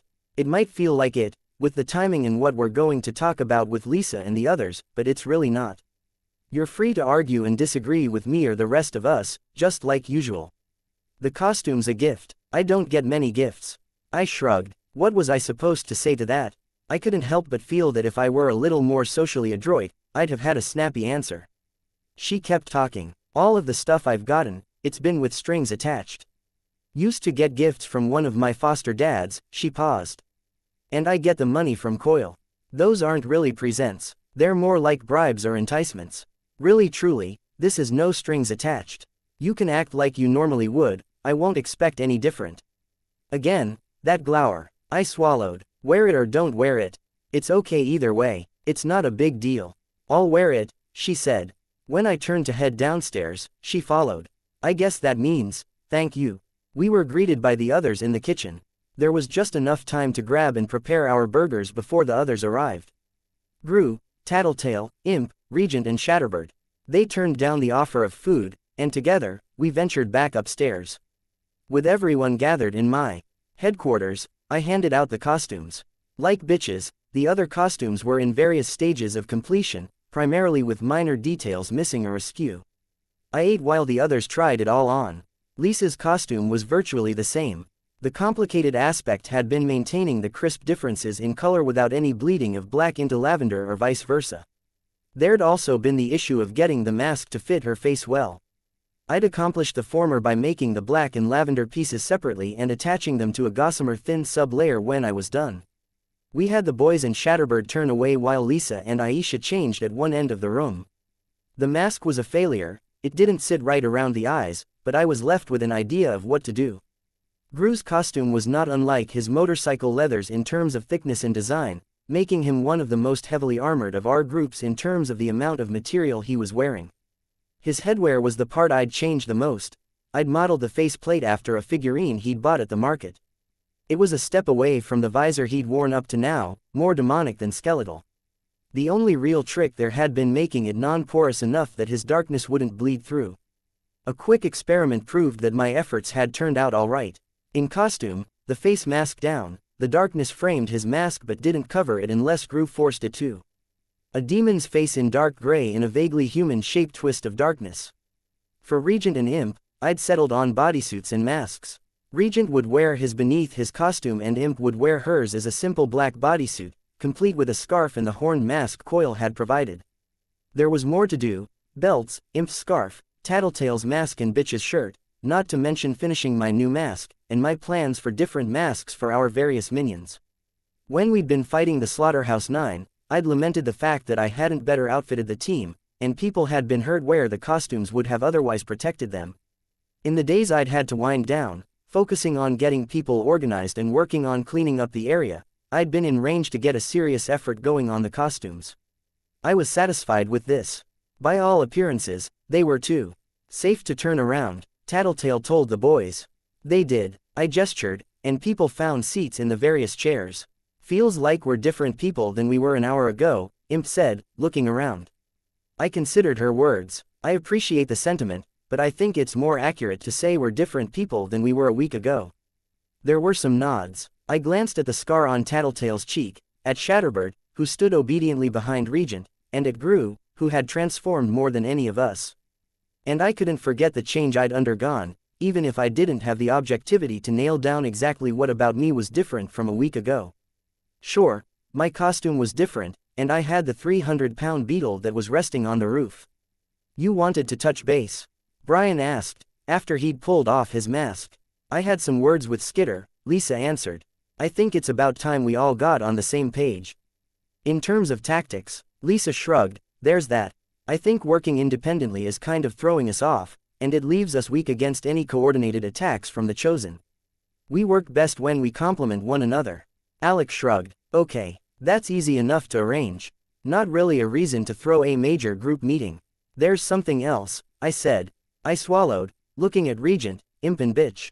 I've already talked about this at length with Lisa, and I've discussed it some with Brian. This isn't an easy topic to broach, because it sort of fucks with the team's status quo. That had their attention. I guess the question is, how keen are you guys on continuing to work for Coil? Are we talking quitting in the short term or what? I don't know exactly what we're talking about, because so much depends on how you guys respond and how things unfold in the next while, I said. But this thing with Dinah, I'm not happy with it. I know Lisa and Brian have their issues with that, even if they don't share my perspective in how culpable we all are in that. I'm not responsible at all, Aisha pointed out. Aisha, Brian's tone was a warning. Just saying, you aren't responsible. I know, I told her. I get the impression you'd side with Brian, Lisa and me if it came down to it. The people I'm really directing this question at are Alec and Rachel. I'm under the impression they're the least invested in helping Dinah out, and they're most interested in what Coil has to offer. Doesn't Brian have a stake in this? Alec asked. Brian shrugged. Coil approached me a few days ago about increasing my pay. I think he knows I'm not that reliant on him anymore. I got into this because I wanted to get Aisha away from my mom. With the way things in the city have been turned upside down, I know and Coil knows that I don't need help. The fact that I can say I've got money saved up, I can arrange to get a place and Aisha's safe and sound with me. That's almost enough to decide the court case as is. And Mommy's on a bender, Aisha said. Don't think it'll end anytime soon. It was odd, but Brian looked more upset at hearing that than Aisha was about saying it aloud. Hadn't he grown up with his dad? So it's really down to you two, I addressed Alec and Rachel. If I were to say I wanted to stick around, that I like the status quo, Alec asked. That's fine, Lisa said. You'd be an asshole and a prick, but we'd work around you. That's vague, Alec commented. We can't exactly share our game plan with you if we're going to wind up on opposite sides, I pointed out. It's a hassle. Why make things complicated for all of us, because one member of our group has a moral quibble? A pre-adolescent girl was kidnapped, with our help, and she's spent the last few months in a dungeon, drugged out of her mind, also Coil can use her power, I said. That's not a quibble, Alec sighed dramatically. I'm just pulling your legs. World's going to end in a couple of years. Won't kill me to help you make peace with yourself before it does. There was a long pause where nobody spoke. Nice, Alec, Brian said. Alec chuckled. What? It's true. That Dinah kid said it was. Don't pretend it's not going to happen. Might as well live it up before everything goes to hell in a handbasket. There's a chance it won't, I replied, my voice quiet. And with the sheer variety of powers out there, there's got to be an answer. That optimism's bound to be wearing thin by now, Alec commented. Enough, Brian said. Why are you guys freaking out? Because I'm calling you out on your willful blindness. The world's gonna end, and I'm okay with that. Therefore I'm saying I'll go along with your plan, whatever it is. Why argue with me? Brian sighed. Bitch, I asked. I know Coil set up your dogs in those shelters, and we'd be asking you to potentially lose that, depending on how this plays out, but I've managed without money before, bitch said. Smarmy bastard conned me, promised me I'd be left alone if I joined the group. That hasn't happened. If he thinks I'll forget that because of what he's given me, I'd like to see the look on his face when he finds out how wrong he is. Thank you, I said. So we're all in, I asked. It was fun, Alec shrugged. That's why we got into this, wasn't it? Easy money, fun, get to do what we wanted. No pressure, no responsibilities. It's become something else, so maybe we end that. I don't necessarily want to end it, I said. I'm not talking about taking Coil head on, and I do want to preserve my territory, if I can help it. It's helping people, so what do you want? He challenged me. For right now, I mainly wanted to know you're on my side. I really appreciate that you are, I said. I looked at bitch and repeated myself, really. And for the future, we've got an awfully small window, Lisa said. 1.5 weeks, roughly, before Dinah's power is back online. Once that happens, Coil becomes 1,000 times harder to take on. There's the mayoral elections, the question of whether the city gets condemned, what? I cut in. It's arguably more expensive to fix the problems here than it is to abandon the city entirely. Depends on what the consensus is from the president and all the other folks in charge. If that happens, what will Coil do? Brian asked. Leave. Start over somewhere else, transporting any resources he can, leaving behind all liabilities. He might bring some of you with him, offering some hefty bribes. Somehow I don't think he'll bring Skitter. Even my own currency is running pretty thin, Lisa shrugged. He can't afford to lose you, Brian said. You're too dangerous as an enemy. Oh, I think he's studied me enough to feel pretty confident he can off me if he wants to, Lisa said. Trick is making it a sure enough kill that there's no chance of it backfiring on him. And me? I asked, feeling a pang of alarm. He knows your weak points. The gaps in your power, your dad, your identity, your morals. You already know that. I did, but hearing it said so clearly, it was one of those cases where having the details laid out in front of me didn't make me feel more confident.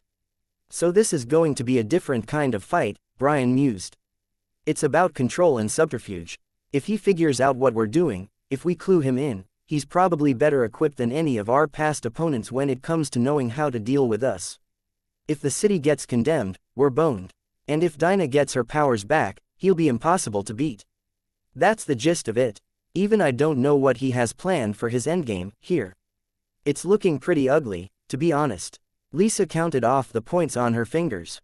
The Chosen will be gunning for us. Coyle's got a small army of pretty excellent, well-equipped soldiers at his disposal. He's got some pretty fucking heavy hitters with the Travelers. The heroes are going to be going into overdrive to establish some sort of control, and last but not least, he's Coyle.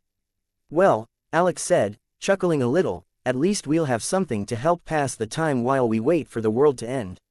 Chapter 155, Arc 15, Colony, Bonus Interlude Number 1, Carol Darkness. Almost a physical presence, bearing down on her as though she were deep underwater, and the weight of all of the water above her was pressing against her head and shoulders. Some of that was fatigue, some of it was hunger, some was thirst. She had no idea how much time had passed. She might have been able to guess from her period, but her body had decided such would be a waste of precious resources. It hadn't come, and she had no idea how many weeks or months it had been. Darkness, so absolute she couldn't tell if her eyes were open or closed. As she breathed, it almost felt like the dark was pressing down on her, making exhaling harder with every breath. It didn't help that the room smelled like an open sewer mingled with body odor. Reaching out, she fumbled, felt the dim warmth of skin. An arm so thin she could wrap her hand around it, middle finger and thumb touching. Her hand slid down the arm and her fingers twined with those of a hand smaller than hers. The physical contact seemed to put the physical sensations of air on her skin into a kind of context. The sense of pressure faded. "I'm hungry," the girl beside her spoke. "I am too. I want to go home." "I know." There was the sound of a key in the lock, and her heart leapt. The light felt like knives being driven into her eye sockets, but she stared anyways. A man, tall, tan and long-haired, entered the room, a lantern in one hand and a plate of food in the other. He set down the food and then turned to leave. "Thank you," she called after him. She saw him hesitate. The door slammed shut after him. "You thanked him." The words were accusatory. She couldn't justify it. Her heart was pounding. She stared at the plate. Soup and bread. Enough food for one person, barely enough for two. She could have said she did it in the hopes that he would feed them more often, but she wasn't sure she would be telling the truth. Let's just eat," she spoke. "I knew you were here when I was a block away," Alan spoke. "The number of lights on in these offices is asking for troublemakers to notice and come by." And the doors were unlocked. Carol looked up in surprise. Composing herself, she answered, "I'm not concerned." The man laughed. "No, I imagine you aren't. You're back, for a little while, at least. The partners asked if I could come by in case we had to close up shop in a hurry. In case the city is condemned." "That's it. What are you doing? Are those the files from downstairs?" Carol nodded, glancing at the crate of paperwork marked 1972. "We've been saying we would copy them over to digital format the next time business got slow. It won't get much slower than it is now. The idea was that everyone in the office would pitch in," Alan answered. "Everyone in the office is pitching in. Except you're the only one here," Alan said. His brow creased in worry. "What's going on? Are you okay?" She shook her head. "Talk to me." Carol sighed. He sat down on the corner of her desk, reached over and turned off the scanner. "Talk. When I agreed to join New Wave, Sarah and I both agreed that I'd keep my job, and I'd strike a balance between work and life in costume." He nodded. "I felt like I had to keep coming, even after Leviathan destroyed the city. Keep that promise to myself, keep myself sane. This filing helps, too. It's almost meditative. I can't imagine what it would have been like to stay in the city, with everything that's gone on. I heard things in the news, but it really didn't hit home until I came back." Carol smiled a little. "Oh, it hasn't been pretty. Addicts and thugs thinking they can band together to take over the city." "The Slaughterhouse 9, Alan shook his head in amazement. "My husband was gravely injured in the attack, you might have heard." Richard mentioned it. Head injury. Could barely feed himself, could barely walk or speak. Amy's a healer, isn't she? Amy has always insisted she couldn't heal brain injuries. Alan winced. "I see. The worst sort of luck." Carol smiled, but it wasn't a happy expression. "So imagine my surprise when, after weeks of taking care of my husband, wiping food from his face, giving him baths, supporting him as he walked from the bedroom to the bathroom. Amy decides she'll heal him after all. I don't understand. Neither do I, but we can't ask Amy, because she ran away from home while Mark called to let me know he was okay. Something else happened. Oh, quite a bit happened. But if I got into the details of the Slaughterhouse 9 visiting my home, the ensuing fight destroying the ground floor, Bonesaw forcing Amy to kill one of her Frankenstein mutants and inviting her to join the 9, I think that would derail the conversation. Alan opened his mouth to ask a question, then shut it. This is strictly confidential, yes, Carol stated. Between friends, always, he replied automatically. After a moment's consideration, he said, Amy must have been terrified. Oh, I imagine she was. Victoria went looking for her after she ran away, returned home empty-handed. I think she was even more upset than I was, with Amy taking so long to heal Mark. She was almost inarticulate, she was so angry. Your daughters are close. The sense of betrayal would be that much stronger. Carol nodded, then sighed. Quite a lot to deal with. I can understand why you'd need some quiet and routine to distract yourself. Carol fidgeted. Oh, that wasn't even the worst of it. Victoria's been flirting with the notion of joining the wards, and she went out to fight the 9 just a few days ago. Apparently she was critically injured. She was carried off for medical care and nobody's seen her since. Carried off by who? Or whom? The Undersiders, who have dropped off the face of the map, in large part. I've tried finding them on my patrols, but all reports suggest they've spread over the city in an attempt to seize large tracts of territory. It's a big city with a lot of stones to overturn and dark corners to investigate. So Victoria's missing, now. Or dead, Carol said. She blinked a few times in rapid succession, fighting the need to cry.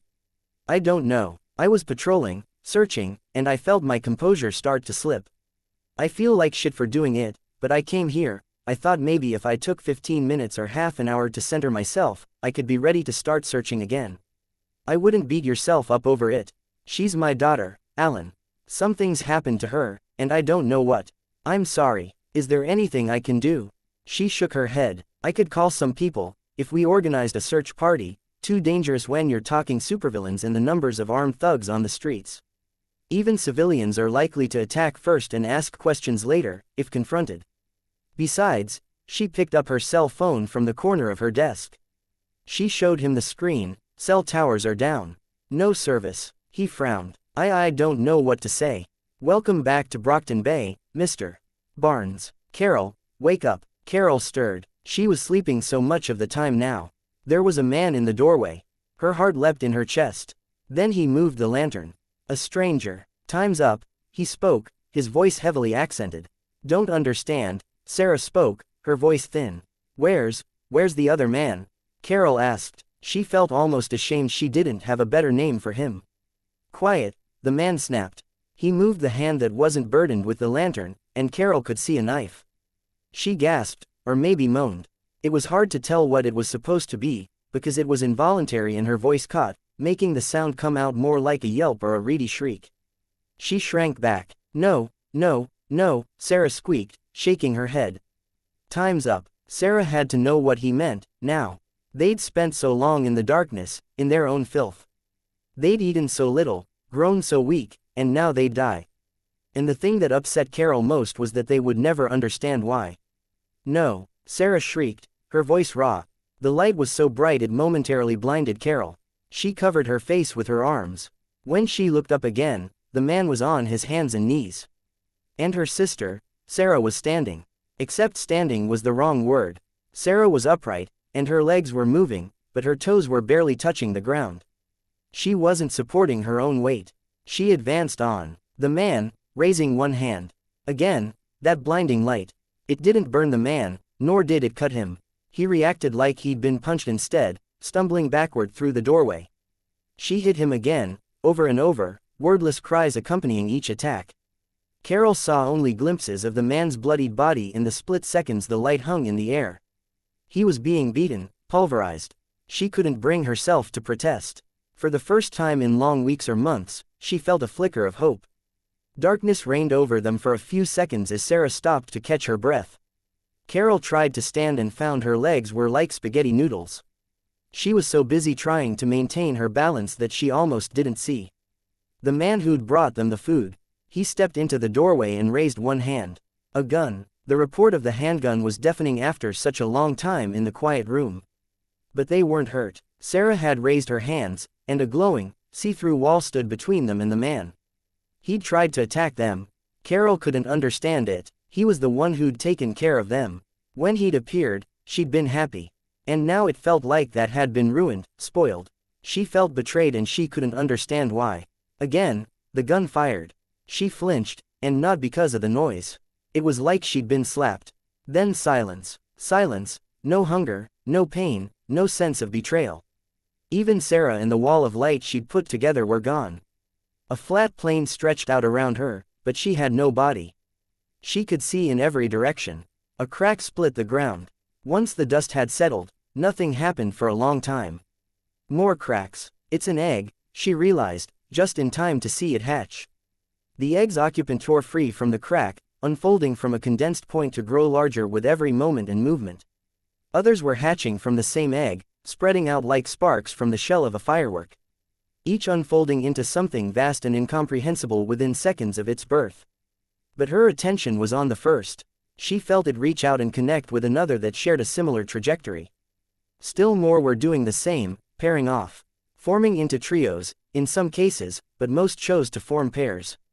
A mate, a partner, each settled into a position around the ruined egg, embracing their chosen companions, rubbing against, into and through one another as they continued to grow. The egg vibrated. Or did it? No, it was an illusion. There were multiple copies of the egg, multiple versions, and they each stirred, deviating from one another until subtle double images appeared. Then, one by one, they crumpled into a single point. The egg at the center of the formation of these creatures was the last, and for the briefest of moments, it roiled with the pressure and energy of all of the others. Then it detonated, and the creatures came alive, soaring out into the vastness of the void, trails of dust following in their wake, each with a partner, a companion, traveling in a different direction. And she was back in the dark room, staring at the man. The betrayer. The memory was already fading, but she instinctively knew that whatever had happened to Sarah had just happened to her.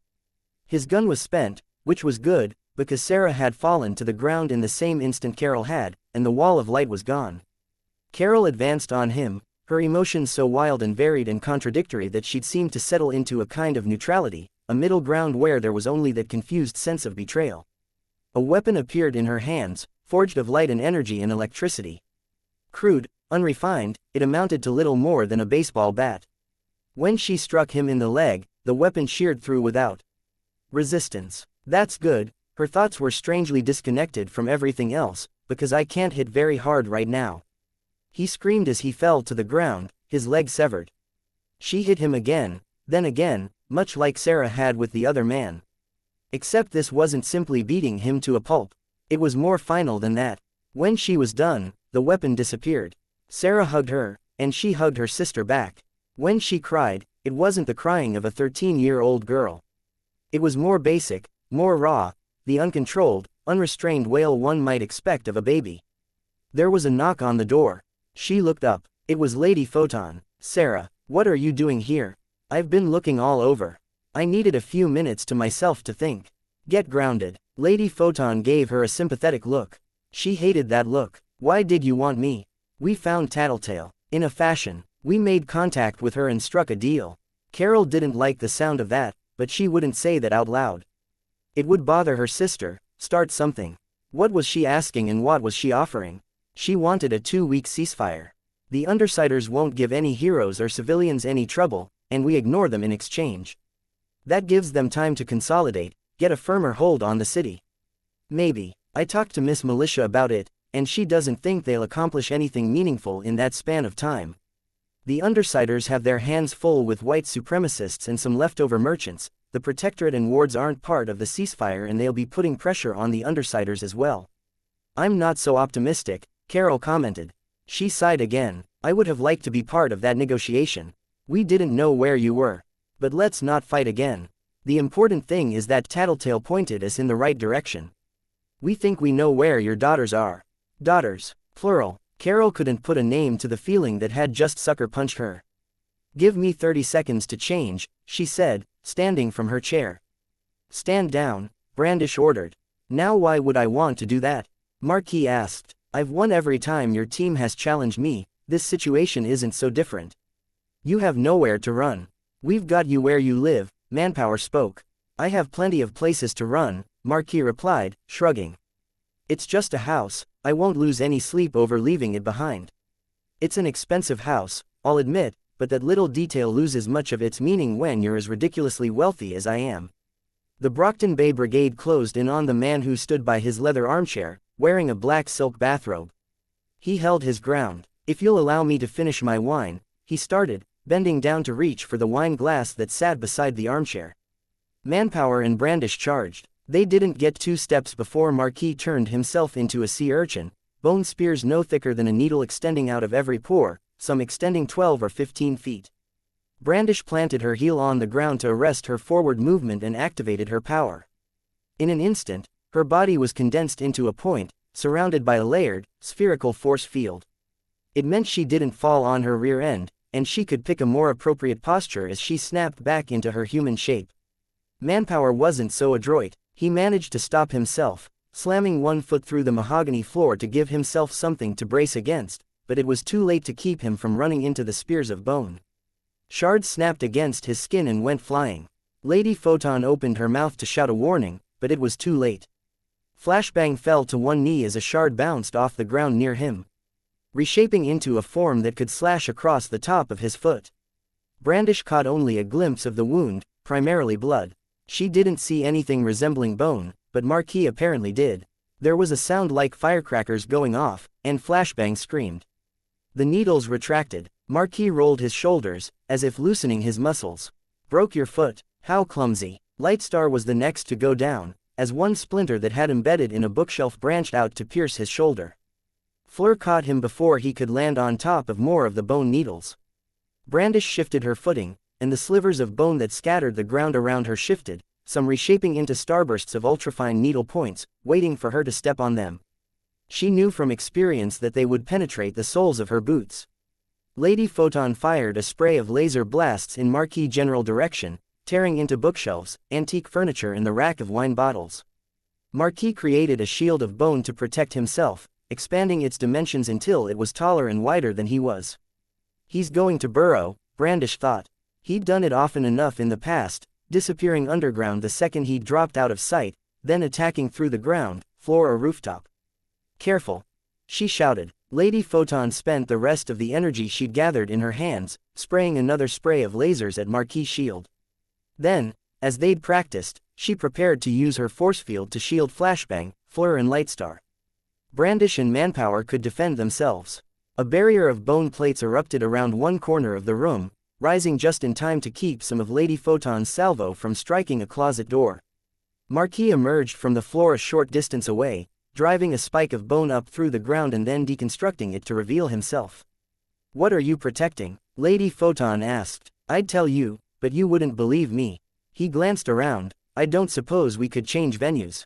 I'll be good if you are. Seems like we should take every advantage we can, Manpower said. If you're talking purely about increasing your odds of victory, yes. But should you? No, you really shouldn't. This isn't his usual behavior, Brandish thought. His power let him manipulate bone. If it was his own, he could make it grow or shrink, reshape it and multiply it. It made him, in many respects, a competent shapeshifter. His abilities with the bones of others were limited to a simple reshaping, and there was a nuance in that the longer his own bone was separated from his body, the less able he was to manipulate it. Every second he was wasting talking was a second that the bone splinters he'd spread over the area would be less useful to him. He was putting himself at a disadvantage. Well, only in a sense. They still hadn't touched him, and 2 of their members were out of commission. 3, if she counted Fleur being occupied with a wounded Lightstar in her arms. But the fact remained that Marquis wasn't pushing his advantage. The way his power worked and his very personality meant he was exceptional when it came to turning one advantage into another. Or turning one advantage into 3. It was in his very nature to trounce his enemies, to grind them into the ground without an iota of mercy or fair play.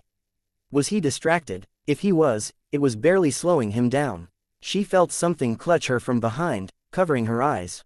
When she tried to tear it free, she found it hard, unyielding. She dropped into her ball form and then back into her human form, taking only a second to break free of the binding. She caught the offending article in one hand before it could hit the ground. It was a blindfold of solid bone, but it had been a skull of some sort beforehand. Probably something that had sat on a bookshelf behind her. Stupid to overlook it, in the seconds it had taken her to deal with the blindfold, Marquis had trapped Lady Photon, binding her in a column of dense bone that had likely sprung around her from the floor or ceiling. From the glow that was emanating through the barrier, she was apparently trying to use lasers to cut her way out. She was strong enough to do it in one shot, but she couldn't do that without risking shooting a teammate if the shot continued through. That left Marquis to duel with manpower, striking the hero over and over with a massive scythe of bone that extended out from his wrist. Manpower was strong, and he was durable thanks to his electromagnetic shield. Sparks flew as the scythe hit home over and over. Even so, the hero didn't try to fight back. It took her only a moment to realize why. Each swing of the scythe was calculated so that if the movement followed through, it would strike either the crippled Flashbang or Lightstar. And Flashbang can't shoot because Marquis will just armor himself before the sphere detonates. Lightstar is injured, Fleur needs her hands free to strike, and Lady Photon's incapacitated. Brandish, Manpower shouted, same plan, just the two of us. Right, their battle plan wasn't useless, now. Just harder to pull off. This would take some courage. She charged forward, manifesting energy in the shape of a lance, driving it toward Marquis. He cast a glance her way and stuck one foot out in her direction. His toes mutated into a jagged, uneven ripple of bone that stretched out beneath her. Unable to maintain her footing, she had to cancel out the lance, using her hands to brace her fall. Spikes of bone poked out of the ground in a circle around her, rising to form a cage. She created twin knives out of energy, slashing out to cut through the bars. The hardest part would be what came next. Brandish threw herself in the way of the scythe swing. Marquis, weapon virtually exploded into its component pieces, blade, joint and shaft flying past her. Careful now, Marquis chided her. Don't want to get decapitated now, do we? No longer on the defensive, Manpower charged the villain. Marquis surrounded himself in plates of bone that resembled the petals of a flower blooming in reverse, and sank into the ground. Any other day, Brandish would have followed him into the room below. A wine cellar, it seemed. Instead, she turned and charged for the closet, creating a sword out of the crackling energy her power provided, slashing through the plates of bone that had surrounded it, then drawing the blade back to thrust through the wooden door. Marquis emerged between her and the closet door. She plunged the sword into his shoulder without hesitation. She could smell his flesh burn, the wound cauterized by the same energy that formed the blade. Damnation, Marquis muttered the word, sagging. She let him fall, and then pressed the sword to his throat. If he gave her an excuse, she would finish him. She stared down at him. That long hair, it was such a minor thing, but there was something else about him that stirred that distant, dark memory of the lightless room and the failed attempt at ransom. Her skin crawled, and she felt anger boiling in her gut. It took some time for the others to recover, getting their bearings and ensuring their wounds weren't too serious. What were you so intent on protecting? Manpower asked. This where you stash your illegitimate gains. Marquis chuckled. You could say that. The most precious treasure in the world. Somehow I missed the news report where you stole that, Lady Photon replied. Stole? No, it would be better to say a devoted fan and follower gave her to me. Her? Brandish asked, but Lady Photon was already reaching for the door, pulling it open. A girl, a child, not much younger than Vicky. The girl was brown hair, freckle-faced, and clutched a silk pillow to her chest. She wore a silk nightgown with lace at the collar and sleeves. It looked expensive for something a child would wear. Daddy, the girl's eyes were wide with alarm. She clutched the pillow tighter. Brigade, meet Amelia. Amelia, these are the people who are going to take care of you now. Brandish was among the many faces to turn to stare at him. He chuckled lightly. I expect I won't last long without medical care, so I'll hardly be turning the tables on you and making a break for it. You've won, I suppose. What do you mean by taking care of her? Lady Photon asked. I have enemies. Would you like to see her fall into their hands? It wouldn't be pretty. They don't have to know, Manpower spoke. Manpower, do try to keep up. The dumb brute stereotype persists only because people like you insist on keeping it alive. They'll always know, they'll always find out. You put that girl in foster care and interested parties are going to find out. So you want us to take her? Brandish asked. She couldn't keep the incredulity off her face. No, the girl said, plaintive. I want you. Yes, Marquis said. The motherfucker has a kid. Lightstar muttered the question, as if to himself. And she's, what, 5? 6, Marquis answered. 6. Vicky's age, then. She looks younger. She'll go to her mother, Lady Photon decided. Her mother's gone, I'm afraid. The big C. Amelia and I were introduced shortly after that. About a year ago, now that I think on it. I must admit, I've enjoyed our time together more than I've enjoyed all my crimes combined. Quite surprising. His daughter, Brandish thought. The resemblance was uncanny. The nose was different, the brow, but she was her father's daughter. The idea disturbed her. She couldn't shake that dim memory of the nameless man she'd killed on the night she got her powers. She hated Marquis in a way she couldn't articulate, and if the memories that recurred every time she crossed paths with him were any clue, it was somehow tied to that. She wondered if it was because she liked him on a level. Was her psyche trying to protect her from repeating her earlier mistake? Little close for comfort, Brandish dear, Marquis spoke. She looked down. She'd unconsciously pressed the blade closer. When she lifted it, she could see the burn at the base of his throat. Thank you kindly, he spoke. There was a trace of irony there. That cultured act, the civility that was real. Marquis was fair, he played by the rules. His rules, but he stuck to them without fail. It didn't match her vision of what a criminal should be. It was jarring, creating a kind of dissonance. That dissonance was redoubled as she looked at the forlorn little girl. Layers upon layers, distilled in one expression. Criminal, civilized man, child. You can't take him away, the girl told them. He's a criminal, Brandish responded. He's done bad things, he needs to go to jail. No, he's just my daddy. Reads me bedtime stories, makes me dinner, and tells me jokes. I love him more than anything else in the world. You can't take him away from me. You can't. We have to, Brandish told the girl. It's the law. No, the girl shouted. I hate you. I hate you. I'll never forgive you. Brandish reached out, as if she could calm the girl by touching her. The girl shrank back into the closet. Into the dark. She felt as if she was separated from the child by a chasm. Let's call the PRT, Manpower said. We should get Marquis into custody stat. Wouldn't mind some medical treatment, if you could rush that. Marquis asked. And, medical treatment, Manpower amended his statement. Brandish walked away. The others would handle this. She would wait outside to guide the responders into the manor, past the traps Marquis had set in place. She was still waiting when Lady Photon came outside, holding the little girl's hand. Lady Photon seated the girl in the car and shut the door. Lady Photon joined Brandish on the stone stairs. We can't let her go into foster care. It's not just the danger his enemies pose. Once people found out she was Marquis' child, they'd start fighting over who could get their hands on her. Sarah, Brandish started. Then they'll kidnap her. They'll do it to exploit her powers, and she's bound to be pretty powerful if she inherits anything like her father's abilities. Then you take care of her, Brandish replied, even as she mentally prayed her sister would refuse. There was something about the idea of being around Marquis' child, that uncanny resemblance, having those memories stirred even once in a while, even if it was just at family reunions, it made her feel uneasy. You know Neil and I don't have that much money. Neil isn't having luck finding work, and all our funding from the team is going into the New Wave plan, which won't happen for a few months, and we have 2 hungry mouths to feed. Brandish grasped her sister's meaning. With a sick feeling in her gut, she spoke the idea aloud. You want Mark and I to take her. You should. Amelia's Vicky's age, I think they would be close. It's not a good idea. Why are you so reluctant? Brandish shook her head. You know I never planned to have kids. I remember you saying something like that. But then you had Vicky. I only caved to having Vicky because Mark was there, and I had to think about it for a while. Mark will be there for Amelia too. Brandish could have mentioned how Mark was tired all the time, how his promise had proved empty.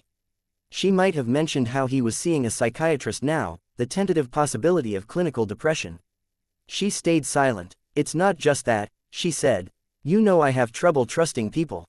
You know why. The change on Lady Photon's face was so subtle she almost missed it. I'm sorry to bring it up, Brandish said. But it's relevant. I decided I could have Vicky because I'd know her from day one. She'd grow inside me, I'd nurture her from childhood, she'd be safe. I didn't know you were dwelling on it to that degree. Brandish shrugged and shook her head, as if she could shake off this conversation, this situation. That child deserves better than I can offer. I know I don't have it in me to form any kind of bond with another child if there's no blood relation. Especially if she's Marquis. She needs you. You're her only option. I can't, and Fleur and Lightstar aren't old enough or in the right place in their lives for kids, and if she goes anywhere else, it'll be disastrous. Brandish decided on the most direct, clear line of argument she could muster. I don't want her. I can't take her. Brandish glanced at the kid that they'd stowed in the team's car. The child was standing on the car seat, hands pressed against the window. Her stare bored into Brandish as though little girl had laser vision. The window was open a crack, Brandish noted. The girl could probably hear everything they'd been saying. Brandish looked away. Lady Photon did as she'd so often done, ignoring reason in favor of the emotional appeal. You grew to love and trust Mark. You could grow to love and trust that little girl, too. Liar. Brandish stared at the teenaged girl. Amy couldn't even look her in the eye. Tears were streaming down the girl's face. Where's Victoria? Brandish made the question a demand. I'm so sorry, Amy responded, her voice hoarse. She'd been crying long before anyone had showed up. Brandish felt choked up as well, but she suppressed the emotion. Is my daughter dead? No. Explain. I don't know, Amy stuttered. She could have slapped the girl. What happened to my daughter? Amy flinched as though she'd been struck. Carol, Lady Photon spoke, her voice gentle. Take it easy. They stood in the midst of a ruined neighborhood. Amy had stepped outside within a minute of their arrival, blocking the door with her body. There was no resistance in the girl, though. It was more like the obstruction was a way of running, of forestalling the inevitable. The girl hugged her arms against her body, her hands trembling even as they clutched her upper arms. Her teeth chattered, as if she were cold, but it was a warm evening. Was the girl in shock? Carol couldn't muster any sympathy. Amy was stopping her from getting to Victoria. Victoria, who she'd almost believed was dead. Amy, Lady Photon spoke, what's going on? You won't let us inside, but you won't explain. Just talk. Amy shivered. She wouldn't let me help her. She was so angry, so I calmed her down with my power. She'd been hurt badly, so I wrapped her up. A cocoon, so she could heal. That's good. So Victoria's okay. Lady Photon coaxed responses from Amy. Of course she's not okay, Brandish thought. What about this situation makes you think she could be okay? I had to wait a while before I could let her out, so I could be sure she had healed completely. Amy stopped as her voice cracked. Keep going, Lady Photon urged. Amy glanced at Brandish, who stood with her arms folded, stone-faced. If I change my expression now, if I say or do anything, I'll lose it, I'll break, Brandish thought. Her heart thudded in her chest. I didn't want her to fight. And I didn't want her to follow, or to hate me because I used my power on her again. So I thought I'd put her in a trance, and make it so she'd forget everything that happened. Everything that I did, and the things that the Slaughterhouse Nine said, and everything that I said to try to make them go away. Empty promises and, her voice hitched. What happened? Brandish asked, for the nth time. She was lying there, and I wanted to say goodbye. Something in Amy's voice, her tone, her posture, it provided the final piece, clicking into place, making so many things suddenly come together. Brandish marched forward, fully intending to walk right past Amy. Amelia, his daughter. She could never be my daughter because she'd never stopped being his. A cornered rat will bite. Amy realized what Brandish intended and reached out, a reflex. A weapon sprung into Brandish's hand. Not so dissimilar from the first weapon she'd made, an unrefined bludgeon of raw light stuff. She moved as if to parry the reaching hand and Amy scrambled back out of the way, eyes wide. Where to go? Brandish glanced to the rooms to the left, then down the hall in front of her. She looked back and saw Amy with her back to the wall. She moved toward the staircase, glanced back at Amy, and saw a reaction. Fear, trepidation. Before Amy could protest, Brandish was heading up the stairs, taking them two at a time. Carol, Amy shouted, scrambling up the stairs. There was the sound of her falling on the stairs in her haste to follow. Stop. Carol, Mom. Only one door was still open. Brandish entered the room and stopped. She didn't move as Amy spoke from behind her. Please, let me explain. Brandish couldn't bring herself to move or speak. Amy seemed to take that silence as assent. I wanted to see her smile again. To have someone hug me before I left forever. So you wouldn't have to worry about me anymore. I told myself I'd leave after. Victoria wouldn't remember. It would be a way for me to get closure. Then I'd go and spend the rest of my life healing people. Sacrifice my life. I don't know. As payment, Lady Photon had made her way upstairs. She entered the room and stopped just in front of Brandish. Her hands went to her mouth. Her words were a whispered, "Oh God." Amy kept talking, her voice strangely monotone after her earlier emotion, as if she were a recording.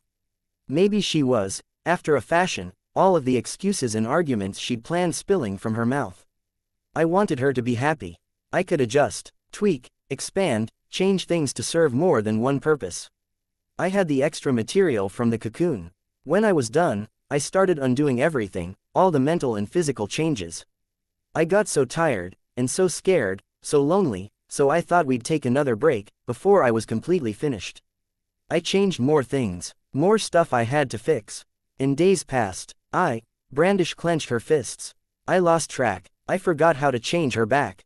A caricature, a twisted reflection of how Amy saw Victoria, the swan curve of the nape of the neck, the delicate hands, and countless other features, repeated over and over again throughout. It might even have been something objectively beautiful, had it not been warped by desperation and loneliness and panic. As overwhelming as the image and the situation had been in Amy's mind, Victoria was now equally imposing, in a sense. No longer able to move under her own power, her flesh spilled over from the edge of the mattress and onto the floor. I don't know what to do. Betrayal. Brandish had known this would happen the moment Sarah had talked about her taking the girl. Not this, but something like it. Brandish felt a weapon form in her hand. Please tell me what to do, Amy pleaded. Brandish turned, arm drawn back to strike, to retaliate. She stopped. The girl was so weak, so powerless, a victim. A victim of herself, her own nature, but a victim nonetheless. A person sundered, and with everything laid bare, there was not a single resemblance to Marquis. There was no faint reminder of Brandish's time in the dark cell, nor of her captor. If anything, Amy looked how Sarah had, as they'd stumbled from the house where they'd been kept, lost, helpless and scared. She looked like Carol had, all those years ago. The weapon dissipated, and Brandish's arms dropped limp to her sides. I'm sorry, the digitized voice spoke. Carol watched Amy through the window. Amy seemed to have changed, transformed. Could Carol interpret that as a burden being lifted? Relief, even if it was only because the very worst had come to pass, and there was nothing left for Amy to agonize over. There was shame, of course, horrific guilt. That much was obvious. The girl couldn't meet anyone's gaze.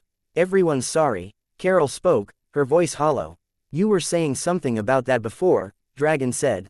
Are you? She left the question unfinished, and the fragment of it on its own was a hard thing to hear. Carol stared as Amy shuffled forward. The cuffs weren't necessary, really. A formality. Amy wasn't about to run. It's your last chance, Dragon prodded. Carol nodded. She pushed the door open and stepped into the parking lot. Amy turned to face her as she approached. For a long minute, neither of them spoke. Prisoner 612, please board for transport to the Bowman Parahuman Containment Center, the announcement came from within the truck. The armed escort would be waiting. No court. Amy had volunteered, asked to go to the birdcage. Carol couldn't bring herself to speak, so she stepped forward to close the distance between herself and Amy. Hesitant at first, she reached out. As if she could convey everything she wanted to say in a single gesture, she folded her daughter into the tightest of hugs. She couldn't forgive Amy, not ever, not in the slightest. But she was sorry. Amy swallowed hard and stepped back, then stepped up into the truck. Carol watched in silence as the doors automatically shut and locked, and remained rooted in place as the truck pulled out of the parking lot and disappeared down the road. Numb, she returned to the office that looked out on the lot. Dragon's face displayed on a computer screen to the left of the door. The computer chair was unoccupied. That's it, Carol asked. She'll be transported there and confined for the remainder of her life, barring exceptional circumstance. Carol nodded. 2 daughters gone in the blink of an eye. Your husband decided not to come. He exchanged words with her in her cell this morning. He decided it was more important to accompany Victoria to Pennsylvania. I didn't realize that was today. If you'd asked, I could have rescheduled Amy Dallin's departure. No, it's fine. I prefer it this way. You didn't want to see Victoria off to the Parahuman Asylum. Victoria is gone. There's nothing of her left but that mockery. Mark and I fought over it and this was what we decided. I see. If it's no trouble, could I watch? What are you wanting to watch, specifically? Her arrival. I know the prison is segregated, but she's still, it isn't. There's a bridge between the male and female sections of the Bowman Center. Carol nodded. Then I have to see. Please. It's going to be the better part of a day before she arrives. I'll wait. If I fall asleep, will you please wake me? Of course. Dragon didn't venture a goodbye, or any further condolences. Her face disappeared from the screen, replaced by a spinning logo, showing the guild's emblem on one side and the Protectorate's shield on the other. Carol waited patiently for hours, her mind a blank. She couldn't dwell on the past, or she'd lose her mind. There was nothing in the present, in the future, she couldn't imagine one. She couldn't envision being with Mark without Victoria. Couldn't imagine carrying on life as Brandish. Perhaps she would continue filing. Something simpler than criminal law, something lower stress. At least for a little while. For an hour or so, she occupied herself by reading the pamphlets and the back covers of books. Reading a novel was too much. Somewhere along the line, she nodded off. She was glad for the sunlight that streamed in through the window, the glare of the fluorescent bulbs overhead. Recent events had stirred her old fears of the dark. It didn't feel like hours had passed when she was woken by Dragon's voice. Carol. She walked over to the screen. It was a surveillance camera image. The camera zoomed in on a door. An elevator door, perhaps.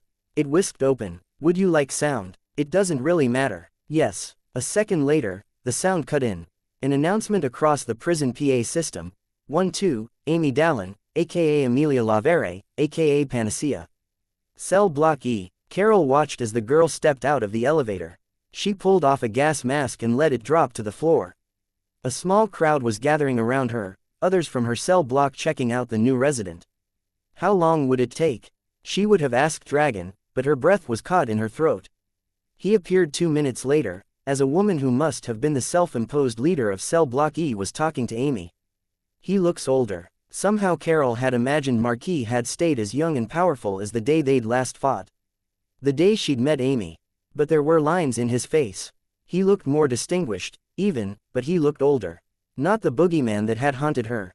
And that's Lung behind him. Was Lung an enforcer for Marquis? It was hard to imagine. Or were they friends? That was simultaneously easier and harder to picture. But it was somehow jarring, as if it instilled a sort of realism in an otherwise surreal picture. Lung and Marquis moved forward, and the women of the cell block moved to block Lung's advance, letting Marquis through. Marquis stopped a few feet away from his daughter. Their hair was the same, as were their eyes. The day I cease seeing her as his daughter and see how she could be mine, he takes her back, she thought. I've been waiting, he spoke. That was enough. She had the answer she'd wanted, even if she hadn't consciously asked the question. She left the office, stepping outside into the too bright outdoors, leaving the reunion to play on the screen. Chapter 156. Alani 15.21 Thing at a time. As much as I wanted to make it a focus, taking care of my territory was something I had to handle in my downtime. I felt guilty. I'd left my people to handle things on their own. I'd failed to arrange the cleanup of the bodies Mannequin and Bernskar had left behind. I hadn't made arrangements for food, fresh water or accommodations. I wanted to make it up to the people who had stuck by me, or at least the people who hadn't left, but this wasn't one of the instances where I could let my emotions dictate my priorities. We had a mess of things to do and a limited amount of time to work with. After departing from our meeting, we'd taken the afternoon and evening to handle our personal affairs, agreeing to start on the major stuff in the morning. Bitch had to take care of her dogs, Regent was toying with gangs in his territory by puppeteering their leaders, and Tattletale had her various spies and scouts to keep in contact with. Things were a little less busy for myself. Gru and Imp. I'd tended to my territory, ensuring that the cleanup was going well and that the major concerns were being addressed. Gru and Imp had taken the afternoon and evening to try to catch up on sleep. Except we hadn't been able to break away from planning, and just going by his participation in our exchange of texts and calls, Gru hadn't managed to rest much.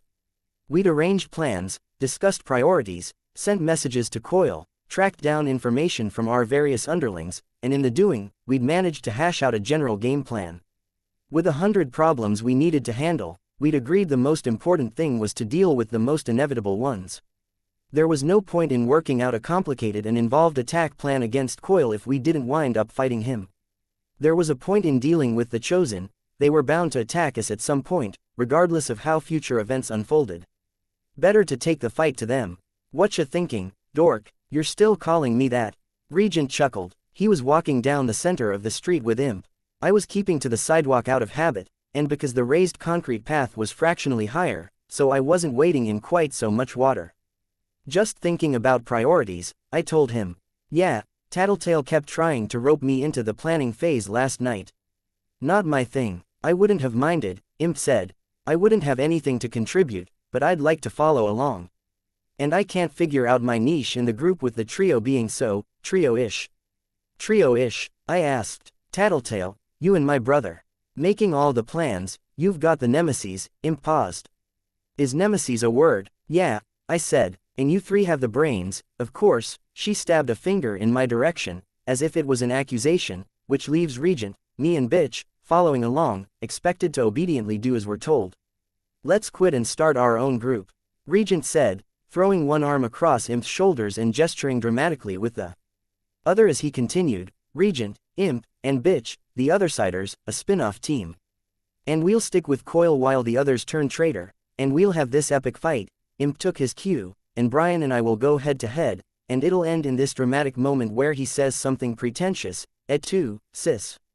And then I'll say, yeah, it's me, and finish him. No mercy. They were playing off one another, joking. And he calls me the dork. I ignored them up until we met up with Tattletale.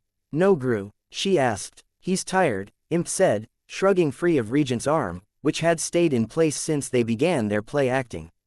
Not sleeping these days. We should address that soon, Tattletale said. We've seen how mistakes happen when some of us get too fatigued. With the way things are stacked against us, we could wind up with another few days of concentrated activity, and running on empty from the start could spell bad things. She glanced at me. Fine, I'd own up to it. I'd fallen into that trap. I nodded in agreement. And you? She asked me. You're good. Guilty about leaving my people to their own devices, I admitted, but I'm glad we're working through this stuff.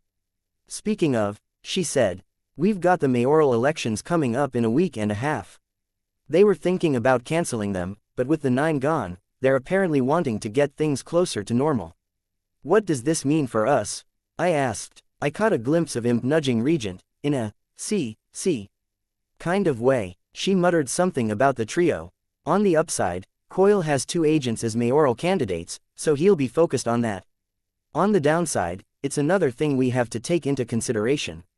We could throw a wrench into that situation, to slow him down in his takeover and buy ourselves time to leverage the situation to our advantage, but I'm wondering if it's really worth it with our other time constraints.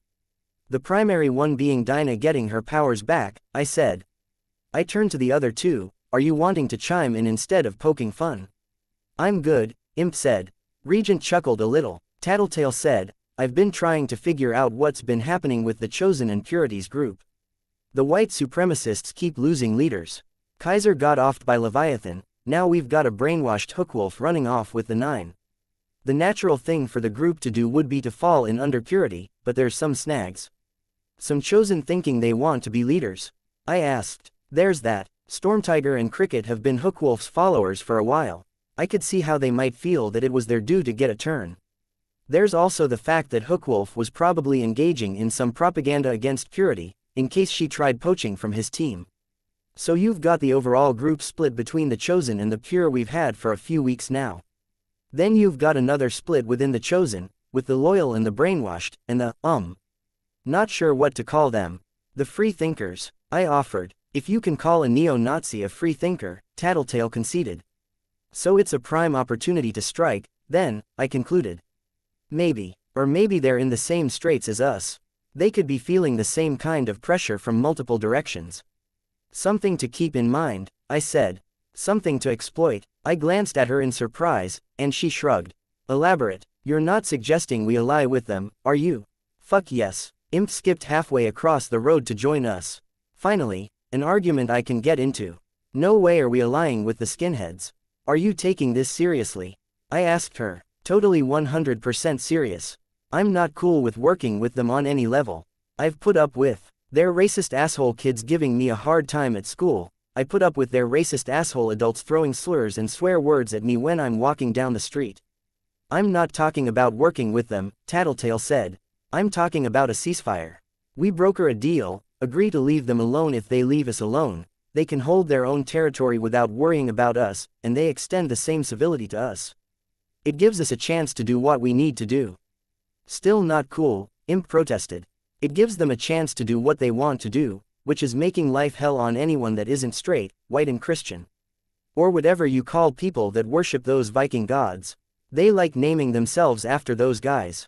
I looked at Tattletale. I can't argue with her point. The first part, Tattletale frowned. I'm trying to think about what's easiest to achieve while clearing up the most problems. I already got in touch with New Wave and got them to chill out for a bit. How'd you pull that? Regent asked. Lady Photon was wondering where her nieces went. I told her that Panacea was healing Glory Girl, but she still wanted her space. I offered, to give an indication I was listening. It isn't true, or I should say it isn't the whole truth, but we tried to reach Panacea and she turned us down again and again. It's a shame, but what can you do? Amy had crossed my mind as I'd reflected on the various encounters with the Nine, and I'd thought about going to look for her. Having her in the group would be invaluable, no question. Even touching base with her could leave us options if someone got hurt or if we needed resources. That said, the major issue was that I couldn't be sure she'd actually join or even listen, and we were trying to operate with certainties.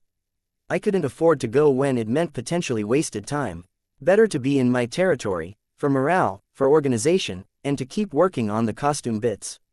It also let me eat, sleep and take care of Atlas, stuff I tended to forget about. Thinking about Atlas reminded me of one thought I'd had during our downtime. It'd be fantastic if we could get a tinker in the group, I said. Between Bakuda, Armsmaster, Mannequin and Bonesaw, I'm sort of starting to appreciate what they bring to the table. What you see there are the end results, Tattletale said. You have to realize how much time they're spending building stuff, or time spent building tools to build better stuff. Bonesaw did plastic surgery on 7 people, performed brain surgery on Cherish and then trapped her inside a pod that could keep her alive for years or decades, and as far as I figure it, even if they got their hands on an all-terrain vehicle, they can't have had 5 or 10 minutes to do it in. That doesn't amount to much prep time. Some to build and program her mechanical spiders, but yeah, she probably wouldn't need as much time as you'd think. Probably didn't even have to put Cherish's head back together after doing what she needed to for the surgery, for example, if she was going in the pod. You're almost a tinker, Regent told me. Not really. You made these rags. He pulled down his collar to show me the skin-tight costume beneath. Rags? If you don't want them, I can use the material. He laughed. I don't think I'm anything like a tinker, though. I just realize my power's not that strong, so I rack my brain to think of ways to expand it. I make the most of the possibilities available to me, while a tinker creates possibilities. I'm getting what you're saying, Tattletale smiled. You liked having Panacea around as a pseudo-tinker, huh? The way it expanded your options. I shrugged. Goes without saying, doesn't it? But you especially, given how you think. It's a shame that there's not really any tinkers around that aren't already committed. Unless you want to make a point out of recruiting Leet. There was a bit of a pause as we all considered the idea. We simultaneously broke into laughter. Come on, Tattletale said, let's get down to business. Beyond our short detour to meet up with Tattletale, we'd primarily been focused on heading towards Regent's territory.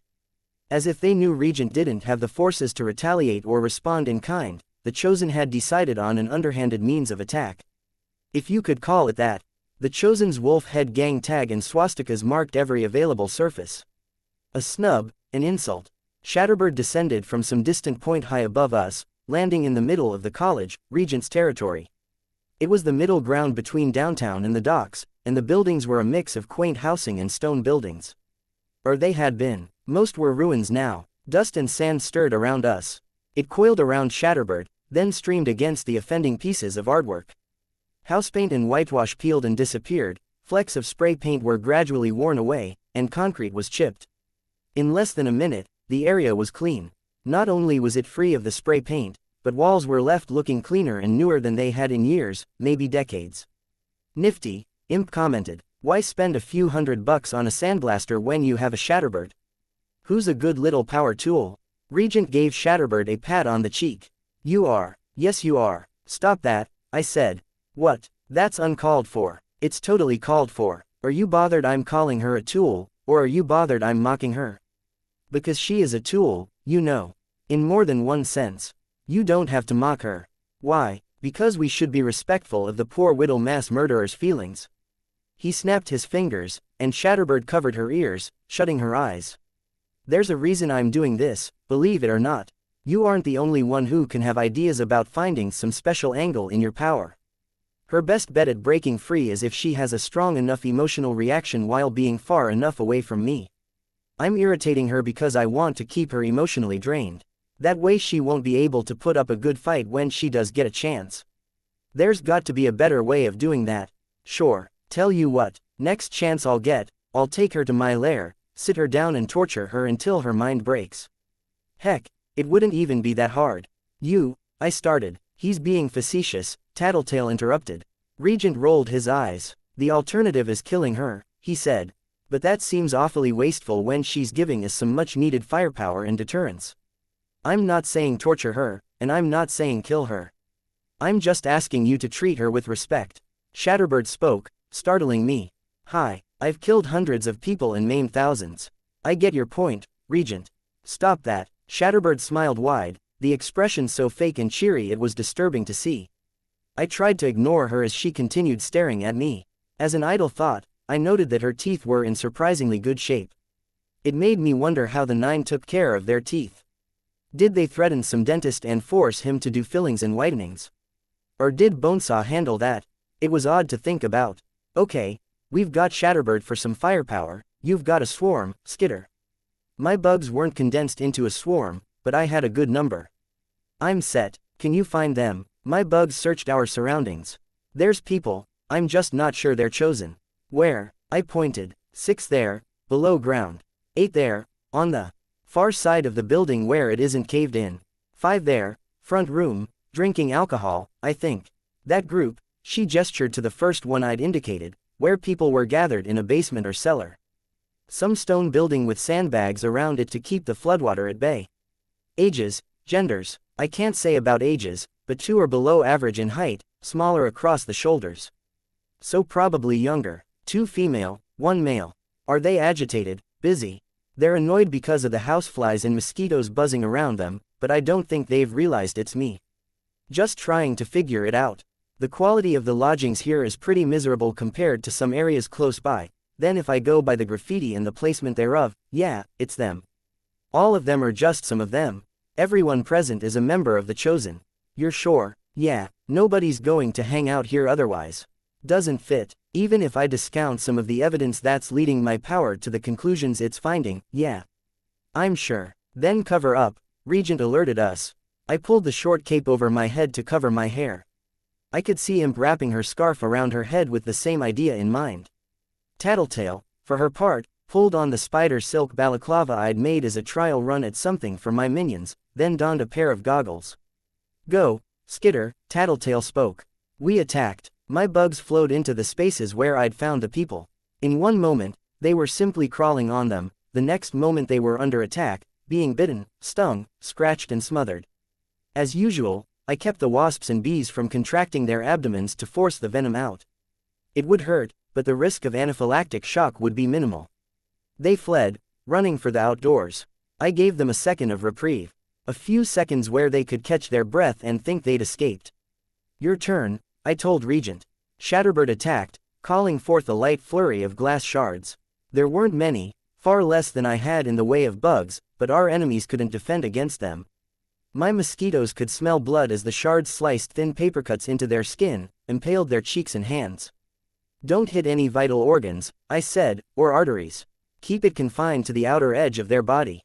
You're so finicky, Regent commented. If you kill them, this situation becomes something totally different. They'll have a vendetta against us, and any friction within their group is going to take second seat to getting revenge. I'm not saying I won't be careful, Regent sighed. I'm saying you're being picky. A section of building floated across the street to land at the midway point between Shatterbird and our targets.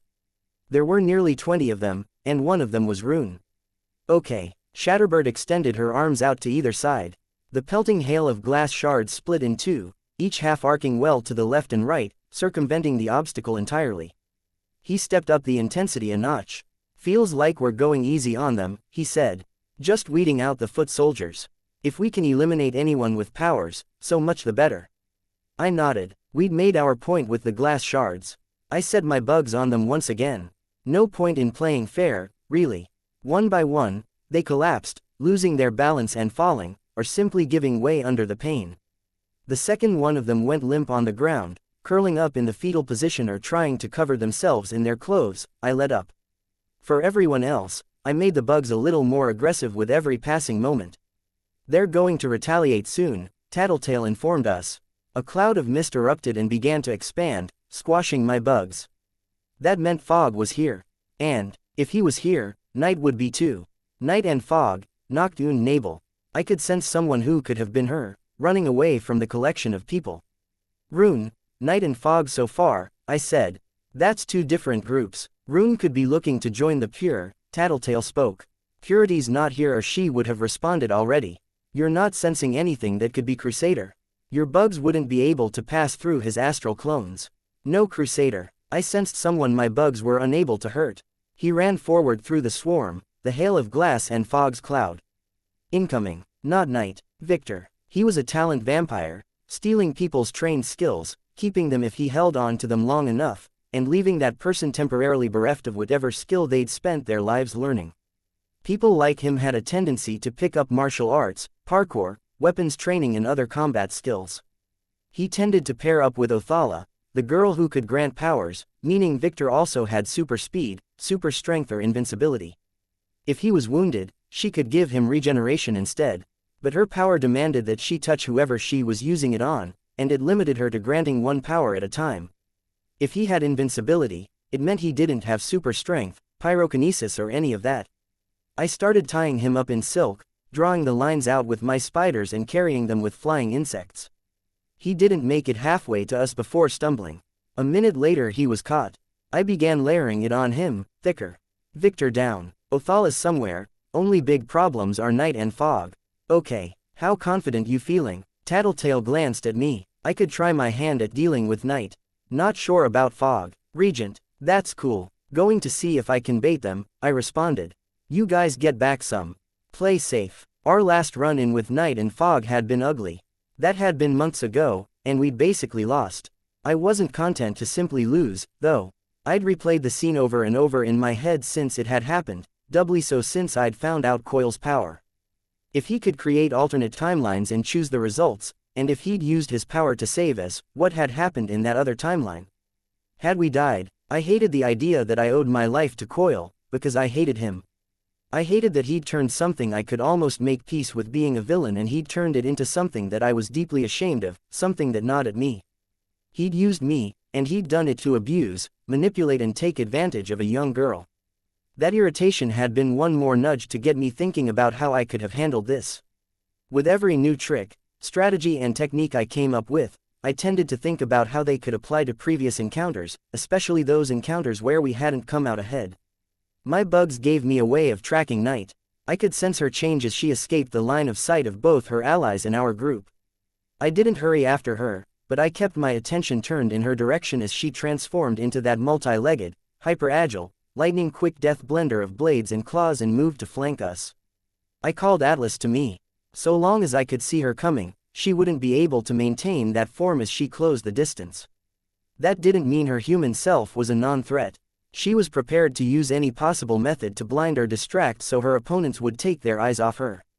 Flashbang grenades, smoke canisters, a cloak that doubled as a net, complete with hooks to catch on costumes and hair. Fog was in his cloud form, advancing inexorably towards us. He had the ability to adopt a gaseous body. He was capable of making the gas semisolid, even maintaining a crude hold on objects.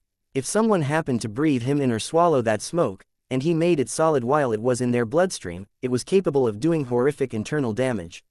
Shatterbird stopped driving the glass shards at our enemies and began collecting the nearby glass instead. She formed it into a barrier. The join wasn't perfect, and Regent apparently lacked the fine touch the real Shatterbird had, because he didn't strategically break the glass to make the joints fit better or create smaller pieces to jam in the holes. Fog was slowed, but not stopped entirely. He seeped through the cracks. The high-pitched sound of glass slapping against glass filled the area as Regent patched up the holes by pressing larger pieces of glass over the gaps. Still imperfect, but it was as good a barrier as we might hope for. Night had paused. She'd clearly wanted to use the smoke cover or the distraction of Fogg's approach to attack, but with his approach delayed, she was slowed down as well. I was already prepping my bugs, readying with a response of my own. I was nervous, I had to admit. I'd fought against Leviathan, I'd fought the Nine, but Knight was never going to be an opponent I could laugh off. Fogg managed to get enough of himself through the glass that he had leverage enough to break it. This power is so hard to use, Regent complained. So much to focus on. You're doing fine. I'm doing fine because she's helping. I think. Be careful then, Tattletale said. Don't rely on her power. Kind of hard not to, unless you want to let him approach. Would Shatterbird cease assisting at the most critical juncture, getting us all killed? It would fit, unless she was helping only because she didn't want to die. I'm going, I told them. Hold down the fort, run if you have to. We've basically scored a victory here, it's just a question of driving it home. I climbed on top of Atlas and flew away from my companions. If my plan failed, I could fly, but Tattletale and Regent couldn't. Better that she chase me with the others having a chance to escape than a scenario where I led her straight to them. My swarm swamped Knight, catching her alien, angular legs with strands of silk. Lots of legs, only so much silk. It wasn't really working. It might have been doable if I had a sense of how her body moved, or how the legs bent, but any time I looped silk around what I might consider a knee joint, it turned inside out, the silk dropping to the ground. Irritating. My bugs weren't finding anything I could identify as a sensory organ, no eyes or anything of the like. Nothing that pepper spray would have an effect on. Okay, something else. I held back with the bugs that had the silk lines, rearranging them as I closed the distance. The second I rounded the corner to spot Knight, she was human again. She pulled her cloak around herself, glancing around until she spotted me. I swallowed, backing away slowly while keeping her in plain view. My bugs gathered, but not to the extent that they blocked my view of her. In one fluid motion, she wrapped her cloak around herself and then cast it out so it billowed. She had a canister in her hand, whipping it in my direction. I caught it in a net of silk strands buoyed by nearly 2,000 flying dragonflies, beetles, wasps, hornets and cockroaches. Knight watched as the canister floated off into the air a distance away. I readied 2 more nets, placing them in the air to the right and left. I knew what she would do next, but that was mainly because I hadn't been able to come up with a good way to deal with it. I could trust Gru to handle it, but he wasn't here. I could use my bugs, with some luck, but even then I wasn't sure it would have an effect. She used a flashbang. Close my eyes or stare dead on into the flash, I'd be momentarily blind either way. I opted for the former, covering my eyes and flying both up and away. With my swarm sense, I could feel her creating some distance, breaking away and heading for the general direction of the others, moving faster than any car, with far more raw mobility, turning on a dime and easily navigating obstacles. Even before the flashbang went off, I was turning to follow. I could tell the others were distracted by Fogg. Even some of the other members of the Chosen were slowly pulling themselves together. I stepped up the assault with my bugs to make up for the fact that Regent and Shatterbird were otherwise occupied. That left me to catch Knight. She was taking the long way, favoring alleys and going through the ground floor of buildings, which simultaneously let her maintain her monstrous form while forcing her to take just long enough that I could keep up. The fastest path between 2 points was a straight line, so I had that advantage at least. So long as I had eyes on her, I could slow her down, keep her from assaulting my teammates. If I could catch her in human form, I might be able to bind her, or at least keep those flashbangs webbed to her belt. There was the worst-case scenario that she'd get close enough to kill someone in the span that a flashbang blinded, as I wasn't oblivious to that. I was gaining on her, slowly but surely. My heart pounded in my chest as I sensed her closing the gap between herself and the others, my eyes and my bugs scanning the surroundings so I could calculate the best position. It wouldn't matter how close I got to Knight if there was a building blocking my view of her. She stopped, or, more appropriately, she shifted gears from zigzagging from one piece of cover to another to running at human speed. I caught up a few seconds later, stopping Atlas so we circled directly above her. She glanced around, looked up at me, then bolted for a restaurant with a tattered canopy over what had been an outdoor patio. She disappeared from my sight for an instant, but she didn't change. The smoke canisters came out, but my bugs had lagged behind. Anticipating another rush from my teammates, I piloted Atlas to a position between Knight and the others. The smoke spilled out around her, But again, she didn't change. She collapsed to the ground. Wary of a feint, I approached with care. Imp stood over Knight, holding a taser. Got her, she said. Fuck yes. You can't tell me that wasn't awesome. Good job. Now don't take your eyes off her. She heals back to pristine condition the second you blink. We take turns blinking, she asked. Sure. Blink on 5. 1, 2, 3, 4, 5, I said. I waited until the second count and started blinking on 3. We draped Knight across Atlas and hurried back toward the others, continuing the count. Shatterbird had fog trapped in a box of glass, layers upon layers. Every time a puff of smoke escaped, a layering of glass shards covered the gap. My allies were all standing, and our enemies were soundly defeated. After a quick exchange to ensure we were sharing the duties of watching Knight, I freed myself to check the scene with my eyes, rather than my swarm sense. Rune was kneeling, bleeding from shallow cuts across her face, chest, ribs, stomach and thighs. She was using her power on a scarf to bind the wounds tight. Othala was standing off to one side, hurt as well. Victor was bound. None of them were meeting our gaze. We'd won to the extent that it was embarrassing to them. You're in our territory, Tattletale told them. Get out. You've taken this whole fucking city as your territory, Rune retorted, scowling. Your point being? Regent asked. Where are we supposed to go? Leave the city, retard.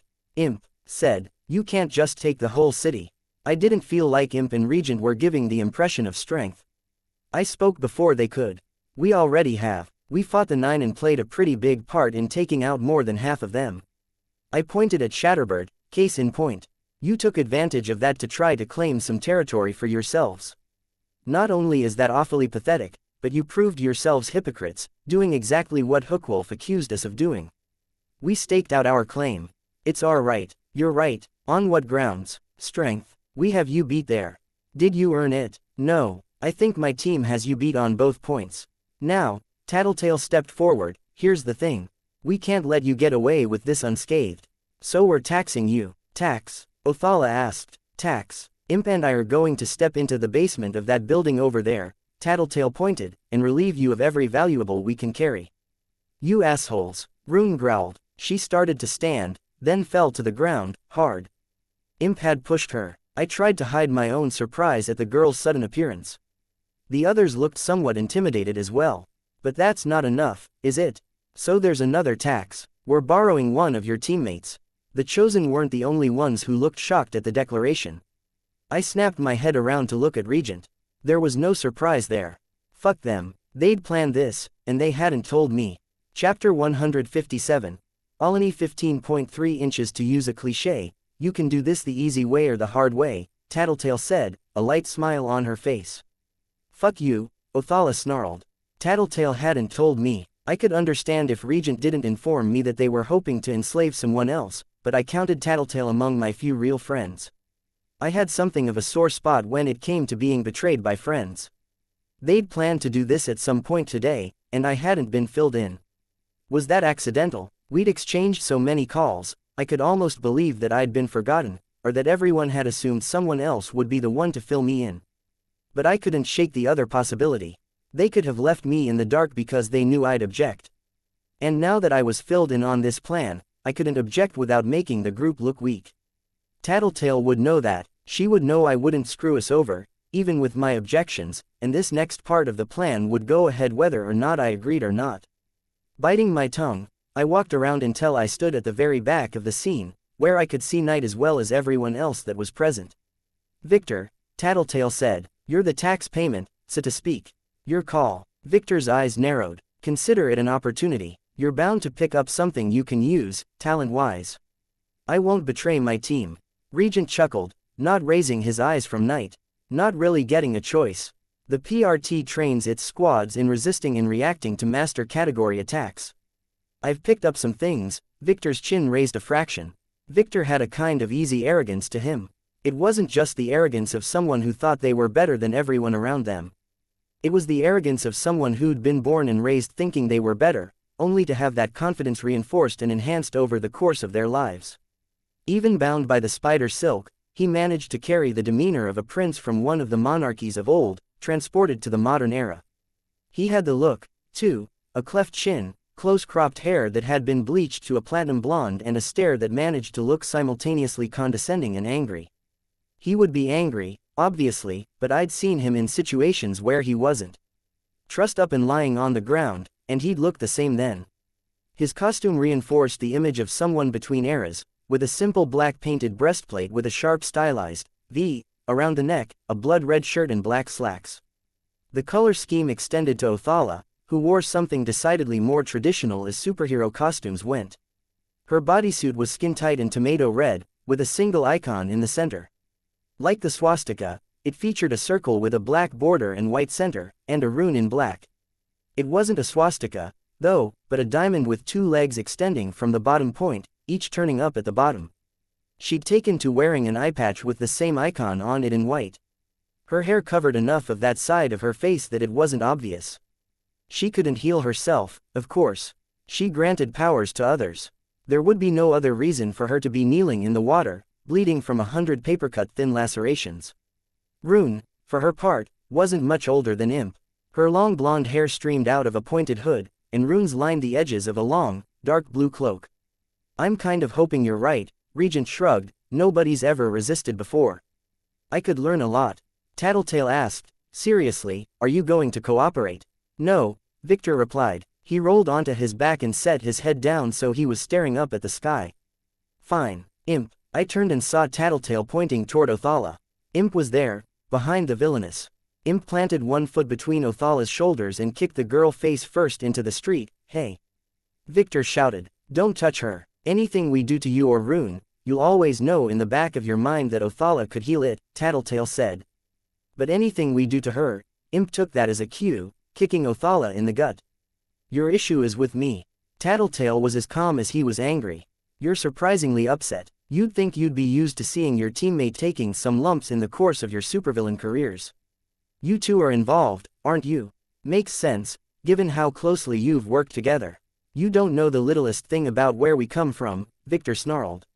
I'm figuring it out. Give me a second. Judging by what you're saying, there's a loss in there somewhere. Group like yours, bound to be pretty insular. Making friends with similar beliefs, dating people with similar beliefs. Did your daddy give you some strong encouragement to date this little lady? Victor looked away, his lips twisting into an expression I couldn't interpret. He shook his head. Not quite. It wasn't your dad. You were on your own, a lost soul recruited by a big, proud family. Proved yourself, and you were told you'd earn a proper place in Kaiser's empire if you married in, so to speak. Not an arranged marriage in the strictest sense, but the idea was that you'd date one of the lieutenant's girls and marry eventually. Except it wasn't her you were supposed to date. Her sister, cousin. Victor spat the word. I'm getting tired of hearing you fumble your way to answers. It was her cousin. There we go. Something happened to the cousin. So you two got paired together instead.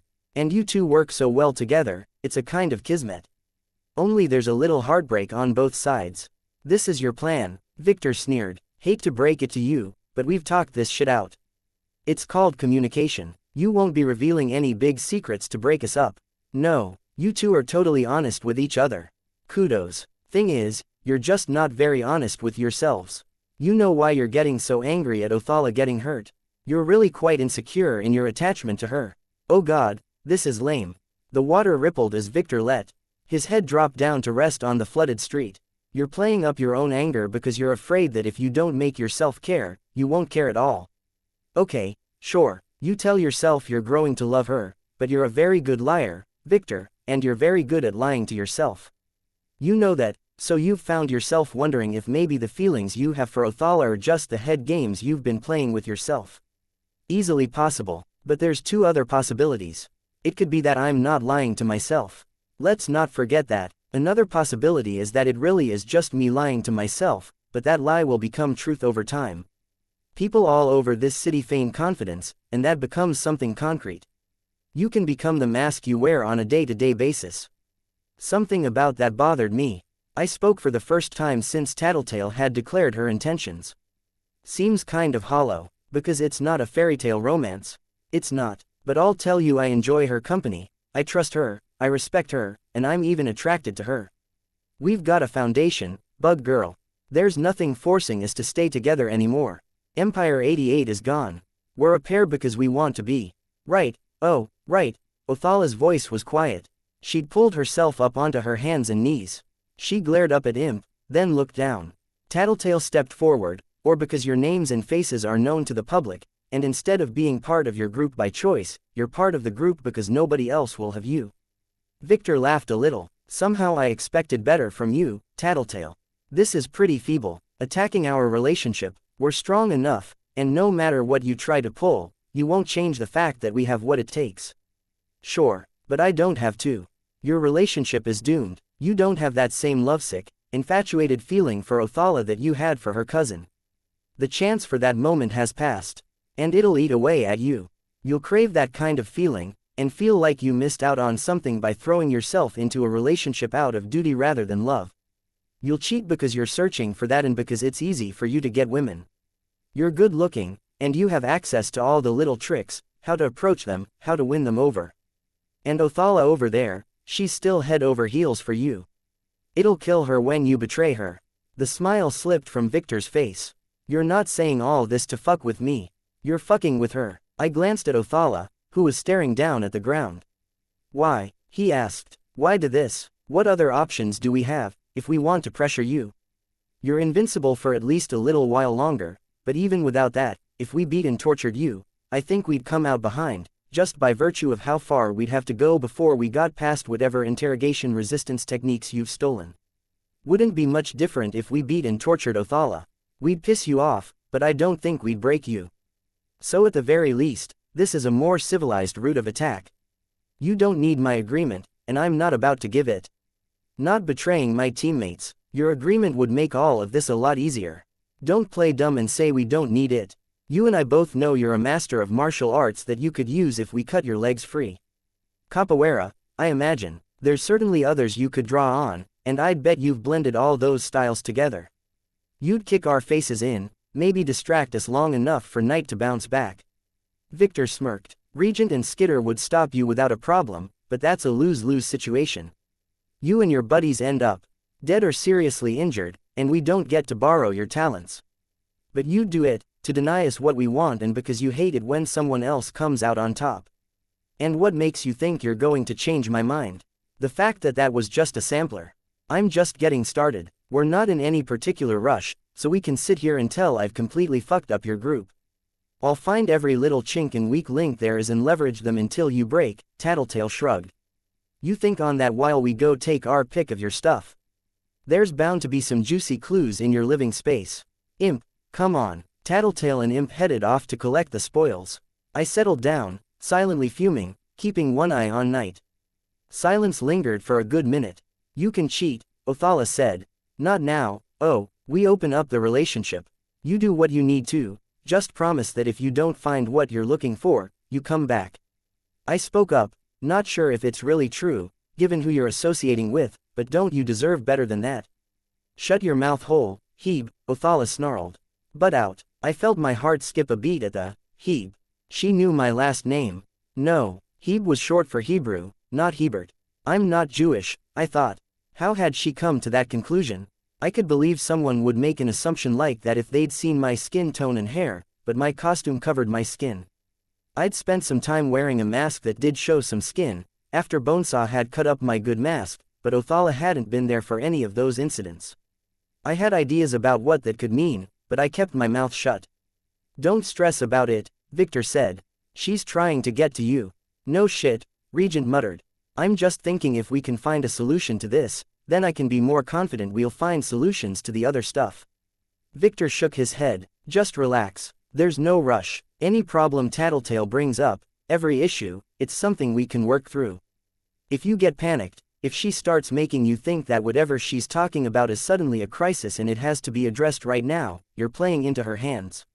She'll use that to make you say or do something you'll regret. So Regent, keep an eye on Night. I spoke, interrupting. Sure. Victor stared at me as I approached. I held out one hand and let a spider drop from each fingertip, dangling from threads. The hell, he squirmed in an attempt to get away, but his arms and legs didn't afford him much room to move. I slowed their descent enough that he could see the spiders clearly. Black, orb-like abdomens, stamped with a red hourglass marking. If it wasn't for my wanting to do this to make it clear what spiders they were, I would have just used the spiders I'd employed to wrap him in silk. I wanted the drama and to make it absolutely clear what I was doing. I moved my hand and let the spiders swing a little to the left to make sure they were in place and let them settle on his face. Hush, I told him. Now close your eyes. You don't want to startle them or they'll bite. One of his eyes fluttered in a reflexive action as the spider touched his eyelash. He growled, "You psycho," scowling, before shutting his eyes. I moved more spiders into positions on his lips. "Careful," I said, "I'm focusing on watching night, so I'm not really bothering to suppress their instincts." "Don't move." I looked at Rune and Othala. "You two be quiet, too. I can handle you the same way." Othala only stared, while Rune offered a slow nod. It took 5 more minutes for Imp and Tattletale to come back, each loaded down with bags. Given the variety of labels, I guess the bags contained things looted from stores downtown. Imp put down a spray can, and set to spraying the glass cube Shatterbird had imprisoned fog in, filling in the gaps, cementing it together. "I'd step back, Skitter," Tattletale said. "His power works by proximity, among other things. Physical contact, eye contact and active use of a skill lets him leech them off you. The stronger the contact with each transfer point, the more transfer points he's maintaining, the faster the drain. He could suck away something essential, or make you just a little bit worse at everything you do." I stepped away, silent. "So, have you made a decision?" Tattletale asked Victor, "because I'm all geared up to carry on with the discussion here." Victor didn't respond, couldn't. Tattletale turned to look my way, and I met her eyes. "I left the bugs in place.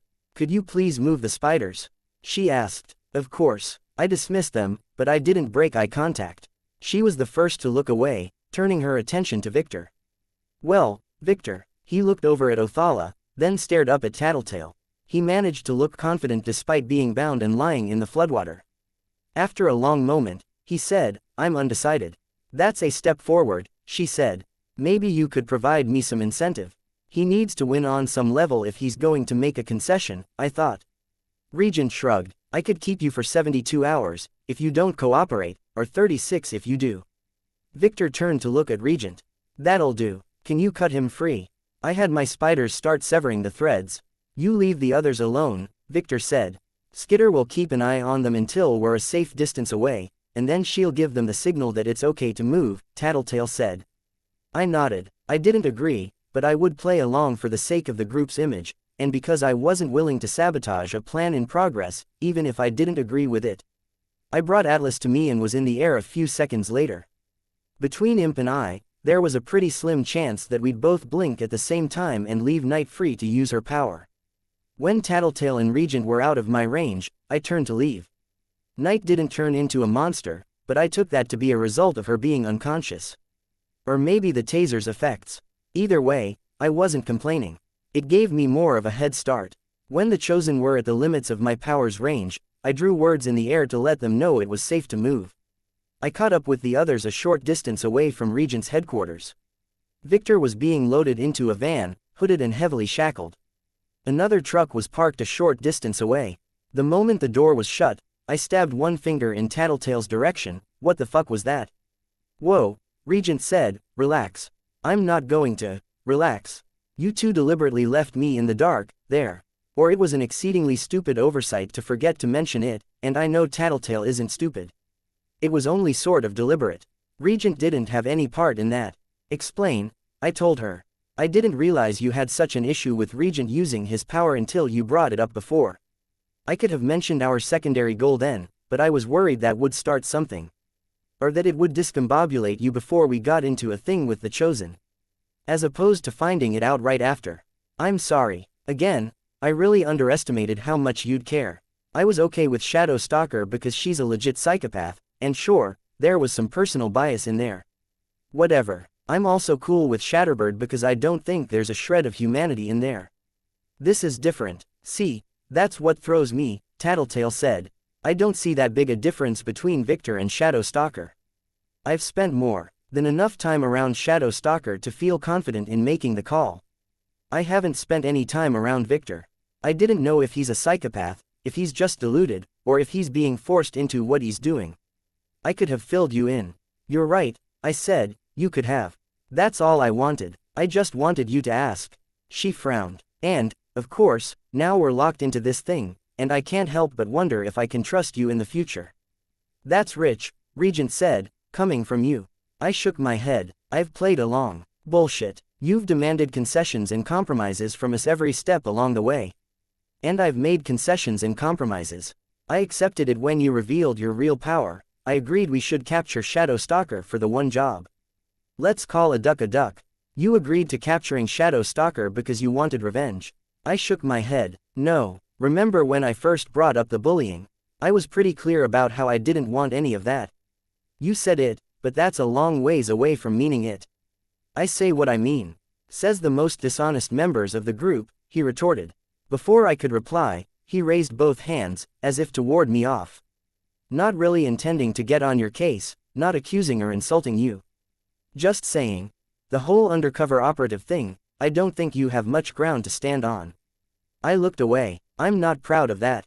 Sure, that's fine, but let's be honest about all this. You spent a whole lot of time saying one thing while doing another. I think we all rolled with that pretty damn well. Even went the extra mile on some occasions. Well, Rachel accepted, but yeah. Are you saying you can't return the favor? If we're talking mind control, no, Tattletale cut in.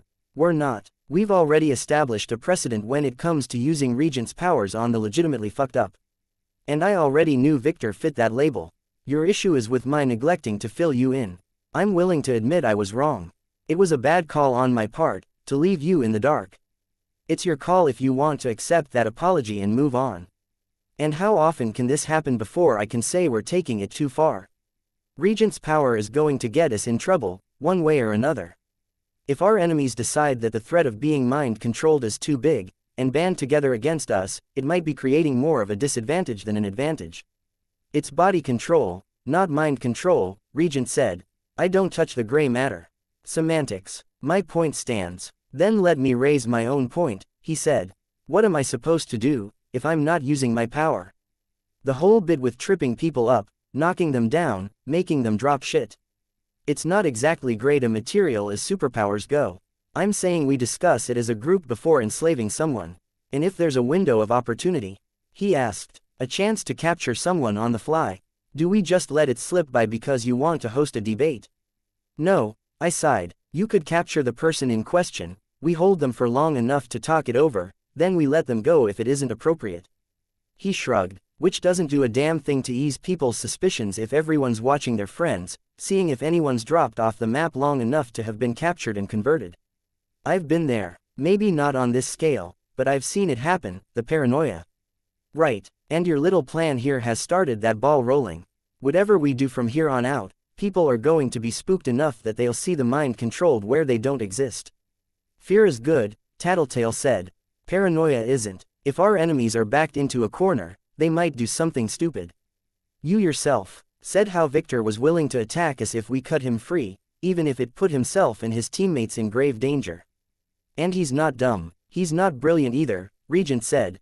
Just saying, but having a power that gives you brains doesn't necessarily mean you're smart.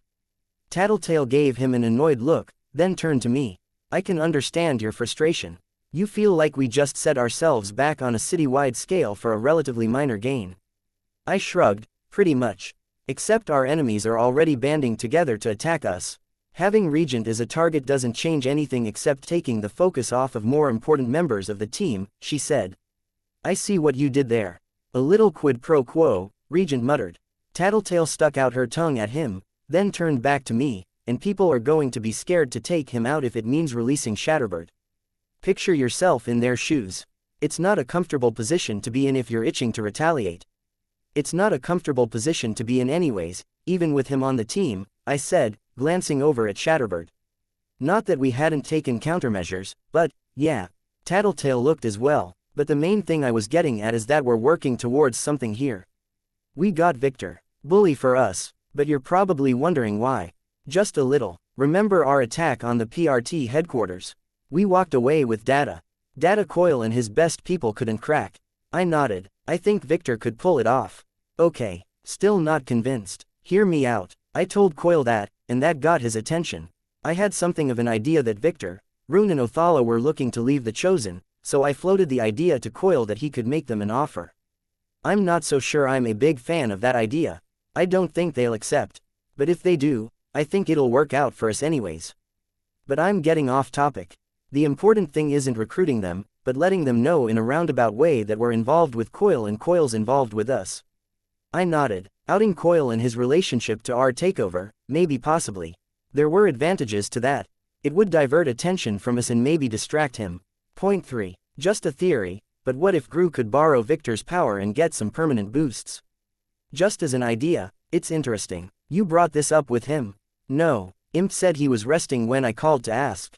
I figure it can't hurt. I nodded. So we're getting the data, we're possibly outing Coil, and we're putting a skill vampire in a situation where he's surrounded with some very skilled people. Like a kid in a candy shop, I doubt he'll be able to keep from drooling. Coil won't let Victor get in situation where he can pick up anything special unless he agrees to join, that's obvious enough. Except I've talked to Miner, Senegal, Crit and Jaw, and they're willing to give him a little something in the way of exclusive skills he wouldn't otherwise have access to, in exchange for a few small favors. Like getting a read on Coil's talents and skills, perhaps. I can't say for sure, but I'm thinking Victor could tell us what Coil's day job used to be. Enough of a starting point that I can dig up more details. Know your enemy, and with a guy that versatile, I can think of several ways he could be useful. Okay, I said. Okay, she asked. Okay, yeah, I wish we could have talked about this before, but I'm willing to accept that we've been through a hell of a lot, and you've put up with a lot of demands from me. If you think this is a good idea, if you're certain about this, I can accept that. She nodded once. Thank you. In me? Regent asked. No, I have faith in your judgment. I really don't, I admitted. Peesh, after everything I've done for you. Never mind, he said, chuckling. I'm going to catch a ride to Coil's and handle this next bit. Wonder how long he'll hold out. I'll come too, Tattletale said. I want to see how this plays out. If you don't need me, I'm thinking I'm going to head back, I said. Take care of my people. Tattletale nodded and gave me a short wave as she climbed into the back of the second truck. I wasn't thrilled, but I could deal. I felt relieved to have a window of time to do what I needed to do. It wouldn't be relaxation, but more moving on to the next point on my priority list, handling the stuff that absolutely positively needed to be handled. Making sure my dad was protected from Coil was a big one, making sure my people were both protected and equipped to protect themselves from the Chosen was another. I needed to get my equipment in order, and the costumes finished, make sure I touched base with Bitch so our recent good relationship didn't fall apart, and maintain the lines of communication with Tattletale and Coil so I was up to date on upcoming events. Do me a favor, someone asked from behind me. I spun around, drawing my knife. It was just Imp. Damn it, what? I asked. Where'd you come from? I stayed behind to keep an eye on Night, winking instead of blinking so I didn't lose sight of her. And you don't even remember that I was doing it. Fuck, ungrateful bastards. I had to run the last block so I could be sure you didn't fly off before I could ask. You could have phoned. She shook her head. You heard what Tattletale said. Coil might be listening in over the phones. We don't mention anything we wouldn't want him to overhear. And you don't want him to overhear this favor? I asked, hating myself even as I opened my mouth. How was I supposed to get a handle on everything if I was posed with 2 more crises every time I got something done? Chapter 158. Arc 15. Colony, Bonus Interlude Number 2, a guy with the second trigger event he pummeled the bag, one hit after another. There wasn't any real rhyme or reason to his strikes. Only his training persisted, hardwired into his brain. The joints of his hands were stacked, his weight shifted back and forth over the balls of his feet, and the room was filled with the muffled thumps of fist against vinyl. His dad would be yelling at him right about now, shouting at him about how he was risking injury. Didn't matter, just needed to hit something.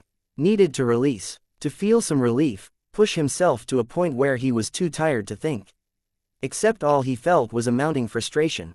It spooked him, just a little. He couldn't help but wonder if this was his new default state. If this was how he'd be for the rest of his life. He twisted his body to strike the bag with a roundhouse kick. The bag swung from the chain. He turned away. Sweat streamed down his body, his hands were shaking, and he couldn't control his breathing. Jesus, bro, you look like you're going to have a heart attack. He snapped his head around to see Aisha in the doorway. Cognitively, He'd known who she was the second he'd heard her voice, and he recognized her at a glance. Still, that initial alarm that came with being surprised sang through his nerves, not a momentary sensation, but a thrum of tension that wouldn't go away. She didn't seem to notice. It was like they were two different people in two very different scenes. She had her mask in one hand, her black scarf loosely piled around her neck.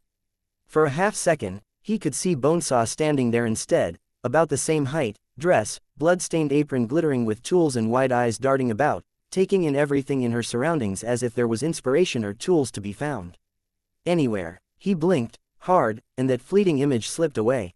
It wasn't the same. Aisha's investigation of the area was casual, comfortable and idle, surveying his room. At the top floor of the headquarters he shared with her, his room had a punching bag, weight bench and sink in one corner, a bed and a stand for his costume in the opposite corner, and a television placed where he could watch it anywhere in the room. Not that there was much available in the way of channels. "You're back," he grunted. "Didn't tell me you were going." "You mean I didn't ask permission?" "No, I totally wanted to hang around here with you wound as tight as a new clock." "That doesn't make sense," he said, still panting for breath. His chest hurt. He stepped over to the sink and splashed water on his face. "Sue me. Not like I've ever seen a wind-up clock. Not like you've ever seen one either. Don't pretend you're so much more civilized. Grandpa had one." "Really?" He only nodded, still trying to get his breathing under control. "This isn't just the exercise. Something else. Can't let her see it." "Still good to see." He had to pause to catch a breath. "You're okay." "Of course I'm okay, dumbass. Nobody knows I'm there." "Not good enough." He began peeling off his gloves. "I've got the costume Skitter made me. I had no idea she was wearing something like this." Aisha pulled at the fabric between her fingers, stretching it. "It's so smooth and so light. I thought she was bullshitting about the fact that you couldn't cut it. But I tried and she was right. It's crazy. But yeah, I'm as safe as any of you." "Safer. That's not saying that much." He examined his hands, where the skin was torn. Blood had welled out from the open wound and been pressed into the creases and pores. He turned on the tap again and put his hands under, washing where his skin was raw and bleeding at the knuckles. "Jesus fuck," she gasped, looking past him to his hands. "Any time I've spent in the gyms, it's 'cause Dad dragged me there, so I wasn't paying attention so much as I was looking for the nearest exit. But I'm pretty sure you're not supposed to be bleeding like that." What was he supposed to say to that? "Why did you do that to yourself?" "Just trying to tire myself out." "You're already tired, you dumbass. This isn't going to improve the situation." "How long were you fucking hitting that thing?" "The entire time I was gone. I've handled worse," he thought. He'd meant it as a joke, a moment of personal humor, but the amusement didn't come. "Incision here, saw through the breastbone, there we go. You're cooperating so nicely. Not that you have much of a choice. Oh, here, this part is always cool. See, the ribs are flexible, and with the sternum separated, a little bit of help from Spider 33 here, they unfold like a bird slowly spreading its wings." He leaned over the sink, gripping the edges. That pressure in his chest was getting worse. Her tone changed. "Hey, seriously, are you okay? You've been breathing really hard for a bit now, and now you've gone really quiet for, like, a minute. I didn't use my power, either, so I know it's not you ignoring me because of that." He bit back the harsh retort, telling her to shut up, to stop being annoying and go away, that he wanted to be alone. If he did, she'd run away from home 6 times in 4 years, had gone from their mother's house to their father's, back to their mother's and then to foster care.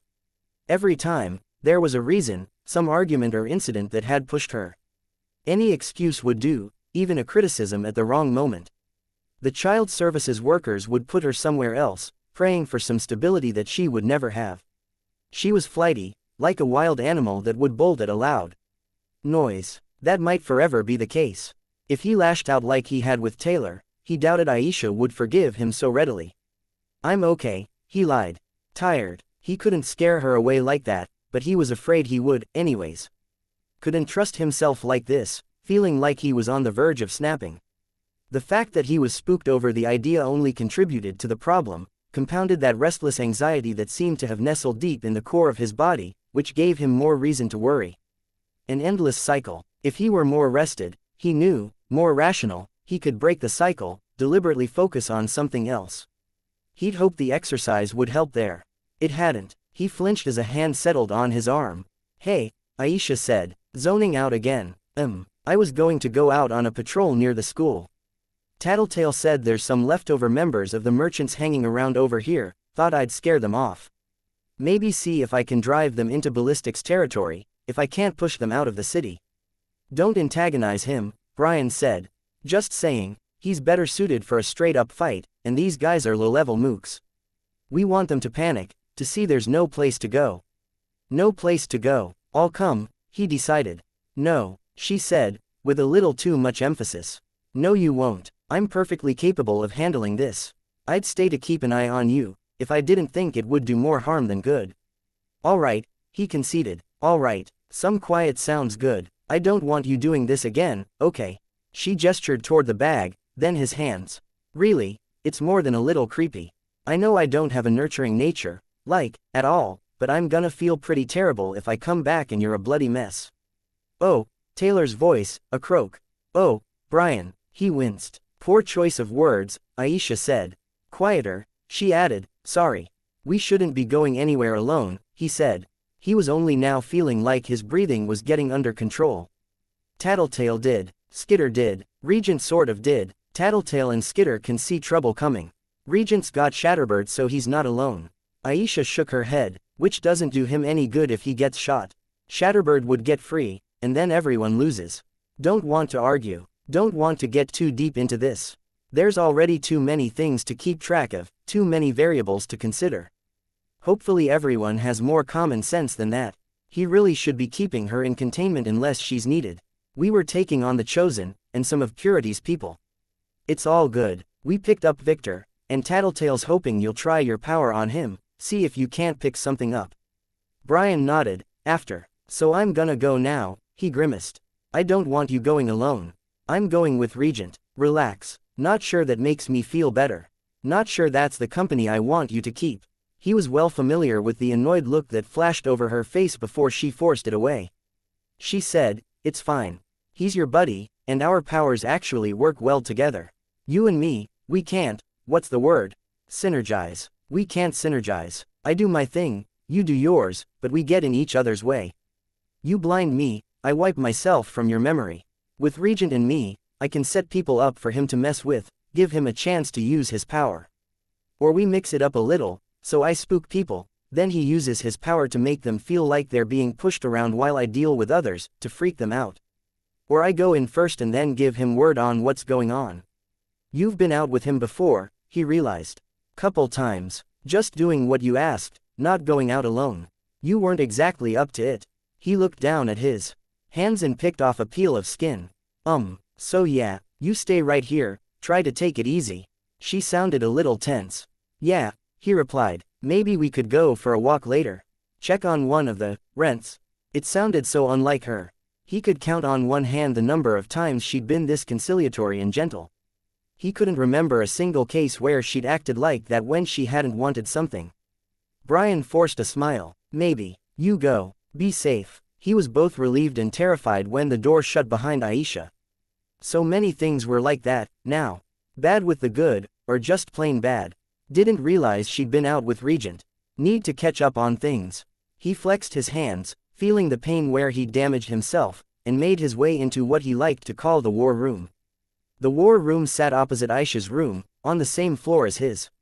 It wasn't large, but it didn't really have to be. Satellite images of various locations around the city had been printed out onto 4 by 5 foot sheets of laminated paper, rolls shelved on the wall with labels in marker. They varied in size, with some extending over the whole city, while others covered the various territories. He picked the roll for his own territory and unfurled it. His territory was marked out in black marker. Southwest end of the docks.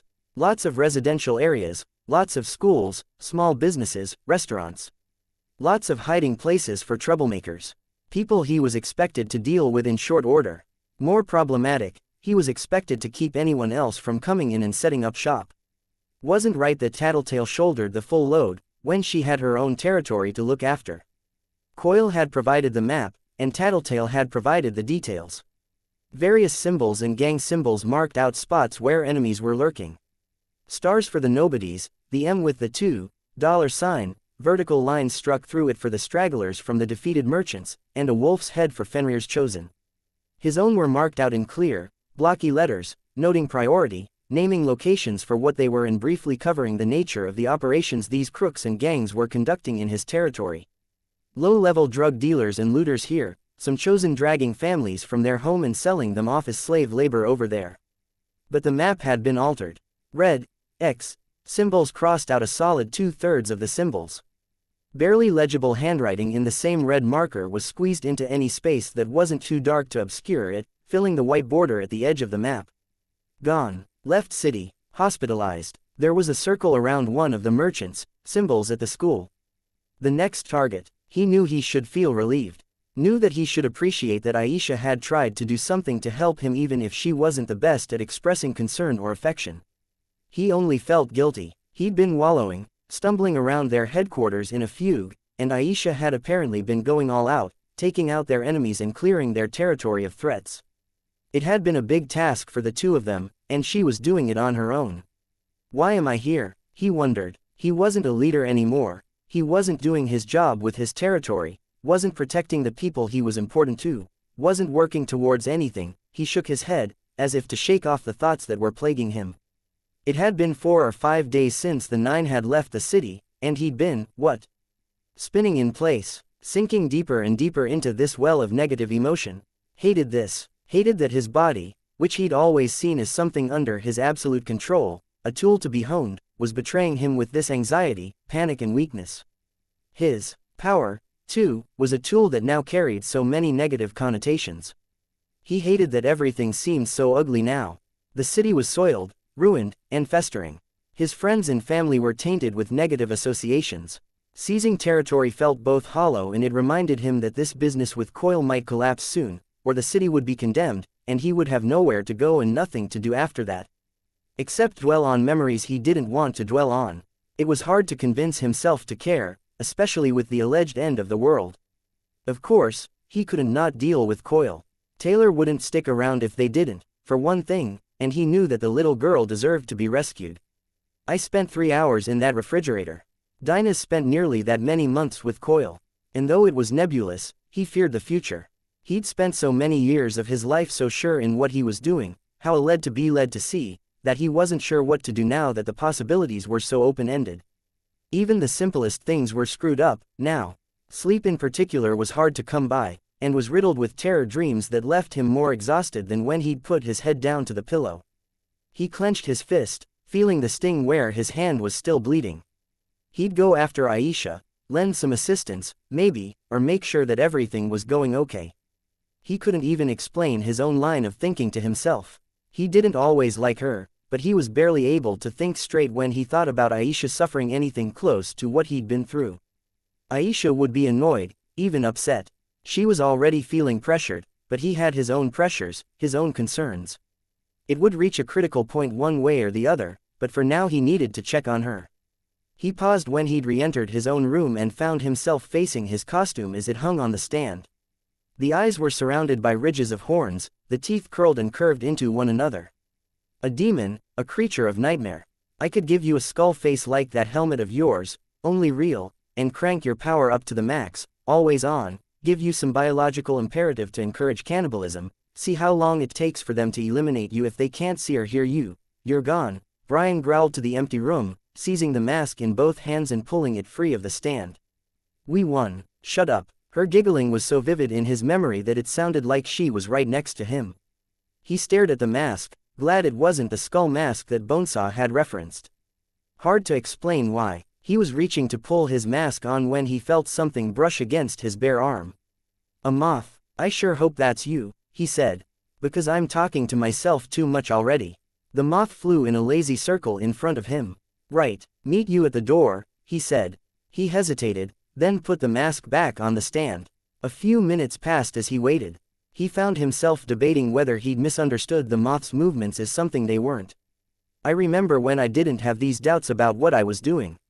She wasn't in costume. It was odd, seeing her approach from a distance, observing her uninterrupted over a longer span of time. She conveyed an eerie kind of confidence that he knew she didn't have at her core. Some of that was how she unflinchingly looked forward. She didn't react as the wind blew her hair across her face, didn't turn to look around the street as she crossed an intersection. He might have to say something about that. If that was her using her power to assess her surroundings and keep an eye out for trouble, she should avoid doing it when she was in civilian wear. She stopped a short distance away, holding grocery bags in one hand and tucking her hair back into place with the other. She wore a black tank top, jeans and rubber boots, with a sweatshirt tied around her waist. That last article of clothing would be to conceal weapons, he guessed. Her glasses caught the light from the sun to the west, turning almost opaque in the glare as she looked his way. Decided to check in on me. Imp asked me to, she said. Her stare was uncomfortable, analyzing him. He nodded. Imp's earlier behavior made some more sense in light of that fact. She'd wanted to keep him here so he wouldn't miss Taylor's arrival. He felt self-conscious of the wounds on his hands. She'd seen them, but she hadn't commented. But I wanted to anyways, she added. Again, he nodded. What could he say to that? He changed the focus, asking, the bag. I thought I'd make dinner for the two of us, if you wanted. You can say no. Okay, sure. He moved out of the way to let her inside, then shut and locked the door. Not that a lock would do anything against the kinds of people who haunted his nightmares. It was the uglier side of dealing with capes, knowing that there was no measure of security that would ever stand up to all of the bad guys. There would always be people like the Nine, like Leviathan and Behemoth. Forces as inevitable and unstoppable as a natural disaster. The best analogy he could come up with was the Cold War, the sense that bombs could start dropping at a moment's notice, and there would be nothing anyone could do about it. Unlike the major players in the Cold War, the monsters he was thinking about weren't so rational that they'd stand down with Cyan in the picture. Hey, Taylor spoke up, you okay? You're sort of staring off into space. Come on, sit down and talk to me. Brian nodded and followed her into the kitchen. He opted to stand instead of taking the stool. Chicken breasts okay, sure. She reached into the grocery bag and retrieved a Ziploc baggie with chicken in marinade. Was going to bring pork chops, but I just served this huge pork shoulder roast for everyone in my territory the other night, and then we had leftovers so I've had it for lunch a few times. Kind of sick of it. We've got lots of kids running around.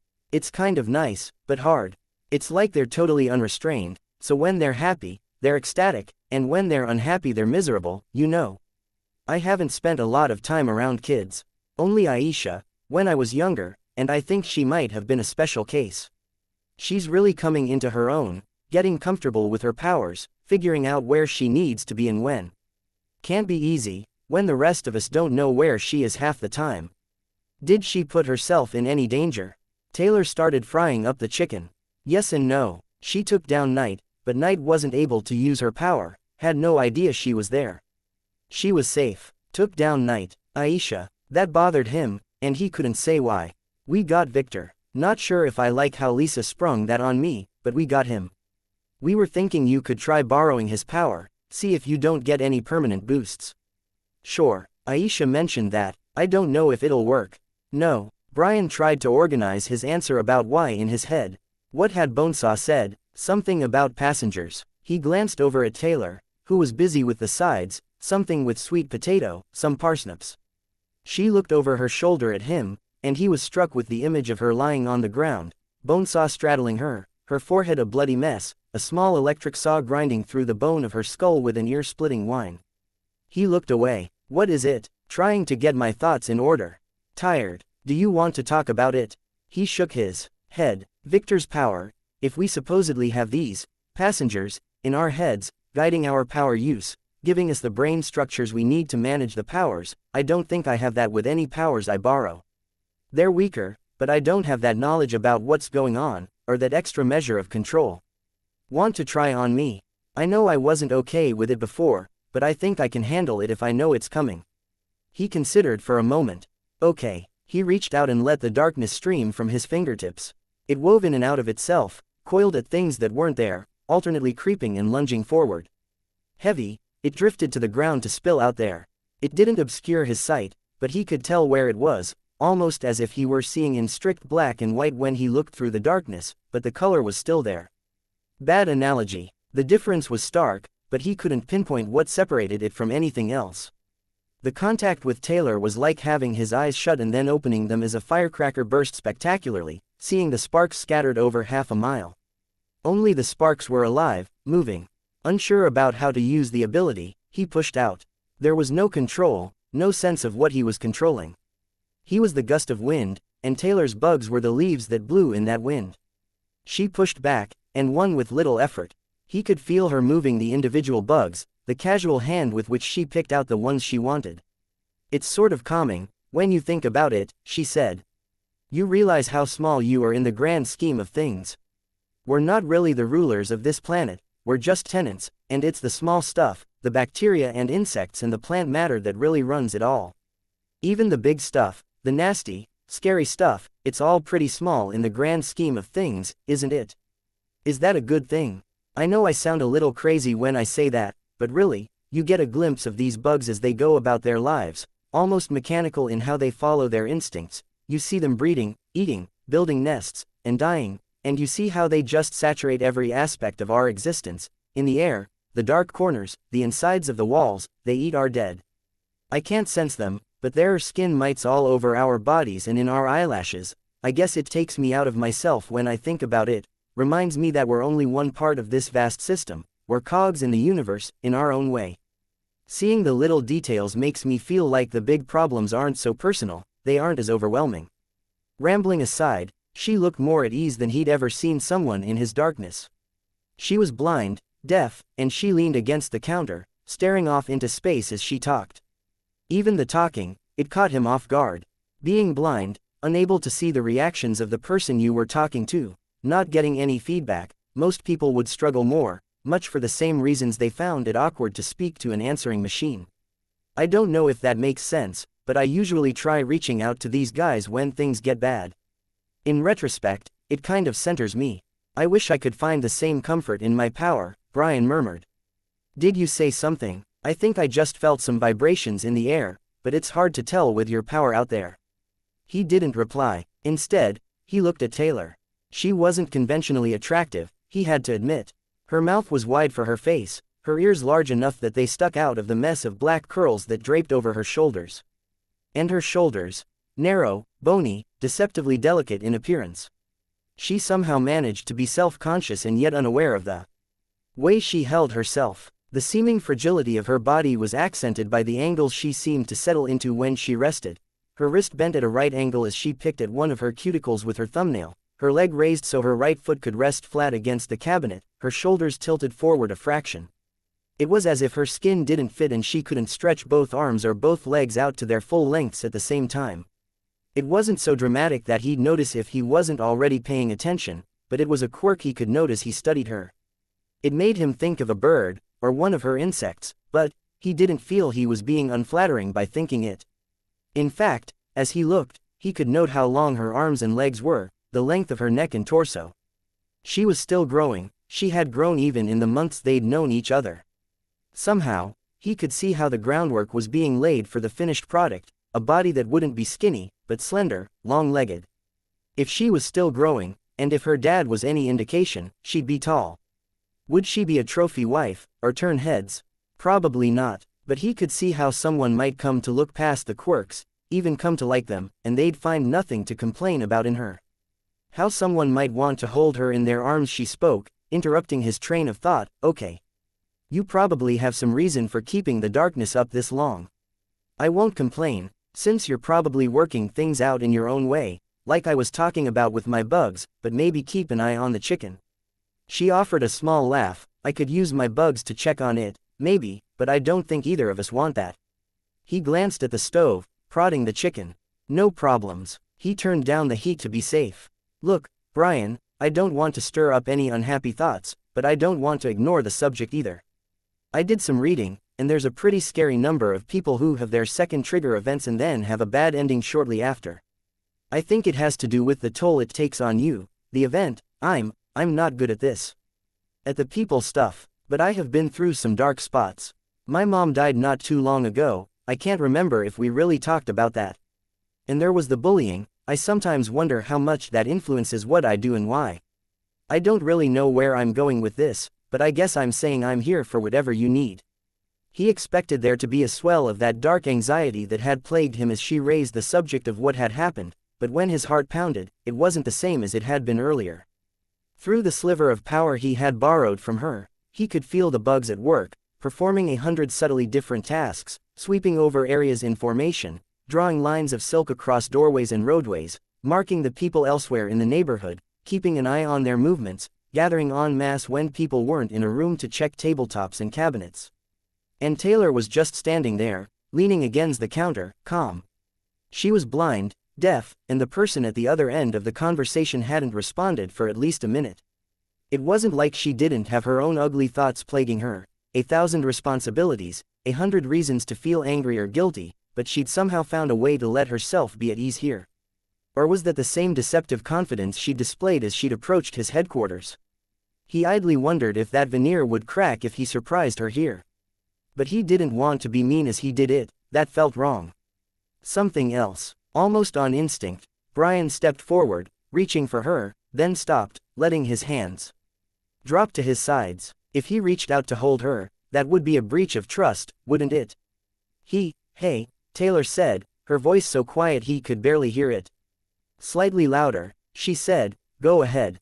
She knew, but he felt out with her power, saw the spark of the bugs she'd placed on the cuffs of his pants, on the edge of his sleeve. How did she keep track of all that? And how was he supposed to respond, now? He barely had any friends, outside of work. His contact with girls had been limited to flirting, more, work, and fighting with his sister.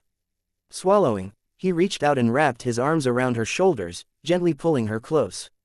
He couldn't shake the idea that she'd break if he squeezed too hard, so his touch was light. She hugged his lower body, pressing her head against his collarbone, both actions surprising him with their strength and ferocity. He willed the darkness away, banished the sparks that, as Taylor had suggested, painted them as very small people in a big world. As the light returned, it was just them.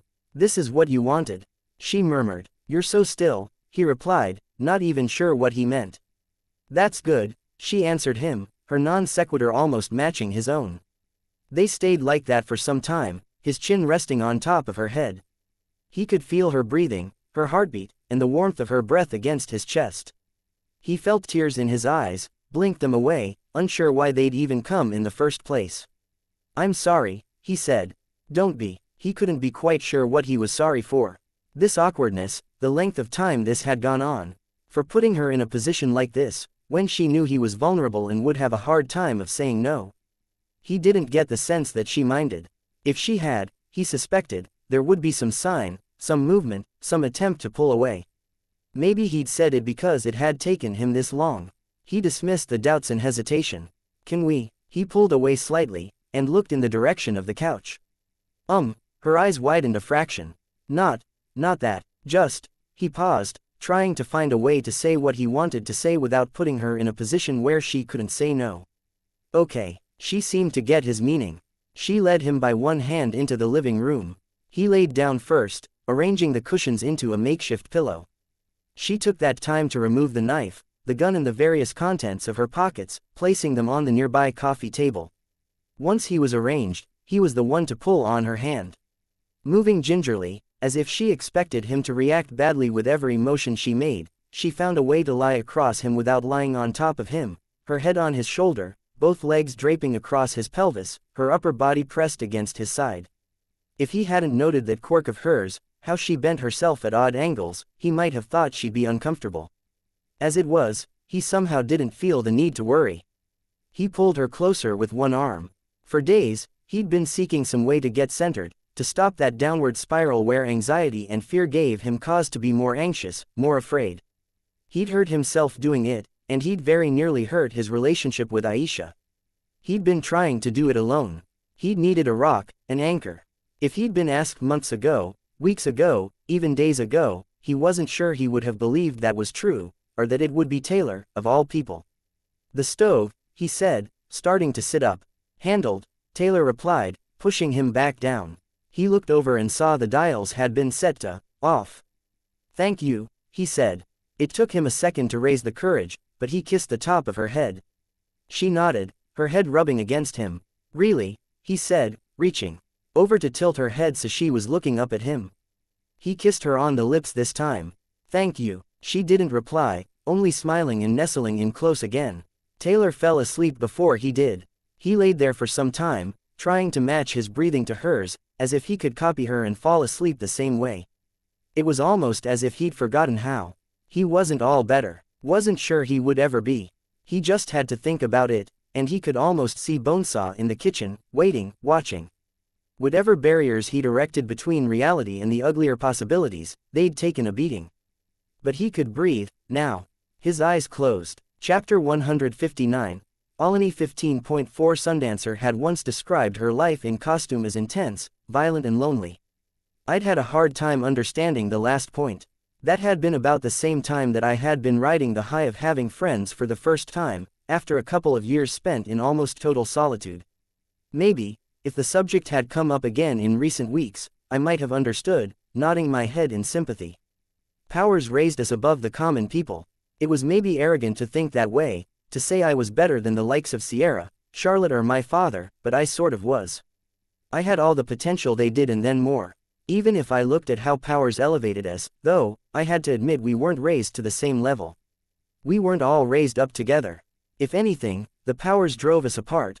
Our trigger events, our reasons for wanting to use our powers, the agendas and missions we took upon ourselves, and even how those powers made us think and operate in different ways, they put barriers between ourselves and others. I just had to think of Panacea or Bitch, and I had some damn good examples of that. I couldn't think of two capes who were in a committed relationship where there wasn't some degree of fucked upness. Night and Fog were, if I'd understood Tattletale right, essentially functional sociopaths. They'd acted out the role of a married couple with none of the affection or fondness. Victor and Othala were screwed up in a different way, burdened by a shared event in their past. Brandish and Flashbang, if their kids were any indication, yeah. Fucked up. It was no small wonder we were all so fucked up. It was the human condition, to need a supporting hand now and again, and yet we could barely help ourselves, let alone each other. Worse, if by some small miracle two capes managed to find comfort and support in each other, there was no guarantee that those other 2 points that Sundancer had raised wouldn't ruin things. The intensity of our lifestyle and the sheer violence. Lady Photon had lost her husband in the Leviathan fight. Glory Girl had, if the magazines and papers were any indication, maintained an on and off relationship with Gallant. He'd died too, so this, lying here beside Brian, it was sort of bittersweet, with maybe a 60-40 split on the sweet versus the bitter. I couldn't see Brian's face without raising my head, and I didn't want to do that and risk waking him. I'd left my glasses on the table with the knife and gun, so I couldn't see that well anyways. I settled for studying the fabric of his sleeveless shirt, the nubs of lint, the weave of the textile, and how it shifted with the slow, deep and rhythmic breaths he was taking. I could smell his sweat, with the faint traces of his deodorant beneath. It was funny, because when we'd settled in, I hadn't been able to smell anything. I felt warm in the core of my chest. That wasn't just the morning light streaming in through the windows. Not happy, exactly. I didn't feel like I deserved to be happy, not with the responsibilities I wasn't attending to right now, not with the mistakes I'd made and the people I'd failed, but I could convince myself that this was something I should be doing. It was one of the tasks that I had to tend to, no matter how the coming days and weeks unfolded, and we'd settled on making those tasks a priority. We had to support Gru if we wanted him around to help us when everything started going down. I wouldn't rest any hopes on this, not with the way every other parahuman relationship seemed to go. I'd take these individual moments for what they were, all of which amounted to a pile of excuses and rationalizations I was layering on top of one another, trying to convince myself this wouldn't end disastrously, that I wasn't being irresponsible or that I wasn't going to regret this on 100 different levels. It was enough that I could feel at peace, here. Mostly at peace. I had to pee, and yet I didn't want to move and disturb him. Nothing was easy, it seemed. My body won out over my willpower, and I decided to extricate myself. I didn't even try to get to my feet, instead easing myself down to the ground as I unwrapped myself from Brian as slowly as I could. Once I'd disentangled myself from Brian and the couch, I grabbed my glasses, knife, cell phone and gun and rushed to the washroom. The cell phone rang while I was on the toilet. Tattletale. For Brian's sake and my own sense of decency, I refused the call and texted her instead, "What's up?" She replied soon after, "Ara's done. Bird in the pen for now. C wants a meeting nuays. Get GI and come 4:11 a.m. So it was time to see if Brian could glean anything from Victor's power. I responded, "G sleeping. Don't want to wake him. I could guess her reply before it appeared. Hate to break you two lovebirds up, but we are tight on time and C is impatient. I texted her an A-OK before hanging up and putting the phone away. The kitchen had been cleaned up, but my bugs hadn't alerted me to anyone coming in. Had Aisha returned and used her power to stay quiet, I decided to assume she had and began preparing breakfast for 3 people. If I had to rouse Brian, I'd do it with the smells of bacon, coffee and toast. It was as inoffensive a method as I could think of. Aisha woke up before Brian did, venturing downstairs in a long t-shirt. "Thanks for cleaning up," I said, quiet. I could remember her reaction the last time I'd been talking to Brian, and added, "and for not getting upset. I can't help him, don't know how. So I'm putting it in your hands." "Thanks. Don't thank me. If you screw this up, I can and will make your life a living hell." I frowned. Honestly, that's not very fair. I think I probably will screw up along the way. This isn't going to be smooth sailing, whatever happens. So maybe it'd be better if you just trust that I'm going into this with the best intentions for him. She plucked a piece of bacon from a plate and popped it into her mouth. "Maybe. But no, don't fuck this up." I rolled my eyes. I've had a lot of practice. It's the little things, convincing someone they're going crazy, nothing they put down is where they left it. Things go missing, furniture gets moved, then it gets more serious. They find the stash of drugs they were supposed to barter for stuff is missing. "I don't have any drugs," I told her. Talking hypo the tickles. I get them in trouble with people they know. Then they have little injuries they can't remember getting. Splinters under their fingernails, paper cuts between their fingers or at the corners of their mouths, little cuts on the back of their hands. That's usually when they freak out. They run, go somewhere else, and it stops, just a little while. Until it comes again, twice as bad as before. They snap. Then I leave them a message telling them that it all stops when they leave the city. Put it on their walls in blood or put it on their bathroom mirror in soap so it shows up when the room gets all steamy. They're glad. They're happy to have a way out. Except I wouldn't leave you that note. "What the hell are you talking about?" Brian asked, from behind her. "And where are you getting that blood?" Aisha wheeled around, not appearing even half as guilty as she should have. "I asked Coyle's lieutenant for some. He asked me how many gallons I wanted."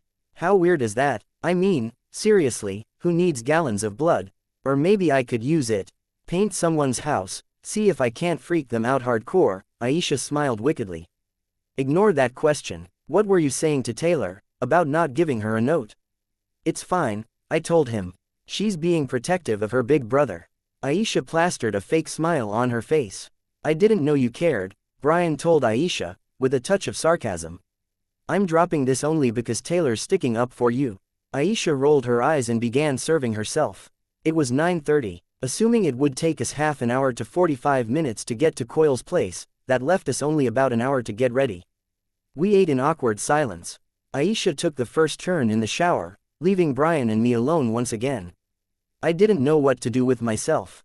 We had taken a step forward, but I didn't exactly have any experience on this front.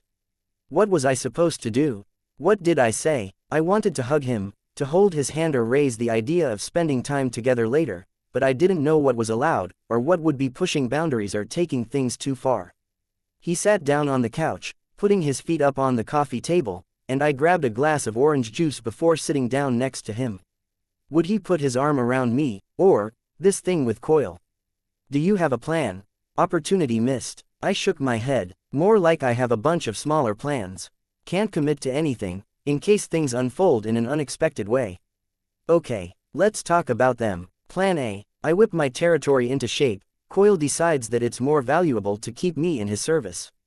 The idea is that he values my ability to keep an area stable more than he values having Dinah. He lets her go. Not likely. I frowned. I almost gave up on it after Bernskar torched everything. It isn't that impossible. Think about what it would mean in terms of security leaks. If he let Dinah go home to her family, she wouldn't be able to return to her normal life. If Coyle was dumb enough to let her go with no safeguards and without people to watch her, then the heroes would swoop in on her and use her to get him. I nodded, glum. "And really, can you honestly say that your services are worth the cost of everything you're taking from Coyle in the way of resources, plus the cost of the agents he'd need watching Dinah at all hours? So you think he'll say no?" Tattletale thinks that Coyle may be considering dropping you from the team once he has what he needs. I turned to look at Brian. His forehead was creased in a frown. You think I'm expendable? To Coil, possibly. I nodded. It's something to keep in mind, he said. Thing is, I don't know how that really changes anything. Should I stop helping the people in my territory? I'm not going to. It wouldn't be fair to them, and it would tip Coil off. I think it was a bad idea to tip him off by making the deal in the first place. Now he knows you've got pretty strong morals. On a level, anyways. I nodded. On a level, he went on, I imagine it's troublesome to have someone with those sorts of moral concerns that could throw his long-term plan off course. He might be looking to replace you. And with his power, that might make for a bit of a pinch. His power. I paused. Tattletale clued me in. He creates parallel realities, makes two different decisions, and he gets to see the outcome of each as they unfold. Decides which he wants in the end. Brian frowned. And he's been doing that with us since before I joined the team. Send us on a job in one reality, keep us back in another. If we succeed, great. If we fail, well, nothing lost.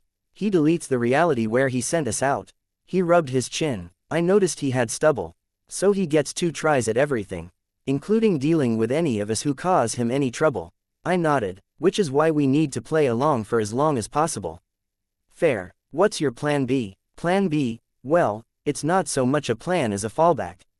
If I get found out before we make any headway, it means fighting Coil and his underlings. The travelers and circus included. Tattletale and I have talked about how we might approach that. The problem is that Coil would be backing them up.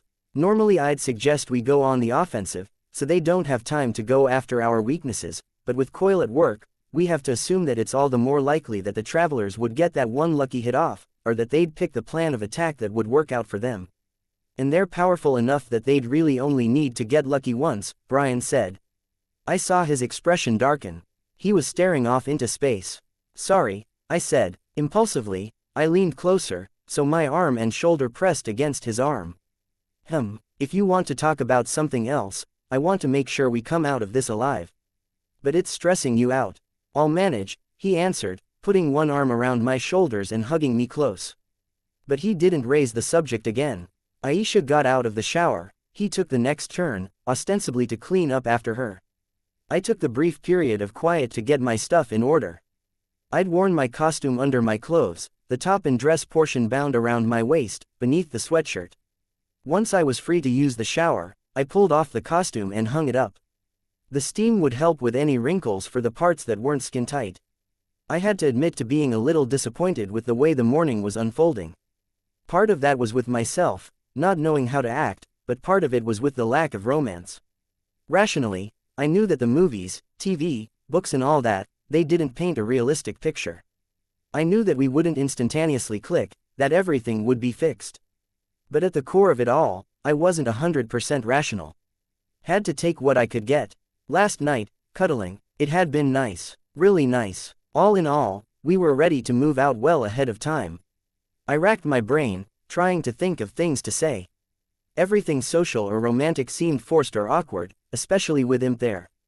Everything related to our costumed selves seemed too delicate, fraught with reminders for Brian. Each time I entered Coil's headquarters, it seemed like it had transformed. On our first visit it had been a bare-bones setup with piles upon piles of crates, and soldiers congregating wherever there was room. Our last visit had seen some organization. Now it had finally taken form. The interior was divided into 2 levels. The lower level sported a cafeteria, a bar, a small computer lab and bunk beds for the soldiers on standby. Doorways leading to what I suspected were washrooms. I knew that Coil had squads positioned across the city by now, in quarters not unlike the lairs he had assigned us, if a little more austere. Anyone who stayed here had the bare necessities. There was an area with more of a focus on the actual war part of soldiering, with men at the ready to hand out the guns and ammunition that were tidily arranged on racks and shelves, a massive laundry room that appeared to be devoted to washing and preparing the uniforms, and 2 more stations for heavier gear and more esoteric stuff like walkie-talkies and explosives. The upper level was pretty plain, with a metal walkway bridging the gaps to the doorways that were recessed in the concrete walls. Still, things had been added, including whiteboards with shift schedules and maps very similar to the one I'd seen in Tattletale's base of operations. I glanced at one map. Our territory had expanded somewhat. Or maybe it was better to say that the pockets of enemy forces that had lurked at the edges of our territory were collapsing. Cranston, the blonde woman who served as one of Coil's liaisons to us, who was my contact when I needed something, was standing outside the door to the conference room. "Skitter, how are you?" "I'm fine, Ms. Cranston. You're a bit early. Can I offer you anything while you wait for Coil to arrive?" I shook my head. Gru, Imp, they refused as well. "It'll only be a few minutes." Gru and Imp stepped away to talk to the fat, short man who I took to be their liaison. I stepped over to the railing and watched the scene below. A group far to my left caught my eye. I ventured closer. Trickster, Sundancer, Genesis and Ballistic were gathered around Tattletale, joined by Coil and a blonde boy with striking good looks. I couldn't really get a good look at it from my vantage point, but the wall jutted out beneath the walkway, and there was a heavy vault door set into the concrete, similar to the ones I'd seen at the shelters. "Noelle." Tattletale was shaking her head as she talked. She gestured toward the door. I could see the travelers respond to that. Trickster folding his arms, Sundancer turning away slightly. Genesis, in her wheelchair, hung her head just a bit, her mop of hair blocking the view. They weren't hearing what they wanted to hear. Tattletale touched the wall, some panel or button system, said something, and then turned away, walking towards the staircase. The travelers and Coil followed behind. "Everything okay?" I asked Tattletale, as she joined me. "Oh, not really," she gave me a tight smile. "Fill me in later." "Can't." Sworn to secrecy. You know, for someone who calls herself Tattletale, you're way too fond of keeping secrets. Believe me, some secrets aren't so fun to keep. I frowned. What was going on there? I could only trust that she'd inform us when we weren't in earshot of Coil and the travelers. Bitch and Regent were waiting outside the conference room as we approached. I gave Bitch a small nod of acknowledgement, and she returned it. All together, we got seated, travelers on one side of the table, undersiders on the other, Coil at the head. I understand that things have been hectic since the Nine departed the city. Communications are difficult to establish, there's still lasting damage from the Endbringer attack, and everyone has their individual concerns. Before our focus fell on the Nine and eliminating Jack Slash, I told you to establish your territories and do what you could to effect some sort of control. As Tattletale may not have all of the necessary information to draw the right conclusions, I'd like each of you to inform us on your progress. He gestured to Trickster. "Putting me on the spot, huh?" Trickster asked. "Dunno. Nobody's doing business in my neighborhood, and there aren't any crooks there that the public knows about, but Purity and her people are still hanging around, and I'm waiting on my teammates to wrap up their stuff so they can lend me a hand." "Infrastructure, recruitment," Coil prompted. "I've made a few small steps forward for each of those things. I offered some of the low-level thugs the option of moving out of the city or serving under me. Got a half-and-half split of each, more or less. Enough people to deal product, if you want, or to scare some people." "Good." Sundancer. Sundancer had the posture of someone who desperately hoped to avoid being called on in class. "I don't know. I've been working with the maps Tattletale provided me, but I'm not good at this. I burn them out of whatever place they're holed up in. They run, then half the time it's like they settle somewhere else that's nearby." "You have to scare them more," Trickster said. "I burn their houses down. I don't know why that's not scary enough. You're too soft about it, being too careful to let them know what you're doing and when, because you don't want to hurt them and they can tell." Coil cleared his throat. "How far along?" Sundancer didn't look happy. "I dunno. I've maybe cleared out 1 in 4 of the local groups." "Genesis?" Coil asked. "Mostly clear," Genesis replied, leaning forward and putting her elbows on the table, not sure how to get anything going in the way of operations. "It's not exactly heavily populated territory. You're keeping Noelle company tonight, yes?" Genesis nodded. "Then we'll discuss it then." "Okay." And Ballistic, further along than him, Ballistic jerked a thumb toward Trickster. "Nobody doing business in my area, only 2 capes hanging around. Got that girl from Dolltown who's pretty insistent on holding onto her neighborhood, even if pretty much everyone that lived there is dead, now. It's the only spot that I haven't taken over." "I see. In the second cape, there's a kid from the old merchants group. Has powers. Going to try to scare off the doll girl and recruit the merchant kid. You might start with remembering their names," Genesis pointed out.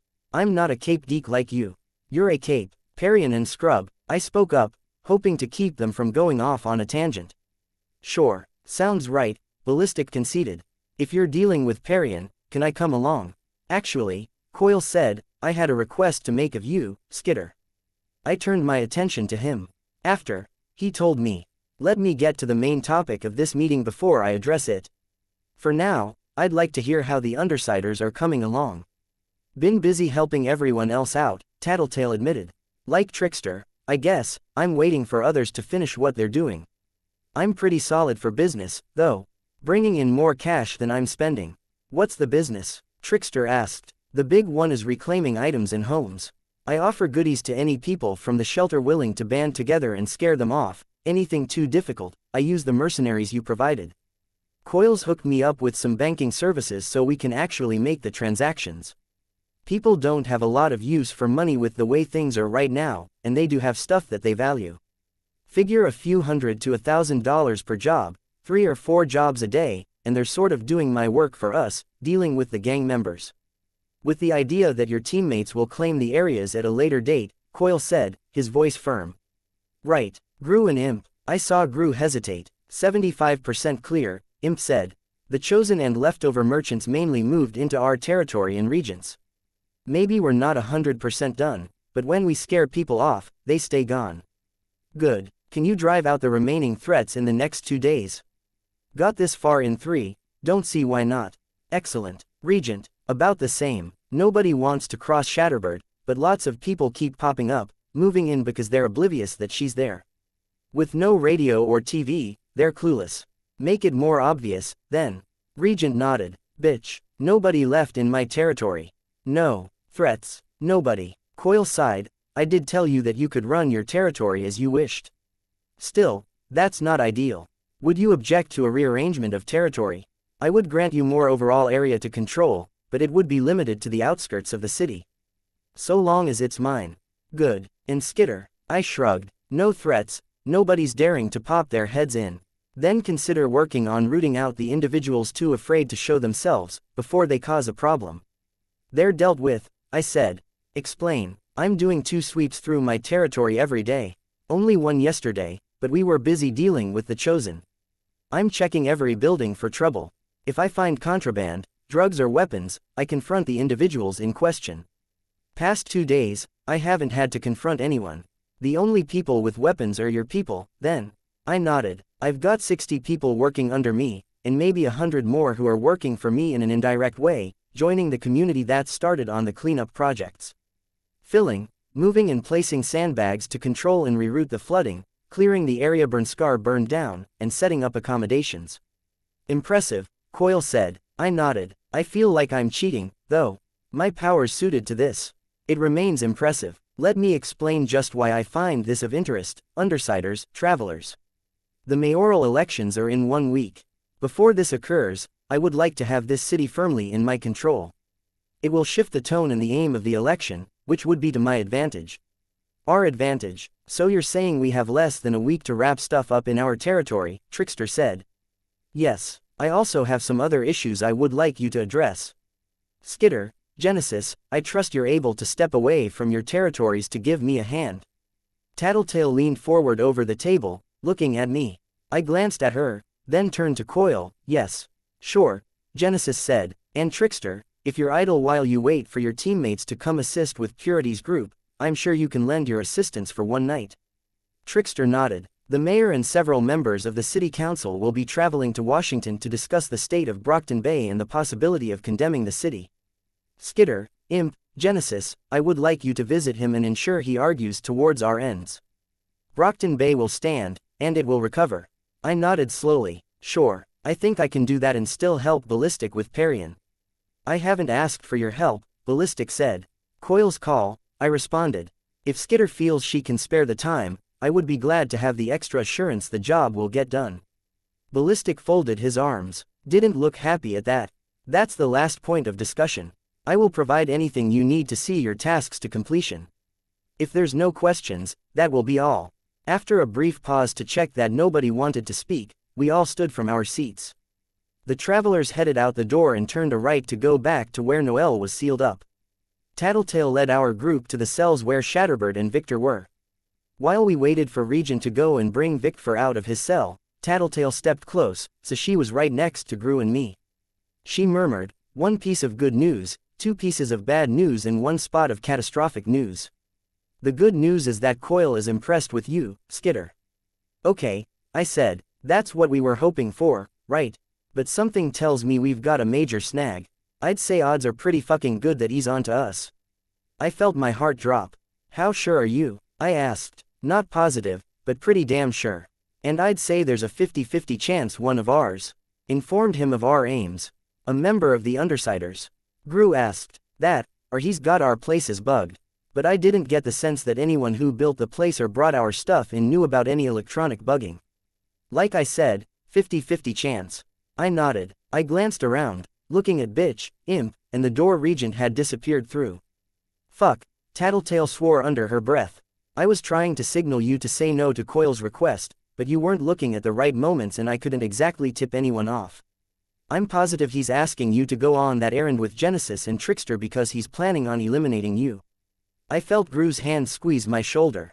He'd gone rigid, as if he was more spooked than I was. And of course, he knows I know. So this is a loyalty test, I'm betting. If you don't go, I flunk. Chapter 160.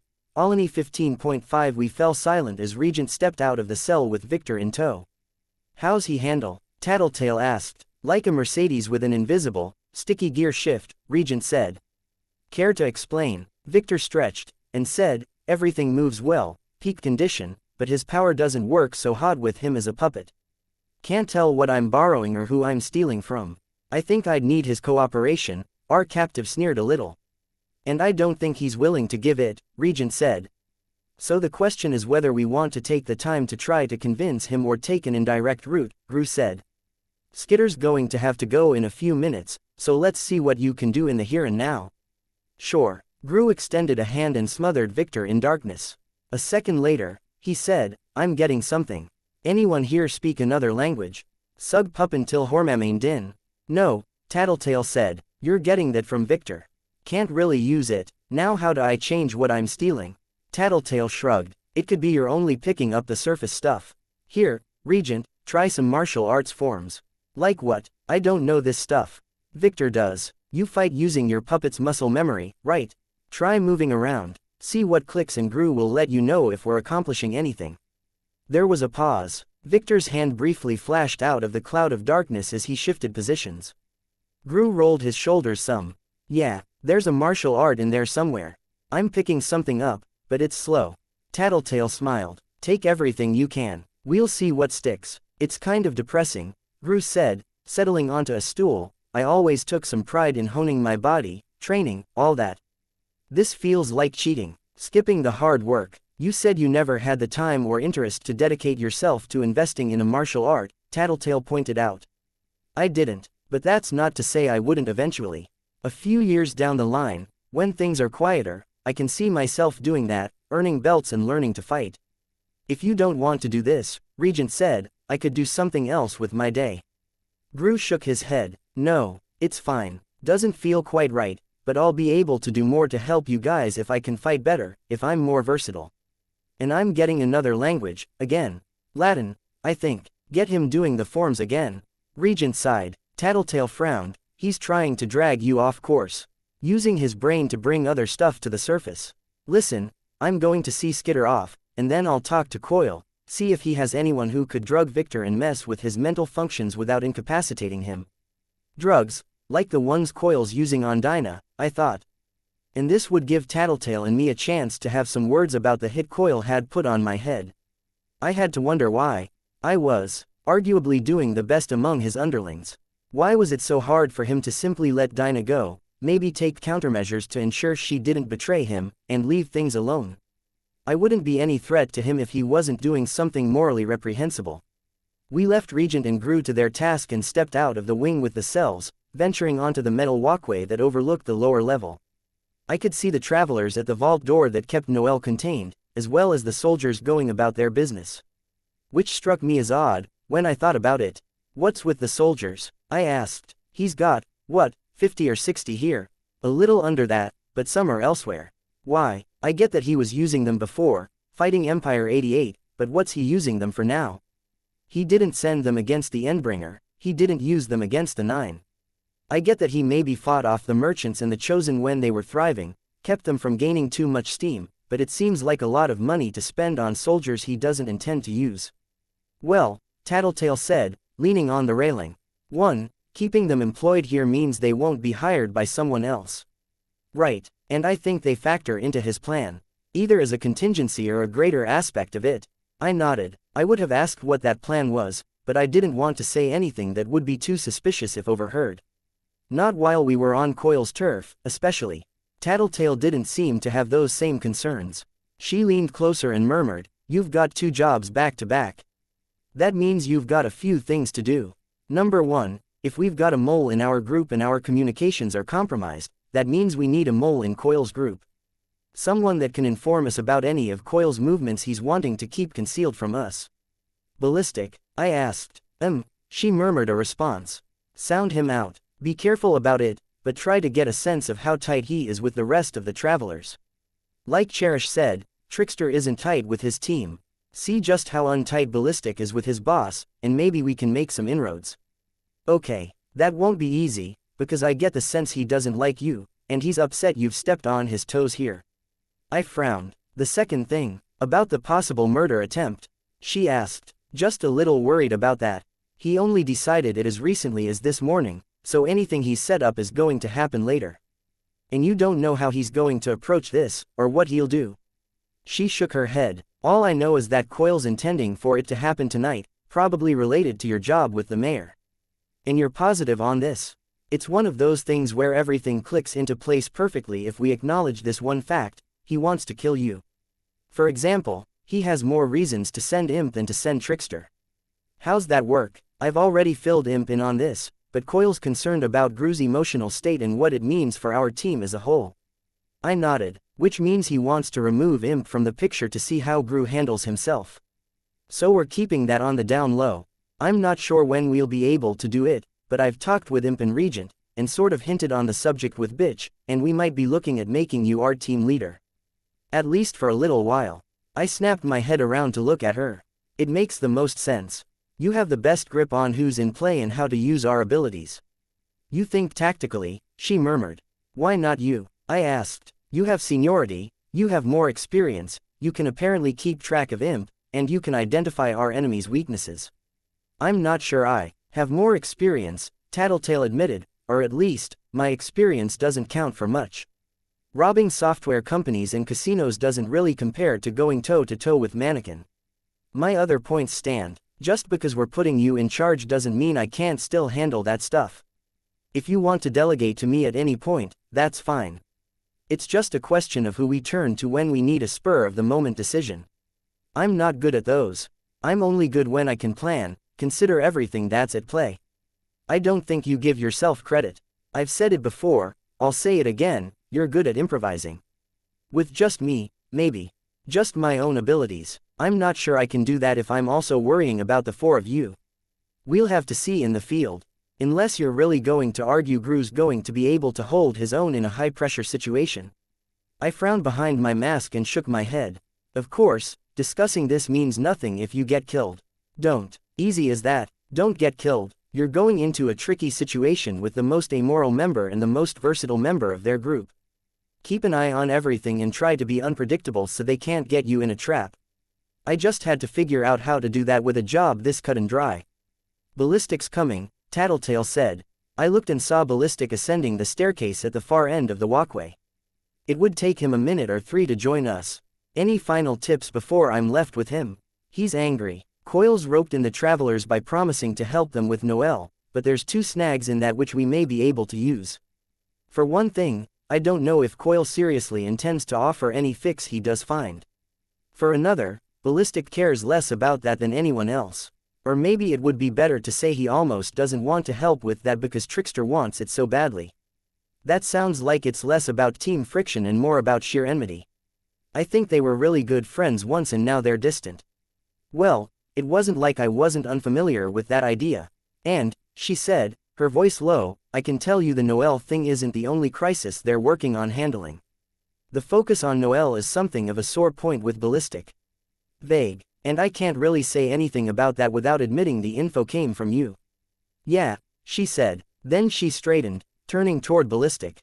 That huddle looked like a conspiracy at work, he commented. He looked like he'd based his costume off of the capes of a different era, with only some concessions made to fitting in with his team's color scheme, a costume in black with red patterns on the fabric, heavy on the armor panels and padding, making a big guy look even bigger. His mask was square, with holes only for the eyes.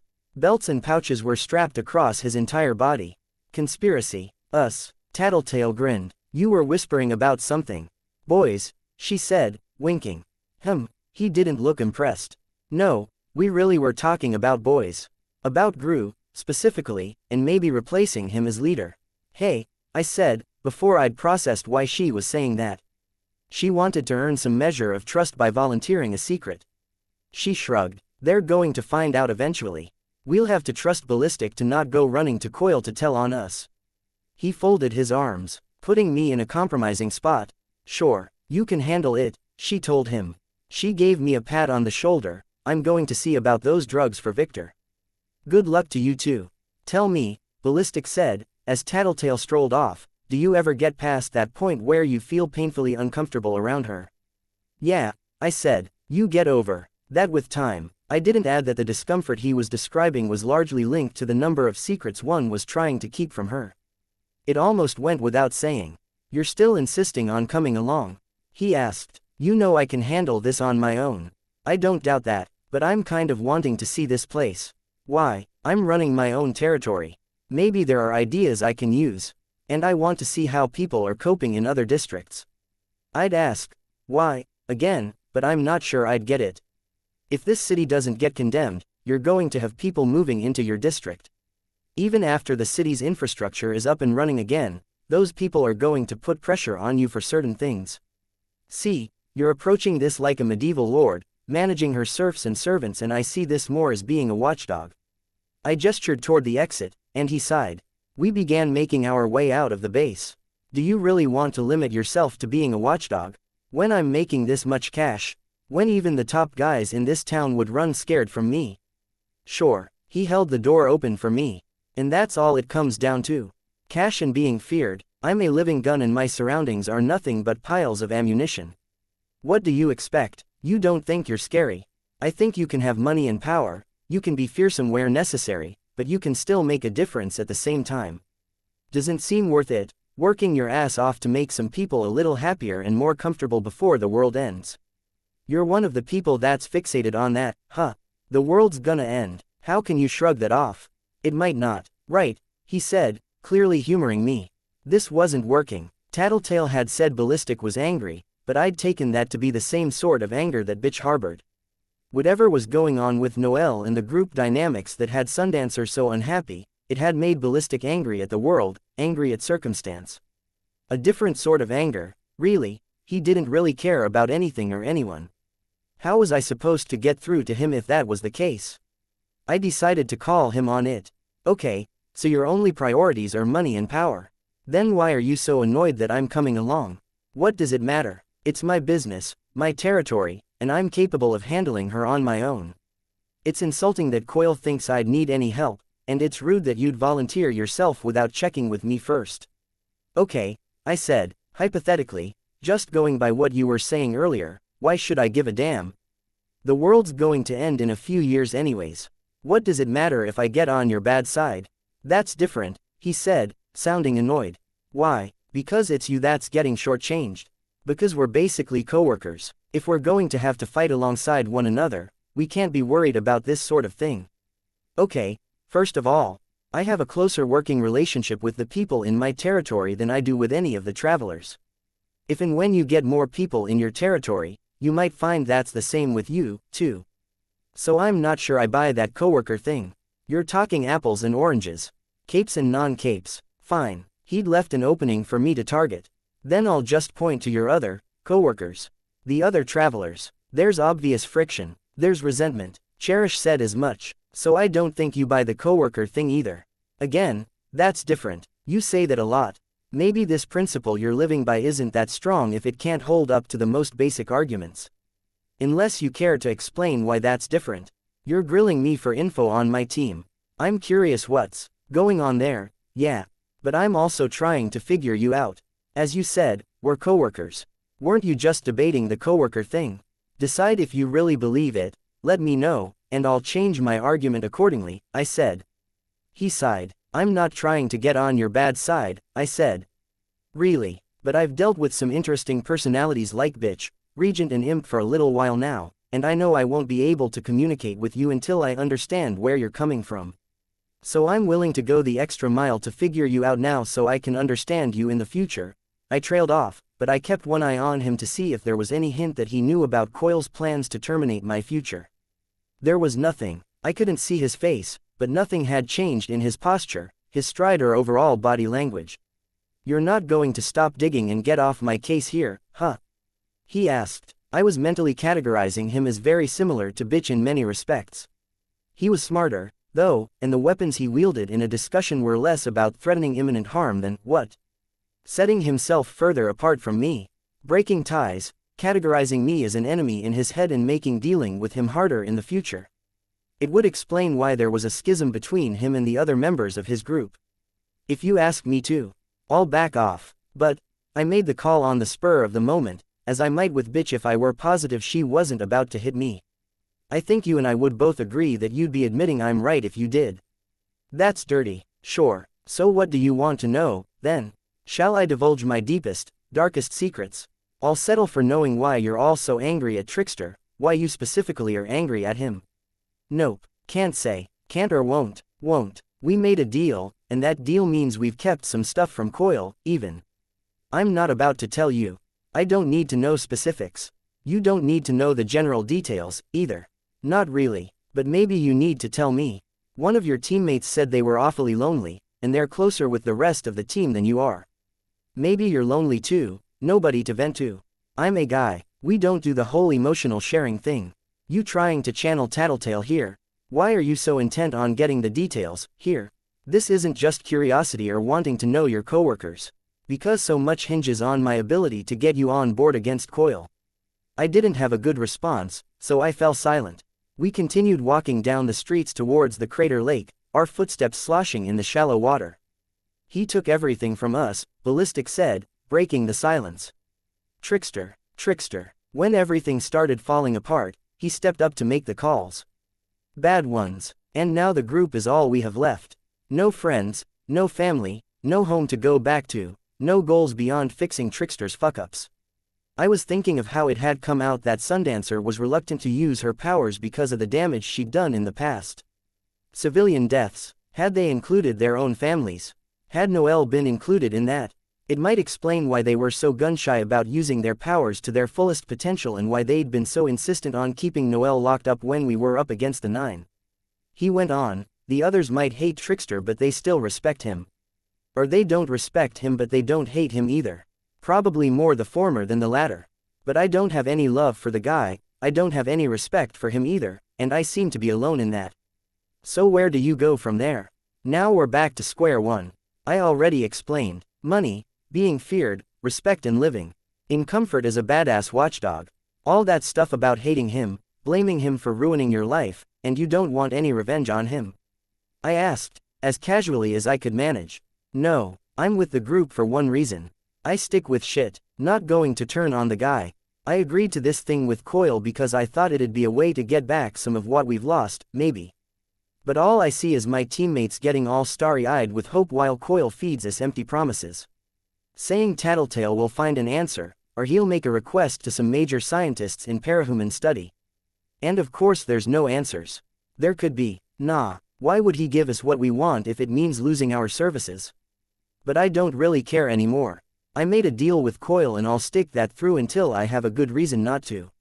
Way I figure it, fuck my team, fuck Coil, but it's not worth confronting anyone over if it means I'm wasting the remaining 2 years of my life trying to get another gig this cushy. That seems kind of claustrophobic, setting those restrictions on yourself, letting things with your team drop by the wayside. Being all alone, won't be alone. Figure I've got enough cash and respect I can get groupies. That'll do for the next couple of years. Unless you're going to argue there's some point to a committed, long-term relationship when there's no long-term. I sighed. There was no point in continuing this. I could tell that Ballistic wasn't going to budge, and I didn't have a good reason to convince him to join us. We crossed several city blocks in silence. When we'd reached the lake Leviathan had created downtown, we began to walk around to the north end to Dolltown. So how are we doing this? Attack strategy, Ballistic asked. Any chance you'll let me make the first move? And take all the credit? His voice hardened. I'll let you take half the credit if I'm successful. You can take all the credit if I fail. Nope. What? I get what you're doing. You want to make us travelers look bad. Get yourself a bigger slice of the pie somewhere down the road. More respect, more power, and you're doing that by wedging yourself into everything, getting hyper-involved. Gotta be in first place. That's crazy. Right. Then explain why you're going overboard with your territory. I'm getting the job done, taking care of my people. Nah, it's more than that. There's something driving you to work that hard. You're looking to supplant us. He'd stopped walking. I paused and turned to face him. He chuckled lightly. I don't blame you for it. I mean, it's pretty scummy, when we're supposed to be working together, but I get that you want to be on top. We are working together. I may be taller and in better shape than average, but I'm not dumb. You think I didn't catch the wedge you were trying to drive into our team? Sounding me out for any hard feelings I might have for the others. Shit, this sort of thing was Tattletale's field, not mine. Now it was going south fast, and I could imagine how this would explode in my face. I cleared my throat a little and clarified, I was sounding you out because it was clear you did have hard feelings for the other members of your team, and I wanted to give you a chance to talk about it. Ah, so the creepy bug girl is really a softie in the end. His voice was laced with sarcasm. No ulterior motives at all. Whatever, I said. Never mind. So fuck you, he said. No, I'm not giving you first dibs on this doll woman. Second I see her, I'm taking her out of action and making it 100% clear it was all my doing. You'll get what you wanted, which you said was to see the territory, and I get what I want, which is to finish up my territory so I can kick back. This wasn't how I wanted things to go on any level. I could have groaned in frustration. Instead, I sent out a command to my bugs and took a deep breath. Okay, I told him. Yeah, but I think I'll stay out of the line of fire. I get the impression I offended you, so maybe we give each other some breathing room. Avoid getting shot. I wouldn't jeopardize the setup I've got with Coil for that, but maybe it's best you do stay out of the way. I nodded and turned to go. Okay, so no mole inside the travelers. I could still hope to achieve something here. Using my bugs, I tracked Perian's movements within Dolltown. She was moving quickly, joined by a small collection of people. Many were shrouded in cloth, leaving me to guess if they were real people or something new she'd done with her creations. I drew out directions with my bugs, guiding her away from Ballistic. She didn't listen at first, but that changed when Ballistic fired off his first attack, creating a deafening crash. From the sound of it, he'd done something to send a car flying into a building. A moment later, he did it again. I walked faster. I could call Atlas to me, but I didn't want to get spotted in the air. Dolltown was ugly. It had been hit hard by the Nine in the fight between them and Hookwolf's army. There were scars on the buildings where Hookwolf had struck, holes and marks in the wall where Purity had fired her beams. Menja had done some damage here and there, with some handprints marking various pieces of architecture where her gauntlets had bit into stone and metal. I pushed open a doorway and stepped into a ruined building. Perian faced me. Her mask had a crack in it, and there was blood staining her worn frock. She was surrounded by a half-dozen of her remaining people, each of whom wore masks and costumes.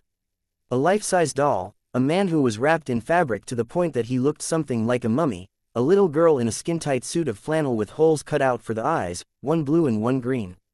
Did Perian have capes working for her? Or no? They were the people Bonesaw had done surgery on. The ones she'd altered to look like members of the Nine. They were covering the faces and bodies Bonesaw had given them. What do you want? Perian asked. To negotiate, I said. Your buddy isn't too interested in negotiating, by the sounds of it, she said. She flinched as another crash sounded somewhere nearby. I took a gamble here, warning you about him. He wanted to hurt you, make you into an example. I don't operate that way. Don't think I can trust you on that. You'll have to. Because I've gone around Ballistic's back, I'm kind of counting on you hearing me out, because if I fail here, it's going to fuck up things with this alliance my team has with the Travelers. And with Coil. She glanced around. I could sense someone moving nearby. One of her people, sneaking up behind me. No gun, a light search with my bugs told me, and more of the same cloth costume the other Dolltown residents were wearing. I ignored my potential assailant. I could handle an attack from a knife. I'd just need to be on guard in case they aimed to club me over the head. I know about the person that's circling around to ambush me, I said. Can we just talk, without someone trying to hurt me? What are you wanting to talk about, then? You got dealt a raw hand. The 9 targeted you, like they targeted some people I care about. People I love. That's not fair. So I was thinking, I've got a lot of money. I have access to resources. I know it's not much, it's not really enough, but maybe we could get doctors for your friends and family. Fix what's been done to them. And what would you want in exchange? Join my team, I said. No, listen, I hissed the word, it's the best way. To guarantee safety for everyone here. It gets ballistic off your back. Even if you avoid him today, he's going to level half of Dolltown, and he'll come back tomorrow to level the other half. Everything else would stay the same, you'd have the same freedoms, only we'd supply you with everything you need. Not just rice and fresh water, but good food, medical care, proper shelter. All you need to offer is lip service and we can fix so many of the things that have gone wrong here. The person behind me stepped closer. I turned to keep an eye on her and she lunged in that same instant. 3 spikes of metal were sticking out from between her fingers, like improvised brass knuckles. When she punched them into my shoulder, they went straight through my costume, piercing through the bone as though they were hot knives and I were nothing but soft butter. She swept my feet from under me and pushed me to the ground. The lady said no, Fléchette told me, one hand holding me down, the other hand raised to strike me again. Chapter 161, Alani 15.6. Not my brightest move, I had to admit. The problem with acting like I was tough enough to shrug off an attack from a knife wielder was that the illusion failed pretty damn hard when I actually got stabbed. I'd been relying too much on my costume. If I see a single bug, I'll be forced to use this, Fléchette said, angling the spike of metal in her hand so I could see it better. Isn't that going too far? Perian asked, her voice small. No, Fléchette said, her hand was still poised to strike the second I moved. She was just talking. She just talked to Panacea, if you remember. And I told you before, the last time Glory Girl was seen was in her company. I've explained what happened after that. You think she did it? Did what? I think the Thinker 7 on her team might have. Running theory is that Tattletale has a clairvoyance that lets her see weak points. Finds the points to attack in people, security systems, patrol routes, reverse engineers the results to get general information. Okay, she'd hit the key points, but sort of got it backwards. That was Jack, I said. Jack was the one who got to Amy. Occam's razor. Most likely answer is often the correct one. Or something like that, Fléchette said. Is it going to be Jack, who has powers we already know? Or is it going to be Tattletale, who has set down more than enough precedent for that kind of behavior and a still unknown power? It fits what your group's trying to do, taking over the city for yourselves. And I should point out that records do seem to point to people being left devastated or ruined wherever you go. Panacea, Armsmaster, the Slaughterhouse 9, you're complaining about us taking out the 9. And that wasn't all us. It wasn't even mostly us.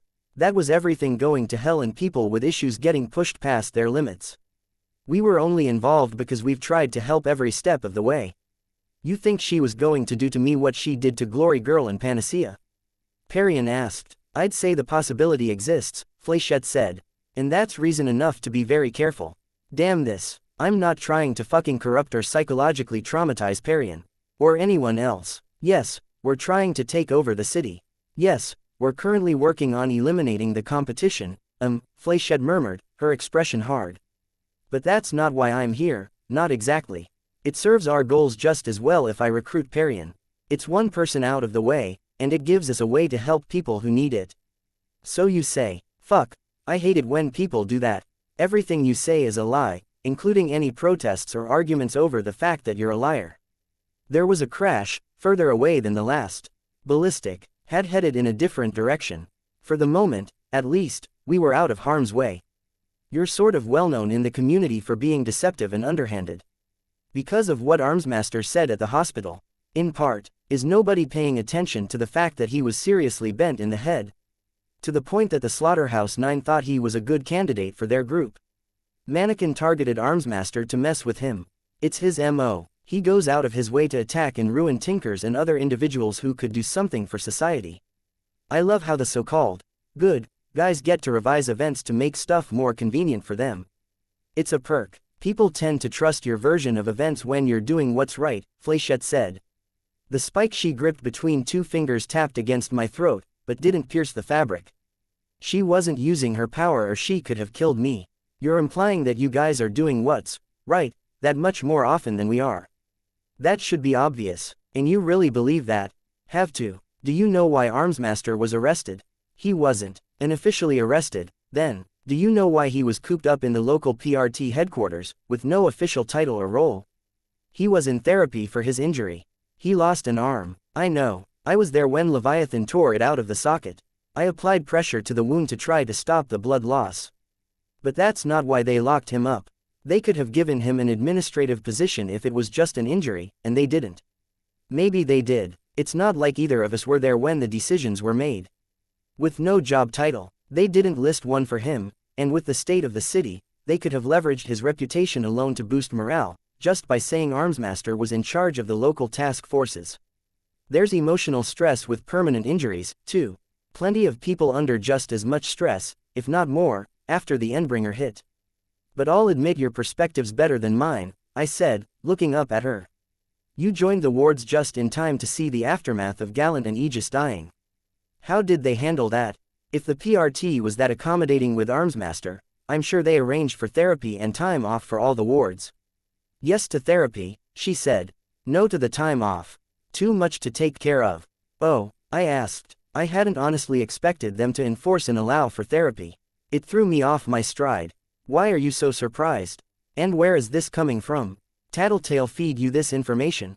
Only some of the general details, like what Armsmaster was up to. The bit about the PRT dropping the ball in taking care of you guys was mainly drawn from past experience. But they didn't. Flechette, Perian spoke up, weren't you saying it was Weld who pushed for the therapy?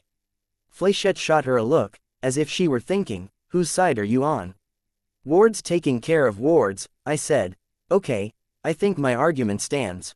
No reason to suggest that Armsmaster was being coddled to that degree for any emotional or mental distress he went through. What are you getting at? I'm saying he was arrested. Off the books, and there aren't really any reasonable explanations to the contrary. People are still taking his word on events, taking his word on me, but he was as fucked up as any of us.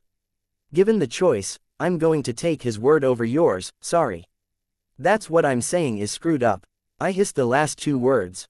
Why? Because of the label he chose to identify by. He calls himself a hero and he gets more credit. Because he put in a good 15 years of hard work to improve this city, and because I think your perspective's warped. Everyone has a screwed up perspective. Especially here, especially now, with the way this city is. My perspective's fucked up because everyone I was supposed to rely on dropped the ball, and the only people I could count on were crooks. Panacea got warped because her parents let her down, because nobody ever sat down and talked to her about who her dad was. So she convinced herself that she was doomed to follow in his footsteps. How do you know that? I was there. We tried to help. But she's never had someone talk to her, so she didn't know how to listen to us. Which is probably a blessing in disguise, because she didn't listen to Jack or Bonesaw either. Flechette gave me a funny look. Her eyes were vague shadows behind her visor, but I could see one distort in size as she raised an eyebrow. What? I asked. Something about Panacea and Glory Girl. She'd said something earlier too. She spoke, interrupting my thoughts before I could frame them into a question. Nothing. I guess you're going to tell me you tried to help Armsmaster too? No, I turned to him for help, and he tried to screw me over. I joined the Undersiders to give him the details he wanted on their powers and methods, and he not only hung me out to dry, but he tried to kill me. He did kill Kaiser and Fenja, nearly killed Kid Win by accident, and there were others there too. All for his own personal glory. Because he had some kind of crazy tunnel vision when it came to his personal ambition and successes. Flechette frowned. I took the chance to hammer my point home. He knew I was just an undercover agent, but he thought my death and the casual sacrifices of the others who had chosen to risk their lives to stop Leviathan were worth getting a personal shot at killing Leviathan one-on-one. What? Perian asked. Seriously, doesn't that violate the deal with? Yes, Flechette cut her off. Yes it would. I shrugged, looking at Flechette, Perian and the Dolltown residents. Probably going to get in trouble for revealing that, but I'll leave it to you to decide what to do with that information. I'm already a priority target anyways, pretty much, what with our intended takeover of the city. You seem to be missing the point that you're under arrest right now, Flechette spoke. I sighed, and nothing I say is getting through. It's exactly what I was talking about before, you're just using information Tattletale fed you to try to screw with my head, fill me with doubts and paranoia. And how would I know you'd be here? I'd have to get the information from her in advance, remember? Tattletale told you I'd be here. Okay, that's admittedly possible. So your interpretation of events is that I knew you were here, I came prepared with all this made-up information on Armsmaster to mess with you, and I just let you stab me. As if mentioning it reminded my brain, I could feel the pain radiating from my shoulder. At least she'd left the spike in there. It seemed even better at preventing the bleeding than I'd guessed it would be. A snug fit, I wouldn't bleed to death in the next 10 minutes. She didn't venture a response. Flechette, if you don't believe me, you can look at the armband Dragon gave us for the fight against Leviathan. Armsmaster fried it with an EMP to keep me from broadcasting Leviathan's location to anyone, and then he moved in only after he'd thought Leviathan had killed me. It's on top of a ceiling panel in the shelter on Slater Street. Women's bathroom, above the middle toilet. I couldn't keep it in case Dragon used it to track me down, but you can go grab it if she hasn't sent someone already. Get a tinker you trust to look at it. The results could be fabricated. Tell your tinker that, he'll keep it in mind, and he can tell you the likelihood of it being something I'm doing to frame Armsmaster versus it being Armsmaster's work. Why are you telling me this? Because I'm trying to convince you that, right, isn't the exclusive property of the good guys, just like, wrong, isn't wholly on our side of the fence. Armsmaster's sense of good was purely what was good for his own interests. I'm trying to do the right thing more often than not, believe it or not, or I'm doing the wrong things for the right reasons. And which were you doing here, trying to recruit Parian? I glanced at Parian, I don't know yet. Thinking it's more the latter. There was a rumble as Ballistic knocked over a building somewhere a distance away. We don't need your help, Flechette said. Don't you? I don't know why you're wearing that getup, but I'm assuming those other people are because of what Bonesaw did. I could see the people in the concealing costumes shifting uncomfortably. Why I'm in this costume isn't any of your business. I'm here to help. I can help more. I can get them medical attention, start reversing what the Slaughterhouse 9 did to them. Parian spoke, her voice quiet, so you're asking me to choose between being loyal to a friend who's helped me, comforted me and kept me sane these past few weeks, or selling my soul for the supposed greater good. Saying you'd be selling your soul is a bit overdramatic, I said. I'm an artist, I'm dramatic by nature. Then let me make an emotional appeal. Come to my territory, let me show you what I'm doing there, and what I want to help you do for your people. You'll just take the advantage of the situation to escape, Flechette said. I don't really think you can keep me, I said, sounding calmer than I felt. We'll see, she responded. I sent a command to Atlas. Easiest option is that I send a message to Ballistic. I really don't want to do that, because it's going to get people hurt or killed. His files say he doesn't kill, she responded. With his power, it's easy to accidentally go too far. Combine that with the sheer danger your own power presents. It's like playing tag with guns. Not saying I don't respect your power, with the damage you did to Leviathan, but he can escalate harder and faster than you. If you two get in a shootout, someone's going to get hurt. As if to punctuate my statement, there was a sound of a building collapsing nearby. Well then, Flechette said. She adjusted her grip on the spike of metal that she held between her fingers. A dart, she poked it through the armor of my wrist. When I tried to move my arm, it was fixed to the ground. I guess I'll come back for you later, after Ballistics left. Undo it, release me, I said, pulling harder. No, and stop struggling. Unless you can tear that costume, you're not going to pull free. It's bonded. You're making a mistake, I growled. I'm only trying to help. And I'm doing my job. I get that maybe your intentions are good, but I'm obligated to take you in, especially now that I've heard your confession of intent to seize the city. How many wrongs have been done by people who were just following orders? I asked. I directed Atlas in through an open window. Every set of eyes was on Flechette and I, which made it easy for him to slip into the room. My bugs had identified tripwires Parian had set, and navigating Atlas around them wasn't too hard. Stop it, Parian cried. For a second, I thought it had to do with Atlas, but her shout followed within a second of my question to Flechette. Fléchette looked like she'd been slapped. I stopped Atlas where he was, poised a few feet behind Parian. I folded his scythe-like claws down and out of the way. Skitter, if we let you go, do you promise not to attack or interfere under any circumstance? Parian, Fléchette asked. She sounded almost hurt. It depends, are you going to go confront Ballistic? Honestly, yes. You said he'd keep coming until he took us out. I frowned, but they couldn't see that behind my mask. Ballistic was angry, he was dangerous, and there was little to nothing tying him to Coil's service, outside of some vague sense of duty. Are you going to arrest him? I asked. No, Parian responded. At the same time Fléchette said, yes. We could scare him off, Parian said. Beat him up a little. And he'd bring in the other travelers and undersiders to wipe us out, Fléchette said. Parian looked at me. He wouldn't, would he? I nodded. He would. Parian sagged, dropping into a sitting position. Fléchette turned to look at her and froze. What the hell is that? She'd seen Atlas. I brought him in here as insurance, I said. I was thinking about taking Parian hostage if you went ahead with my arrest, but she started being reasonable and I told him to back down. What is he? Panacea made him for me, for fighting the 9. Just a big beetle with sharp claws. That's what you were using to fly around, when we were fighting the 9.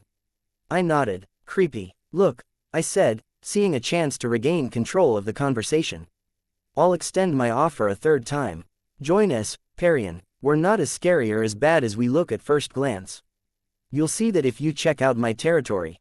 I'm not threatening you or extorting this out of you.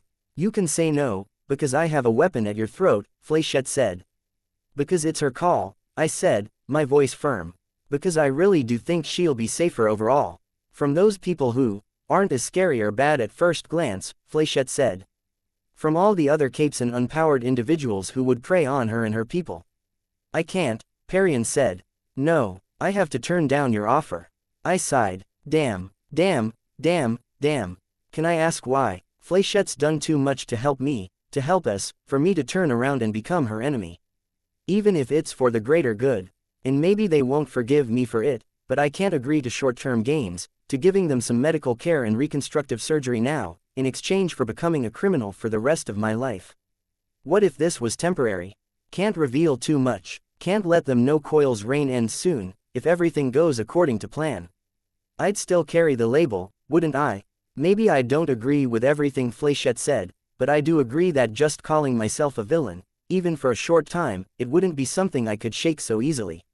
We'll find another way. I can use my power to make money. I'll heal them. I'll make up for failing to protect them. A woman with a cloth hood covering everything but one eye reached out and put a hand on Parian's shoulder, squeezed.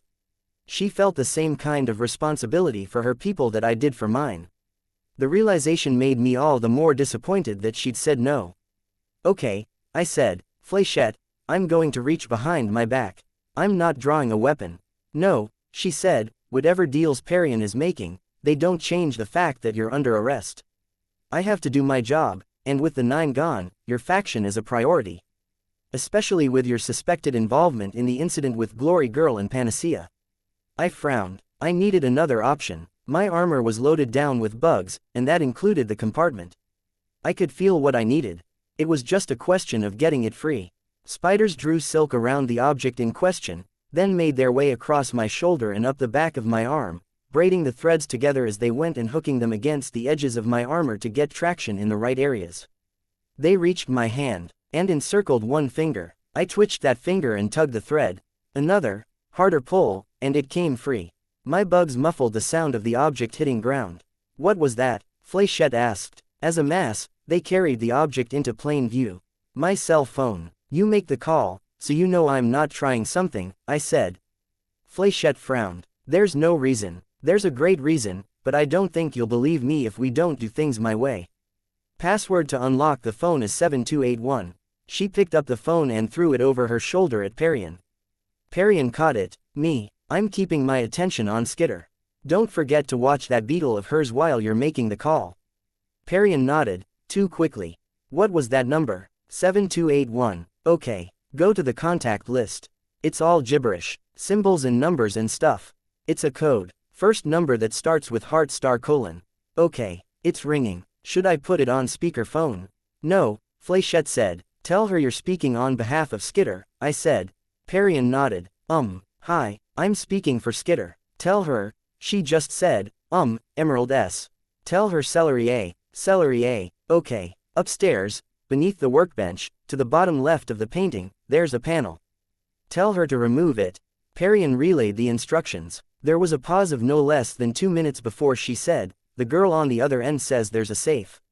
611, I paused to let Parian relay the numbers, 203-100-663. It's open. She says there's stacks of money. Tell her to gather $200,000 from the safe, pick 5 people who need a break from work, C included. Only C should know about it, I don't want the others to get greedy.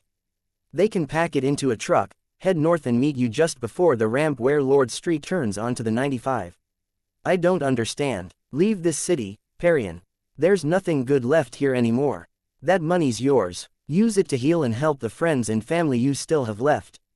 Get out of here, use the money to get yourselves settled, get some therapy for everything you've been through, and go pursue that career in fashion you said you wanted. Why, there's been too much ugliness here. There's bound to be more. I guess I have the money, and you need it. And I guess I feel complicit in what happened. The 9 did what they did to Dolltown because we'd forced them into a corner. Maybe they would have attacked anyways, they were headed your way. I don't know, but let me do this. I don't know. Saying, clear my conscience, sounds naive. And to get this money, I have to leave this city. Parian asked. She looked stunned. Consider it a strong encouragement. In the end, it's your choice. I'd appreciate it if you kept quiet about my role in your leaving, and about me giving you the money. I think the Undersiders would understand, for the most part, but the Travelers might take issue with my interference. She didn't have a reply. I glanced at Fléchette but I didn't see anything in her expression. My employee is still on the phone, I reminded her. Oh, what was I supposed to say, again? I repeated the message. While Parian relayed it, Fléchette commented, that's a lot of money to be giving away. I have more. I did. The amount I was giving Parian amounted to a little less than a third of my current holdings. The bank account Coyle had assigned to me seemed to be growing in alternating stutters and huge bounds. The benefit of having a bank account that was managed by a guy who called himself the number man, I supposed. Lucrative job you have there. I didn't reply. It was just enough money that it'd be just a little tight to manage in the immediate future, but I felt like it wouldn't be meaningful if it didn't inconvenience me somehow. Okay, Parian said. She said they'll be waiting. My territory is closer to the destination than you are. You should leave sooner than later. She nodded. This isn't some trick, Fléchette asked. Some trap you pre-arranged with those code words. The code was just to inform her everything was fine. No trap, but I think you'll want to accompany her and the others, just to make sure they arrive safely. There's still dangerous people on these streets. Would she tell me Parian could handle herself? Fléchette turned to look at Parian, apparently considering the same thing. You play dirty, Skitter. All things considered, I think I've been exceedingly fair. I can't guard her and keep an eye on you at the same time. That was the idea. I could nail you down to the ground. Wouldn't even be hard. You'd have to tear your costume to shreds and run back to your territory in whatever you're wearing underneath that. You could. I didn't point out that if she did do that, I wouldn't have a chance of tearing my costume. I still think you have a warped perspective on things. I don't think you're right. I told you where the armband is. Slater Street, women's toilets, on top of the ceiling panel above the second of the 3 toilets. If Dragon hasn't tracked and removed it. Right, good luck, I told her. Whatever happens, we're on opposing sides, you know. The next time we meet, we'll be fighting. Doesn't mean I wish you badly. Right, she didn't free my armor from the floor, but she stood and joined Parian, who was already walking away. I heard her murmuring, to New York City. I'll be finished here in 2 weeks, and then they were out of earshot. There was the sound of Ballistic continuing his rampage, tearing Dolltown to the ground. Maybe it was good if this place was leveled to the ground. I wasn't superstitious, I wasn't religious, but with what the 9 had done here, even their relatively short visit to this area, it felt darker.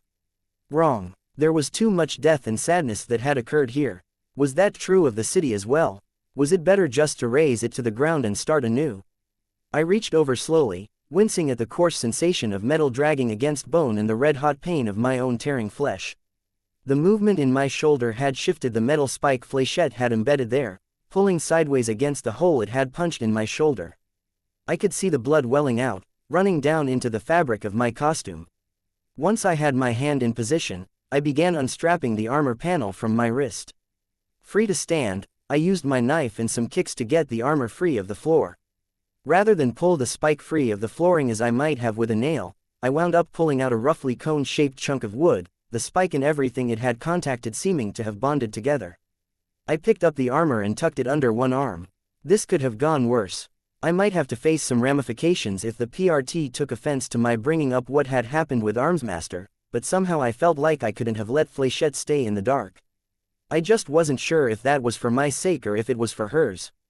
The money I'd handed away would hurt, too, but it felt necessary. I needed medical attention, and I felt like I had to check on my territory after I'd seen Parian's. I climbed onto Atlas. His flight would be smoother and less jarring than walking. I heard another crash as Ballistic continued tearing through Dolltown. I could have notified him that Parian was gone, but, no. Maybe this wanton destruction would give him a chance to vent and find release over whatever it was that was haunting him. I'd have to get in touch with Trickster and Genesis to arrange our visit with the mayor for tonight. I'd have to deal with the threat on my life, whatever form it took. I didn't feel afraid. Anxious, yes, but not terrified, not quivering or panicking. I wasn't sure if that was good or bad. Gru had lamented my lack of survival instincts, not so long ago. Had recent events worn them down even further? I shook my head. I'd have time for introspection later. For now, I had to plan. Chapter 162, Alani 15.7 How the hell was I supposed to get medical assistance when the guy the first was supposed to ask was looking for a covert way to murder me? And I did need help. I was bleeding, for one thing. It had only started when I'd moved my arm to unstrap my armor. If I'd known, I would have tried to undo the straps with my bugs. Worse, the spike had penetrated the bone of my shoulder and any movement of my arm rewarded me with scraping sensations in my shoulder socket that made my skin crawl, not to mention the pain. I was surprised it didn't hurt more. I hoped that wasn't a bad sign. My fingers moved without a problem, but the lack of pain could still point to bigger problems. Pain was a natural response, after all, and the lack of pain was unnatural. I called Tattletale instead. Skitter, she answered. How did it go? Could have gone worse. I paid Parian off, and she's leaving the city. No blood shed, mostly. Fléchette was there. I got stabbed. I remembered that Coil could be listening in.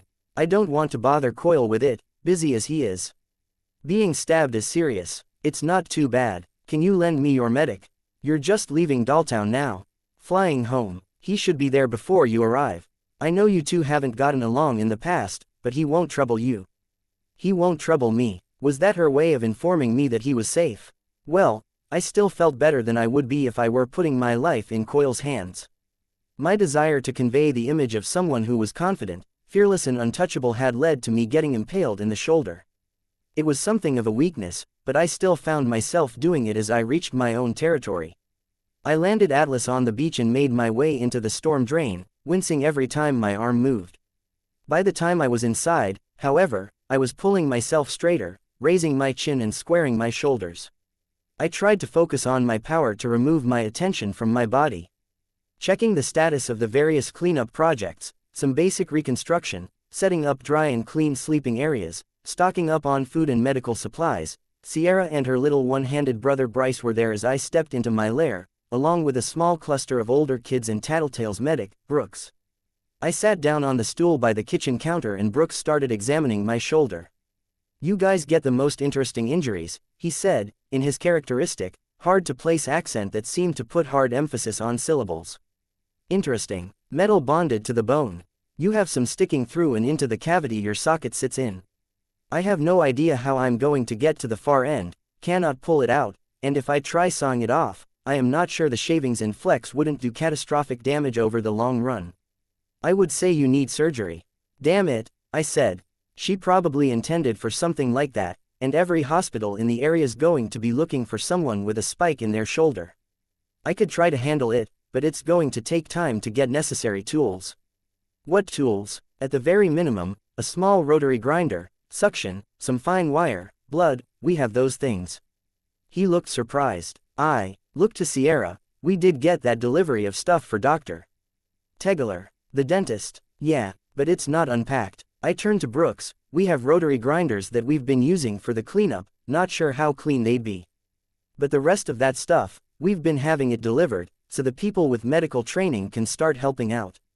Since we already have an able-bodied dentist, we've been setting her up. It's kind of surprising how many people will start having issues with their teeth over just a month. Okay, let me pack this wound and then I will need to go there. I'll grab what I need myself. I waited while Brooks unpackaged and pressed bandages in place around the spike. How is the pain, on a scale of 1 to 10? 10 high, maybe a 3 until I move it, then it's more like a 7. I am surprised you are not passed out already. Do you have a high pain tolerance? I wouldn't have thought so. But maybe, or maybe the way it bonded kept it from damaging or exposing nerve endings. Maybe. Okay, Ginger Girl, show me the stuff. Ginger Girl, Sierra asked, archly. Brooks smirked. Brooks, I said, treat my employees with respect or I'm going to have words with Tattletale about you. Yes, I am sorry, he said, not sounding sorry at all. Please show me where I can find the dentist's equipment. Sierra looked at me, and I gave her a nod as go ahead. That left me with the kids and Bryce. I studied him. His black hair was cut so short he was nearly bald, and like Brooks he was wearing dark gray cargo pants and a beige sleeveless t-shirt. He'd put on some muscle since I'd seen him last. His still bandaged stump of a wrist tapped impatiently against his leg. And the kids, they were wearing some of the clothes I'd had shipped in, but they didn't look like the typical bunch of kids one would see around a schoolyard. Before taking advantage of what I had to offer, they'd been eating the bare minimum, spending all of their time outdoors. But diet and exercise weren't entirely to blame for the lack of softness in their faces or expressions. They'd seen people they loved die. I wasn't sure what to say. Making small talk seemed like it would lower me to their level. I used my power to check on progress in the area instead. I'd had a hand in getting recovery efforts underway and ordering both tools and supplies, so I was fairly in touch with what was going on. The streets were draining or drained in the areas we'd settled, with sandbags holding back or diverting the flooding. Crews were filling more sandbags and loading them onto trucks at the beach. Still others were working to clear the storm drains of blockages where they'd verified that both sides were clear of water and that the storm drains were intact.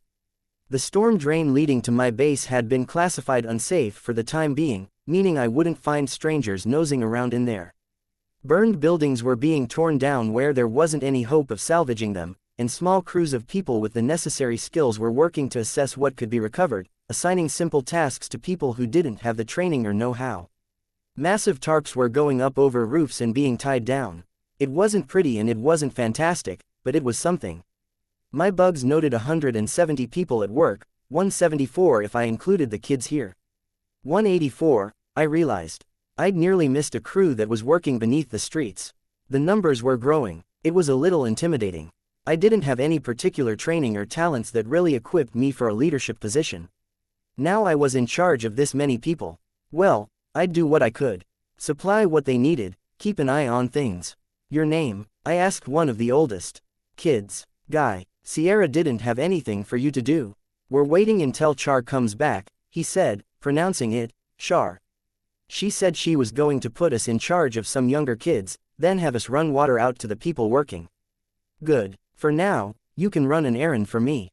Head out the door, turn right, go 2 blocks. There'll be an open manhole with a cordon around it. A what? Tape and warning signs. Ignore the warnings, just go to the manhole cover and shout down at them, tell them to get back to work. I know they're just sitting in the dark and drinking. And tell them no power tools, now. Not if they've got alcohol on their breath. Okay, if they don't listen to me, I'll take care of that, I told him. He ran off. Big bad supervillain, giving orders to little kids, Bryce commented. Why did people insist on testing me?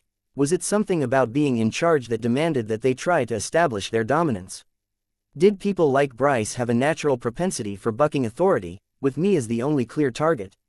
Or was it more that they were angry in general?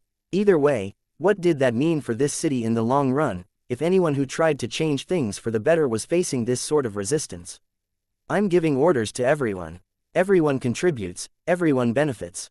To be more specific, you're having my sister give orders to everyone while you go out and get yourself injured in fights with other capes. Don't you dare, Sierra said, stalking back into the room. She put down a plastic tote of medical supplies. She sounded angry and scared. Do not pick a fight with my boss. I'm just saying, don't just say anything. If nothing else, she saved your life. I wouldn't have needed saving if she hadn't been there, Bryce said. He gave me a look that was just short of a glare. Don't be an idiot, Sierra said. You were with the merchants. And things were cool. Party all day, relax, had a girlfriend. If she'd left things alone, I'd be okay. I'm surprised Tattletale didn't mention it, I said. The Slaughterhouse 9 eradicated the merchants. Barely 1 in 20 survived. The ones that are left are scattered across the city. If you'd stayed with them, you'd be dead. She did mention it, but I would have made it cocky. Then you'd be starving to death, dirty, probably sick. Going through withdrawal, maybe. Don't know what you were taking with them. He scowled, glancing at his sister. None of your business. Hey, Sierra raised her voice. She grabbed him by the collar of his shirt, and he slapped her hand away. She stabbed a finger into his chest. Treat her with respect, damn it. Again, that note of fear. I treat people with respect if they deserve it. She does. She's saved us, here. That's big. Wouldn't need saving if it wasn't for the people with powers being around here in the first place. He wasn't wrong. As validating as it was for Sierra to stick up for me, I couldn't help but feel a pang of guilt at the idea that these circumstances were because of capes. Hell, if I hadn't provoked the 9 by humiliating Mannequin, then this district wouldn't have come under fire by Burnskar. There was Dolltown too, and my complicity there. I was personally at fault when it came to some of the damage that had been done across the city. You want a better reason? She asked. She stepped close and pulled him down to hiss words in his ear. She wasn't being as quiet as she seemed to think she was, trying to hide her words from me and the kids. They attacked me and Char, mauled them, Mannequin. I shifted positions, and Sierra must have seen it, because she lowered her voice to an inaudible hush as she finished, rattling off a list of the things she'd seen me do. Reasons. That gave her cause to be spooked if her brother was mouthing off to me. When we'd met, Sierra had commented that I wasn't what she'd expected from a supervillain. Somewhere along the line, I'd painted a different picture.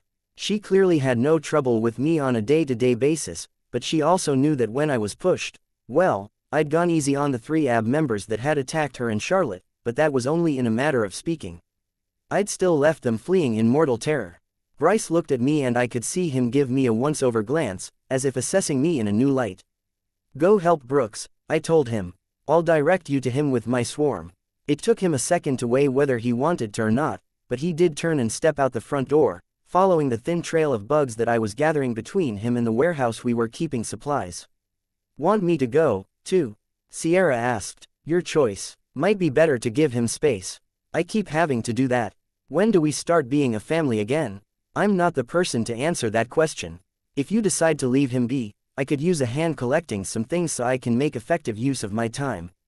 Okay, she said. She seemed to pull herself together a bit. What do you need? My laptop from my room, and the surveillance stuff from the cellar. There's another set of surveillance gear in the bag beneath the shelves. Sierra hurried off to gather the equipment. The ensuing minutes were a little disorganized, as Bryce and Brooks both arrived with the last of the medical equipment. Blood type, AB. He took 1 bag of blood out of the box and placed it on the counter. Want to do this in your room? I have an armchair on the 2nd floor I could sit in. Need you reclining? I have somewhere to be tonight, I told him. Though this would be something of an excuse to avoid the kill. Don't put me under. This is going to hurt. I had another reason for not wanting to be put under. I wanted to keep an eye on him. My conversation with Tattletale had suggested he wasn't a threat, but I'd feel a heck of a lot better if I could verify that for myself. Do you have local anesthetic? I asked. Yes. He tapped 1 finger on a tiny bottle. Lidocaine. I recognized the name, but will not prevent all pain. I do not want to use too much. We'll try that, then. We headed up to the 2nd level and I settled into my chair. For additional lighting, I had my switch beetle flick the concealed switch that was contained in his terrarium. They lit up as I settled in. Brooks hooked up the blood bag but left the tube hanging, unconnected. Other supplies were arranged on the table he'd had Bryce bring up. He seemed very particular about the order and what was being kept. For a field medic you seem pretty well versed in this stuff. Worked in many hospitals, he replied. Many places, often with less than this. Sometimes with more. Okay, We will have to dislocate your shoulder to access the inside of shoulder socket. Okay. You will take muscle relaxant to minimize damage from dislocation.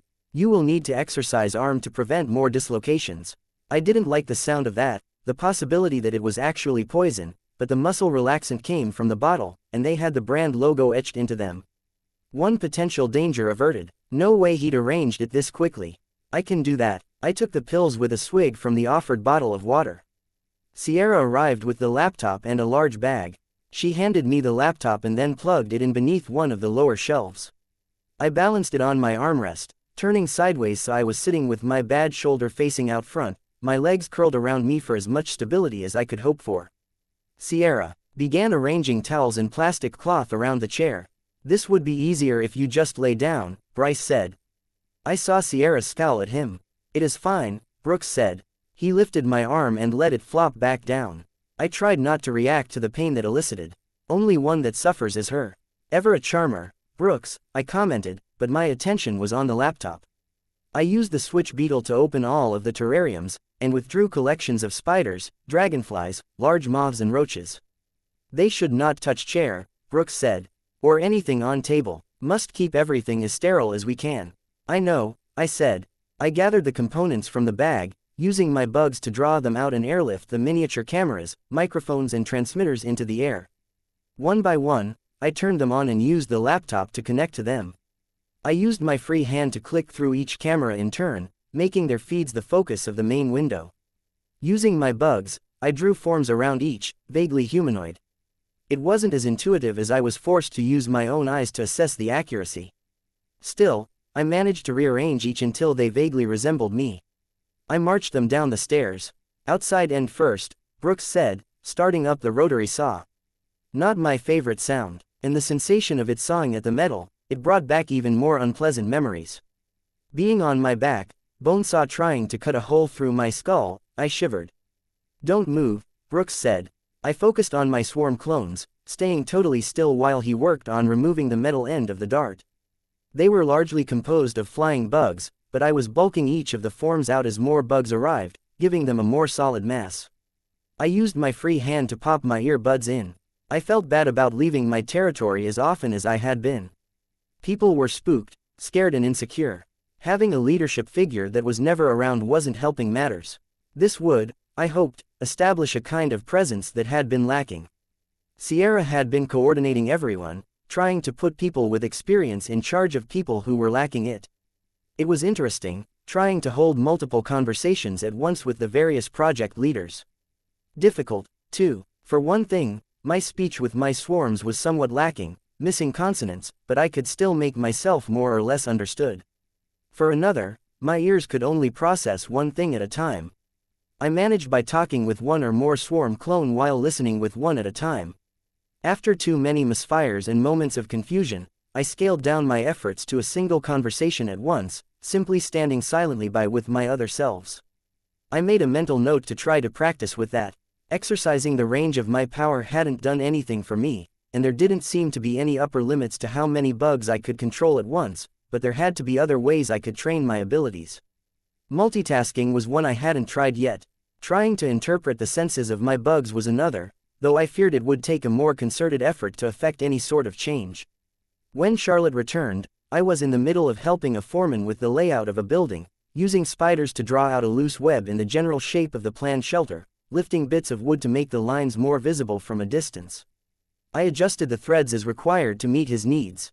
Charlotte climbed out of a truck with 5 more of my people and made a beeline to my swarm clone. 190 people working for me. Word was apparently getting out about this being a safe haven. My conversation with her was delayed as Brooks enlisted Bryce in twisting and pulling on my arm while Brooks held my neck and torso. Bryce drove his elbow against my shoulder while it was being twisted to its absolute limits, effectively knocking my arm out of its socket. I managed to avoid making any noise beyond a guttural grunt, then took a few seconds to try to avoid blacking out from the pain. As heavily as I was breathing, back in my lair, my swarm people didn't show any sign. I focused the whole of my attention on them, as if I could remove my consciousness from my real body. Any problems? I asked Charlotte, once I'd recovered enough to pay attention. Glancing at my shoulder, I could see Brooks making an incision in the skin of my shoulder. He'd managed to open the tear in my costume. I hadn't been paying attention to how. I deliberately looked away as Brooks tried to forge a path to the inside of my shoulder socket. Not sure, Charlotte said. Have a look. It was Perian. I'd been so focused on my shoulder, the three-dimensional web blueprint and my swarm selves that I hadn't noticed her getting out of the truck. You didn't leave, I said, when she joined Charlotte and my swarm clone. I didn't think the money would be real, she responded. Of course it was. It was a lot of money. Very generous. But we were talking about it, and split between us. It's not enough to give everyone all the care they need. I told them to go ahead, that I didn't need a share. Sorry, I was worried it wouldn't be enough, I said. Are you saying you want more money? I might have to say no. There's a limit to what I can spare. No, no, she hugged her arms to her body, looking around at the people who were working. I thought maybe I should hear you out. Okay, I responded, except it's not really you. My clone shook her head. Can I talk with the real you? I'm in my lair, and I'm preoccupied. You'll understand if I don't reveal the location, given who your friends are. Yeah, she said. She was still looking around, watching as a group moved by, pushing wheelbarrows of burned wood. I was telling myself that there was no point to taking your offer, that I could use my power and make more money legitimately. But that's not true at all, is it? Walk with me, I asked. She nodded. I led the way through my territory with my clone as I talked. Crime does pay. I made the offer to you because I thought it would be the best way to get your Dolltown residents the money they needed to get their old lives back. Or get as close to their old lives as possible. I kind of hate you, she said. Why? You're making it out like I'm a bad person because I won't betray Flechette and my own moral code to help them.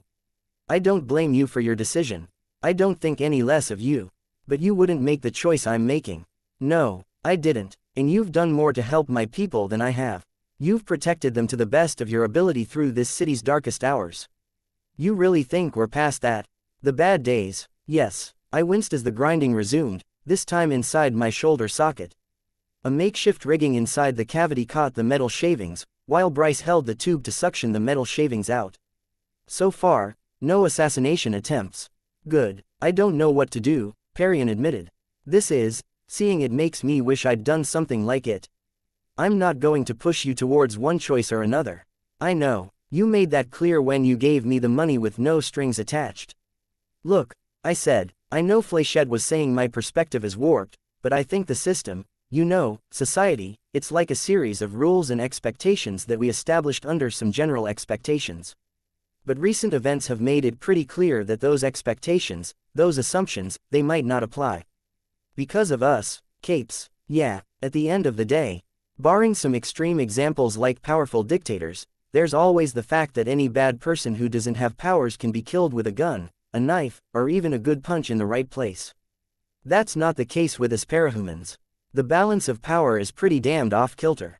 Things aren't fair. Are you making that imbalance better or worse? I'm addressing the problem. I'm saying there's no point to trying to hold on to the old status quo when it's based on a foundation that no longer exists. So you're going to take over the city? Yes, because at least for right now, I can give these people what they need. I moved my clone's head, and followed a group of kids who were running away from my lair, carrying 6 packs of water bottles. And later, I don't know, we walked in silence, past a bonfire where scrap wood was being burned. Brooks and Bryce, meanwhile, set to shoving my arm back into its socket. All of the ambient pain disappeared in an instant. Perian needed the money, she needed the assurance that she could help the people she'd failed. I understood that. I can offer you one last compromise, I said. What? I can't guarantee it'll work, I can't say if anyone else will accept the proposal, and I don't know what's going to happen long term, but we don't have to call you a member of our team. We don't have to call you a villain. But I'd take territory for myself anyways. Yes, others would call me a villain, just because I wasn't fighting you guys. They'd know I was cooperating with you. Not necessarily. Maybe the people in charge, the protectorate and wards, maybe they'd understand it, but the people on the ground level wouldn't. The media would out me. I think we control the media. Or enough to throw some doubt into the mix. The rules are pretty simple. You take territory, you hold it, and you ensure that there's no crime or parahumans operating there without your consent. And Flechette, I don't know her. I can't say how she'll react, but maybe if you explain nicely, maybe if you frame it right, you could convince her it's for the greater good. So long as she convinced the other heroes to leave your territory alone, let you enforce the law there all by yourself, you wouldn't have to fight them. And if she didn't, that's up to her. Or you. She stared around my territory. It wasn't pretty, there was still devastation everywhere, but things were getting better. It was maybe the only place in the city where things were improving as fast as they were. We weren't taking 2 steps forward and 1 step back. It was all forward momentum. Not even a week had passed, admittedly, but it was progress. And it was apparent. I don't think I could accept if Fléchette doesn't agree. Okay. The alternative was unspoken. If she does, I hate you, Parian said, and it was answer enough. Brooks was finishing stitching up the incision in my shoulder. I already had 2 pieces of scrap spider silk at the ready, one to cover the hole in my costume and another to serve as a sling until my shoulder was stronger. If I adjusted my cape, I could cover the arm so the injury wasn't too obvious. I stood from the chair and stretched, then reached for my cell phone. I can live with that, I told her, speaking through my swarm clone. I clicked through my contact list and called the man who was plotting to kill me. Chapter 163. Arc 15. Colony, Bonus Interlude Number 3. Alexandria, August 20, 1986. She was being poisoned by people with smiles on their faces. She hated those smiles. Fake. Pretending to be happy, pretending to be cheerful. But she'd spent enough time here to know that her friends and family would be crying the second they thought they were out of earshot. The strangers had a weariness that spoke to the inevitable. The older they were, the more reality seemed to weigh on them. Somewhere along the line, they had stopped telling her that the chemotherapy would make her better. The smiles had become even more strained. There was more emphasis on making her comfortable. Less explanation of what was going on. So when her mother came in to check on her, bringing the mug of heated chicken broth, she pretended to be asleep. She hated herself for it, but she couldn't stand the lies, the fakeness. If it wouldn't have given her away, she would have winced as her mother sat down by her bedside. It meant she might be staying a while. Becca, her mother murmured from behind her. You awake? She didn't respond, keeping her breathing steady. She tried to breathe through her nose, so the sores that filled her mouth wouldn't sing with pain at the contact with the air. Her mother ran one hand over her head. Her hair was mostly gone, and the contact was uncomfortable to the point that it was almost painful. You've been so brave, her mom whispered, so quiet she was barely audible. I'm not brave, not at all. I'm terrified. I'm so frustrated I could scream. But she couldn't. Everyone had painted her as being so courageous, so noble and peaceful in the face of the months of treatment. But it was a facade, and she'd passed the point of no return. It was too late to break composure, too late to stop making bad jokes, faking smiles of her own. She couldn't complain or use her mother's shoulder to cry on because everyone would fall apart if she did. She was their support, my little superhero, her mother said. Rebecca could feel her mother's hand on her bare scalp once more. She wanted to slap that hand away, yell at her mother. Don't you know that hurts? Everything hurts. You've been trying so hard. You deserve better. And just like that, from the tone and the word choice, Rebecca knew she was dying. She felt a mixture of emotions. Relief, in a way. It would mean the chemotherapy could stop, she could stop hurting. There was anger too, always some anger. Why couldn't her mother just tell her?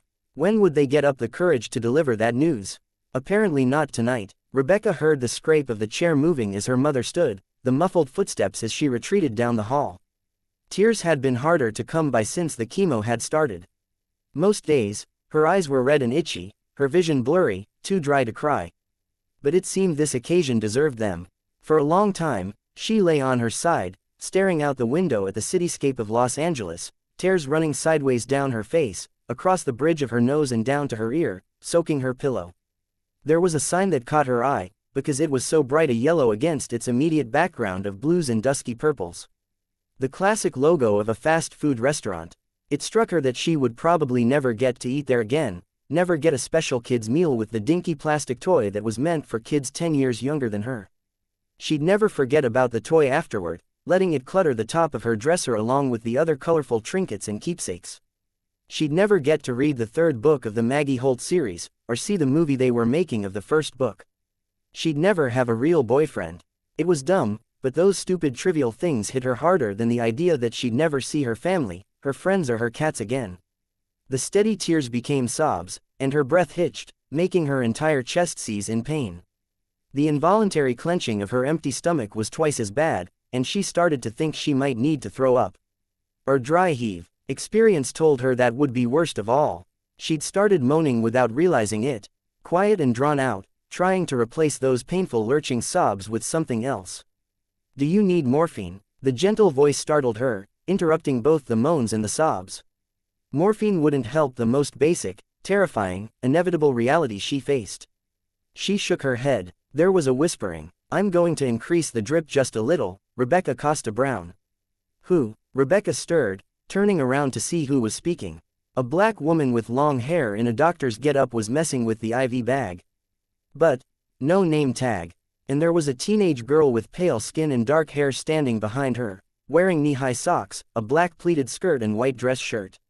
You're not one of my doctors. No, Rebecca, not yet, the woman replied. Quietly, Rebecca asked, are you one of the doctors that takes care of people that are dying? The woman walked around to the end of the bed. The teenager stayed where she was. Rebecca gave the girl a nervous look. She was staring, her expression placid, hands at her side. Who are you, then? Shush, lower your voice. It would be a shame if the nurses happened to come by and eject me. So, Rebecca started, making a conscious effort to speak more quietly, you're not supposed to be here. No, the woman replied. Rebecca closed her mouth. She could feel the effect of the morphine. If nothing else, it was helping ease the uncomfortable sensation where her stomach had been cramping, her skin feeling raw against the stiff hospital sheets. She didn't know what to say, so she fell silent instead. To answer your question, I'm a doctor, but not one that works in this hospital. I'm more of a researcher and scholar than anything else. And I came to make you an offer. Shouldn't my mom be here for this? My mother makes all of the decisions. Normally yes, when dealing with a minor. But this is a private deal. Just for you. I don't understand. You've heard about the superheroes. On the television, yeah, there's, like, a bunch. 20 or something, no less than 50, now. They're appearing all over the world, with thousands upon thousands estimated to appear by the turn of the millennium. I confess I have something of a hand in that, which is why I'm here. You make superheroes appear. Rebecca could feel herself getting foggy with the morphine. I make superheroes, but it's not easy. The risks are high. The files. The teenager on the other side of the bed stepped forward, pulling off her backpack. She reached in and withdrew a file folder. The woman moved the wheeled, adjustable bed desk that still held the chicken broth Rebecca's mother had brought. She moved the plastic container and put the file folder down. Opening it, she spread out the glossy photographs that were contained within, until 6 images sat side by side. A man with gnarled skin like the wood of a tree. A woman with tentacles everywhere. A beetle man. A boy with skin that seemed to be melting like wax. A burned husk of a body. A little girl without eyes, only flat expanses of skin where they should be. Right now, in the early stages of my project, only 1 in 7 succeed. 2 of those 7 die. The woman tapped the pictures of the burned body and the boy with melted skin. 4 experience unfortunate physical changes. They're monsters. Yes, they are. But of those 7, statistically there's 1 who experiences no major physical changes, who gains powers. All anyone has to do is drink one of my formulas. Rebecca nodded. Her eyes flickered over the photographs. And I've stumbled on a little side benefit, Rebecca. I mix those potions a certain way, and it not only helps reduce the severity of any physical changes, but it also has a restorative effect. The body heals. Sometimes just a little, sometimes a great deal. I think we could heal you. Heal me. I'm not asking for money. Only that you take this leap of faith with me and help me build something. I know the risks are great. I wouldn't normally ask someone to face them, but I suspect you don't have much left to lose. Rebecca extended a hand to touch the photos, but it was herself she looked at. Her fingers so bony, her skin mottled yellow with bruising around the knuckles. I'm already a monster. She tapped the photo. If it was just this. If you were offering to save my life and make me one of those monsters, I'd still accept. August 21, 1986. I think we can mark this as a success, the doctor spoke.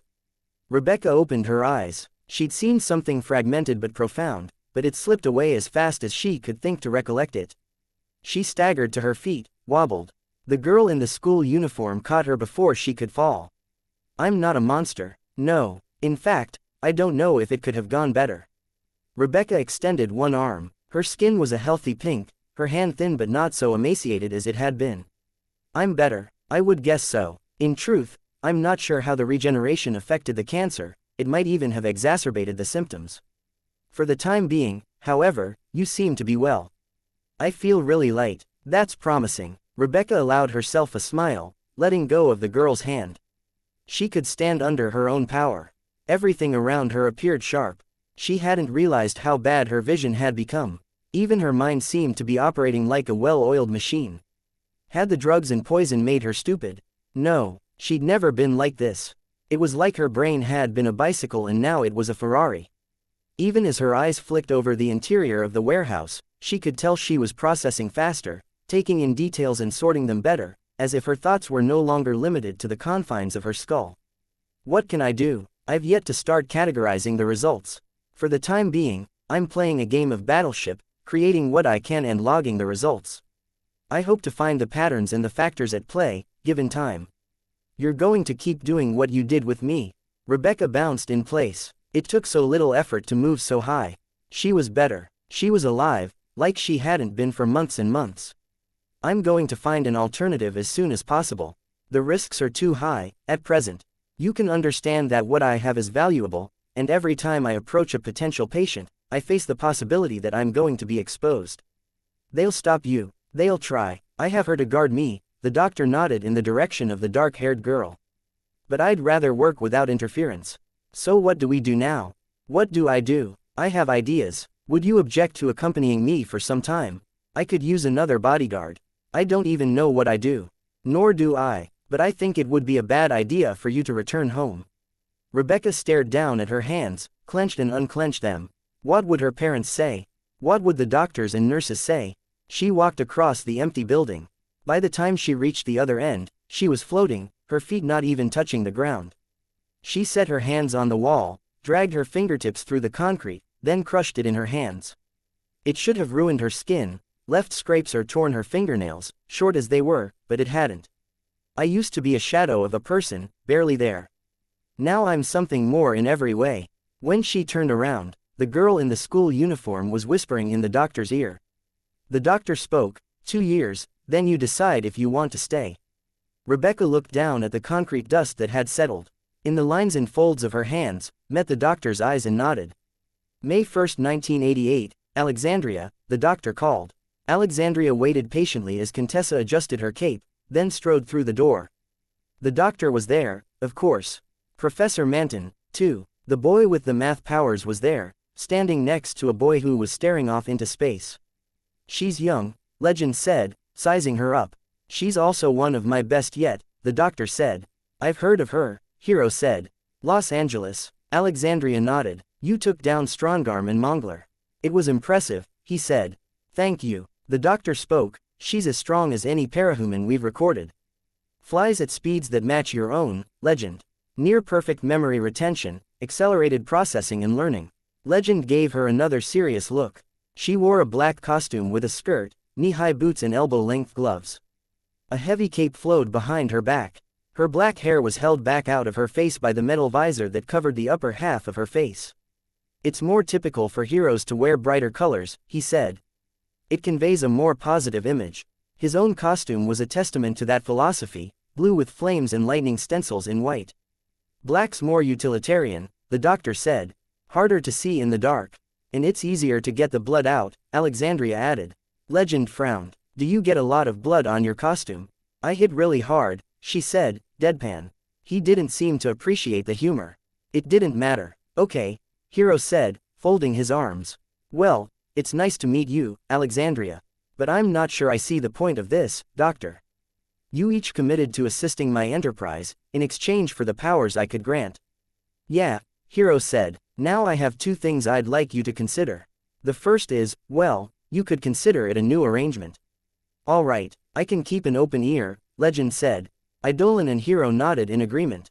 What's your proposal? It's not my proposal, Alexandria. Alexandria felt her heart skip a beat as the 3 heroes turned their attention to her, but she kept her emotions from her face. This room, I would argue, contains the most powerful parahumans in the world, Cyan accepted. The good you accomplish is undeniable. Even if villains outnumber the heroes, powers have come to benefit the world in the long run. A golden age, if you will. Legend nodded, but we know that trigger events tend to produce damaged, disturbed and unbalanced individuals. Any traumatic event will do that, and a trauma punctuated by the acquisition of superpowers is going to leave a lasting impression. Trigger events produce more villains. We know this. The doctor cut in, and I'm producing more heroes than villains. For now, the proportion favors us, and you've been able to keep the criminal element in line. For the most part, but even as I expand my operations, I have come to the realization that I can only produce so much. And the rate of parahuman growth is expanding. The next 20 years are projected to produce a total number of 650,000 people with powers, worldwide. Alexandria spoke. I've looked at the numbers, at the growth, the trends, checked and double-checked them. Even if the rate decreases, we're going to get outpaced and we're going to get outpaced hard. The people with trigger events will outnumber the doctor's clients, and we'll wind up with 3 to 10 villains for every hero that steps forward. Legend, Eidolon and Hero were paying attention. The doctor spoke. Alexandria and I have discussed this at length. A recurring worry is that as much as I've been able to gift you 3, you 4 with exemplary abilities, we could see other threats of comparable power. Is there any evidence of this? Hero asked. You haven't explained how you create the powers, but what you've said leads me to believe you're producing something purer than what everyone else gets. Purer, perhaps, but the purer something is, the more fragile it becomes. The process seems to be influenced heavily by psychological strain and stress. Almost an inverse of the trigger event phenomenon. You know there's a possibility that the formula can become tainted, giving inhuman characteristics to the unfortunate subjects. This is despite the most sterile conditions. I'm improving the results over time, with Professor Manton's help, but there are no guarantees.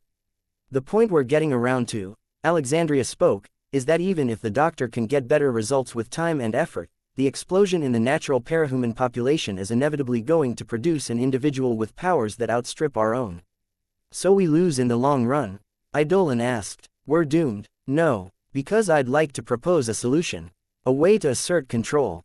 I want to band together. Form a team. Legend leaned against the wall. There are teams forming already.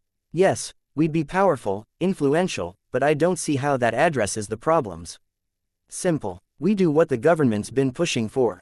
We regulate. We bend to the government's yoke, all 4 of us together. We follow their stipulations and regulations. That sounds like a horrendously bad idea, Eidolon spoke.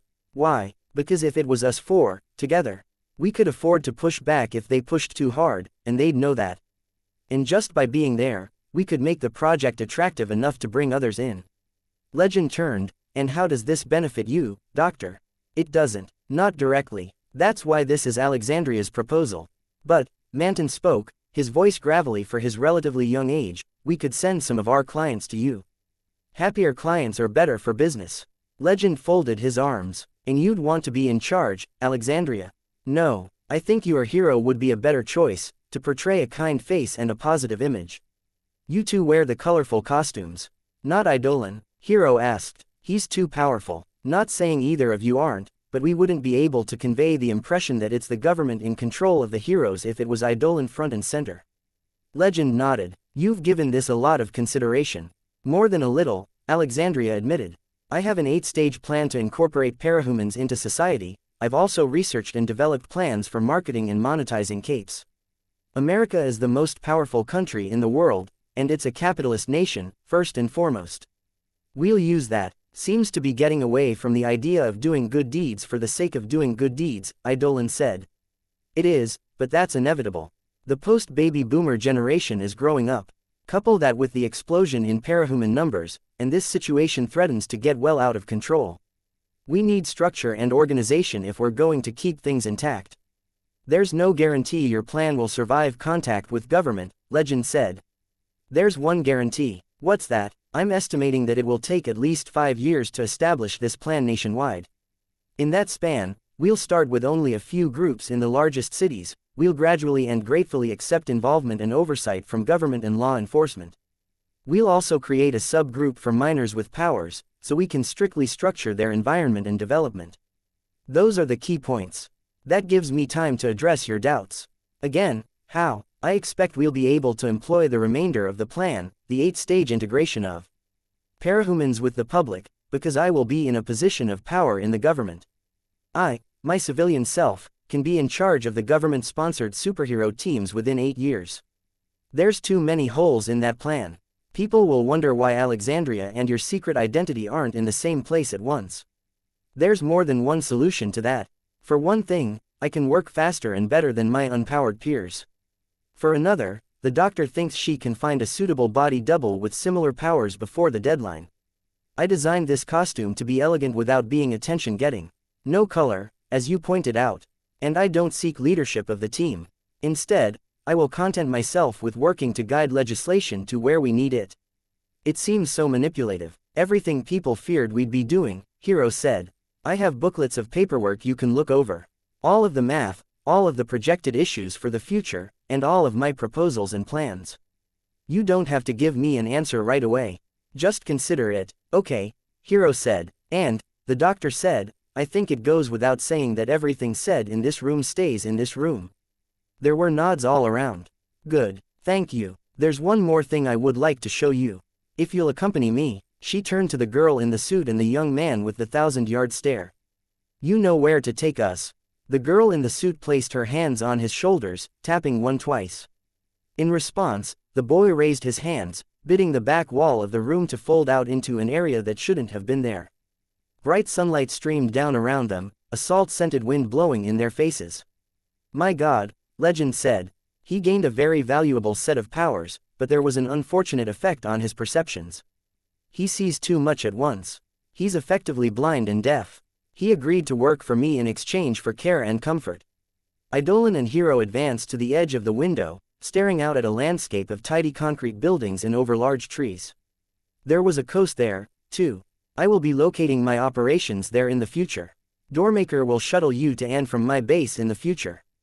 Where is it? Another Earth. Like Earth Aleph. The one Haywire opened the portal to. In some respects, yes. The doctor gestured, and Contessa squeezed the boy's shoulders again. The portal shut. My assistant will hand you the booklets Alexandria prepared for her project. Doormaker will then take each of you home in turn. Thank you. One by one, the others departed. Legend was first through the doorway Doormaker created, taken to New York. Both Eidolon and Hero made their way to Chicago. Professor Manton and the others left. Only Alexandria and the doctor remained. You didn't tell them about our long-term goals, Alexandria spoke. No, there's issues that have to be addressed first. We've already discussed several. Anything I can do. You have your end of the project. I feel they'll come around. Focus on that. I'll handle the projected issues on my side of things. Just need to find the right individual. Someone I can groom, perhaps. Between you and I, one of us is bound to succeed. Alexandria nodded. Your 2 years are up in 3 months. Will you be returning to your family? I nearly forgot. I've been so busy. Alexandria frowned. It might do you good to see them. Maybe. Why did she have her doubts? Why didn't she want to go home? Good. I do expect you'll return. Of course. Maybe. She realized, it was because every memory of her family was tinged with the feelings of despair, of loss. With the doctor, she had hope. December 13, 1992. Big. The clawed hand speared toward the sky, followed by an arm the size of an oak tree. When it turned to slam against the ground, bracing for leverage, she could feel the impact rippling through the air. The dry ground shifted, bulged and cracked as he shouldered his way up and out from underground. Really big, 45 feet tall at the very least, he climbed forth from underground. His skin was crusted with black stone that might have been obsidian, layers of what might have been cooled magma sloughing off of him as he planted his feet on the ground and stood straight. Straight might have been too generous. He was built like a caricature of a bodybuilder, or a bear-human hybrid. He rippled with muscle, his skin gray, thick and leathery like the hide of a rhinoceros or elephant. His black obsidian horns were so heavy his head hung down. They weren't rooted in his forehead, but in the middle of his face, a half-dozen curved shafts of black crystal twisting their way out of his face and back over the top of his head, some 10 feet long. A single red eye glowed from between the gap in 2 horns, positioned too low. His mouth was a jagged gap in his lower face, twisting up to a point near his temple, lined by jagged horn-like growths that were too irregular to be called teeth. His claws were the same, not hands in the conventional sense, but mangled growths of the same material that made up his horns, many of the growths as large as Alexandria herself. He could flex them, move them, but they were clearly weapons and nothing else. The rest of the Protectorate was present, and the local heroes, the mythics. Rostam, Jamshid, Kava, Arash. It somehow didn't feel like enough. They'd come anticipating earthquake relief. Not this. The creature roared, and as invulnerable as she was, it almost hurt. A whirlwind blast of sand ripped past them. Kava stumbled back, collapsed, blood pouring from his ears, one of his eyeballs obliterated. The fight hadn't even started, and they'd lost someone. Hero, Legend spoke with the smallest tremor in his voice, call for help, as much as you can get. The creature, the behemoth, stepped closer, raising one claw and pointed at Kava. Kava the smith, the builder, the forger. The man ignited from the inside out, flame and smoke pouring from every orifice as he was turned into a burned-out husk in a matter of seconds. His skeleton disintegrated into fine dust and ash as it crashed to the ground. He can bypass the Manton effect, she thought, stunned. She flew forward, trying to draw his attention, interjecting herself between the behemoth and the others. He pointed his claw once more, and she braced herself, gritting her teeth. Time to see how invincible I am. But it wasn't fire. A lightning bolt flashed from the tip of Behemoth's claw, arcing around her and striking one of her subordinates in a single heartbeat, before leaving only the smell of ozone. She flew in close, slamming her hands into his face, driving him back, throwing him off balance. He struck her and drove her into the ground. His flame burned through her, the sand was turning to glass around her, burning her costume, but it didn't burn her. But she couldn't breathe. She flew back and out of the way until she had air again. She stared at the scene that was unfolding, the heroes beating a hasty retreat as that thing advanced, slow and implacable. Shit, Hero's voice came over the communications channel. What? She responded. Legend was pelting the thing with lasers that could have burned buildings to the ground, and he was barely leaving a mark. Eidolon was manipulating the sand, creating barriers while simultaneously drawing sand out from beneath their enemy, while pelting it with laser blasts that he spat from his mouth. At least he's too slow to dodge or get out of the way of trouble. Guys back home say we're close to some major oil fields. She shook herself free of glass and dirt and threw herself back into the fray. A bad situation was suddenly critical. The creature roared again, and the force of the noise threw her flight off course. Eidolon's makeshift walls collapsed and more heroes fell, bleeding from heavy internal damage. They'd been right after all. Dumb luck had created a parahuman as dangerous as what the doctor could create by design. Fire, sonic, lightning. And he hit me harder than he should have, even being as big as he is. Kinetic energy, too. Her eyes widened. Not individual powers. Those were all the same power. She pressed one hand to her ear, opening communications to the rest of her team. He's a dynakinetic. He manipulates energy. No Manton limitation. How do we even fight something like that? But she knew they didn't have a choice. She threw herself back into the thick of the fight. January 18, 1993, I, Alexandria, do solemnly affirm that I will support and defend the Constitution of the United States against all enemies, foreign and domestic, that I will bear true faith and allegiance to the same, and that I will obey the orders of the President of the United States and the orders of the director appointed over me, according to the regulations of the PRTCJ. Applause swelled around her. As far as the eye could see, there were crowds and flashing cameras. President Griffin extended a hand and she shook it. He leaned close. You do us proud. Thank you, James. I'll give my all. He squeezed her hand and moved on. Eidolon, do solemnly affirm. She gazed over the crowd, saw her mother standing there with eyes glistening. The lesser members of the Protectorate were in the front row as well, her subordinates among them. Turning further right, she saw Hero looking at her, almost accusatory. She turned and faced the crowd. Regal, unflinching, dressed in an updated costume. Ladies and gentlemen, the Vice President spoke into the microphone, let me introduce the founding members of the Protectorate of the United States of America. Invincible as she might be, she thought her heart might burst as it swelled with pride, the crowd cheering with such force that the stage shook. September 15, 2000 Alexandria and Hero were last to arrive on the scene, entering through the window. Legend pressed one finger to his lips. We've got her cornered, Hero whispered. Think so, Legend replied, his voice as quiet. We've got teams covering the drainage and plumbing below the building, and the entire place is surrounded. She hasn't tried to leave? Hero asked. Why not? Legend couldn't maintain eye contact. She has a victim. Alexandria spoke, stabbing one finger in Legend's direction. You had better be fucking kidding me, or I swear. Stop, Alexandria. It was the only way to guarantee she'd stay put. If we moved too soon, she'd run, and it would be a matter of time before she racked up a body count elsewhere. I'm in this to save lives. Sacrificing someone for the sake of the plan. She knew it made sense, that it was even necessary, but it left her shaken, a sick feeling in the pit of her stomach. Then let's move, she responded, the sooner the better. We're trying an experimental measure, Legend spoke, it's meant to contain, not kill. Drive her towards Main Street. We have more trucks over there. They operated with a practiced ease. Legend blasted down the door and Alexandria was the first through. Siberian was there, kneeling on the bed, her body marked with stripes of jet black and alabaster white, her arms slick with blood up to the elbows. The man who lay on the bed, there would be no saving him, even if Eidolon manifested healing abilities. She looks familiar, Alexandria thought, even as she soared across the room. They'd underestimated their opponent. Alexandria's fists collided with Siberian and didn't budge a hair. She flew out of the way before Siberian could claw at her with long fingernails. Legend fired beam after beam at Siberian, but the striped woman didn't even flinch. She was invincible on a level that surpassed even Alexandria. Eidolon cast out a cluster of crystal that exploded into a formation around Siberian on impact, encasing her. Siberian shrugged it off like it was nothing, lunged forward, going after Hero.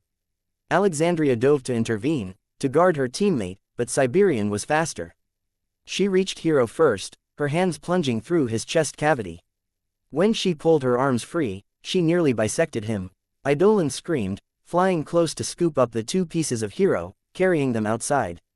Siberian leapt after them, missed only because Legend shot his comrades with a laser to alter their trajectory. Their enemy plunged to the street, landing on both feet as though she were light as a feather. The ensuing moments were frantic, filled with screamed orders and raw terror. Alexandria chased Siberian to try to scoop bystanders out of the way, to catch the PRT vehicles that Siberian flung like wiffle balls. And they were losing. Eidolon was trying to heal Hero, to teleport people out of danger when Alexandria and Legend proved unable, and changing up his abilities every few seconds to throw something new at Siberian in the hopes that something would affect her. She waded through zones of altered time, through lightning storms and force fields, tore through barricades of living wood and slapped aside a projectile so hyperdense that its gravitational field pulled cars behind it. Alexandria moved in close, hoping to stop Siberian, to catch her and slow her down, saw Siberian swing, pulled back out of the way. Her visor fell free, clattering to the ground. Then she felt the blood. Saw, in her one remaining good eye, the chunks of her own face that were falling to the ground around her, bouncing off her right breast, the spray of blood. It had been so long since she'd felt pain. Legend called out the order and buried her in containment foam, hiding her from sight. September 16, 2000. Alexandria sat in the hospital. Eidolon's healing had only been able to do so much. She held a glass eye in one hand, the remains of her other eye in the other. She looked up at the doctor. William Manton. The doctor nodded. How? Why? I don't know what predicated it. His daughter's in our custody. One of our failures. He gave his daughter the formula, without the usual preparations and procedures. I suppose he thought he was qualified to oversee all that, despite my strict instructions that staff weren't to partake. Or he had other motivations. It could have been a gift from a father trying to buy his daughter's affections. Or her forgiveness. Alexandria looked down at the glass eye, then back up to the doctor. The doctor's eyebrows were raised in uncharacteristic surprise. Did you see anything suspect? No, I only met his daughter twice, and it was brief, her father wasn't around. But I know the divorce between Professor Manton and his wife was pretty bad, as those things go. He was angry, maybe did some things he regretted. The doctor sighed. So that was him, almost certainly. He gave his daughter one of our higher quality formulas, and she couldn't handle it. When he realized what he'd done, realized that he couldn't hide it from us, he took one formula for himself and fled. I didn't know what it had done for him until tonight. The resemblance between Siberian and Manton's daughter is subtle, but it's there, and the footage from Hero's helmet camera has been run through every facial recognition program I could find. What did Legend, Eidolon and Alexandria stopped when she realized that she'd been about to say Hero. What did they say? About Manton? They don't know. I suppose we should tell Eidolon. He reacted badly when his powers informed him of our other plans and projects. Alexandria hung her head. How do we stop him? Manton, if he's transformed into that, the sample he took, F1611, it tends to give projection powers. I suspect his real body is unchanged. But I'm wondering if we shouldn't leave him be. Alexandria stared at the doctor, wide-eyed. Why? So long as he's active, people will be flocking to join the Protectorate. Alexandria slammed her hand on the stainless steel table beside her cot. Silence rang between them in the wake of the destruction. I will not condone the loss of life for your ulterior motives. I will not let monsters walk free, to profit from the fear they spread. You're right, the doctor said. I must be more shaken by Manton's betrayal than I'd thought. Forget I said anything. If Alexandria saw a hint of falsehood in the doctor's body language, she convinced herself it was the strain of one eye compensating for the job she'd used to perform with two. You realize what this means, don't you? The doctor asked. That we're no longer doing more good than evil. Alexandria replied, bitter. No, I still feel we're working for the forces of good. Manton was a selfish man, unhinged. The exception to the rule. Alexandria couldn't quite bring her to believe it. No, this means we simply need to step up our plans. If we're going to go forward with the Terminus project, we need to advance the overall efforts with Cauldron. And we need the Protectorate effort to succeed on every count. Or we need your project to work out, Alexandria replied. The doctor frowned. Or that, we still have to find the right individual. Or make him. April 10, 2008. Mortars, bombs and air-to-ground missiles rained down around her. It had been a decade and a half since she had really felt pain, and she still couldn't help but flinch as they struck ground in her immediate vicinity. Still, she continued walking, her cape and hair fluttering behind her. Two people lay face down on the edge of the street, a teenage boy and girl holding hands. She knelt and checked their pulses. Dead, but she could see others. She quickly strode over and kneeled by a young man. His stomach was a bloody mess, and he was gasping for every breath. To Gusturia Livier, she asked, in the local's Anglo-Spanish pidgin, do you want to live? His eyes widened as he seemed to realize she was there. Eres Anguora Angle. No, she replied. She brushed his hair out of his face with one hand. No, an angle, not an angel. Livier, he breathed the word before slumping over. She swept him up in her arms, quickly and carefully. Keeping an eye out for any falling mortars, she quickly ascended into the air. She was at the cloud level when the door opened. She stepped into the brightly lit corridors of Cauldron's testing laboratory and strode down to the cells. 30 cells, filled with subjects. 31 now. The cells didn't appear to have doors, but the individuals within were all too aware of the dangers of stepping beyond the perimeters of their cells, or of trying to harass Alexandria as she strode by. Only 2/3 of them were monstrous, affected by the formulas. Others would go free with alterations to their memories. Some would have fatal weaknesses inserted into their psyches, reason to hesitate at a crucial moment against a certain foe. But they would be alive. That was the most important thing. They had been destined to die, in places where the wars never stopped, or where plague was rampant, rescued from the brink of death. Entering one cell, she brushed the hair from the young man's face once more, then propped him up while she administered the sample the doctor had left for her. She stepped back while he convulsed, his wounds filling in, his breathing growing steady enough for him to scream. His eyes opened, and he stared at her, wide-eyed, still screaming as sensations returned to him and pain overwhelmed every sense.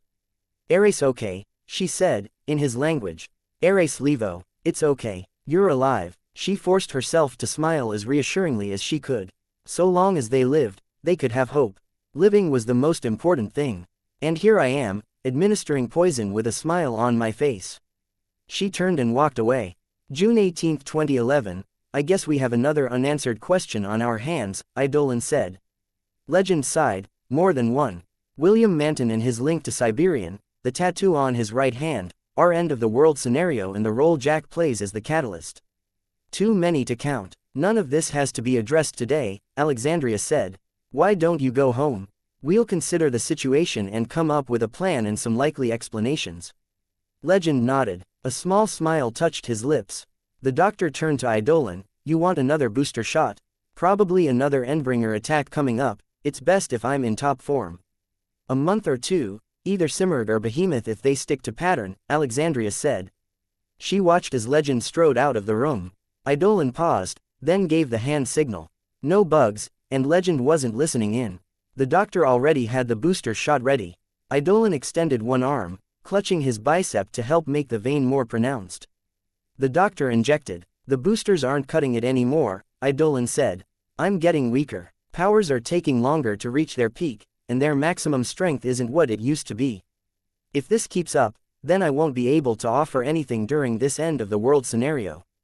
We'll find a solution, the doctor said. You were too calm, Eidolon spoke. I was worried you'd miss my warning. Very clever, burning the words into the paper in front of me. Thank you. Was I convincing? You managed to feign skepticism over this apocalypse scenario, Alexandria spoke. Well, that's the most important thing, the doctor spoke. He's suspicious. He knows or suspects we've been lying to him, Alexandria said. Unfortunate. Will he expose us? Alexandria shook her head. No, I don't think he will. But he may distance himself from us to lower the number of opportunities we have to see his doubt for what it is. We'll manage, the doctor replied. In the worst-case scenario, we'll explain the circumstances, explain our plan. He won't like it, Eidolon spoke. But he'll understand, the doctor said. If the Terminus project is a success, the end of the world isn't a concern. And I believe we will succeed. Provided we come up with a solution to the bigger, more basic problems we're facing, Eidolon said. Or we'll simply find ourselves in the same circumstances after we've gone to all this trouble. Alexandria nodded. The Protectorate is proving to be a failure on that front. Recent events haven't given me much hope in that regard. So that leaves only my end of things, the doctor said. Coil, Eidolon said, and if he fails, ever the pessimist, Alexandria said. This revelation about the possible end of the world has decimated our projected timeline. We don't have time to prepare or pursue anything further, the doctor said. If we assist him, no, the doctor spoke. If we assist him, there's no point. In short, Alexandria leaned forward, resting her elbows on the table. He doesn't even know it, but everything rests on his shoulders.